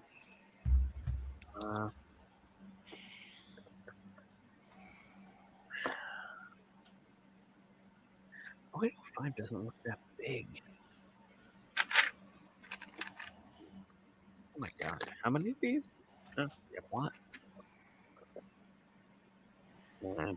Green 20 pieces. This is the least amount of part work I've ever felt about any part work. What do you mean? This is so much plastic model building. Yeah, there's a lot of plastic.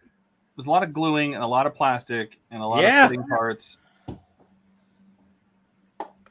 Yeah, I only got the first 4 packs done, and I was just like, oh, dear God, man, this is a lot.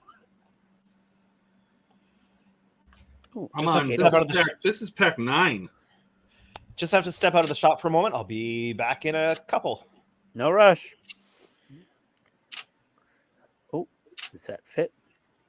Okay. I can always drill that out, I guess. Oh my God, could I fit more LEDs in this laser barrel thing? So this is what we've got so far. Some Oh, maybe. torpedo tubes. Oh my God. It's a lot of pipes. plastic. Something back here with more pipes. Yeah. It's a lot of modeling going on that part work, huh? This could be a gun. Some double-barreled gun you put on a little Derringer. One of those little belt pistols. I was watching the Ministry of Ungentlemanly Warfare on the plane. Okay. But my window seat was behind one of those 2-seat exit rows. Uh-huh. So, like, my screen was like 2 rows away from me in seating because there was nobody in front of me. I had like 2 rows worth leg room, which you would love, Todd. Yes. You know that special seat? Well, on a 737, and if it's a 700, it'll have a seat missing in the row. Yeah, it's a not. We were on a 737-900, so it had that empty, like the missing exit row seat near the, emergency exit. Yeah, it's because So the exit is basically right between the aisles, so it's right at the seats. They have to get rid of that seat. Yeah, that one seat. So I had that seat missing in front of my legs, but the screen was like 6 feet away from me at that point. So I'm watching Ungentlemanly. Can you ask Aaron? I don't know. Let me check the Plex before I ask any. Or you favors. can ask offline. That'd be better with that. Yeah, no, but that movie was. Have you watched that? No. Oh, it's so good. The Ministry of Ungentlemanly Still Warfare. talking about it. It's a Guy Ritchie movie. Do we have? Oh my! Wait a second. It's on here. Okay. Yeah, Aaron's already got. It's a fantastic movie. No wonder he does. Yeah, I'm gonna watch that again. That was such a good movie. Still talking about it. Sorry. There's no comments to read. So I was just, Okay. All right. I ordered $55 and Where did our commenter goes? I don't know. I think everybody's it's midnight East Coast time on a Sunday. I took off tomorrow, so I don't care. Tonight's Friday for me. Hey, thanks, Eric. Comment to read. There we go. And my mouse is somewhere. Let's just hope Firefox doesn't crash on me now, too. Or I'll have to build a new computer with an AMD. Thanks, Eric. You Yeah. can always count on Eric. Yeah, I know. Eric came in the clutch. Email me your address. If I haven't sent you a sticker, I'll send you a sticker. Actually, I got pins coming in soon.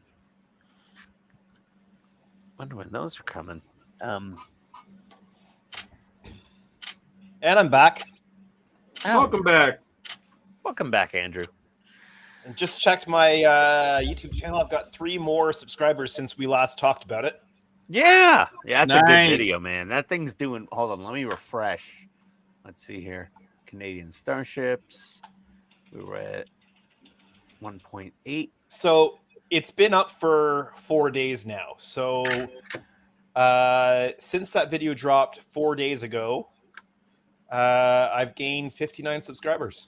That's always good, man. That's always fun. You get that once in a while. It's so nice. And Well, like you asked, what did I do? The last couple of weeks, it's been like stuck. It go up by 1 and then drop by 2 and then up by 1 and then pause and then maybe up by 1, down by 1. Didn't you have that too, Ian? Didn't it stick at like $29.99 for the longest time? Oh my god, it was driving me nuts. Because you And want to then, get to that next like level, and it's like, come on, just one more. Yeah. It was like when I left for New York on Thursday, I was at 35.70 or 69, 74. But when I came home, I'm at 35.83. I didn't do anything. I didn't even post a video. After a while, your existing content just keeps building your audience. Yep. Like my views are down, watch time's down, revenue's down because I haven't posted a new video, but the subs went up. And Sometimes it just doesn't make sense. No. The thing is, it's proportional to the existing number of your subs. So, like, if you have 1,000 subs and you get 1 or 2, you're excited. Below 1,000, you're freaking out every time you get a new one because you're like, I'm going to hit 1,000. But after that, you notice they start coming kind of in clumps, like 5 or 6 randomly. And then the higher you go, the bigger the jumps are, but the smaller they are proportionally to your existing subscribers. I have So like yeah. I have like 500 subs, and I don't even know how. I have like 8 videos. But your 8 videos are like on your website and on Facebook and all over the place for that specific cool, amazing thing. And it's like instant payoff, your videos, Todd. There's no... Yeah, I don't mean I don't put in any content. Like I can see they come to the channel, but subbing to the channel. I mean, I think it's great, but I mean, it No, makes me, but it they makes me wanna feel watch. pressure. No, your videos, you release so few, and it's just literally the good stuff that you put in. You do a short video with like a full light demo and sound. Yep. It's no fluff. They don't have to fast forward. Your video is almost like a long form YouTube short of the best shit they will ever see. And that's why you have the subs.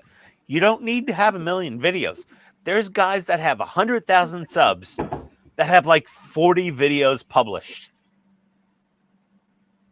I don't know how it happens. And all their videos have hundreds of thousands or millions of views. And I'm just like, what? But they're doing something that people love, and that's what your videos are. It's giving people false hope they can make an enterprise as nice as yours, basically. Oh, there's people already making ones nicer than mine. I am very anti-fluff in my videos. I hate if the pace of a video is just way too slow. Well, yeah, you're right. We tend to get a lot of that in the modeling realm. Yeah, in the modeling realm, I'm a psychopath. So, like, a lot of people that watch, they're like, I put you on in the background to listen to your lunatic ass talk about whatever it is that happens during this video. I don't care what you're building. You're a psychopath. I put you on in the background, like, listening to Howard Stern in the early 2000s. You're waiting for like keywords like Baba Booey, and then you're like, I'm paying attention, and then you just trail off again. But I'm how about this? Least favorite Star Trek character and or ship? What? Sorry? I think it's a question. Least favorite Star Trek character and or ship. Okay, so you could pick either or you could do both.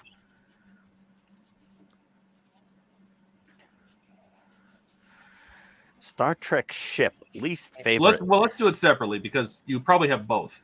Character. Okay. The least favorite ship is, for me, in Star Trek, is the goofy one that the goofy ass penis head ship that Crusher ends up being captain of.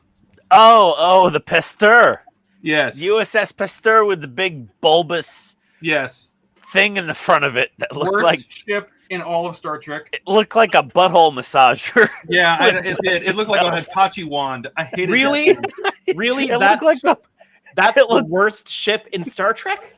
That's the one I think of. Okay, you asked. I love the Grissom. Even though it's apparently a Ford Pinto. And if you spit on it sideways, it explodes. Oh my god, I watched that movie yesterday or a couple days ago, and it was awful. What is that? A Kazon. Oh, I don't care. I'm talking Federation. I don't care about the other ships. No, we're doing Federation. The other enemy ships, except for the Bird of Prey, are all stupid. Yeah. Because they're all Prey. they're all their kit bash kits. They're just whatever they could find in a garbage can. Well, I do like the big Romulan cruisers from Next Generation. I think they're pretty nice. Yeah, they're okay. All right. Well, Klingons have the best ships. The Cardassian ships also look like shrimps or fish or stars. Yeah, they're I don't mind those. But they're no, not my worst. The worst is the worst. So my least favorite Federation ship would be anything that has had a third nacelle added to it. Oh, come on. Enterprise D Dreadnought? Come on. No, that thing's awesome. I hate 3 nacelle Federation ships.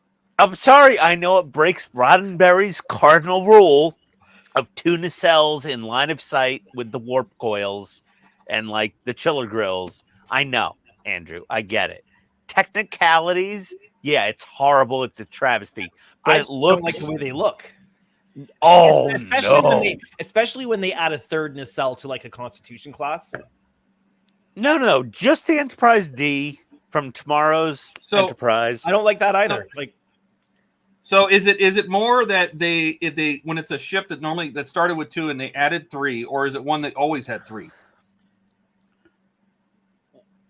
What's your beef? They just look weird. I don't like the way they look. Okay, hold on, Todd. And I think it's kind of pointless. Todd, go with 2 or go with 4. It looks balanced. It looks right. Okay, Andrew. What hand do you use for handwriting? What? My right hand. Okay. Peanut butter or jelly? What? What? What in the world Peanut is going butter on right now? or I'm doing a little exam here. Peanut butter or jelly? Well, we do peanut butter jam here.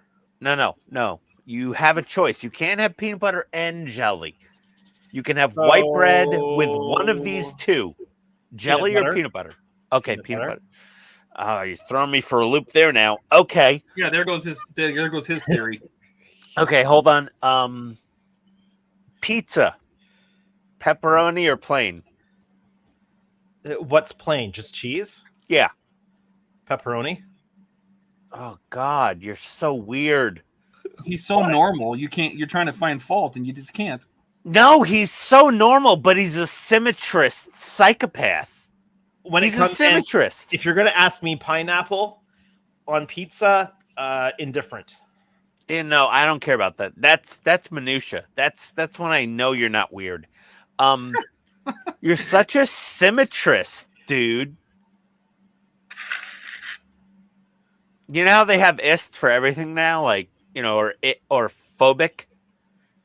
Yeah, you're a symmetrist. All right. Okay, Ian, what's your least favorite? My least favorite. Well, you had the Pasteur. That's pretty ugly.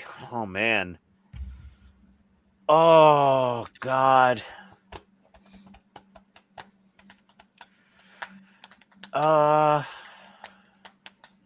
Honestly, I hated how the Stargazer looked. Which one? There was more The than one from Next Gen where, like, the Ferengis towed it out and it was like a decoy thing. But, like, the Stargazer, I just didn't like it. I'm sorry.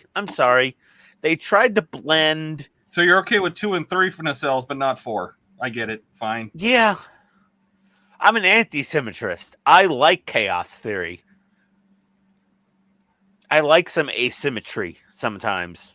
So he doesn't like 3 and you don't like 4. It's fine. It's perfectly No, valid. but I like 2 and I like 3, but I don't like 4. It's not even the 4. I like 4.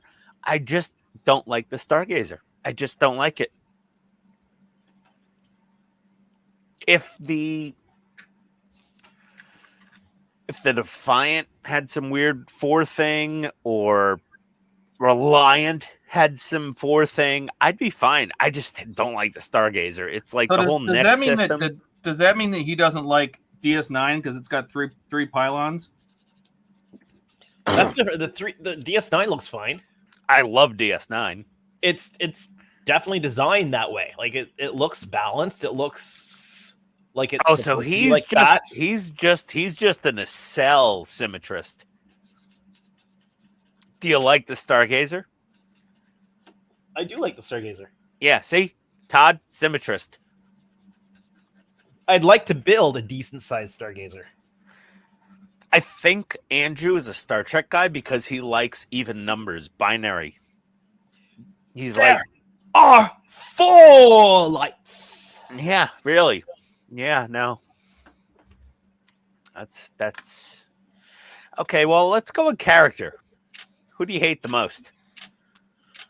We can go anywhere with this. It doesn't have to be Starfleet. Deanna Troy. Oh my God, really? No, I'm just kidding. Pulaski. Oh God, why'd you take my answer again? You can have the same answer, bro. It's not like you own the answer. You know what? If I had to vote one character on Star Trek, and I really didn't watch the original series, deeply. If I had to vote one character on Star Trek to have absolutely the most punchable face in the known galaxy. Is that what we're trying to do? The punchable. Oh, that's who do you hate? Punchable faces. Yeah, least favorite punchable face. Q all day. I want to hit him with an aluminum I love Louisville Slugger. I want to just that guy. Oh my God! You don't like John Delancey? I don't have a problem with the actor. Q though the character. Oh man, Well, I mean, if you were omnipotent, wouldn't you get bored too? I would just love to have him sitting in the dunk tank at Hebrew school when I was 11. That is very specific. Well, you know, I was raised Jewish, so that's what we get. I think my least favorite characters would have to be either what's his name, who was the captain of the Excelsior in Star Trek 3, Oh, he was a douche. or Zelensky. Wait, wasn't that the guy from Ferris Bueller's Day Off? No.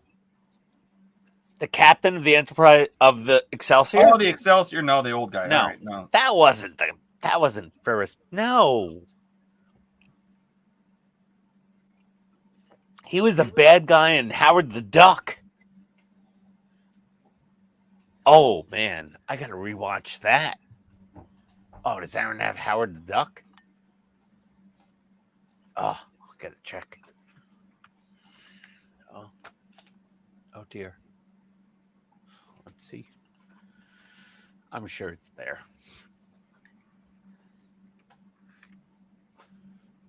Sorry, Oh, yeah. Kaczynski from the first season episode of TNG Where No One's Gone Before. The guy who was taking credit for the Travelers. Oh yeah, stuff? that guy. Oh, that guy. Yeah, he was a dweeb. Okay, hold on. We got another one from Eric. He's hanging out. Same questions. Star Wars and no, you can't wuss out and choose Jar Jar. Man, you just made this really hard. Can we compartmentalize this question a little bit? I would say least favorite character would be either Anakin in 2 and 3, or what's his name? Solo and Lea's son in the new ones. Oh, Darth Emo. Yeah. Yeah, I'm going Darth Emo. Darth Emo is horrible. Todd? What? Look at the question. Least favorite character. You know, honestly, or ship I probably for don't Star know Wars. the same amount from Star Wars. No, Darth Emo for sure. Or Token Black. What is that? What's his name? From which ones? The sequel trilogy.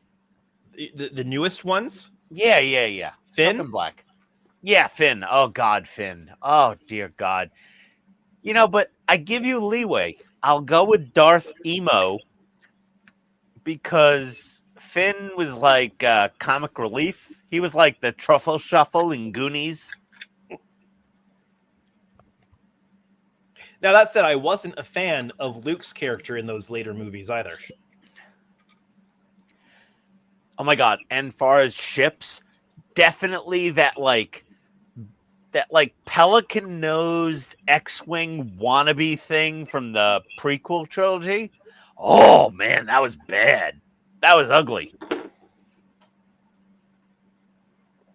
Do you guys know what I'm talking about? Nope. That, stupid droopy duck-billed X-Wing thing fighter, sorta.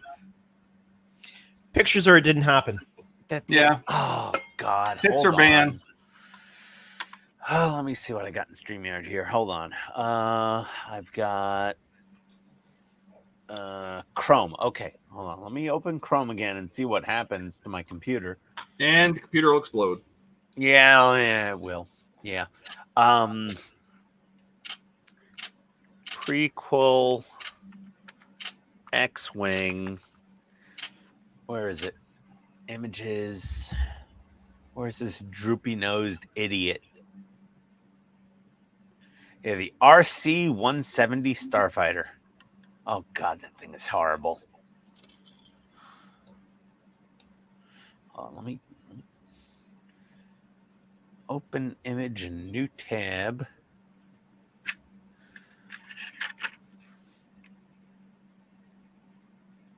Here we go. Okay. This friggin' thing. What is Just that? hold, thing? I have to put my glasses back on. It looks like a dragonfly. It's so stupid. I hate this fighter. Oh God, it's so ugly. That is the worst ship in Star Wars. I mean, it's not great. It's not the worst hideous. thing I've seen. Oh God, no! That thing is horrible. That thing should not exist. Oh, God. Oh, I think I pooed myself a little. It was so ugly.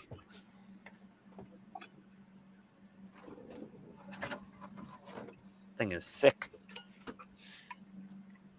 It's a sick little ship. Oh.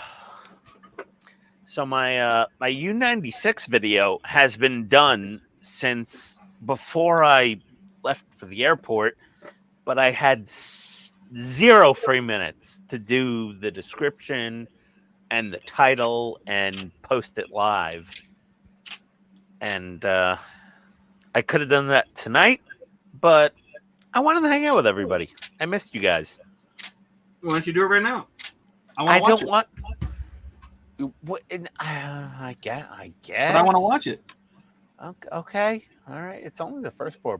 It's an hour long, Todd. That doesn't mean I don't want to watch it. Okay. That's fine with me. Okay. Let me go on my. No one's really gonna see anything happen here. I'm just gonna be moving this little hand about with the mouse and typing content. And I got to get Notepad up so I can copy and paste from a previous video so I have a description. What the hell? How to update firmware. Previously on PITSTAIN Hobbies. Oh, God. Yeah. Oh, Todd, do you still have that animation software? Yes. Oh, can we do like an SVU? Doom, doom, like a Law and Order thing? For what? Previously on PITSTAIN Hobbies. Oh, yeah. Oh! That would be a fun thing to do, right? Yeah. And I could take a little clip from the last video, like the last few seconds. Yeah. Oh, man, that'd be fun, right? Why not? Do you think people will like it? Mm-hmm. Because it might get them to, like, click the channel and look at all the other videos and maybe subscribe, but also, you know, if they saw this without the previous one, that might be fun. Anything that's fun, people like. Anything that's creative and different will draw It attention. is. And Andrew, thank you.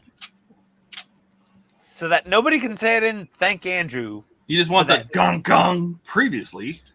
Yeah, like previously, but it's got to say, like previously on the Morons channel. Like that would be perfect. Oh, Guilty pleasure sci-fi series or movie. Oh boy, that's a good one. Oh. Andrew, you don't have admin, so yeah, I'll put that up there. Eric, you are a legend tonight for hanging out with us this late on a Sunday. I took off tomorrow, by the way, Todd. Guilty pleasure sci-fi sci-fi series or movie. Oh, Firefly. That's not really a guilty. You know, that's a good series and a movie. Not guilty, like bad, like something that was not good. Starship Troopers. Oh, yeah, that's true. I'll go. Starship Troopers.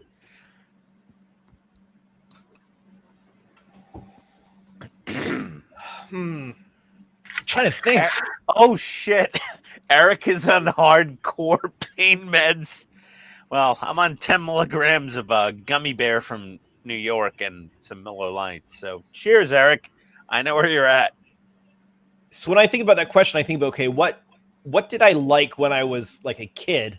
That was but horrible. Would still really like to watch again today. Yeah, That's like kind of what I think of. Not Mighty Morphin Power Rangers. Like, you know. I mean, it's not sci-fi, but like I think of like Goonies or something like that, right? No, that was good. That you don't have to be guilty about liking Goonies. This is like something that was like, terrible that you should be ashamed of liking. I think also like of, again, not sci-fi, but I think of like Princess Bride. I think it's like no. Again, good movie. You're not ashamed of liking this. Like Starship Troopers was one of those it's so terrible it's good movies. Oh, Explorers. See, I've been meaning to watch that. Oh, Explorers was, yeah, technically that was shit. And I love it. Yeah, that was God. You know what? You know what it is? I actually tried to watch that the other, like a week and a half ago. I put it on. I made it about 5 minutes, and I couldn't take anymore. I really tried. Does classic Doctor Who count? It could, I guess, because some of it's pretty horrible. It's pretty campy now, right? Yeah. Well, now it's forget it. Don't get me started. Now it's things pastors don't want to talk about.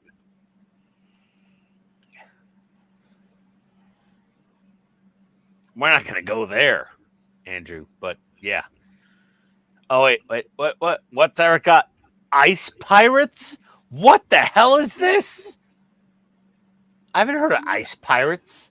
Let me search the thing, Todd. Ice Pirates.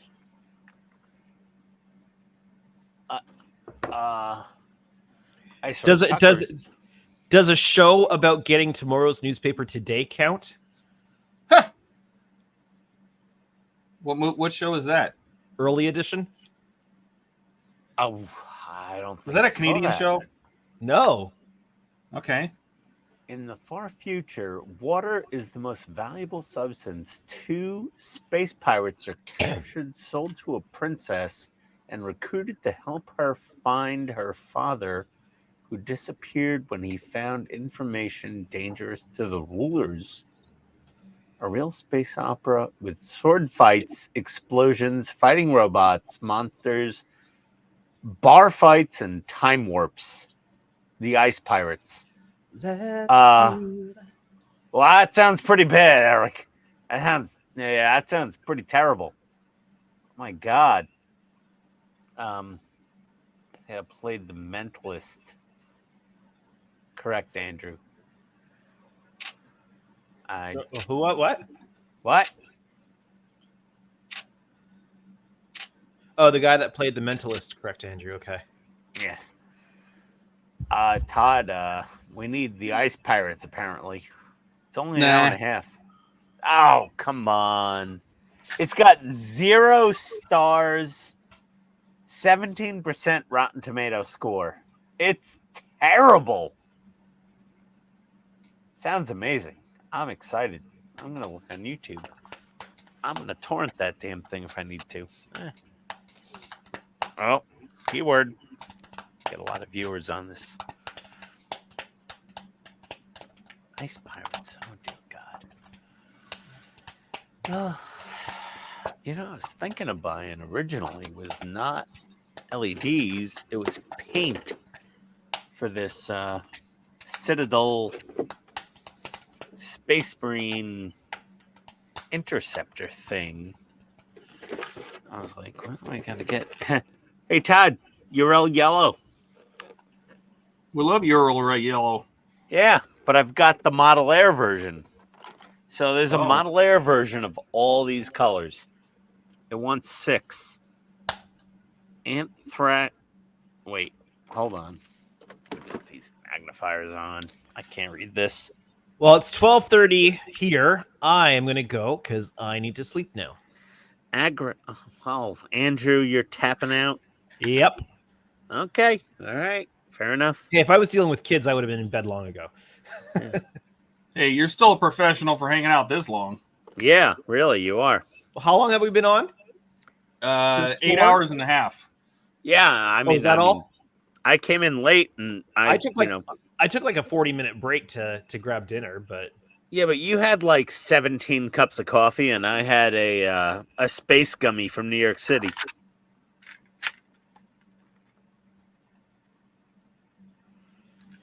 oh, yeah, all my coffee's gone. Almost. Hold on, I'm gonna buy paint too tonight, I think. It's too bad that coffee doesn't keep me awake. That is such a weird genetic anomaly, because like if I have coffee, I'm a jittery mess. There was Tea, a just awake. There was a Coffee, There was a Harvard study done apparently where they discovered that about 11% of the population, caffeine does not have the typical effects on. So like I can drink a pot of coffee at night, doing all this kind of stuff, and then I can go to bed and I can go right to sleep. Doesn't do a thing for me. Well, okay. Really important question here. Cilantro. Like or hate? Can't stand the smell of it. But cilantro, like pico de gallo, salsa, tacos, burritos, like if there's cilantro, I have no idea. Do you eat it? I generally eat what's on my plate. But if you have cilantro, do you think it tastes like, ooh, this is an interesting herb? Or do you go, tastes like dish soap? Again, I have no idea. All I know is the stuff smells horrible because I hated it when it would come through the cash register. But like, I don't know. I don't cook with it, so I don't know. Okay. Andrew, before you come in the next live stream, just eat some cilantro. I want to know. I need to know. If it tastes You anything need like to know if you're one of those guys. Are you one of those guys that can look at a light and makes you want to sneeze? Good question, Todd. Andrew. Sorry. I was checking out chat at the same time. What was that? What? People need to know. What do they need to know? I said, are you one of those people that if you look at a bright light, it makes you want to sneeze? Oh, yeah. I have photos. I do too. Whatever it's called. It's where the nerve that controls sneezing is there's a short between that and your optics. So when you experience bright light, it causes a sneeze reflex. Yep. Oh, I don't have that. That's weird. I definitely have that, and I know for sure that my son does too. It's so funny. But I know if I have a sneeze that's trying to build up, I just look at a bright light and it takes care of it. But I know that Todd likes cilantro. So, Andrew, what? Eat cilantro. If it tastes like it smells, I don't want to. No, eat some cilantro. Put it in like some salsa. What are you trying to do? Are you trying to kill him? Maybe he's allergic to it. Then all of a sudden, it's here lies Andrew. Would it suffice if I tried coriander instead? No, it's got to be cilantro. It's a very specific herb that is just like you said. 11% of the population are genetically predisposed to hating cilantro. And Todd doesn't hate it because I took him to Mexican for dinner, and there was plenty of cilantro in that. He was fine. I hated it. What? What? Yeah. Oh, God. Oh, no. It's the wife. It's the end of the freedom. Stream's over, buddy. Hello. Hi. Hanging out with the guys. Sorry. Yeah, a little bit. I'll come up. Okay. Love you too, honey. Bye. Okay. She's just going to bed. She loves me still, somehow. Miraculously. Yeah, cilantro. Andrew, do it. I want to know. Just eat it.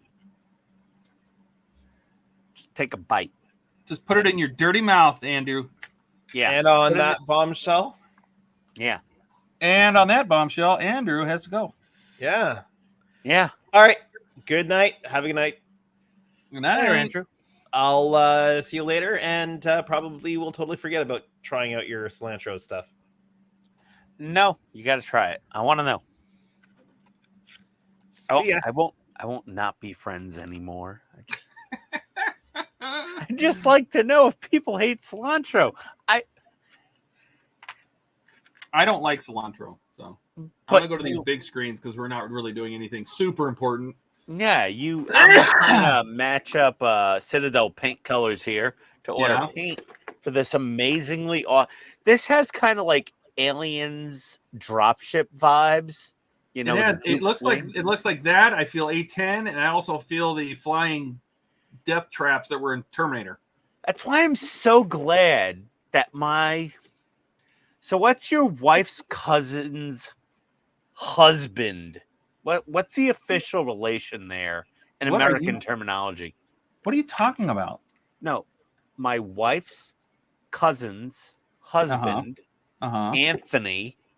Hi, Anthony. This is what he gave me to build and paint. Okay. What is that? Is that like a second cousin or a third cousin? If it's your wife's cousin's husband? It's somebody in law.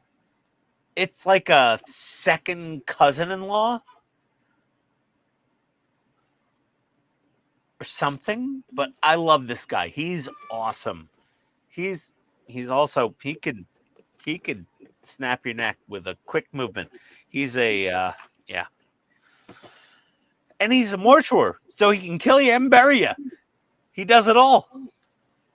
It's amazing. I call him the cleaner. Let's see. What are we gonna? I'm just trying to get through this stage, and then I can be done. Okay. All right. That pipe is in. That pipe is in. Should I wait for your photos to go to this? No, go ahead. So is that a hole or mold void? Like, what was it? It was a mold void. Oh, okay. All right. That's fine. Citadel.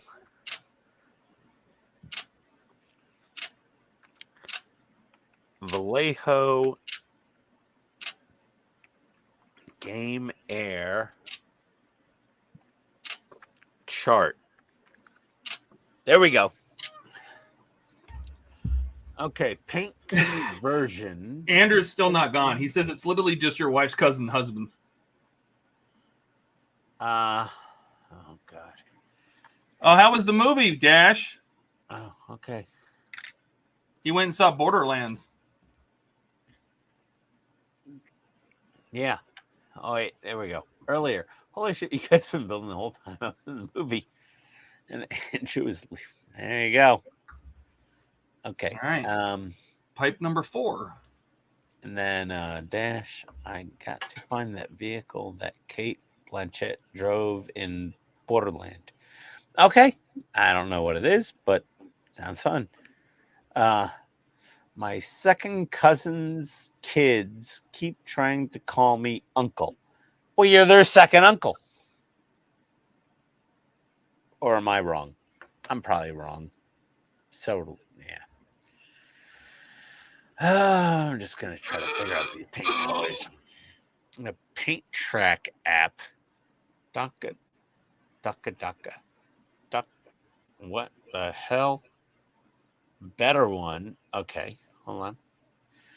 Oh, here we go. Citadel. Yeah, there we go. Okay, so let's see. Citadel. I need the deep blue. I need Macrage blue. Okay, Macrage blue. Flash Kits. Oh, that's why they named their channel Flash Kits.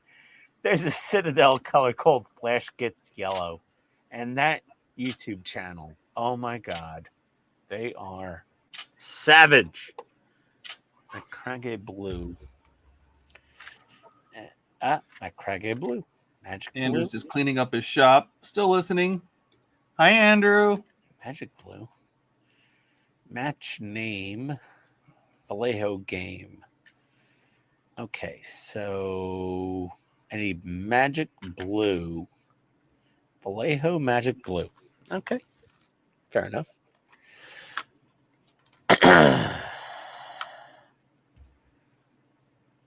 Yeah, I've got to put some stuff away. That's fine, Andrew. And then Dash has a small paragraph here.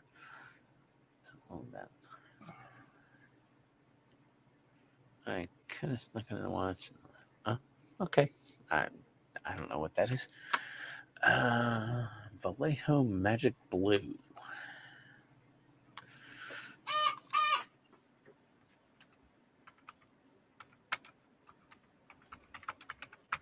Oh, let's see here.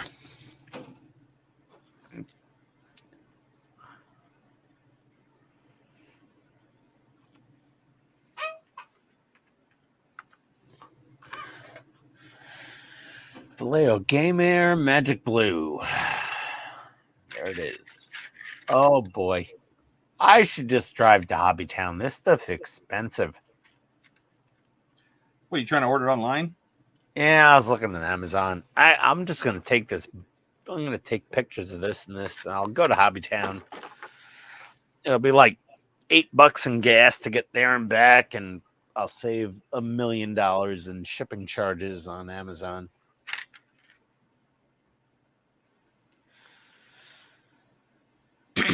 Glad that was a model void.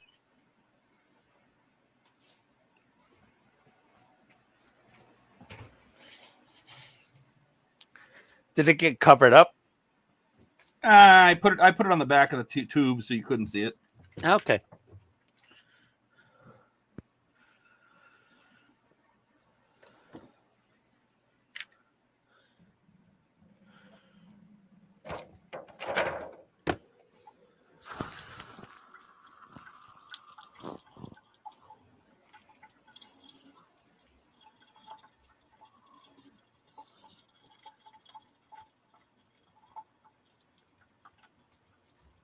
I posted on General about it, Todd, which is good, but not as good as D&W, which I could have snuck in and watched the last half of that movie again. Deadpool and Wolverine. Just a little annoyed I figured out the ending before halfway through it. I mean, if you play the games, you kind of know how the show's going to go. So it's really just being see live action. How did Jack Black do his claptrap? And then I will answer your next question. I hate Jack Black. I do too. I think they should have got Chris Tucker, who did such a glorious job in Fifth Element. Oh, he was so good in that. Yeah, and it would have been a much better situation, but yeah. Oh, whatever. Chris Tucker and Fifth Element was so good. As Claptrap, he would have been so good. Oh, yeah. Yeah, totally. Chris Tucker, he can do anything. He does no wrong. That man is a national treasure.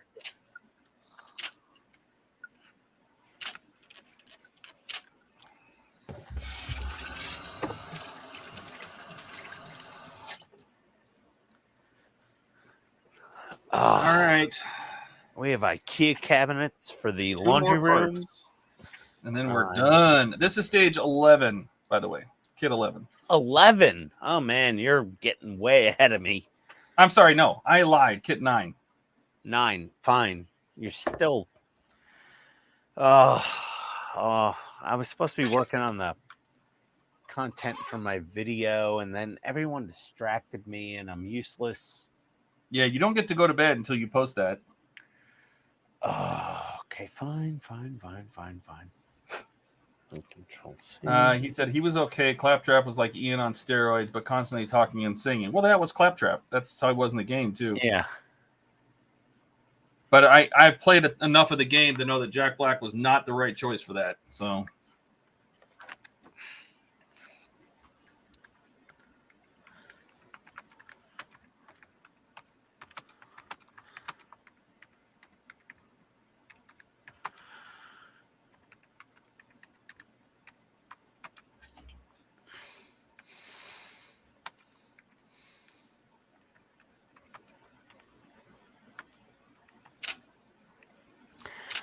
Inspired by the movie Das Boot. Is it?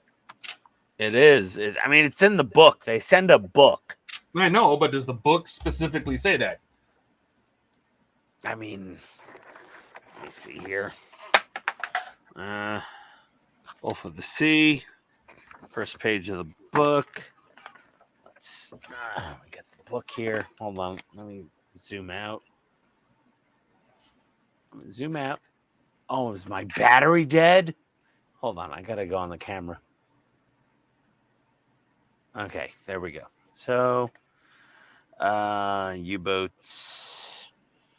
I mean,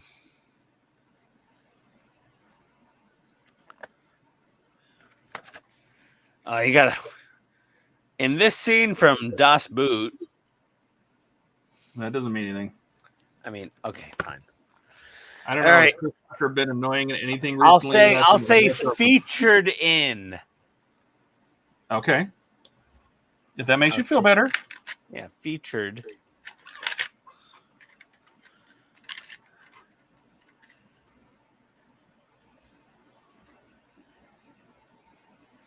Featured in. Well, I want to get Das Boot in there, because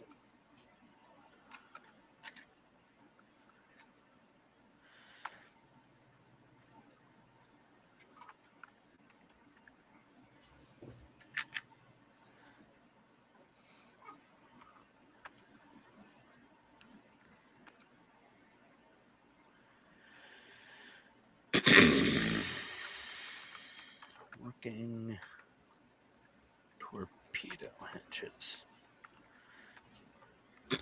Nope. Torpedo doors. Okay, let me find the U-96. One more. Un parta. Parta? Paleta? Puta? What? One more part to put in. Just letting this dry. You should watch Chris Tucker in The Fifth Element. That's what made me think of Claptrap, and he would have been fantastic. Yeah.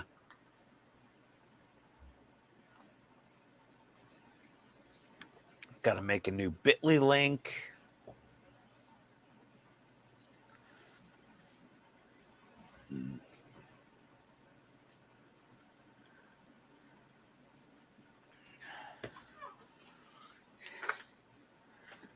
You know the best part about everything we just did here? We could do it again. It's like X-Wing engines. Yeah.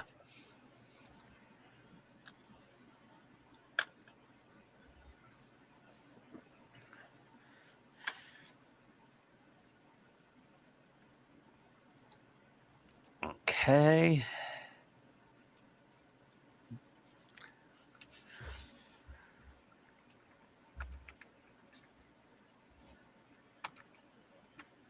Okay, got an order here.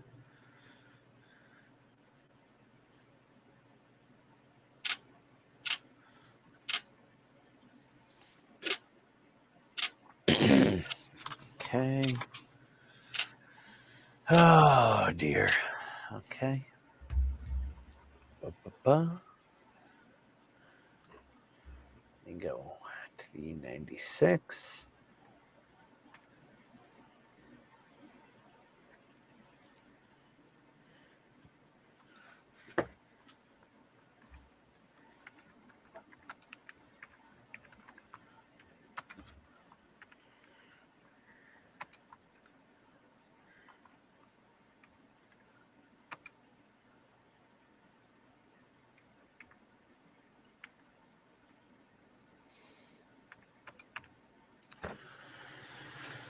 Okay.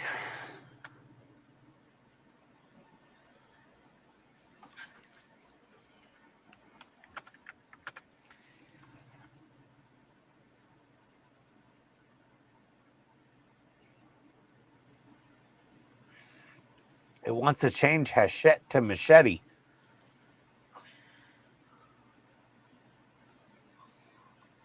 Well, you better change that in your book before it gets too out of control. Yeah, no. New playlist.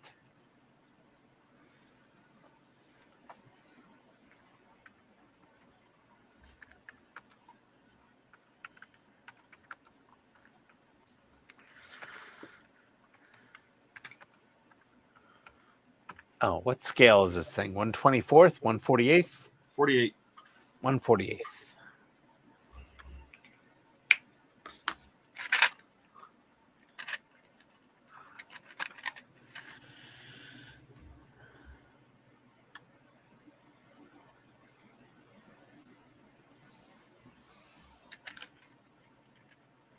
Create a playlist. Done.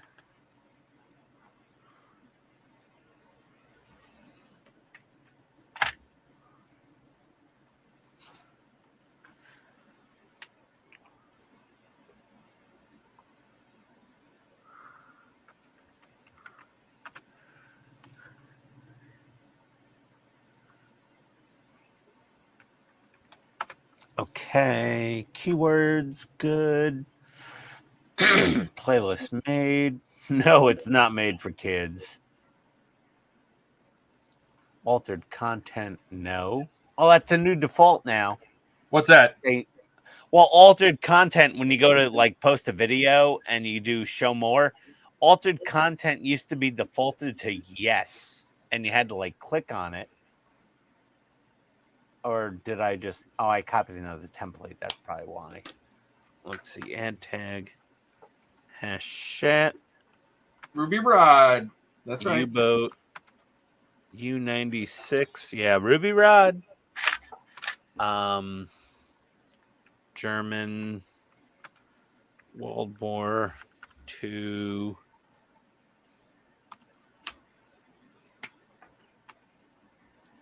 Okay, that's fine. English content never aired. According to standard license. Okay, I didn't put German and I didn't put model.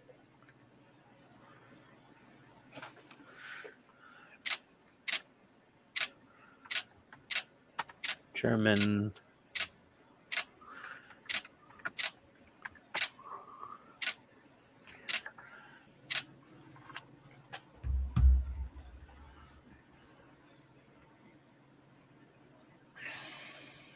Okay. Those torpedo tubes are done. Done. Tortilla tubes are ready to fire, Captain. Yeah, tortilla tubes. Nice. Okay, and unlisted, and my video, public, and save. Okay, the U96 went up. There we go. I'll put it in Discord for anybody that wants to give a crap. Please like and subscribe. Comment. Smash the like button. There we go. Ah, those look good. Are you gonna? Well, do you see them with the panels off when they're done? What do you see? You'll see from here back. That's why all the pipes and everything stop. There's nothing up here because there's Yeah. a bulkhead. So you basically the bulkhead stops right about here. So you're gonna do So some. you can see in there. I feel like these need some extra color for sure. They need some panel lining or some. It feels like they need panel lining, or they need weathering, or they need some like metallic colors on the tubes. Oh yeah, there's like pipes and now I found pictures of U96 era boats, not the U96 obviously because it sank, but of those era boats, and everything was in there was just white. So this is not inaccurate. But it should have some like grime, you know? Yeah, I know. There should be some detritus of some form, like some lived-in feel. I think. Oh my God, it's 1 a.m. Oh, I really missed you guys. Mostly you, Todd, but everybody. But Todd already knew that. Anyway, those are for the next kit. Anyway, oh my God, I've been snubbed. Oh yeah, those pipes need. Here, do we need to? Here, we'll go full screen. Hold a sec. Let me steal that for a second. Yeah, those pipes need paint. Yeah, and you see them with the access panel off. Yeah, they need something. That you won't even see. That's in the back, like in the middle of the boat. Yeah, I'd work on that. I'd put some. Well, this is tubes 1 and 3, so I'm assuming this is port side, but you know. Well, okay, yeah, because we see the starboard side with the openings. Correct. So the port side, you don't forget it. Don't bother. Right? Which is these. Because in kit 11, we basically have to do it all over again. Yeah. So I'm assuming that this, because these are labeled 1 and 3. Okay. Even though this is technically 1. And this is 3 up top. Are these marked? Did they say 2 and 4? That's what I'm looking for. Or did these also just say 1 and 3? That'd be funny. Oh, no, that one says 2. Oh, That one wow. says 4. They went through the trouble. What do you know? Yep. Okay, so 2 and 4 we will see through the side panel of the model. I'm assuming. Yeah, hey, look okay. at this. Ha! Check this out. Oh. 1, Oh.